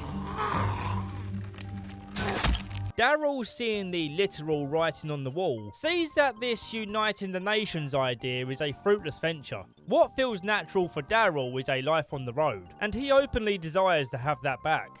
After Ken's funeral, Gregory pays the parents a visit, in the hopes of convincing them that he needs to be their leader again. And as he explains, that's only going to be possible with Maggie out of the picture. And from here they plan a murder attempt, where Gregory tells Maggie that someone defaced Glenn's grave, and then Ken's dad goes in for the kill.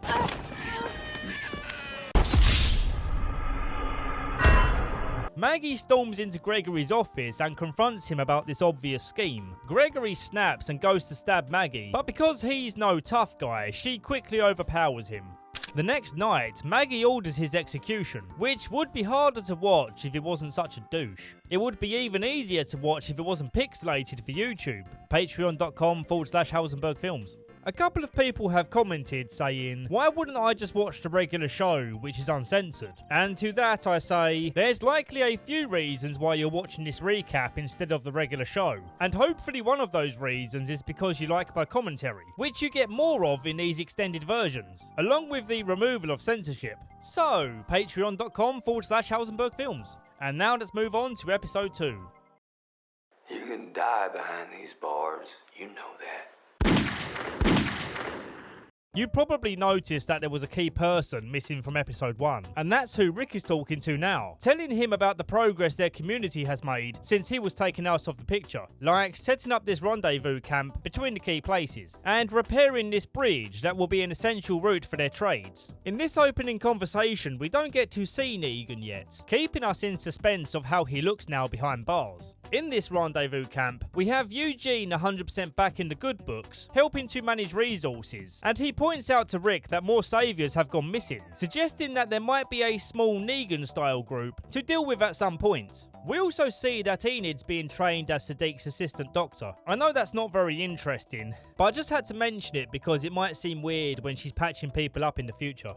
Maggie is against the idea of sending their food surplus to the sanctuary, as the Hilltop are currently unable to farm crops. So we can already see how things aren't going as smoothly as Rick made out in his opening speech to Negan. Further proof to this is this saviour demanding more water while he works on the bridge, causing a fistfight to erupt with Daryl. Rick breaks them apart and has a cool-down meeting to discuss a way forward. Again, Daryl doesn't see much good for the future, with Carol inclined to agree. Maggie is also facing pushback in banning Ken's mum from seeing Ken's dad, while he's locked up for the attempted murder. Their names are Tammy and Earl. Michonne tells Jesus to stop being such a simp and argue against Maggie if he doesn't agree with her banning.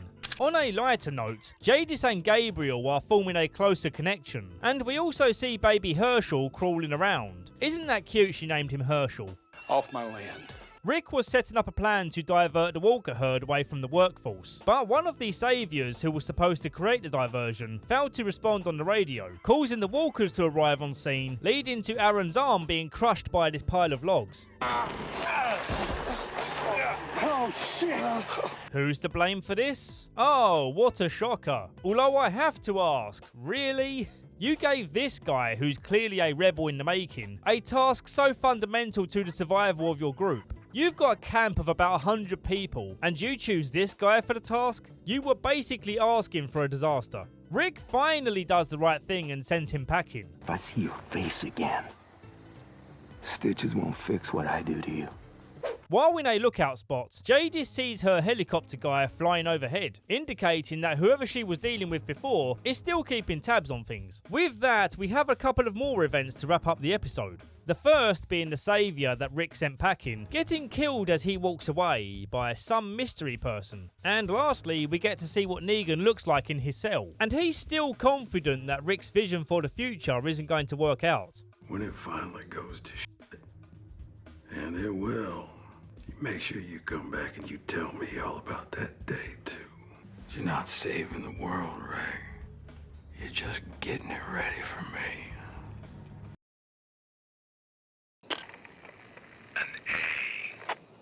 Rick is in a frisky mood today, and interrupts Michonne's work to suggest they have a little fun. You want me to stop creating the foundations of a new civilization? Or I can think of another way to build for the future. Connects. So yeah, we're gonna see another baby real soon. A group of the saviours are looking for their missing friend, and they stop Maggie's supply run to question her, with the more rebellious member of the group testing Maggie's authority by taking a tomato without permission. What's your name? Mark you down for that. My name's Mud. You're the widow. Laura settles these situations so they can all be on their way. The community is in uproar when the runaway saviour is found dead, and Rick has to step in once more to keep the peace. Alden, who's become a middleman, tries convincing the saviours that Rick will keep them safe if they give him a chance, but their confidence in him remains low.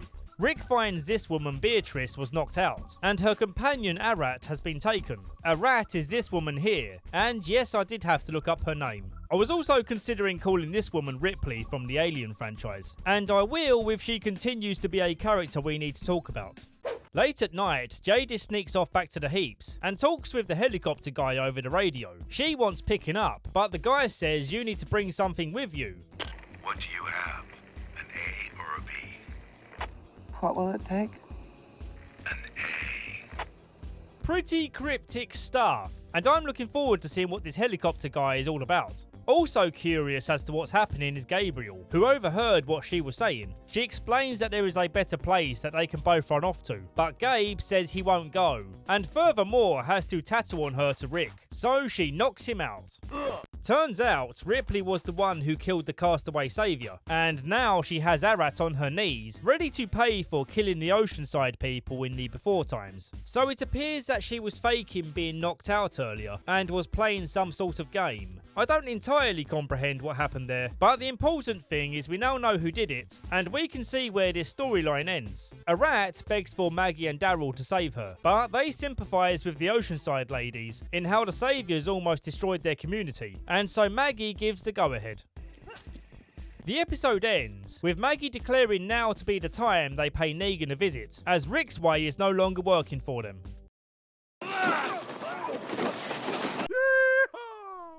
Word gets to Rick that Maggie's heading to Alexandria, so he radios ahead in a panic to get people ready. Maggie, if you're listening, let's talk. I think she's done talking. Daryl offers him a ride to Alexandria, but on the way deliberately takes the wrong road. What is this? You know exactly what this is. This time, man, it's gonna go the way it was supposed to. As the two fight, they end up rolling into this deep hole.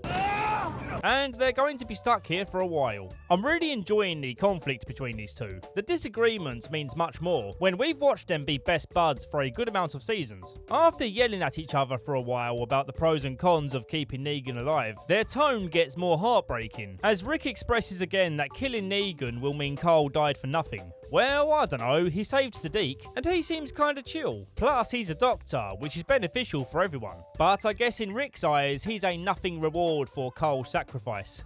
Well, I suppose you can't spell Sadiq without sad. Daryl makes it clear that he's made this move with no spite. He loves Rick like a brother. I'd die for you.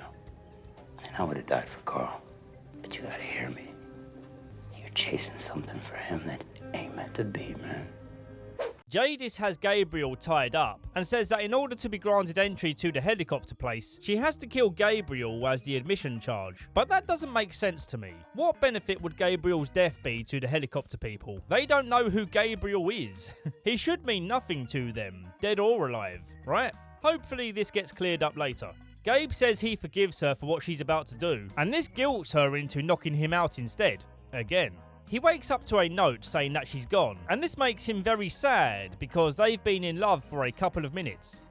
The rebel saviour Jed says he knows it's the Oceanside ladies that have been killing the saviours, and so another argument breaks out in camp. The noise of this ruckus reaches Rick and Daryl, who scramble to climb out, but as they try, walkers keep falling down the hole. When they do get out, Rick says he's going to divert the walkers away from the bridge, as their combined weight would collapse it. Daryl isn't happy with this idea and tells him to stay safe. Advice Rick forgot to take, as the clumsy idiot falls off his horse and onto an iron rod. So yeah, he's dead, right? Ain't no way he's still gonna be alive in the next episode. You think I'm an asshole? Man, I don't think a thing, man. I know you're an asshole. Hey, asshole! A very strange but also good opening, as Rick suffers from blood loss hallucinations. He's watching over his old self in hospital, and then these tiny CGI helicopters fly through the window. He then comes to and sees that the walkers are closing in. Wait a minute! So somehow he managed to pass out, have some weird dreams and then wake up again before the walkers have made any sort of progress towards him. He then spends the next minute lifting himself off the iron rod before it's revealed that the walkers are now here. And to show you I'm not being a picky dicky, here's a frame comparison from the time he fell on the rod, and then in this shot the walkers have made no progress at all. In fact, the herd coming from the right are now further back.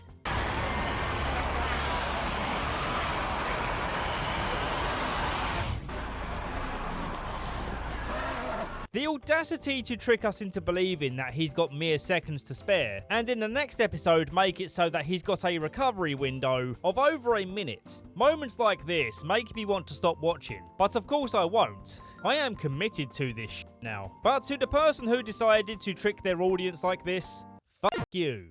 Rick keeps on leading the herd away, and occasionally passes out and goes back into a dream state. A vulnerability that typically speaking would be an awful thing, but these walkers are slower than tree sap, so we can relax and enjoy these dreams a while longer. My favourite hallucination is when we get to see Shane back, and they talk about Rick's life as if Shane has been watching down on them the whole time, speaking to each other like buddies again, while at the same time talking about serious topics, like the possibility that Judith is Shane's daughter. One could argue it's my family you're looking for, right? How is my baby girl, by the way? Got my eyes, doesn't she? She hasn't got your nose. Good thing she ain't got my ears, man. There's a fun transition where Shane turns into a walker. But I feel like they missed the mark in not lining up their face shots correctly. It's a small detail, but it stands out to me. With a little more planning in filmmaking, you could have made this cut less noticeable, and truly give the illusion that his face has transformed into a walker. Back in Alexandria, Michonne tries stopping Maggie from reaching Negan, but she tells Michonne that for as long as he's alive, she can't go on with life. And so Michonne says, yeah, alright then. Negan stays in the shaded side of the jail cell and mocks Glenn's death in talking about it so casually, and to really get under her skin says he enjoyed it. You mean how I cracked open his skull and popped out his goddamn eyeball? How I bashed his big, beautiful brains into the ground over and over while you and his little friends watched? Is that what you mean?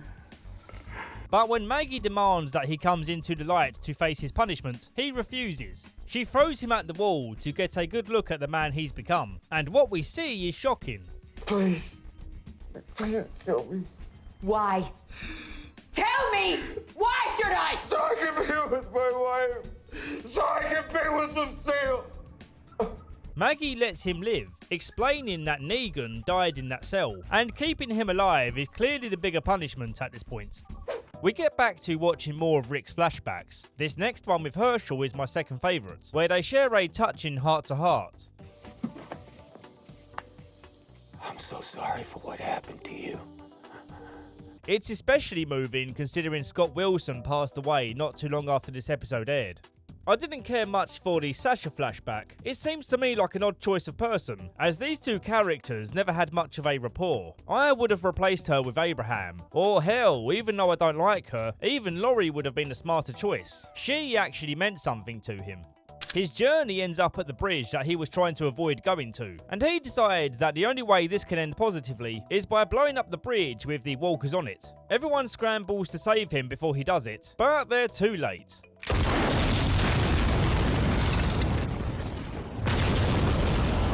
The episode has a very strange ending. With Jadis about to receive pickup, she spots Rick barely holding on to life and decides to take him away with her. As a cool detail, they use the same song when rescuing Rick that they used way back at the end of episode 1, when Glenn made first contact to help him out. The weirder part of this episode is the unexpected jump forward in time to this band of randomers being rescued by this girl, who's revealed to own a policeman's hat. I wonder who she could be. Judith Grimes. Sweet sassy Molassie. With the jump ahead in time, we see that Rick is still MIA, and Carol has long hair now. And then we see Judith trying to bring these strangers into the camp, including a deaf woman. Now, I'm all for the inclusion of different kinds of people, but I fail to see how a deaf person could have survived this long in the zombie apocalypse. I could totally understand maybe surviving the initial outbreak, perhaps bunkering down until supplies run out, but there's not a chance, not even with someone watching your back, that you're going to be able to go place to place without a walker sneaking up on you at some point. The actor is deaf in real life, so it is cool that she found an acting role that accommodates. I just wish the character made sense. Apparently, Fear the Walking Dead pushed this ridiculous notion even further, with a guy in a wheelchair in season 4. As I haven't seen it, I won't comment with any certainty as to how I feel about it. Because for some reason Judith has some level of authority here, the gang accepts her demands to bring these new guys back to their community. You'll be safe here. I promise. Oh, thank goodness. A 7-year-old girl has promised to protect us.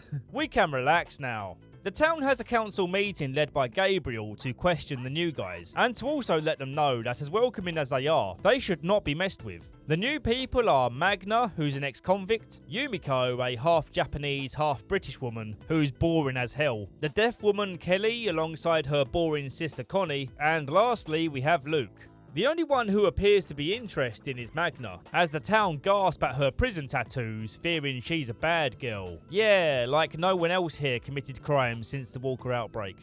Gabriel shows Rosita that they need to amplify their radio broadcasts so that Alexandria can communicate with unknown communities further afield. And it's in this scene where we discover that Rosita and Gabe are now an item. Yeah, I don't buy it either.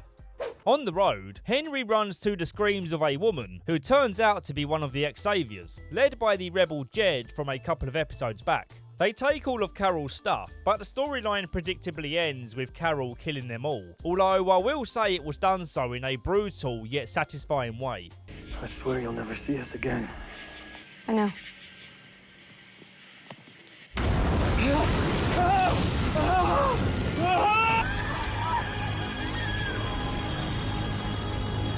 Eugene injures himself after placing the radio amplifier on a tower, and as they hide in this ditch, we ominously hear whispering as the walkers pass by. Don't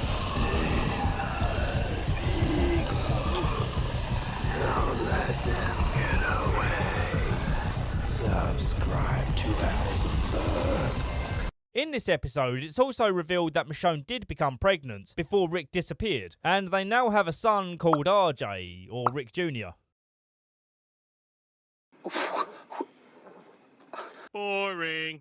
At some point, Daryl decided to live a solitary lifestyle again, and when Carol pays him a visit, she grows concerned, seeing that he's keeping his dog fed but neglecting to feed himself. Daryl having a dog makes a lot of sense. He seems like a dog person. She then questions why he wants to live alone and asks if he will consider coming back. He doesn't like this idea until he does. He's back by the end of the episode. Michonne escorts the new guys to the hilltop as they weren't allowed to stay in Alexandria. And they have the typical dialogue you'd expect for the situation. Can we trust them? Can they trust us? I want my weapons back. Rah, I'm the tough girl with a heart of gold. If my tone doesn't give it away, I find this episode kinda boring. Along the road, the new guys find their old camp, and Luke is sad that his musical instruments are missing. Then, later that night when camping out in a factory, Michonne sees Luke acting sus, and asks him to drop whatever he's holding. He says no way, and when he turns around, Michonne swings her sword without hesitation. Silly Michonne, that was a priceless Stradivarius violin that she just sliced in half. Okay, we're not moving on from this yet. Firstly, all you had to say, Luke, before turning round is please don't swing at me, it's a priceless violin. Secondly, just put the violin down slowly. I know you're trying to be delicate here with this priceless instrument, but when she told you to drop it, she didn't mean chokeslam the thing on the ground. You had options. Also, I know she's talented with a sword, but how the hell do you slice a violin in half that the guy is holding close to his chest without cutting him? Back on the road, they run into some hilltop guards who inform them that they found Rosita and she's injured. And yeah, that's about it. Cheers.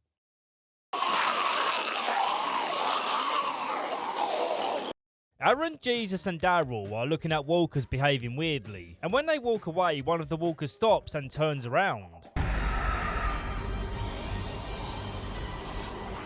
Ooh, spooky. Gabriel's helping Negan to meditate using this Buddhist singing bowl, a classic Christian priest move. Negan says it's not doing anything for him other than reminding him that another week has passed. And he also says that people are forgetting he's down here, unaware that he can hear their conversations through this tiny window. You know, just the other day, Rosita was out there chatting up a storm. She said some things that you would find very interesting. I don't need you to tell me how Rosita feels about me. Now, who said she was talking about you? At the hilltop, Michonne arrives with the new guys, and for some reason the hilltop are making them surrender their weapons. And I get why you would do this for the new people, but you all know who Michonne is, so why the distrust? I get that relations are in a tense state because of the trade disagreements, but it's not like Michonne is the type of person to cause trouble. Why wouldn't you let her in, you goofy goobers? In this episode, it's established that Enid and Alden are in a relationship now. I know how you feel looking at this, and don't worry, I did check, and she is legal. But she certainly doesn't look legal, does she? She barely looks a year older from the time we first saw her, so that's why this feels so icky to look at. Henry was eyeing her up, but then he sees that the older, alpha lion took that fresh meat. Prey. He took that position. Oh no. There's no good way of phrasing that. He then prioritised making new friends, who spotted that he was down in the dumps, and so they offer to take him out. They hang out in this cabin drinking moonshine, and the glasses girl starts getting a bit flirty with him. But then he's like, let's do something else. They show him this walker that they've been using as a urinal, and also to play ring toss with. So Henry jumps down into the pee and takes out the walker. What'd you do that for? If I had to explain it, you wouldn't understand. Daryl and the guys find Eugene hiding out in the floors of this old shack, and he explains that Rosita hid him here while she continued to run. He says they need to get out of there because the walkers are going back and forth looking for him, and he knows they're looking for him because he can hear them whispering. Daryl's dog then starts barking, giving away their position like an absolute buffoon, causing the walkers to head back their way. Daryl splits from the group and tries to divert them, with some firecrackers and the dog continuing to bark, but bizarrely they choose to ignore the sounds. Dog, keep him coming. I don't care. Ah, shit, I don't care either. The others make it to this graveyard area shrouded in fog, where the herd quickly catches up to them. They make the choice to go inside, believing that this choke point will slow them down, but they find the gate on the other side of this cemetery is locked. They start taking out some of the walkers, but then this happens.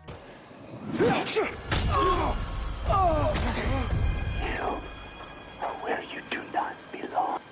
So yeah, some of these walkers aren't walkers, and Jesus is dead. I never really connected with Jesus, so I felt nothing about his death, but the scene he died in was very aesthetically pleasing and entertaining. Oh my!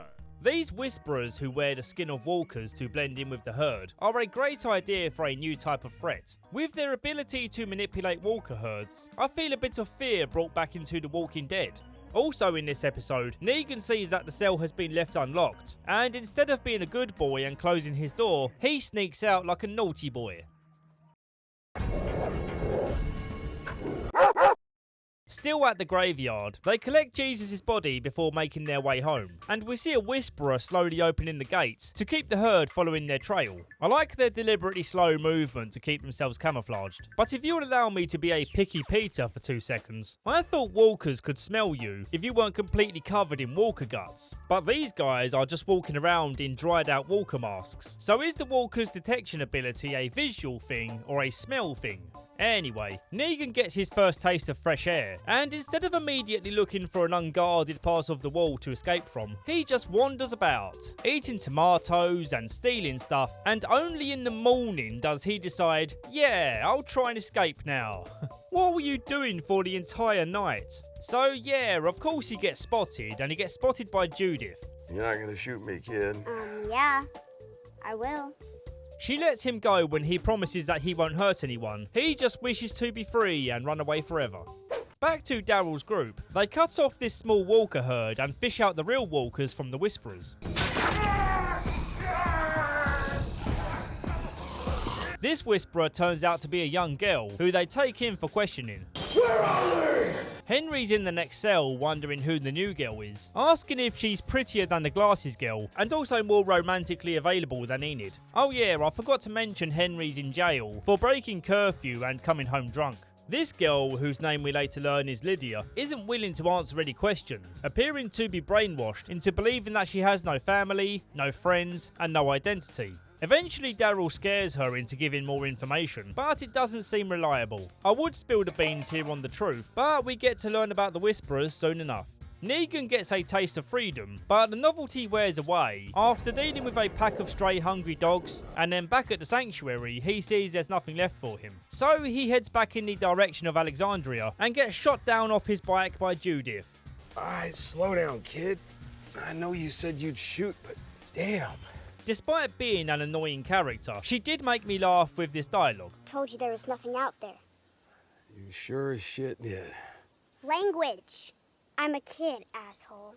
It's not funny because the line was cleverly written. It was just cheesy as hell and caught me off guard. Well, anyway, he says he's heading back to Alexandria, despite what punishment might await him. And while this doesn't seem like a very Negan thing to do, I think it's evident that being locked away for this long and being humbled makes him realise that he's better off being with his captors. Last part to mention is Alden and Luke, following this trail of Yumiko's arrows, and when they come across these walkers, they turn out not to be walkers.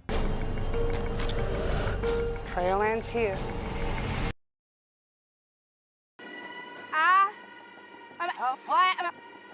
I feel like I've been doing a lot of complaining lately, so for a change of pace, it's time to appreciate the heck out of the good parts, like the opening to this episode. It goes back to the outbreak of the walkers, with this great camera shot giving exposition as to when this is taking place. We meet this family where the dad is panicking and the mum is trying to comfort her daughter, and it turns out the reason we're seeing this is because Lydia is telling Henry all about her family, and she then warns that her mum is the protective type, so you better not mess with her. Back to the flashback, Lydia's dad is saying he wants to head out on the road, as he's becoming unhinged with the stress of being pent up, waiting to die. In a psychotic break, he starts cutting off his beard, stating that even though his wife likes his beard, he doesn't. I know that doesn't seem like a significant detail, but you know me, I only talk about the important stuff, so at some point it will be significant.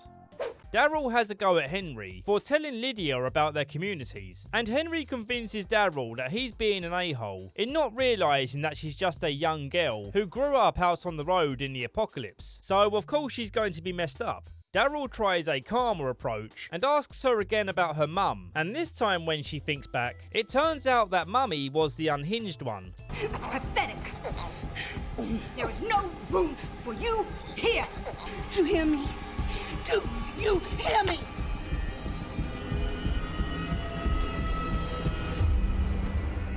And it's also revealed that she's abusive to Lydia. Again, Henry talks to Daryl, asking if he will consider being kinder to Lydia. He mentions that Carol once told him that the reason she used to have short hair is so that her abusive ex-husband couldn't pull it. But now that she doesn't live in fear, she let it grow out. A symbolic move in showing that your past doesn't have to control your life today. And perhaps as a victim of abuse himself, Daryl can show her that she can be free of it. Henry later decides to break her out for a bit to show her around the town, and she starts having a panic attack where she's not used to living normally. So for the sake of Henry's safety, she asks to be put back in. The episode ends with Lydia's mum walking up to the gates and introducing herself. I am Alpha, and we only want one thing from you, my daughter. This is the most intrigued I've been for a new character in a while. Let's watch on. Hi, I'm Troy McClure. Daryl isn't willing to open the gate, so Alpha calls in the rest of her troops to show they have numbers, and she demands to know who their leader is. The hell's it matter?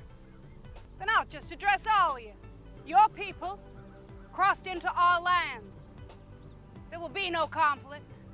Bring me my daughter, or there will be conflict.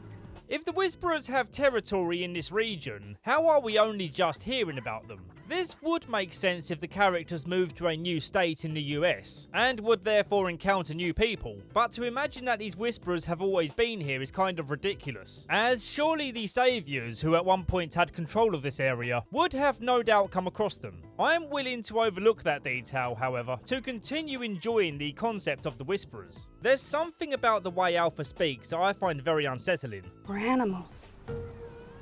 Animals live out here. It's understated and uncanny, like she's obviously human, but life on the road living among the dead has made her feral.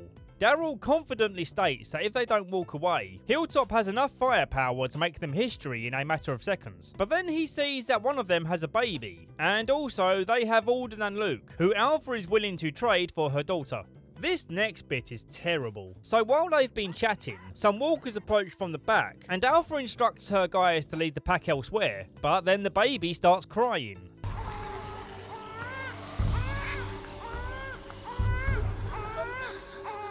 Okay, so the obvious choice is for the mother to flee with the baby, right? But the awful thing is, they have a strict rule on natural selection. If any member of the group cannot live undetected, they are to join the dead. No exceptions.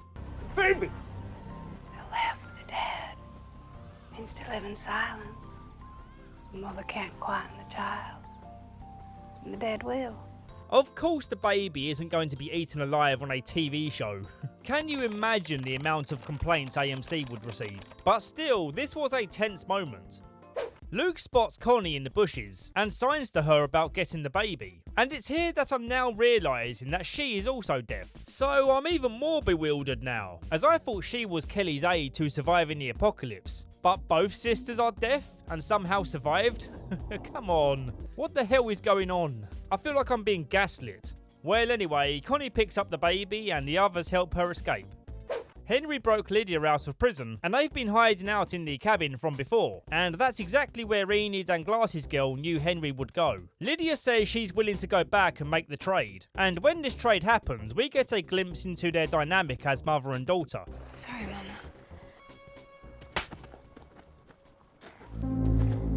You call me Alpha, I call the rest.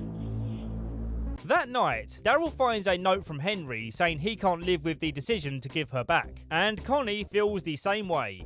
The other storyline is Jerry and Ezekiel's mission to get a projector bulb from this cinema, because they're preparing for a trade fair at the Kingdom, and this presents an opportunity to show kids a movie for the first time in their lives. It's a fun little side mission in a cool setting, with no disasters and only winning results. The pack believes in you. Will you look at that? Alpha interrogates Lydia for details of what she told her captors, and also what they told her. Lydia responds with some selective truths, without giving information that would jeopardise Henry's safety. Lydia's upset at the idea of only being rescued to get information, and Alpha snaps at her. Is that the only reason you came to get me? To get information? What a stupid question. Well, considering what you did earlier, that's not a stupid question at all. In Alexandria, the council are in dispute about their relations with the kingdom, and some people going on risky side missions without telling the rest of the council. Gabriel not only has that situation on his mind, but also Rosita is preggers. And she says to Gabe if you want to dip out on being a dad you can, but they both silently agree that this baby is a blessing. Wait a sec, the test results are in. Because Rosita shacked up with Sadiq, Gabriel, you are not the father. Making this joke is my way of skirting around the fact that I forgot to jot down when this information gets revealed. Eugene has prepared charts and data supporting the idea that Gabriel should take on the role as daddy, because Rosita is such a good person and he'd be a fool to let her go. But as it turns out, Eugene is doing some massive simping here, implying that Rosita was his queen, and no matter how much he donated to her Twitch streams, she refused to sleep with him. So he says to Gabe, you must treat her right by my standards. Look, I'll admit I don't entirely understand it, but Rosita loves you, not Sadiq. Certainly not yours truly, despite my being head over hammer toes in love with her. Henry gets spotted tracking Lydia, and it's here that we meet my favourite new character in the show, Beta. I've been tracking him since the Glades. He's been tracking us longer. Just him? Just him. That menacing voice and looking like a cross between The Undertaker and Kane is a winning combination. Lydia punches Henry for his own protection, and Alpha orders them to move along, taking him captive so he can't try anything silly. We get an interesting look at how the Whisperers live. It seems they do have a main camp, but there are no walls, no bed, nothing is set up for comfort. It's all about survival. We also see Alpha being challenged by this guy, who says that she broke her own rules. We don't go back for the lost. Never have. Until your cup got nabbed.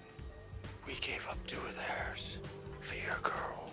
Alpha kills his girlfriend, who also conspired against her, before giving him her severed head, and ending him too, because crying over your dead girlfriend is seen as weakness. Alpha herself shows some vulnerability, but only in front of Beta, where she expresses that she suspects an uprising might be coming her way. It's been years since that happened.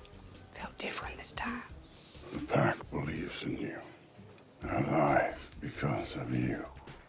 It's good to remind them. Honestly, this conversation is so great, I could play you the whole thing. But we've got more stuff to get through, so go watch this scene for yourself. Alpha puts Lydia's allegiance to the test by commanding her to kill Henry. But luckily, before she has to go through with it, a horde of walkers storm the camp. Then we get this cool reveal that Daryl snuck in using his own walker mask to rescue them both.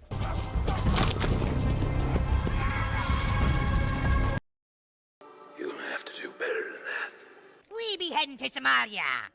The Whisperers are recovering from the invasion, with Beta offering wise words to the ones who got bit. I'm gonna be one of them. But you will always be one of us.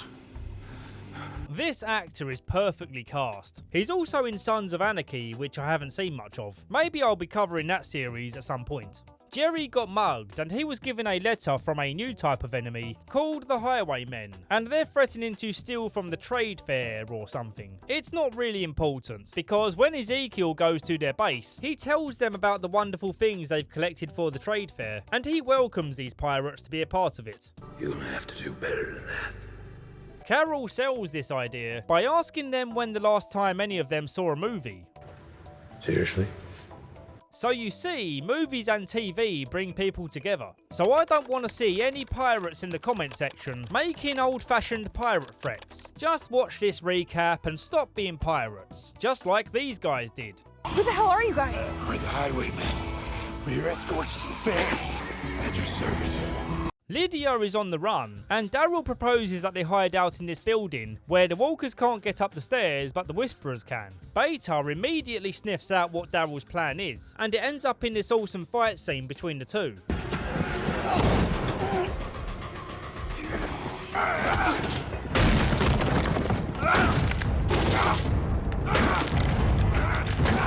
Despite Beta being the stronger of the two, Daryl is more cunning, and he manages to hide under a floorboard where he can pull this sneak attack on Beta.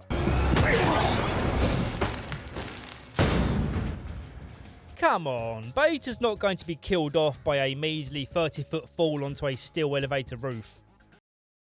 Be strong.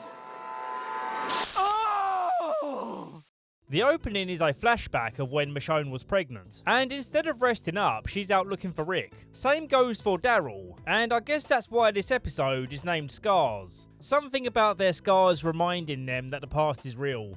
This episode is a real nightmare to recap because it keeps switching timelines. I'll try my best to keep things clear and simple, but ultimately this episode isn't very important, so I'm not too worried. It is a good episode at times though. The flashback is a story about how Michonne's long-lost friend arrives at the gates of Alexandria, and they spend some time catching up before she unexpectedly disappears with the neighbourhood kids. Michonne and Daryl track them down, but they get captured, and later they wake up to see they've been tied to a pipe. Turns out her friend is the leader of some weird cult that teaches kids to do horrible things to toughen them up. Horrible things like sticking a red-hot branding iron on Michonne and Daryl's back. Well done, Linus. The strong survive. And thrive.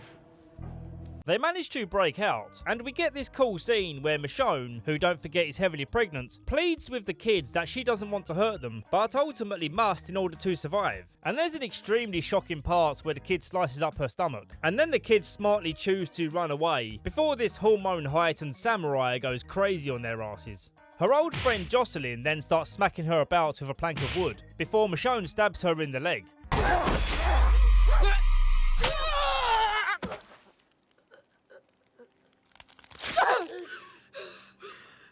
Brutal stuff, but easily a highlight of the season. She pleads one last time with the kids, but they're too brainwashed to see their wrongdoings, so she ends them all.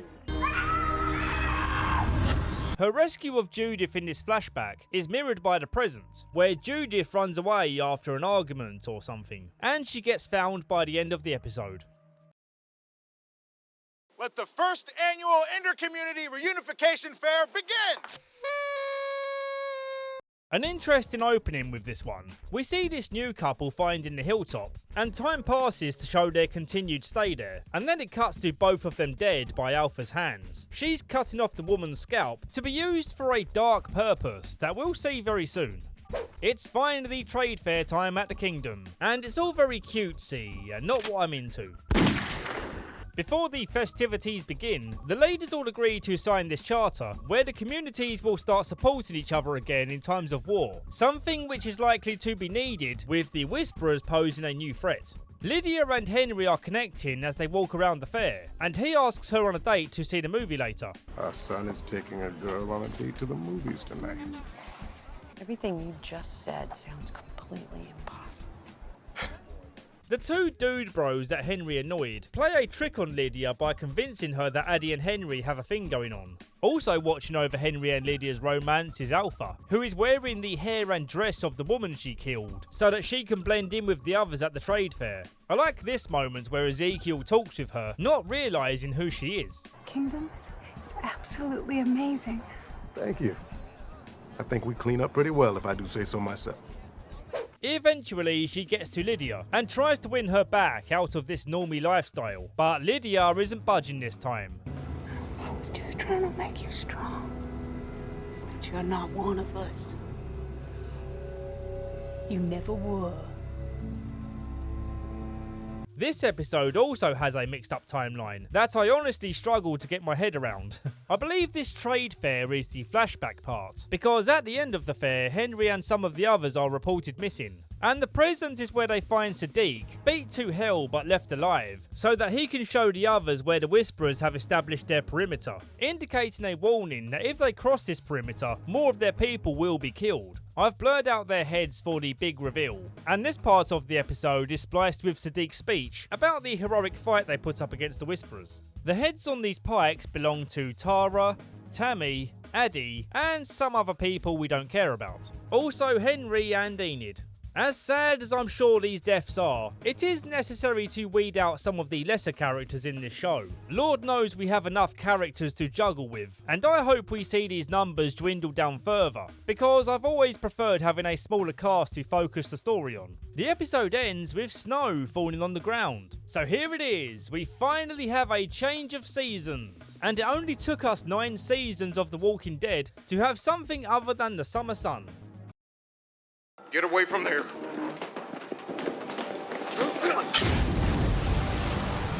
Things are falling apart at the kingdom, emotionally and quite literally, as the cold winter rolls in and the kingdom's irrigation system goes kaput. Ezekiel radios around asking for shelter, as it looks like we'll be saying goodbye to the kingdom forever. On the road, the Whisperers are keeping their eyes on the group to make sure they don't cross into their territory, and we see that Lydia is still facing hostility from people who still see her as a Whisperer. We followed their rules. Haven't they done enough to us? Hi. To lay off. As they continue on the road, we see the winter getting harsher, and then we get this interesting part, where Lydia finds some walkers stuck in the ice of this frozen lake, and for some reason she puts her arm out, tempting the walker to bite. My guess is that she's trying to take her own life as she feels lost. Luckily Carol is nearby, which snaps her mind out of the idea. They take shelter in the sanctuary when the storm prevents them from making it to Alexandria. Speaking of which, the Alexandrites are making their preparations for the winter storm, and they discuss the issue of Negan, agreeing that he can't be left in his cell because he will freeze to death, so they have no choice but to let him out. In the excitement of being let out but still in chains, Negan runs his mouth about Gabriel not being the father of Rosita's baby. You ever wonder what the hell is going on in there when she has her appointments? You could try to be a little less predictable. That hurts, Gabe, truly. It seems like a stupid idea to annoy the people who control your freedom, but like I suggested, the thrill of no longer being in his jail cell has lifted his slump. Eugene smells what the chimney is cooking and shouts at the guys to duck as the fireplace explodes. The chimney became blocked, and he explains that setting up another fire would be a deadly move. Negan is once again impressed by Eugene's brain. God, I missed you, Eugene. Can't say the same. They form a line connected by a rope to migrate to another location. En route to this new location, Judith chases the dog when it runs off into the storm, with Negan then chasing after her. When he catches up to Judith, he gives her his jacket to keep her warm. Isn't it weird to think that this is the same man who had no issue with smashing in skulls a while back? He's a very interesting character to study. The kingdom has realised that they need to get to the hilltop fast if they're to survive, but the problem is the only way to get there is by entering Alpha's territory. They managed to get there with no signs of the Whisperers. It looks like they left behind 2 guards who froze to death.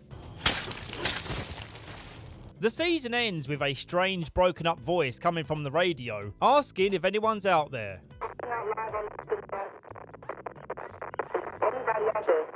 So, here we are. We only have one more Walking Dead video left. While this season was quite exhausting at times, it was certainly fun to work on.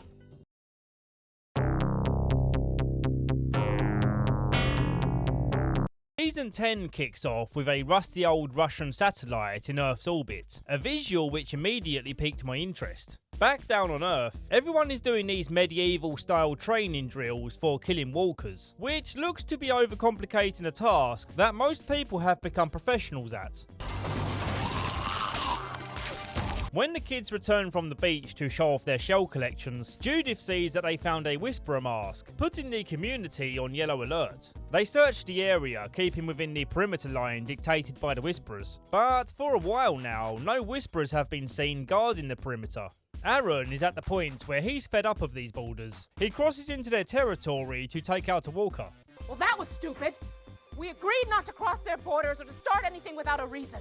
It makes me wonder how I would behave in this situation. Would you keep on your side of the fence if you felt no one was guarding the other side? And as Aaron rightly points out, no one saw the Whisperers migrating out or migrating back. So for all they know, the Whisperers could have died in the storm. There's a couple of character changes to cover off, so let's do that real quick. Rosita and Sadiq had their baby, and we see Eugene going overboard, making sure that the baby's progress is tracked. He also tries to take a peek at Rosita's boob while she's breastfeeding. I don't even know what to say about that. Carol is now a sea dog, and that's not me being mean. There's a chapter about her called Sea Dog. And weirdly, when she comes back from a long sea voyage, she shares a very awkward greeting from Ezekiel. Hey. Hey. So I'm guessing they're no longer a couple. Aww. And Negan is now allowed out of his cell during work hours so he can farm the crops. Negan, get back to work, sir. With no sign of the Whisperers anywhere, the community start to relax, but then they go straight back to yellow alert when the Russian satellite goes boom in the air. The satellite crashes in the Whisperers' territory, but the community decide to cross the line because this fire could devastate the land for everyone if not controlled, and they spend a good amount of time trying to fight the fire.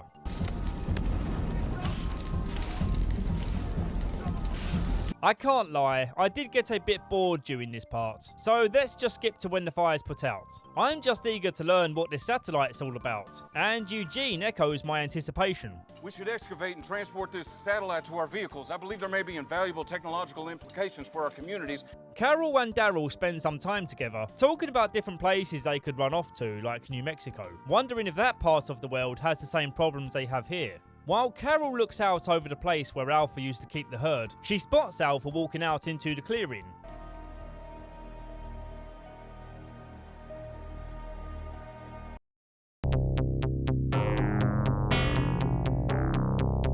This episode is entirely dedicated to Alpha, Beta and Lydia's past, and I love it. In the early days, we see Alpha before she was called Alpha, running with Lydia to escape some walkers, and I like how we can already see her mocking their mouth movements to blend in. They take shelter in this building, which is currently occupied by Beta, but he's not called Beta yet. Initially, he's unfriendly towards Alpha, insisting that she keeps to her quarters and is gone by the morning, but she ends up staying for longer, and Beta starts to appreciate her survival skills and calmness in the face of death. She also helps Beta in letting go of his best friend, who turned Walker a while back. And so now he wears his face skin and also a smiley t-shirt to carry on his honour or something. They establish a rule between each other to not give each other names, so they simply refer to each other by A and B, which immediately establishes a hierarchy. Now, looking at a giant like this that could easily snap Alpha like a twig, you'd think that he would refuse the lower rank. But this is testament to the idea that just because you're the strongest physically speaking, you might still yearn to follow someone who is mentally stronger. Alpha has shown him the way forward, and from here he silently agrees to be her strongman Beta. Alpha is appearing to be sympathetic towards the mother who gave up her baby, but then the mother's emotions get the best of her and she almost causes a catastrophe to the pack when she sacrifices herself and tries to bring Alpha down with her.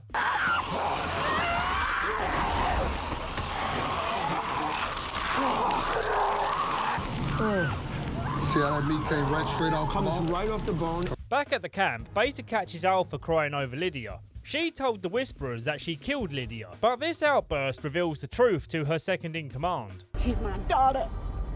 She's my baby. I could not get her.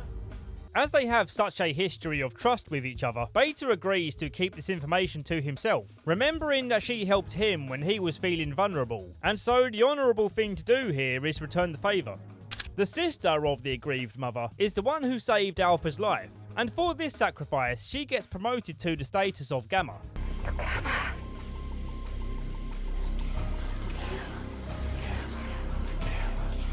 The Whisperers see smoke rising from their territory, so they know the group have trespassed, and we see from Alpha's perspective now walking out of the clearing and looking up at Carol.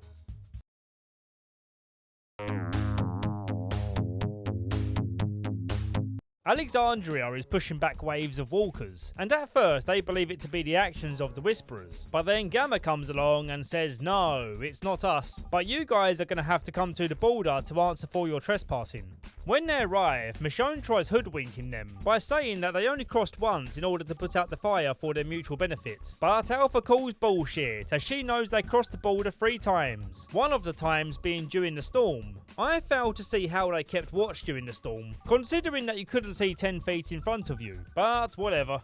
We are always watching. Alpha says their punishment is that they have to sacrifice more land to the Whisperers, which Carol tries to contest with a gunshot, but Michonne stops her and they agree to the proposal. Aaron is forced to take Negan out with him on their mission to clear out walkers. I say forced because Aaron is still riding the Negan hate train. They end up in a spiteful back and forth about Aaron losing Eric, and Negan losing the human version of Lucille, and this comment almost pushes Negan over the edge. You want to say something? Behind you.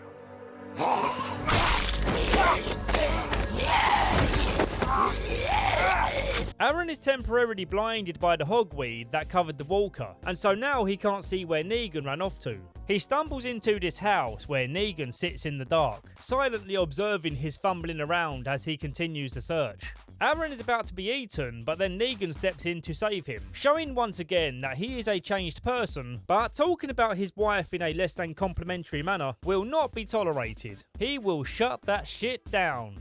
Ever since Henry died, Carol's been losing sleep, and it's gotten to the point where she's hallucinating his ghost. Mom. Daryl and some others become aware of her hallucinations, so when she reports that she saw the Whisperers, Michonne is inclined to believe that she actually didn't. But actually, she did see the Whisperers, and we see them at the end of the episode turning into a walker. I gotta say, I'm really enjoying this season so far. Despite the rocky first episode, the writing seems a lot more interesting, and I feel invested in some of these characters again. Like Sadiq, for example. He's struggling to perform his doctor duties with his PTSD that he's been suffering with ever since the Whisperers took out his friends. You can sense the guilt he feels in surviving.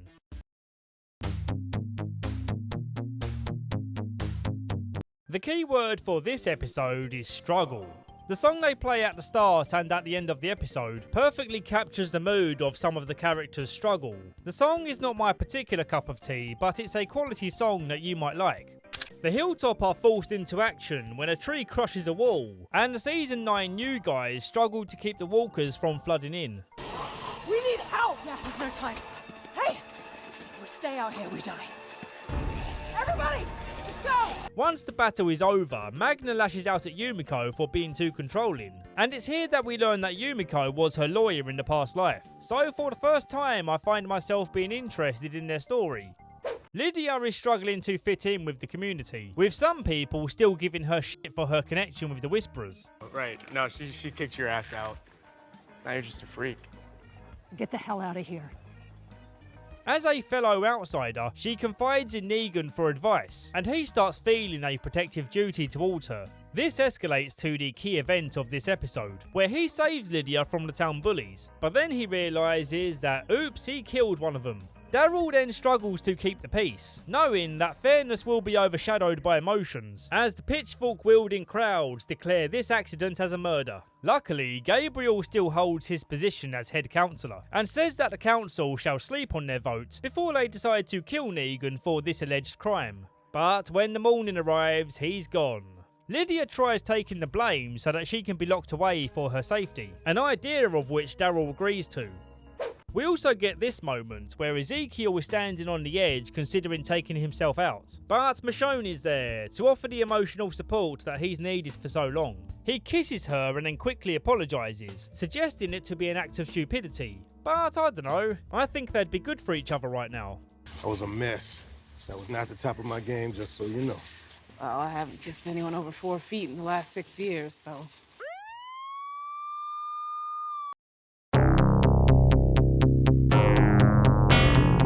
Did Morgan come up with this episode title? It is what it always is. That's my best attempt at a Morgan voice. Speaking of Morgan, I neglected to mention that he left the show at the end of Season 8. Yeah, I know, I don't miss him either. Thanks, bye. The episode opens with Kelly out in the woods hunting a boar, and she's got some pains in her ears from tinnitus or something. And then she goes all dizzy when a walker's about to chomp down on her. Out in the woods, Negan gets caught up by one of the Alexandrites, but it turns out he's an ex-savior who still secretly supports Negan, even gifting him his old jacket back to try and bring the old Negan back. Negan plays along out of politeness, with maybe a touch of sincerity, a small part of him longing to be respected again. Later, they hear screams from inside a bus, and Negan rushes in to save the day. But then the saviour boy says we should go out and find where their camp is, so we can raid it and take it over like the good old days. Negan, not wanting his old lifestyle back, orders the kid to go back home, and he spends some time getting to know the young lad and his mother. I told Brandon to get lost. Not the best co-pilot if you catch my drift. You don't catch my drift at all, do you? You've never been on a plane. When he returns with some firewood, he sees that the saviour boy has also returned and killed his new friends. This sends Negan into a rage. I passed, right? I am Negan! Placing him at the point of no return now, because that makes 2 Alexandrites he's killed. He was perfectly justified in both cases, but the pitchfork-wielding mob won't care about that detail. Ezekiel goes to the doctor about a lump in his neck, which due to his family history is no doubt thyroid cancer, so maybe the end is near for him. Daryl and Kelly's friends find her in the woods, somehow still alive. Yeah, this is The Walking Dead, I've given up asking questions. It's revealed here that Magna stole the food that went missing from the hilltop, and she did this because apparently she still doesn't trust them. Oh god, I want to question it so bad. This episode had some mid parts, but overall still enjoyable. And the ending is very interesting, where Negan goes out in search of the Whisperers, for reasons we're soon to find out.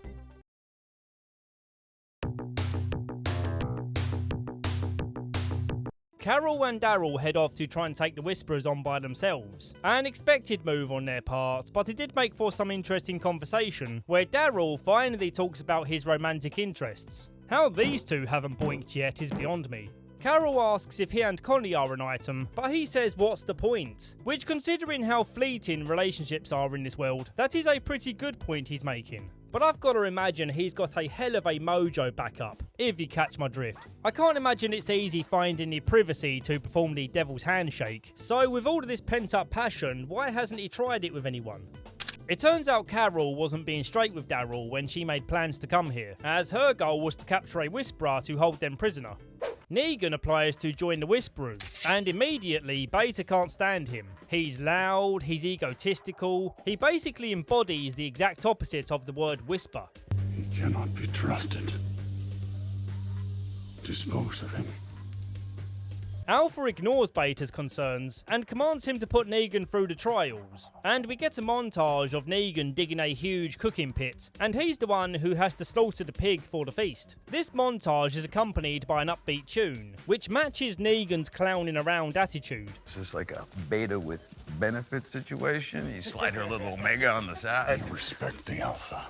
Beta says Negan's still not worthy to eat with them, but one of the Whisperers gives him food in appreciation for his efforts. So clearly, Beta is losing his influence on the group, with the group no doubt picking up on his differences with Alpha. Beta kills the rebellious Whisperer, and leaves Negan to fend off a crowd of walkers. But he returns triumphantly, and formally presents himself to Alpha. We haven't formally met, but I sure as hell know who you are. I'm all in. Whatever you want, whatever I got, it's yours. There's quite a nice moment where Eugene makes contact with a mysterious woman on the radio, and they share stories about their similar experiences in the before times. The most vivid memory of an ice cream shop with the most marvelous batch of black raspberry ice cream. The inside scoop. I went there all the time. In the doctor's office, there's another flu outbreak to deal with, and for some reason they decide to keep Rosita's baby in the same room as the sick people. Yeah, maybe don't do that.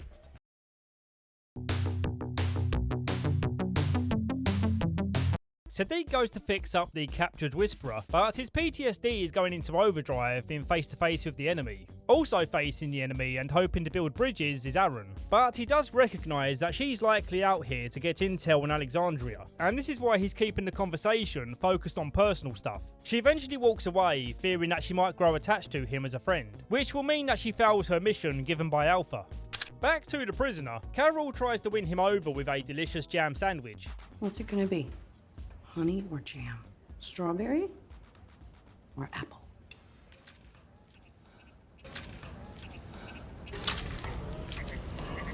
Hilariously, he chews it up and spits it back in her face. Since he wasn't a fan of that jam, Carol sees if he likes a thumb jammed right into his fresh wound. And since he wasn't a fan of that particular sandwich, she gives him a knuckle sandwich, in the hopes that that will persuade him to talk. I would never betray Alpha.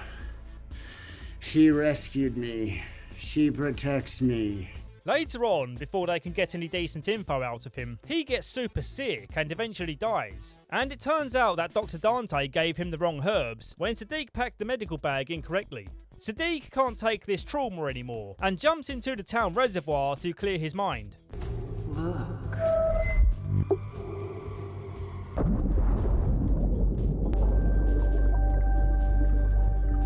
After a long talk with Rosita, he comes to the realisation that people might be getting sick from the water supply. A suspicion confirmed when he inspects the water supply and sees that someone switched the not drinkable to drinkable.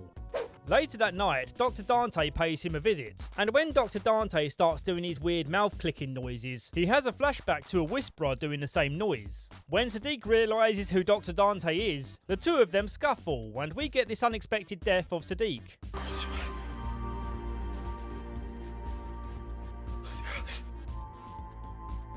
He was a cool character, but I can't say I'm that torn up about it.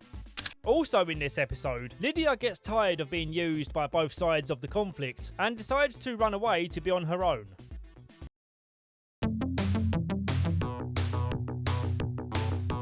We get to see how Dr. Dante tricked his way into becoming a doctor in Alexandria, before tampering with the water supply and then spreading propaganda messages about the Whisperers. All good stuff, I liked it.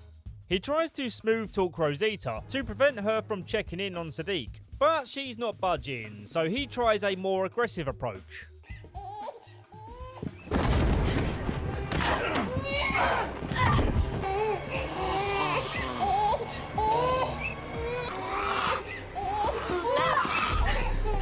When zombie Sadiq approached the baby, I bet you were so scared. But I wasn't scared because my massive brain remembered when I said earlier about AMC having no balls. The council weigh up their options on what to do with Dante, but Gabriel does what they should have done a long time ago by giving him a good old-fashioned prison shanking. At this point, why even wear your collar anymore? After committing your first murder as a man of the cloth, wearing this Roman collar is just lying to yourself. While creaming his pants over finding some sheet music in this library, Luke gets attacked by a couple of walkers but is then saved by this mystery man, who doesn't stick around to be thanked for his good deed. They catch him sneaking around Oceanside trying to find a boat, and frustratingly, it's one of those characters that refuses to answer any questions just so they can pad out the runtime. The only information we get by the end of the episode is that this man's name is Virgil, and he's trying to get back home with some supplies. While out looking for the Whisperers, Carol spots Alpha on the other side of a clearing. Wait, we've said this before, haven't we? So naturally, Carol bolts off like a dog chasing a squirrel, and she winds up leading the group into this cave where a bunch of walkers are. This is the elusive walker herd that Alpha's been gathering for an upcoming battle.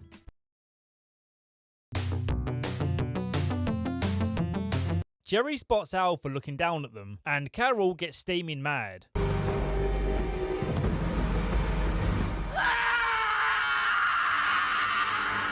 This is supposed to be taken seriously, but I just can't. I feel like her friends should have been holding her back as a way to calm her down. Would have given us reason to believe that she really is at her mental limit, rather than just screaming like a toddler in a supermarket when mummy won't buy her favourite cereal. They manage to jump across to the other side of the cave, and Daryl uses a lit match to find where the wind is escaping from. This is probably a basic survival trick, but I enjoyed seeing it because I learned something.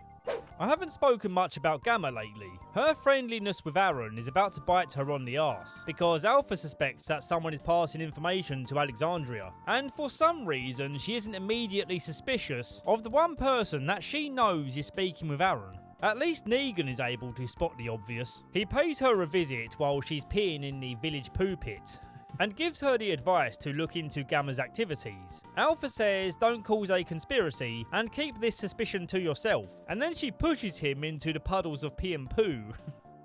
Later that night, Gamma doesn't return to camp, so yeah, no kidding, she was the spy the whole time. Alpha wants to give Negan a reward for his contribution, so she takes him to the woods and orders him to strip down, so that he can be rewarded with Snoo Snoo. And they make sweet Snoo Snoo while she's still wearing the rotting flesh skin mask. Oh no. Does my true skin disturb you? Not at all. Weirdly the opposite.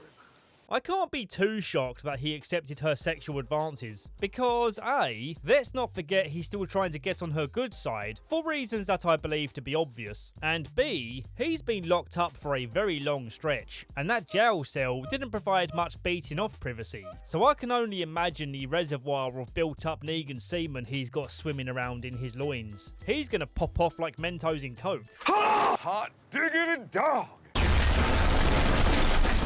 Back to a less disgusting part, Cave Gang are still working their way out, and they come to this tunnel where Jerry gets stuck due to his plumpness. And we get this kind of tense moment where a walker is biting at his feet.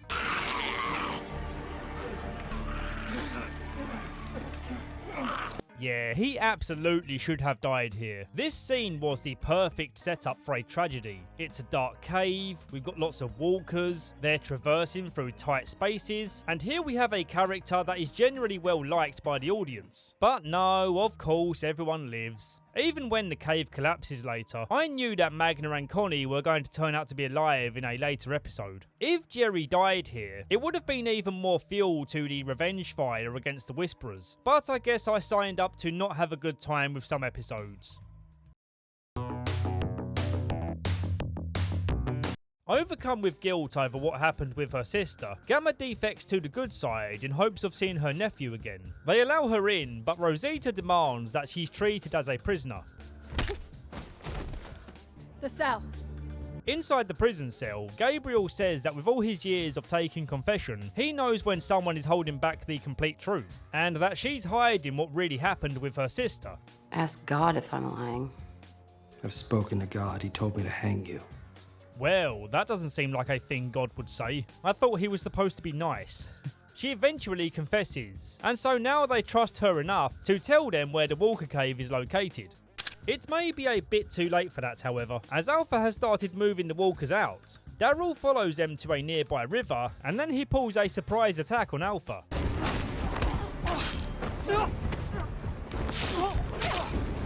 It doesn't go very well for Daryl, being partially blinded by blood in his eyes and having a knife jammed in his thigh. And yet somehow we cut from this to this. I'm not exactly sure how he was able to outrun Alpha and also the walkers that were right behind him. And on top of that, he was able to gain enough distance to hide in this gas station. The following scene of Alpha drawing in the walkers to attack Daryl is brutal, and you really feel like this could be the end for him. Oh yeah, the Daryl spin-off show exists. Never mind then. While this is going down, most of the Alexandrites have dispersed out on their rescue mission, which is great timing as Beta has snuck into their town to cause drama, and I really enjoyed this part. I'm telling you, man, one-on-one, the Whisperers are a joke. After clearing out another house, he waits until they come back as walkers, which creates the perfect distraction for him to go and find where Gamma's being held. He commands her to step forward so that he can bring her to Alpha, although I don't see why he couldn't just go in and grab her. She's literally 2 steps away. Laura makes an unexpected appearance and holds him against the wall, and then Beta just straight up kills her, very unceremoniously. Yep, that's it, Laura's dead. Sure feels like they were just trying to write her out of the story in the easiest way possible. Beta then searches Judith's house, where Judith shoots him down. This certainly won't be another unceremonious death scene, so you'd be silly to think he's actually dead. He almost kills Rosita, but Gamma stops him by saying that she will take herself out if he proceeds, which would deny Alpha of her wishes. Beta takes her back, but then he dips out when the Alexandrites attack. I didn't betray you, I drew him out here because he was gonna... Alpha and Daryl are both bleeding out, and then Lydia appears in what I thought was a dream. But when Alpha wakes up, she sees that Daryl is gone, and Lydia left her this message.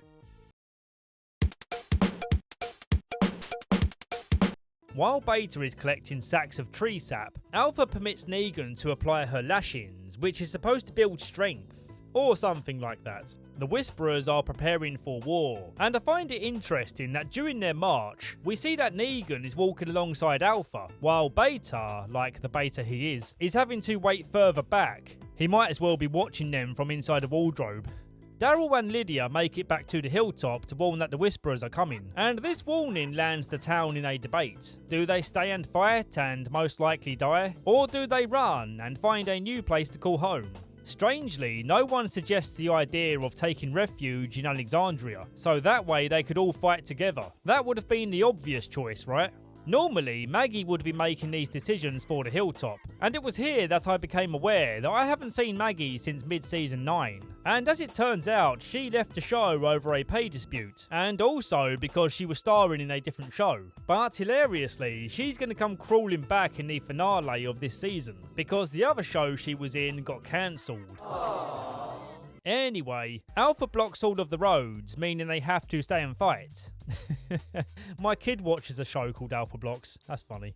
Nighttime arrives, and with it the Whisperers and their horde. The hilltop are holding the defence line, but not for too long, because they start getting pelted with the sacks of tree sap, and they quickly realise this sticky substance makes for a very cruel death when ignited.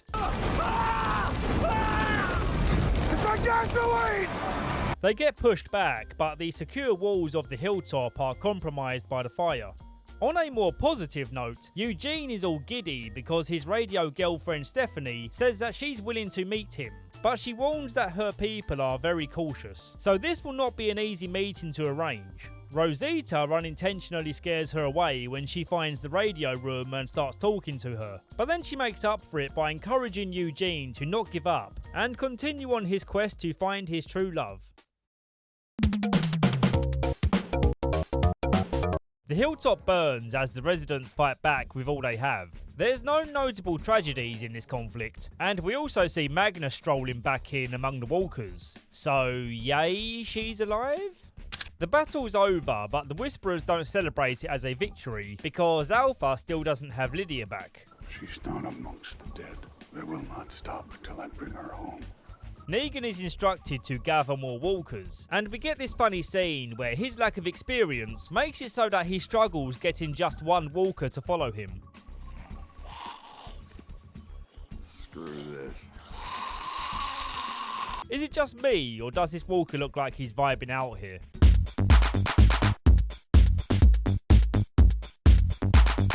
Negan spots Aaron fleeing the war zone and chases him down to explain what's going on. But Aaron, for good reason, isn't exactly trusting of him, so Negan isn't given a chance to explain before the walkers arrive. Aaron, I am not. Enough of your bullshit! Then he finds Lydia, which is perfect because she's the key to ending this mission. Beta tracks down Gamma and takes her out, so that when she turns, she can be useful to the Whisperers again by being a guardian. But that's not going to happen because she gets taken down by Alden's arrow. Was he even trying to aim for Beta? What a poor shot, my guy. Earl managed to get the kids to a safe point, but he got bit in the process. So he sets up a spike to end himself before he turns. A heroic last act for an average character. The actor was fine, it's just I didn't really care about his character. Negan leads Alpha to the cabin where he tied up Lydia, but when she opens the door she realises it was a dirty trick.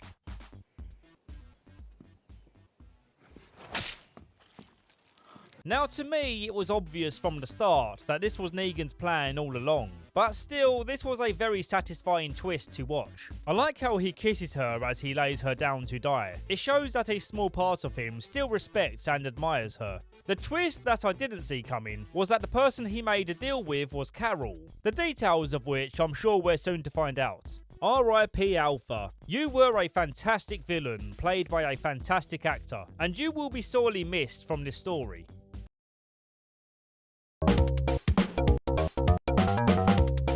Michonne has a dream about the time when she rescued Andrea, but in this dream she didn't rescue her and she got tore up by walkers.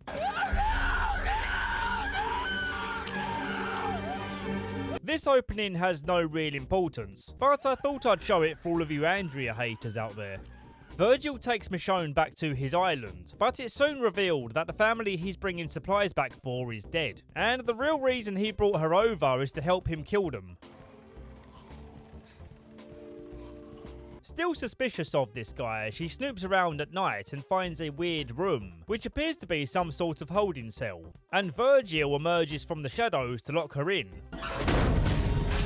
Why couldn't you just wait until morning? Michonne hears people in the next room, and they reveal themselves to also be prisoners that Virgil locked away when he lost his mind, coinciding with the death of his family. Virgil laced Michonne's food with drugs, and she spends a good chunk of time having hallucinations, which explains the strange Andrea dream. She eventually gets the better of him, and then she frees the other prisoners so they can try and escape the island. Michonne puts Virgil in a cell and demands to know where his supplies are being kept, and when she inspects the inventory, she finds Rick's boots. Where the hell did you get these? He takes her to a boat where it becomes clear that Rick was staying here for a while, and Virgil persists in saying that he doesn't know anything about Rick. This is just a random boat that he scavenged from. Virgil's other prisoners allow him to live, and he joins them on their journey as they leave the island. Michonne goes back to the boat to hunt for clues on Rick's whereabouts, and when she speaks to Judith on the radio, Judith convinces her to go look for Rick, as they have the community to look after her and RJ. Remember him? He's barely a character in this story. I don't really know why they bothered.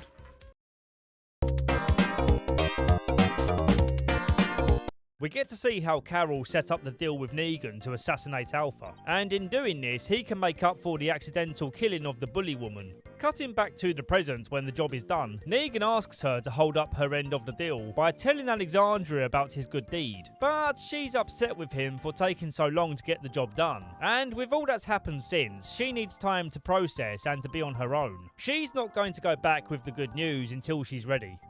Beta finds Alpha's head on the spike, and his subordinate suggests that he's the new Alpha now. But Beta is a loyal man beyond sanity, and says that the head of Alpha is still Alpha, and she speaks to us now in a new form. Just listen. What is she saying? Daryl jumps at Negan and demands to know where Alpha is, and he has a hard time believing him when he says he killed her. When he goes to show Daryl her decapitated head, it's missing from the spike. Oh, come on, man. Beta's detractors turn up to announce Negan as the new Alpha for being the one who killed the previous Alpha. Negan plays along, but only to trick the Whisperers. You should probably shoot me. Don't threaten me with a good time.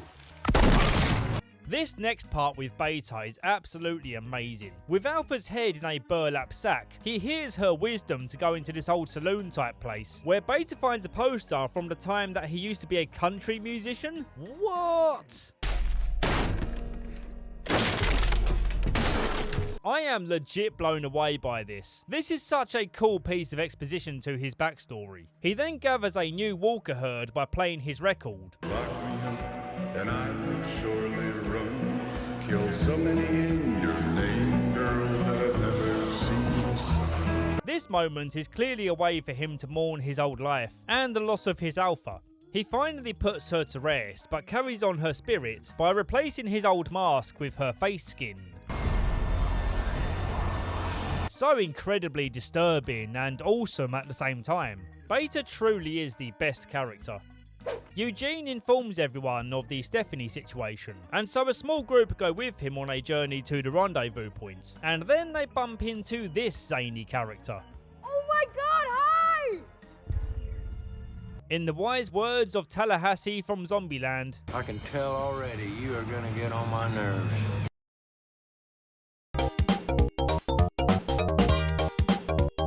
this Furby with a gun is called Princess, and right off the bat you can tell something is off with her. Now that I've met actual live people again. Hold on. You guys are real, right? Yeah, we're going to talk about this some more later. Princess immediately causes a problem by scaring off the horses when she takes out some walkers. To apologise, she offers to replace their transportation so they can continue their mission. She takes them through this supposed shortcut, but it's an area completely covered with landmines. I walk this all the time. It's no big deal. I got the route right up here. So you can get us out? Of course, as soon as I figure out where we left off. I volunteer to step on a landmine right now if it means we get to end this scene. Because she's a bit of a special case, she ends up walking them round in circles, and this does not sit well with Yumiko. Yumiko! You better tell us what you're up to, and maybe I'll leave you here alive. Oh, yes, Yumiko. I like you now. I might have maybe sort of missed the turn onto Fleetwood earlier, but only because I was having too much fun. Like a billion times we could take the scenic route and never thought it was going to be all I wanted was to show you the garage and then you'd be like, Princess, we could take the scenic route. In the end, Princess does get them some form of transportation, which they figure is better than walking. And to say thanks, Yumiko offers her to join them so she doesn't have to be alone anymore. Oh no, Yumiko. I don't like you again. Beta's herd finds Alexandria abandoned, but not completely abandoned, as Alden and Aaron, god damn it, that's hard for me to say, are taking note of Beta's plans while hidden in the windmill. Beta's mentality is in a really interesting place. He thinks he can hear Alpha's wisdom while he wears her skin, and I suppose the reality of this is that he's suffering from psychosis. They have nothing. They flee. They hide. This voice in his head happens to be quite helpful though, because it convinces him that going to Oceanside is exactly what their enemy would be expecting them to do, and a better plan is to head to another spot where they could be hiding.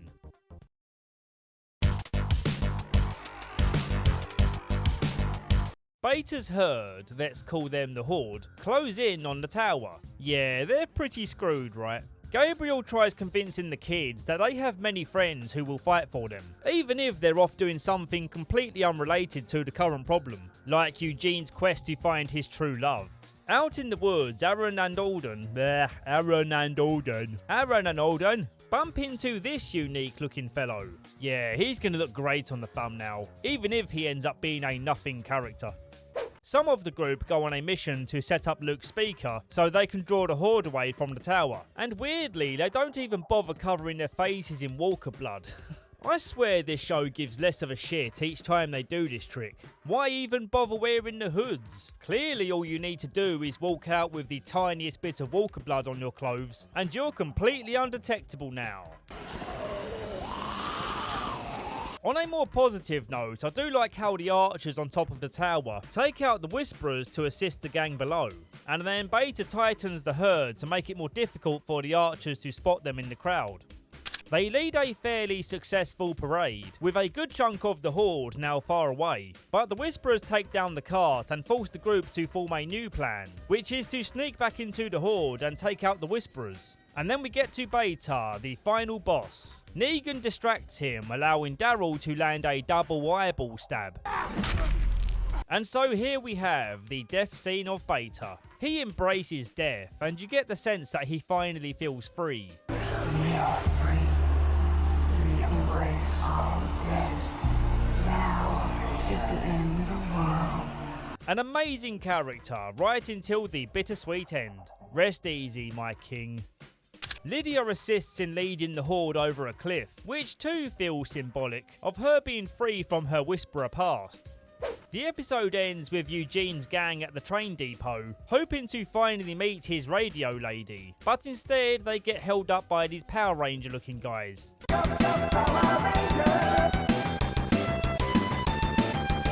This moment, unfortunately, marks the start of when this show becomes mostly unbearable for me, so brace yourselves, and I will try to make it less painful for you than it was for me.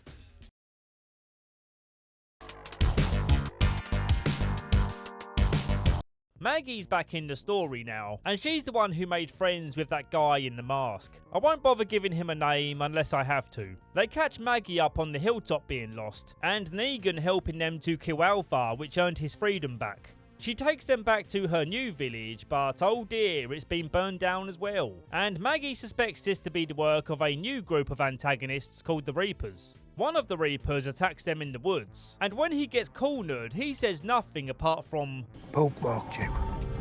And then he explodes himself with a grenade. Get down!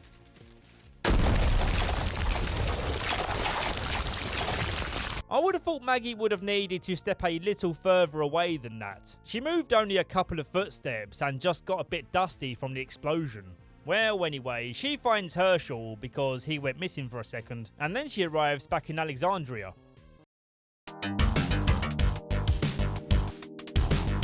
This episode was pure filler, but it wasn't the worst episode ever. Basically, Daryl runs away from home to go live in the wilderness by himself, but then he meets this woman living in a cabin, and I've got a sneaky suspicion that she'll be back in the story later. I was trying to be nice.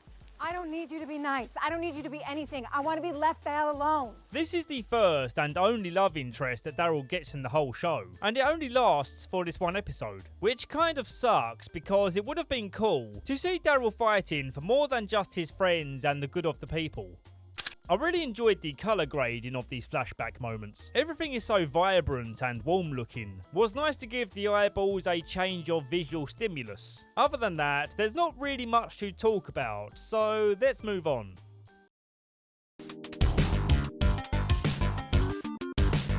Out on a supply run, Aaron is desperate to go home and see his daughter, but Gabe urges them to keep trying different spots. They come across this mini-mart, which is like, why would you even bother trying here? After all these years of the post-apocalypse, mini-marts and supermarkets and any place that would obviously have food would be absolutely raided and stripped down by this point. They then come across this warehouse, which wasn't marked on their maps, and so they decide to investigate.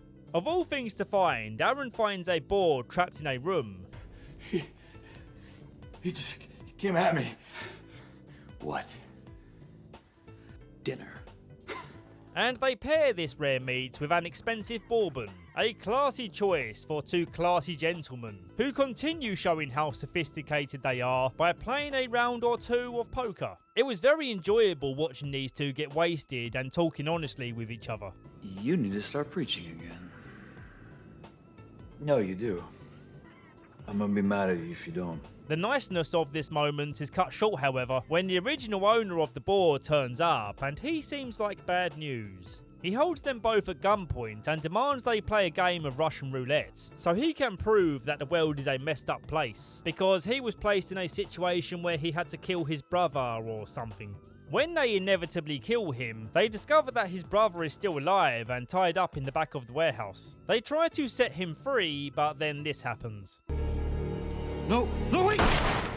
So yeah, absolutely another filler episode. I honestly don't understand why they've stretched out these last 2 seasons. Only 2 of these additional 6 episodes for season 10 end up feeling like they were worth the time.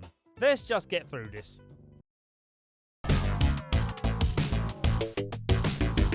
Oh god. This might be the most boring episode of The Walking Dead, but at least it's actually focused on moving the story along, even if it drags its heels doing so. So finally, we get to see what these Power Rangers are all about. They're holding Eugene's gang in these train carts, and after a while they bring Princess into these processing rooms to ask her questions about who she is and where she came from. Presumably this is also happening to the rest of the group, but we don't get to see that yet. From here, we're treated to a lengthy mental struggle where Princess is hearing voices and seeing people that aren't really there and such. Maybe if this was happening for a character I cared about, I'd be providing more nuance to this part of the recap. But come on, it's Princess. Do we really care to talk about her? The show is coming to an end. We should be wrapping things up with existing characters, not chucking in wacky, zany new characters. We simply don't have enough time to care about characters like this. The one cool part is where she imagines seeing Ezekiel and some walkers outside the gate, and they're just chilling with each other like bros. We start dying the day we're born. That was a funny part, but I'm ready to move on.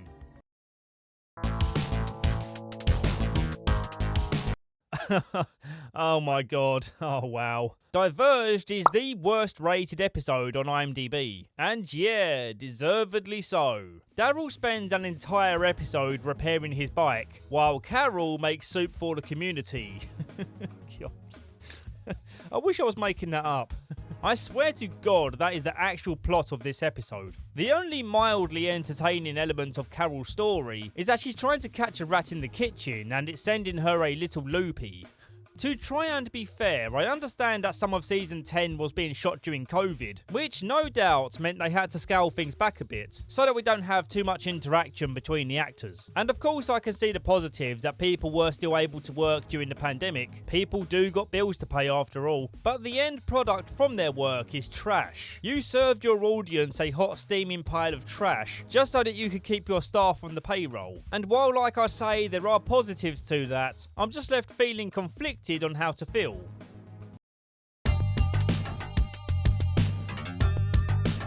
Okay, this episode is fantastic. This is how you make a filler episode that has a lot of purpose and value for the audience. I will say it doesn't start out as filler, because we see Carol setting Negan up in a cabin, which wasn't what they agreed to in their deal, but the council have decided that he is to be banished from Alexandria. I know it's not what I promised, but given our less recent history, it's better than you deserve.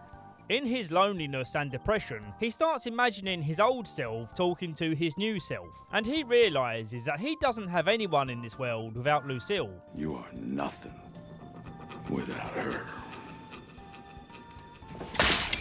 He digs up Lucille, and this triggers the flashback part of this episode.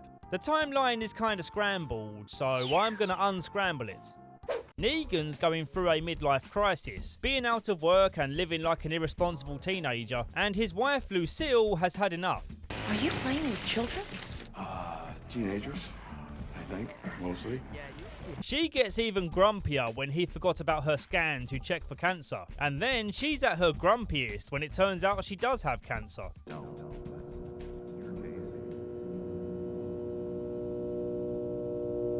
Do you have someone to drive you home? Mr. White? Yes.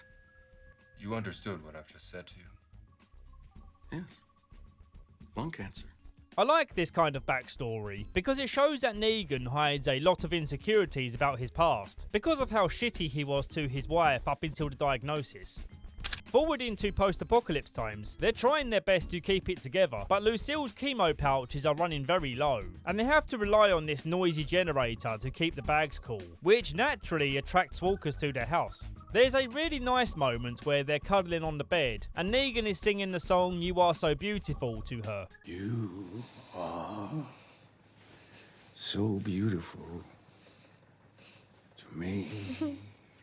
And this memory is why he repeatedly referred to the baseball bat version of Lucille as beautiful. Out looking for more chemo pouches, Negan gets tied up by some bikers, and he can feel the time ticking away, knowing Lucille needs that treatment very soon. He doesn't make it back in time, and naturally this is a super sad scene.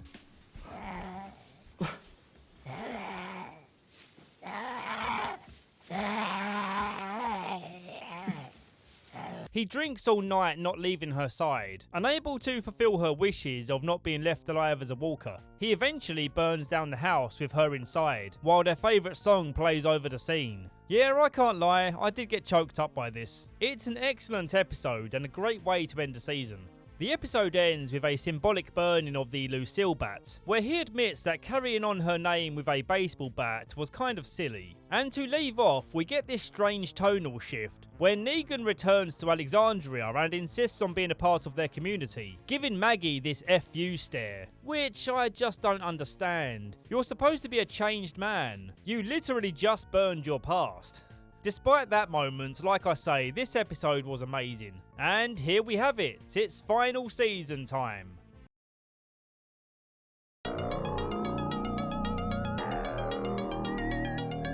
Alright, here we are, the very last season. The gang are on a mission to collect MRE pouches from a military base, but it goes wrong when a drop of Daryl's blood lands on a walker's face, and it wakes up the whole room of walkers. I've never understood how walkers could be in a dormant state. I thought the whole point was they ride until they die. They don't just rest when they're feeling a bit sleepy. Am I a fool for expecting that the very last season of this show would give us some kind of shocking death scene? Oh, what am I talking about? This is The Walking Dead.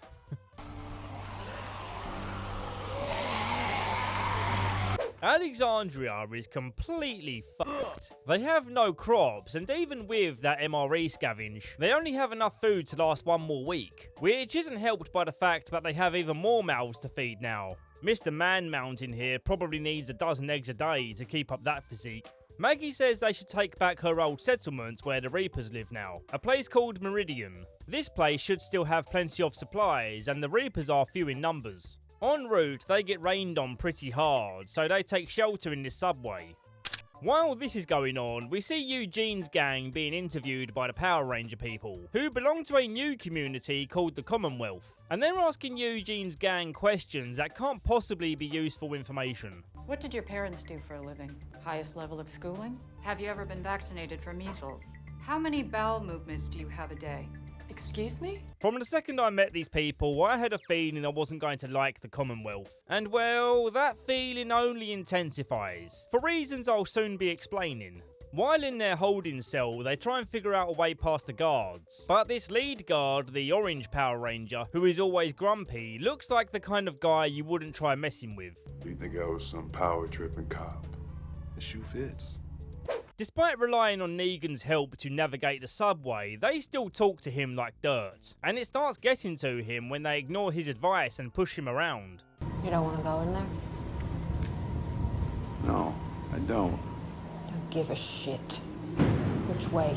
They get boxed in by some walkers and have to climb atop this train, and Maggie is the last one up. Negan looks down on her like, yeah, you're a bitch.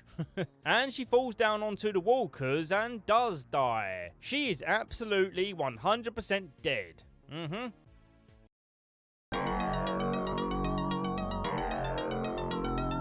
Maggie lives. Because everyone loves Maggie. We simply have to keep this moody cow in the show.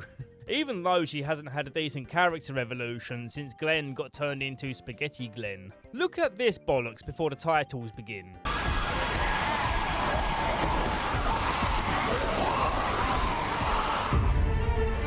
She survives this. I'm really struggling. Inside the train, everyone is like, yo, where's Maggie at? Negan, of course, lies and says that she was right behind him. And then she pops up from the ground like a whack-a-mole and boofs Negan for almost letting her die. He rightfully defends himself, saying that all he's done lately is help people. And still, this lot threaten him with death on a daily basis. So in that particular moment, no, he didn't feel like being nice. They come across a dilemma where they could save this young man, who's stuck in the next carriage and about to be eaten, but in doing so, they would have to waste their precious ammo supply. Maggie is given the final say in what happens, and she coldly refuses to help him. I like how Maggie ditched out on all her friends for half a season, and then she just gets to come back as a voice of authority. By all rights, Gabriel should be the leader here. Skipping the rest of this subway part because it's meaningless, even if it is kinda cool looking for the zombie kills. On the other side, Maggie says they should restock their supplies at a depot she knows, but on their way they get ambushed by the Reapers. They look intimidating enough. Let's hope the Reapers make this last season interesting. We also see that Eugene and the gang have passed the screening process and are therefore allowed to enter the Commonwealth, meaning Eugene finally gets to meet Stephanie. I'm Stephanie.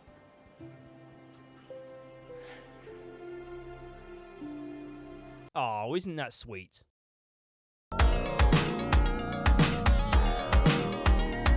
This long-haired dude that was Maggie's friend gets taken out, and so does the Man Mountain. I would be sadder, but this means I have less people to talk about, and I'm just a horrible person apparently. Everyone gets split up, leaving Maggie dazed and confused. It's not made clear where Maggie is heading to, but on the way she takes shelter in this shopping mall, which looks super creepy. It reminds me of Left 4 Dead 2. Maggie loses her torch when she pushes a walker down the staircase, and I like how the place is just as visible without her torch. She runs into Alden, but then a Reaper runs into him. Luckily though, Negan is also here at the exact time he would be needed.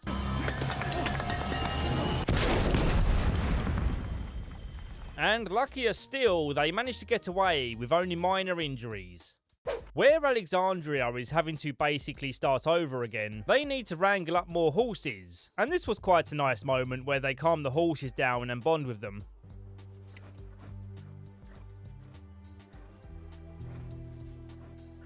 Yeah, this isn't very exciting, I know, but it was refreshingly heartwarming in these dire times of The Walking Dead. Let's get back to Misery.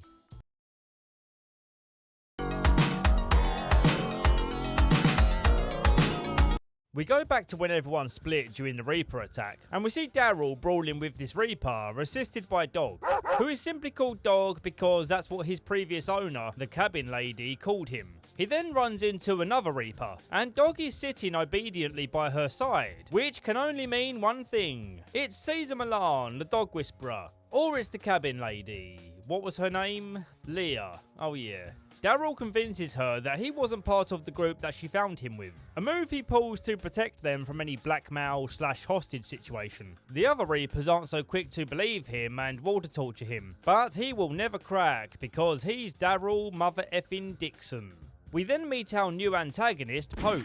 I really like this guy's acting. He's an unhinged but calculated ex-military guy, the exact type of guy that would be a leader of this group. We saw God everywhere. He was in the blood and the horror and death. He sends in Leah to interrogate Daryl once more, but then they both get locked inside this cabin, which is then set alight by the other Reapers. When Daryl gets them both safely outside, it turns out this was all a test orchestrated by Pope. Forged by fire. Ordained by God. Welcome him.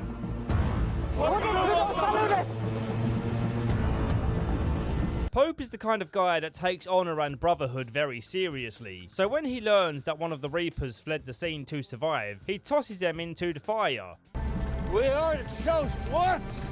We run into the battle. We run into the fire. This show might just get good again.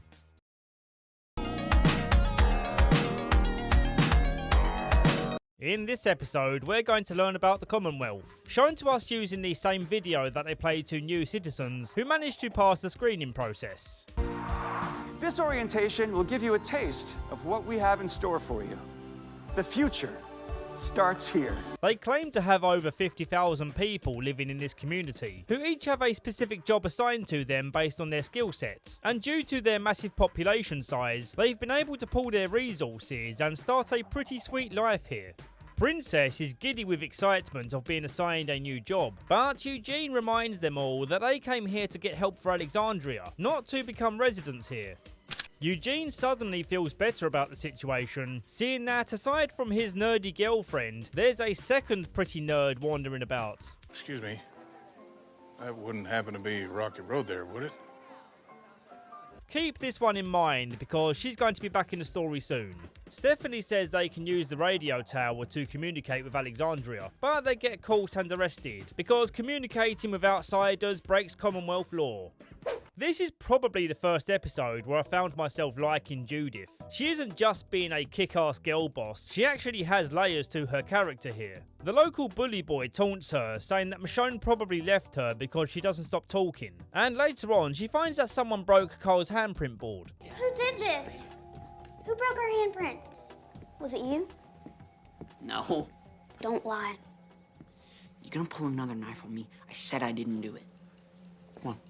She then sits outside emotional at the idea that her memories of her family are fading away, and you can totally sympathise with her feeling abandoned. Does it get easier? I'd be lying if I said it did. Negan and Maggie spend most of the episode arguing about what's right and what's wrong and blah blah blah, and it ends with them meeting Gabriel and the hockey mask guy, who I guess now that we can see his face, he gets a name. It's Elijah.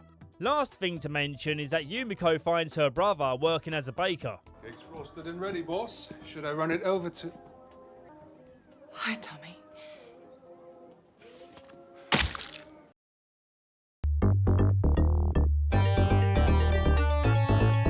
Some of this episode is straight up bananas, yo. I'm Skylar White, yo. Connie and Virgil are on the run from some walkers and they take shelter in this house. But this house is no ordinary house, and they're not alone in here.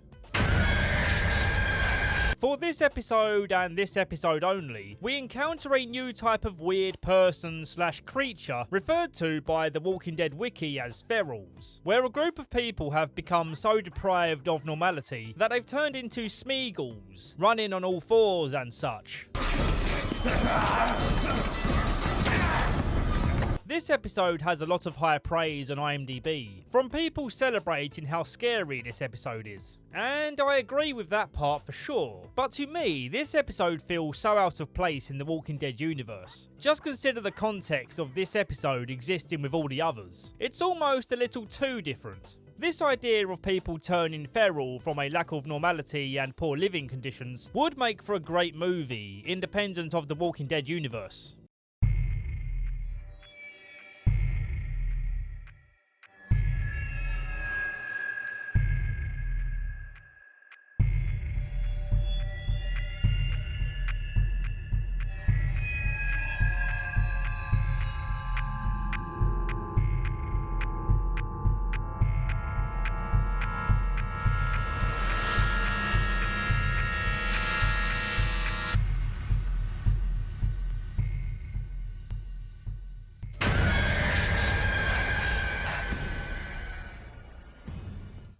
Connie and Virgil escape the house by letting walkers in, who quickly take care of these Smeagol people.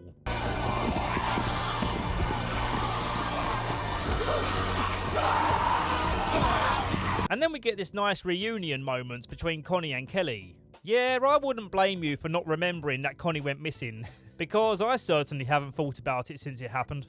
Outside of this story, Daryl is being put to the test by helping the Reapers hunt down Maggie's group, with this particular Reaper called Carver still very suspicious of him. He's a smart boy, this one. There's a cool interrogation scene where Daryl is ordered to do the torturing, and the guy being tortured happens to know who Daryl is, but is playing along with Daryl's cues to pretend they don't know each other.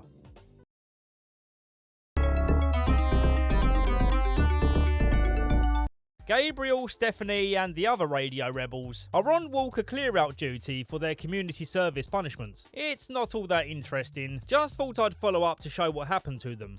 There's a really cringe part where the mayor's spoilt brat son and his girlfriend are on a date, but then some walkers approach and Eugene has to step in to save them. What the hell was that about? You just disrupted our date. We just saved your life. We have private security for that. Well, there's no reason to be so rude, Hoss. Hoss? I say cringe because this is such a forced conflict. It's common sense for this guy to be aware of how dangerous walkers are, and that what Eugene did was a good thing, it saved their lives. So it makes no sense why he would be angry with him. Also, we get this Scooby-Doo ass moment, where Stephanie's trying to get their attention as another walker approaches. But Eugene's all like, nah, wait, hold on, I've got to finish speaking before I turn around. Eugene, who the hell do you think that you are? I think I'm talking to someone who's being Eugene. extremely rude right now. Now just hold your horses 1 second. You've no doubt seen this trope a million times before. And then to throw another trope into the mix, Eugene gets in trouble because he's not given a chance to explain what happened. Yes, but... What the hell are you thinking? Don't you know who that is? Oh, please, just kill me now in Minecraft. Pope is losing patience with the lack of results in finding Maggie's gang, and for some reason, he's letting Leah talk to him as if they're equals. Kinda lowers his level of intimidation, doesn't it? Also, I know I praised his acting before, but listen to how all over the place his accent is here. Your brothers are dead! Are you not ashamed? Or do you think this is acceptable? Take your boy over there and go and find my goddamn enemies! Maggie and the gang move forward using the Whisperer's method of disguise to form a new plan that we're soon to see.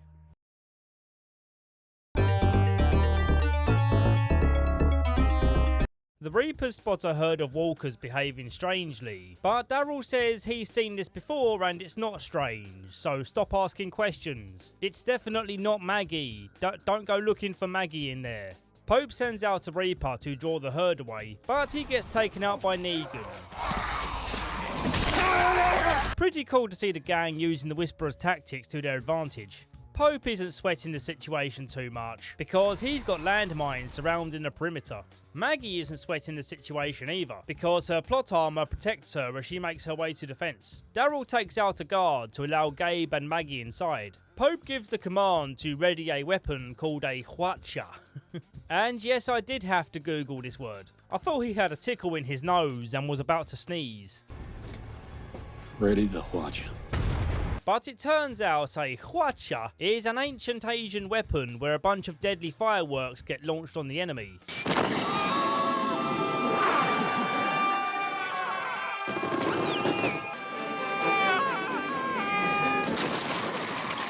Sensing that things are about to get ugly, Daryl confesses the truth to Leah, and while she is hurt by his lie, she also still cares about him and decides not to tell Pope.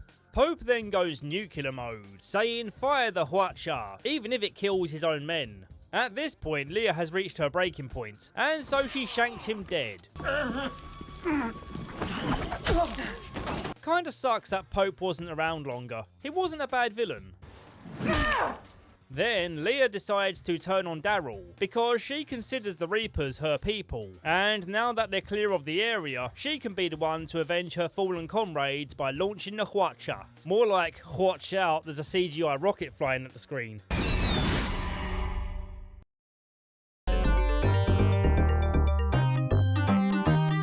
Maggie and her group are fighting the Reapers inside the complex, and I really enjoyed this scene, because it actually felt like a good challenge for the gang, where even though Carver is outnumbered here, he's a much better fighter and lands some good blows.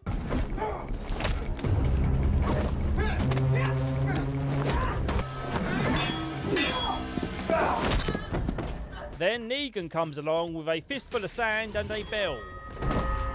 Well, ding ding. Daryl stops Maggie killing him, saying they may need to use him as a hostage to get out of here alive. And he was right. Leah thinks she has the advantage because she has a sniper, but little does she know the sniper's been replaced by Gabriel. Jensen, what the hell? No Jensen here. Call me Gabriel. Gabriel just keeps hitting these W moments. They agree to a deal where the Reapers get to walk away apart from Carver. But then Elijah says, hey, that's not very fair. They killed my sister and some other people, I guess. So Maggie, being the protective den mother, takes them out when their back is turned, with Leah managing to flee the area. She takes out Carver too. Before they leave, she checks out this random building and sees that Alden is now a walker. Oh, that's it, I guess. He's dead now. Yeah, he was killed off screen. Supposedly, he died while fighting the Reapers. But for me, he was just another middle-of-the-road character. And clearly, the show felt this way too. Back in Alexandria, they've been dealing with a crazy storm for the past 2 episodes. I didn't mention it because no one dies, and the storm doesn't really have any long-lasting consequences. When the storm passes, they're approached by the governor of the Commonwealth. He offers them 2 choices of setting up a trade deal or being inducted into the Commonwealth as a citizen. We flash forward 6 months and see that Daryl has become a Commonwealth soldier, and he tells Maggie and the Hilltop they have to let the Commonwealth guards inside. Or something. I don't know. I'm sorry guys, I'm trying really hard to care about this stuff. But when it comes to the Commonwealth people and whatever they're doing, it's a real struggle. Like the video if you too found it a struggle. And if you disagree with me, like the video anyway. Because I desperately need the motivation to finish this series.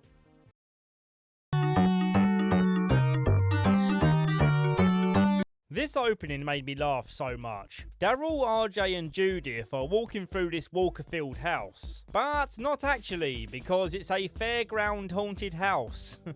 Oh man, that's enough. Okay man, no problem.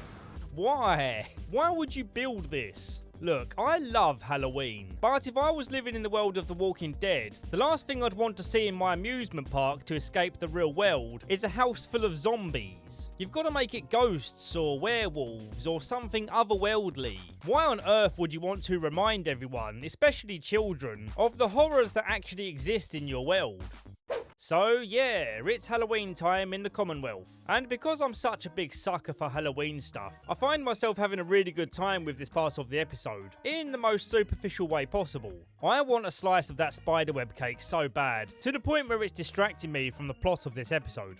We see the Mayor of the Commonwealth giving out prizes for costumes. And first place goes to, dressed as our very own Mercer, Celeste! Celeste!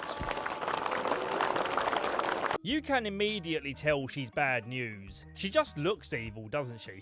I don't wish to be mean to the actor, but she fits an evil-looking person role too well.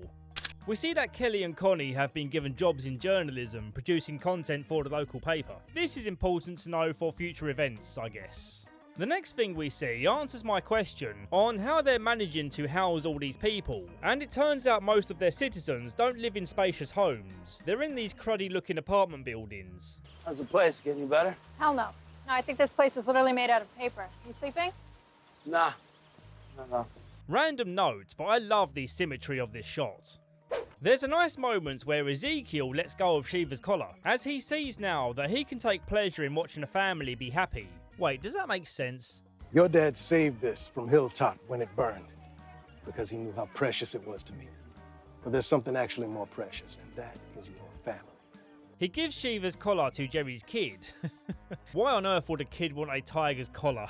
Some kids want a PlayStation for Christmas, and some kids want a manky old cat collar.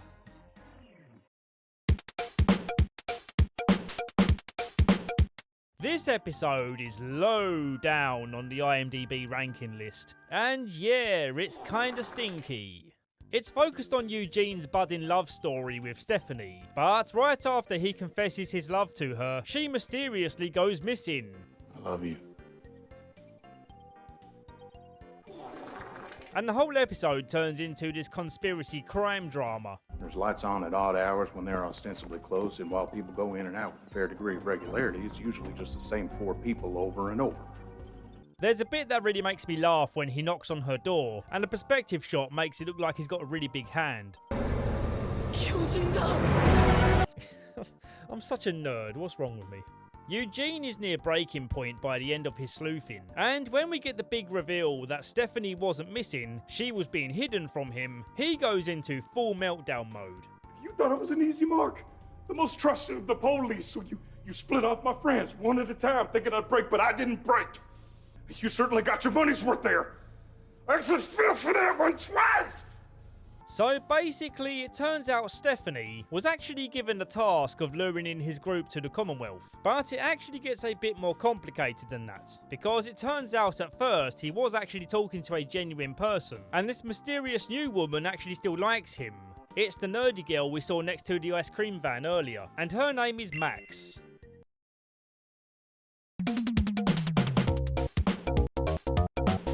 Max found some old scraps and made a radio with it, and that's how she got in touch with Eugene. But then her brother, the Orange Power Ranger called Mercer, discovers the radio and demands that they hide it from the governor. But obviously the governor did find out, and that's how we've wound up here. By the way, I've been calling both of these people on screen now Governor, and just to clarify, Hornsby is the Deputy Governor, and Pamela Milton is the actual Governor. Boring. Understandably, Eugene is slow to trust this new woman claiming to be the OG radio lady, but then they both start nerding out over this sci-fi novel, and suddenly his trust issues disappear. You should make the twin scientists ramp up the stakes on the nuclear threat. That is exactly what I did.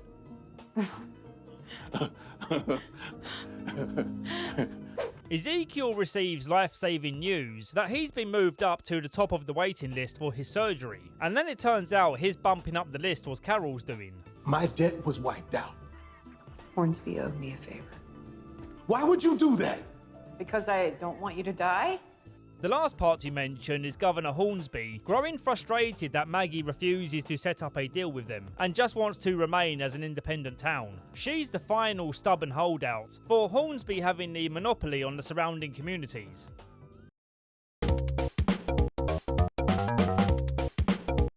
we meet another new settlement in this episode, a place called Riverbend. Sounds like a location in Lord of the Rings. And oh wow, how refreshing, this group are kind of unhinged. Are there any nice people left in the world? They talk with their leader to establish trade, but then the Commonwealth guy turns on them. And it's revealed that they actually came here to take them out, and also to find out if these are the same guys that attacked their gun supply courier. Gabe and Aaron don't agree with all this violence, and it causes them to fall out of favour with the Commonwealth higher-ups. Some mystery person then takes out the guards, allowing Gabe and Aaron to survive. This mystery person was Negan and his new wife Annie, who happened to be residents of the Riverbend. The Commonwealth guards sweep the building to find the traitors, and also to find their missing weapons. When no one comes forward out of hiding, he starts chucking people off the roof.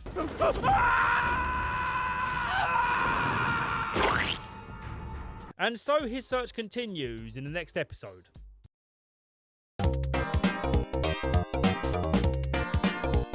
Maggie receives word of what was going on, so she's come along to help. And little did she know that Herschel snuck into their convoy and was found by a Commonwealth guard. Negan says he will look after him for a while, although Herschel is now old enough to understand exactly who Negan is and what he did to his daddy before he was even born. Look, kid, My mom told me a bad man killed my dad. It was you, wasn't it? Negan agrees that he deserves to die, but now is not the best time to pull the trigger, because doing so would alert the guards to their location. Doesn't matter too much though, because they soon get the upper hand and take out the guards, leaving only the lead menace to deal with. He tries to reason with the gang, but rightfully they shoot him down off the roof.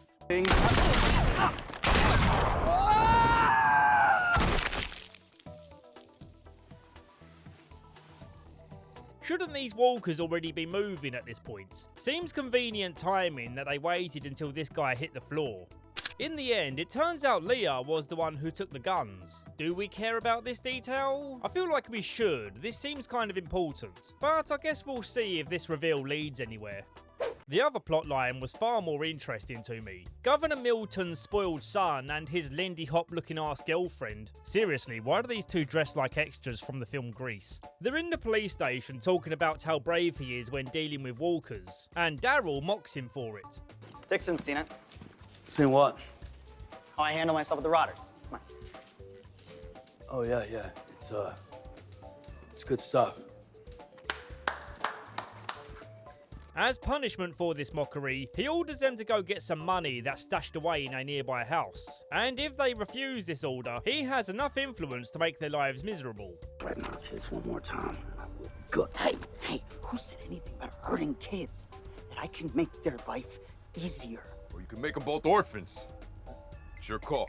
The house is still running on electricity from a solar panel, and when they flip the switch on, it triggers the security system. And so they scramble to silence the alarm while Daryl stashes the money. They also find this woman trapped inside the room, and they do try to save her, but she gets nibbled on the way out.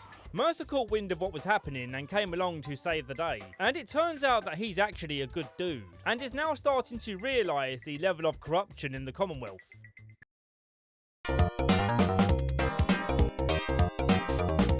Hornsby is on scene questioning what happened to his guards, but even when Daryl steps in to defend his friends, Hornsby isn't satisfied that he's been told the truth, and says the next place he's going to start asking questions is the Hilltop. Ooh, I bet the Hilltop are shaking in their boots. We should be so scared of this well-dressed, feeble-looking man.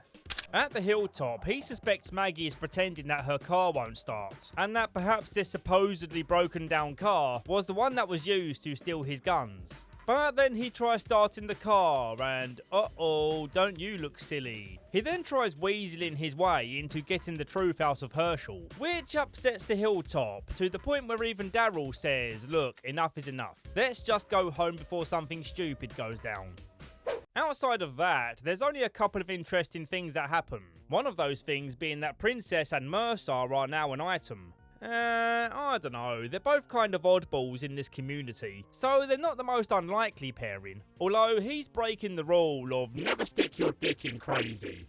Mercer is feeling pressure to do the right thing, witnessing all this corruption. He has the position to stand up and fight against it, and he certainly has the physical capability. God damn, man. But he knows too well the cost of going against the system, and he doesn't know if he has the courage. The episode ends with Hornsby finding Leah, and instead of killing her for stealing his weapons, he proposes they become friends. Talk fast.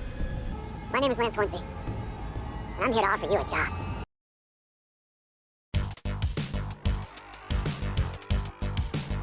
Quite a good episode, as it should be for being episode bloody 16. You know, the episode number where most of the seasons had the wisdom to close the chapter.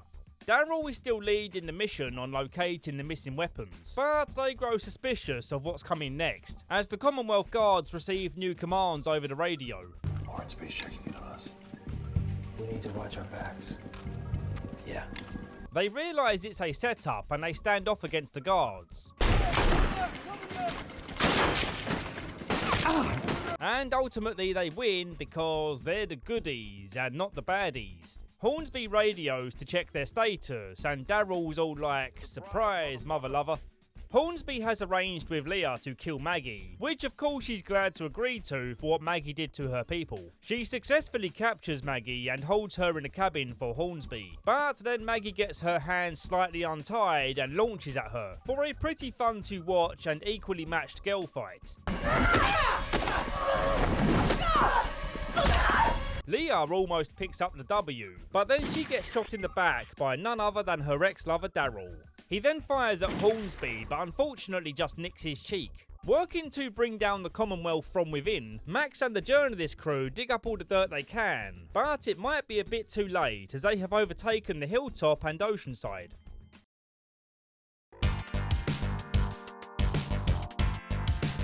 With Hornsby hot on their trail, they come up with a plan where Negan will sneak into the Commonwealth, being one of the only people left in their gang that's unknown to them. But then some of the other gangs sneak in anyway. So that whole plan was kind of needless. Before this, however, we get a decent sequence of events where Daryl has a shootout with the Commonwealth Guards, and he yet again lands a non-lethal shot on Hornsby. Oh boy, do I enjoy watching this guy suffer. Then, while chasing Negan, two more guards get sideswiped by Daryl. In the Commonwealth, things are going a little crazy, with the town in protest over the actions of Pamela Milton's spoilt son. Although now, he's living in the sewers where he belongs. So he's no longer living the spoilt life, and we can give him his name back. It's Sebastian. With great convenient timing, they send out the alert that a walker herd is approaching the town, and so they have no choice but to call lockdown. Lockdown has been instituted by order of Governor Pamela Milton. Return to your homes immediately. Yeah, that's a bit sus, isn't it? The town are still feeling pissy though, and they break curfew to attend a memorial, and the heat gets turned up with people demanding that Sebastian comes out of hiding. The guards set off smoke grenades to disperse the crowd, but this controlling measure won't be enough to put out their fire. The episode ends with Hornsby holding a gun to Aaron, but then they hold guns to his guards, and then Daryl holds up a knife to Hornsby, and then Dog comes in and holds a gun to Pamela Milton's cat. And that's where the episode ends.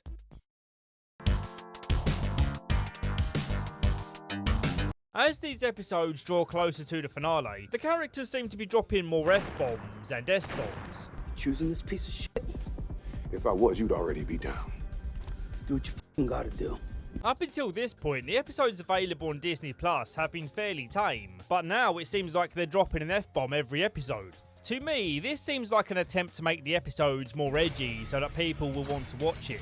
Which, if true, is kinda stupid, considering that the only people watching are already heavily invested in finishing. Having said that, the intro to this episode actually slaps, or rather stabs. Don't worry. He'll live. Even though Pamela is part of the corruption, Hornsby has gone too far with his antics, and therefore needs to be publicly punished so Pamela can save face. The next step in Pamela's plan is for Sebastian to show the Commonwealth that he's a changed man. Max and Eugene aim to stop that happening, however, and so Max gets him on tape, revealing the truth about how the rich are able to stay rich as long as the poor stay poor. The desperate need to believe that the old American dream is still real. The Commonwealth folk are enjoying a wrestling match, and for a second I had to question what show I was even watching.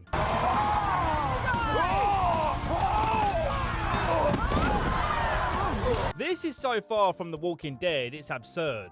When the match is finished, Sebastian takes the stage to perform his fake YouTuber apology video. All aboard the toxic gossip train. And when he asks for the tape of his grandfather's wise words to be played, Eugene instead plays the tape of truth. The reality is that the poor stay poor so that the rich can do whatever the hell we want. Chaos breaks out in the Commonwealth, and for reasons that don't matter, someone brought some walkers into the town square, and this once peaceful utopia has fully transformed into hell, and I love it. Sebastian pushes a walker onto Max, but then Eugene pushes it back onto Sebastian, and everyone just stands around watching him get eaten.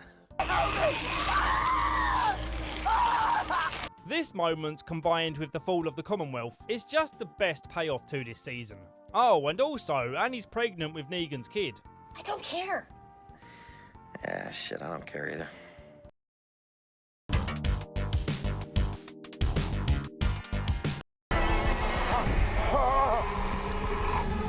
They climb now? They climb now.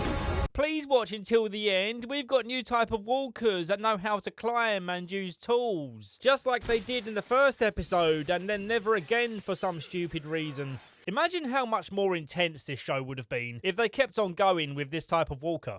This episode is okay, but we can skip past most of it, because it's mostly about Eugene being on the run for indirectly killing Sebastian. In the end, he gets caught and sits in jail, awaiting whatever punishment they have in store for him. Pamela learns that Hornsby was the one behind the walkers getting in, and so she gives him the strange and very grim punishment of feeding Sebastian a fresh corpse to keep him alive, or unalive, or you get the idea. The part with the climbing walkers is Aaron and a few others en route to Oceanside, and when their carts get stuck in the mud, they have to stop in this cool looking medieval funfair place. Jerry suggests this could be Kingdom 2.0, which would be lovely, but it's a bit too late for that, my guy. When night falls, the place gets absolutely swarmed by walkers, some of which are this new climbing variant. Dude! How the hell did a walker do that? Again, it's a little too late for that. You've had 10.5 seasons to do this. The last part to mention is so damn funny it's almost painful. Eugene is told he's got to stay hidden from the guards, but he wants nothing more than to go looking for Max. And when Daryl stands in his way, he does this. You'd be wise to step aside, Hoss. No need for this to get ugly. Fuck off, Eugene, you melon. You ain't doing shit against Daryl. Ultimately, Eugene knows this is a stupid idea, so he sits his stupid, intelligent ass down.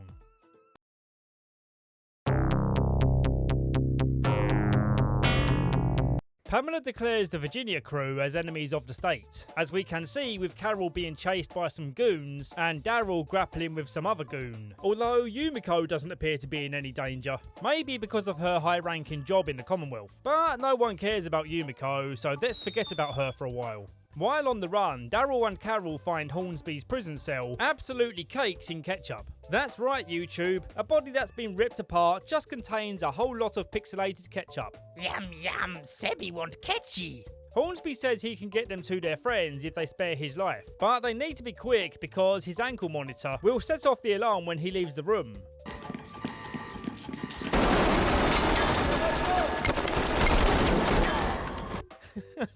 Are these guys bloody stormtroopers? How do you miss your target like this?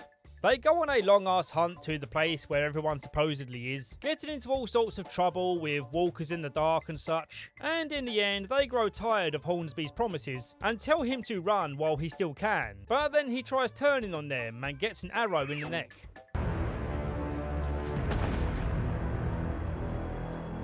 Bye-bye, Hornsby. You were at most interesting at times. So, where is everyone else? Well, they're on a bus being taken to a destination unknown, injected with some kind of knockout serum so they can have a relaxing journey.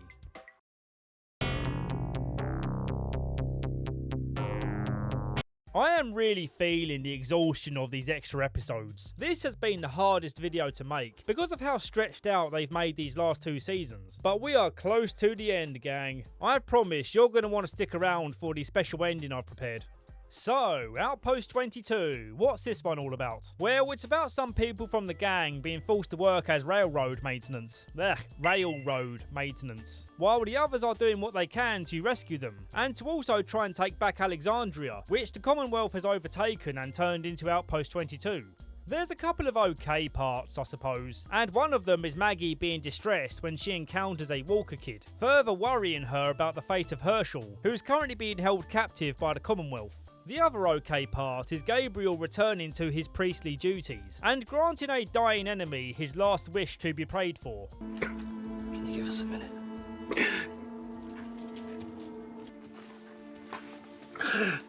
Aside from taking out a few guards, not much progress is made here.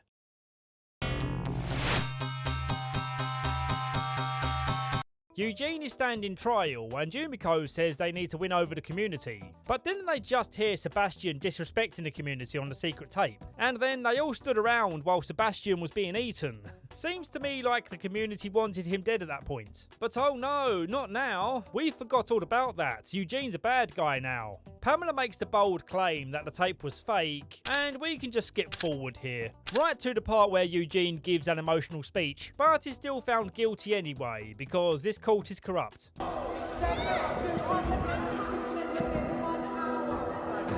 There's a new big bad boss to deal with called the Warden. He decides the fate of the lower class workers. Well, at this point I suppose they're more slaves than workers.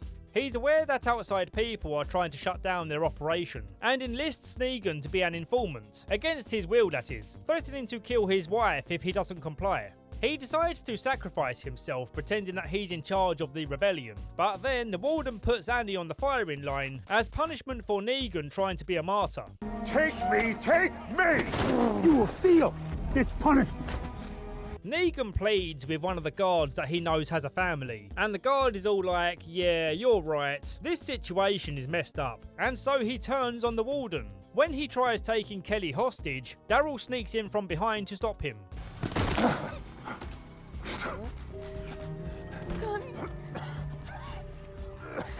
Before he dies, Rosita demands to know where her daughter is, but knowing that he's a dead man anyway, he refuses to say. Where the hell is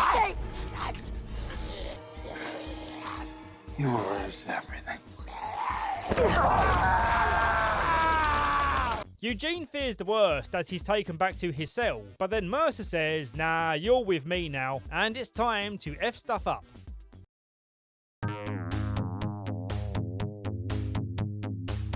Mercer reunites Max and Eugene and tells them that he plans to rally some troops and make a move on taking out Pamela, and then tells Eugene to do what he does best by cowering away while everyone else deals with it. Although he does manage to take out one of the guards when they come searching for him. En route to the Commonwealth, some of the gang are in a train reviewing their plans to storm the gates. And I wanted to highlight this conversation between Ezekiel and Negan, because it's such a rare occurrence, and also Negan asks how he can remain so positive in these times. I'm not even supposed to be here, man. The dead came for me, yet I smile. Cancer, yet I smile. A team of guards are herding a ton of walkers towards the Commonwealth, and little do they know that some of our gang have blended into the crowd. Well, I say blend in, but they stand out like crazy. The guards' blindness would explain their terrible aim. They try to regroup inside this RV, but struggle to get everyone inside as the crowd pushes on. Lydia holds on to Elijah for dear life because they're a couple now, and she gets her arm bitten. I'm sorry. Because of the walker variant that can climb, the guard atop the wall gets attacked, and he accidentally knocks the switch, opening the gates. So yeah, the Commonwealth is Daffy Ducked. Pamela orders one of her top guards to divert their resources to protecting the rich part of town, and something classist political stuff. On their way through the town hall, the gang get ambushed, and we see Pamela getting her hands dirty by entering the fight. As we need even more reason to justify her death when it inevitably happens, she accidentally shoots Judith. No. Wake up, Judith. Everyone of importance makes it out alive, with Daryl carrying Judith in his arms. We'll see how she's doing in the very last episode.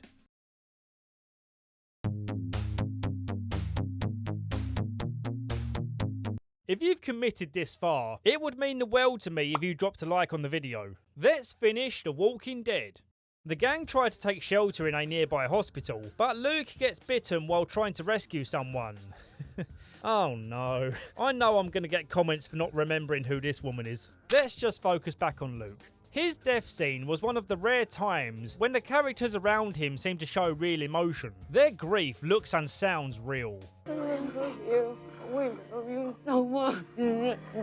I really can't show much of this because everyone's just swimming in pixelated ketchup, but damn man, the heartbreak is real. R.I.P. Luke, you were one of the good ones. Daryl gives a blood transfusion to save Judith, and that was a touching moment, but let's watch something funny to lighten the mood. So, Mercer's in jail for disobeying orders, and then Princess comes along to save him. Baby, get back and cover your head. I'm clear!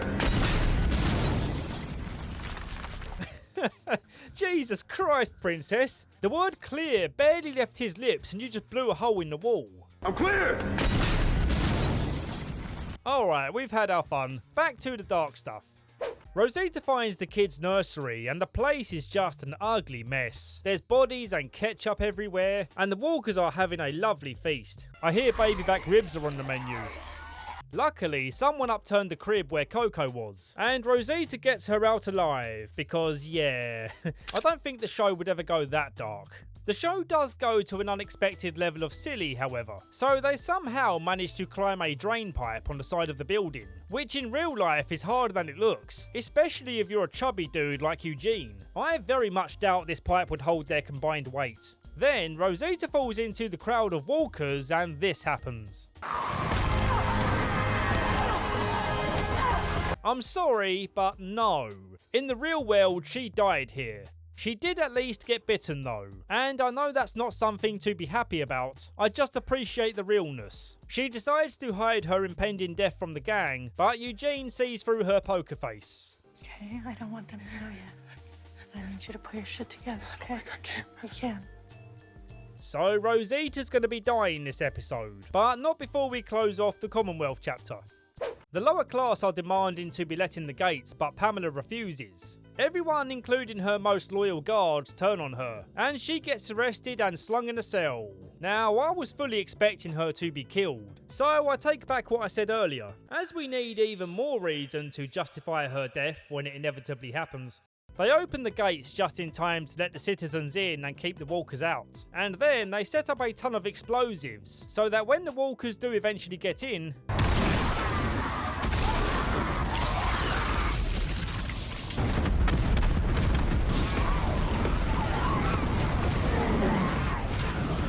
that was amazing.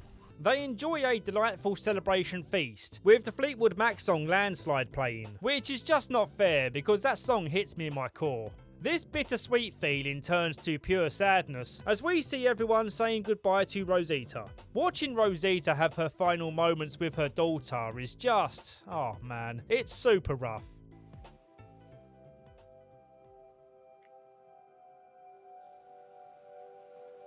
We'll see you again someday. Now, we can't close the show without seeing Rick Grimes one last time, can we? Well, it certainly feels like we do. We do get to see that he's alive at least, as he looks up at this helicopter. But what's really missing from this ending is a heartwarming reunion with his kids. Bring it full circle, you know? But yep, that's it. The episode ends instead with a shot of his kids thinking about their future. We're the ones who live. I can't believe we finally arrived at the end of our journey. Even though the work was on my shoulders, I feel like you guys have supported me in forming a community around these videos, and regardless of when you discovered me, I feel honoured that you're here now. The Walking Dead is such a unique experience, and I feel good knowing that this will likely be the only time I ever watch it start to finish, for its many highs are met with many lows, and yet I smile. It's time to close the book on this project, and I feel the best way of doing that is by enjoying a montage of the show's emotional highlights, which at its core is a lesson on remembering those who are most important to you when times are tough and the world feels like it's falling apart. It gives me great pleasure to introduce Sty, the artist who made this song for the montage. Take us home, Sty.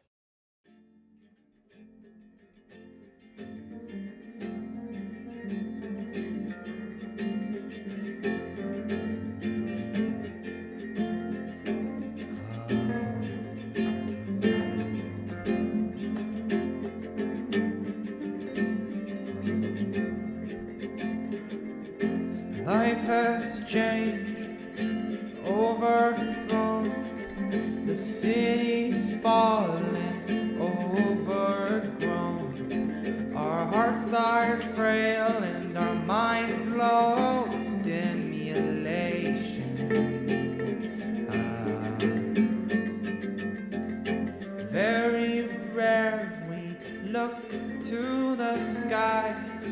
Wish for a jet plane to fly right by.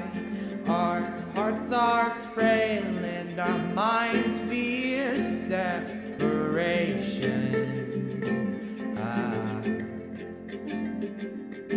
Family is all we have. The ones we love and live and laugh in a world of pain. What's wrong with jubilation? When the world falls down and the dead are rising, we're scattered like the wind on the horizon. I'm scared to die in a world of death, so I'll ask you with my last breath. Tell me what I have to do to save you. Chop off my arms if it'll make you safe. You make my jaw a distant memory.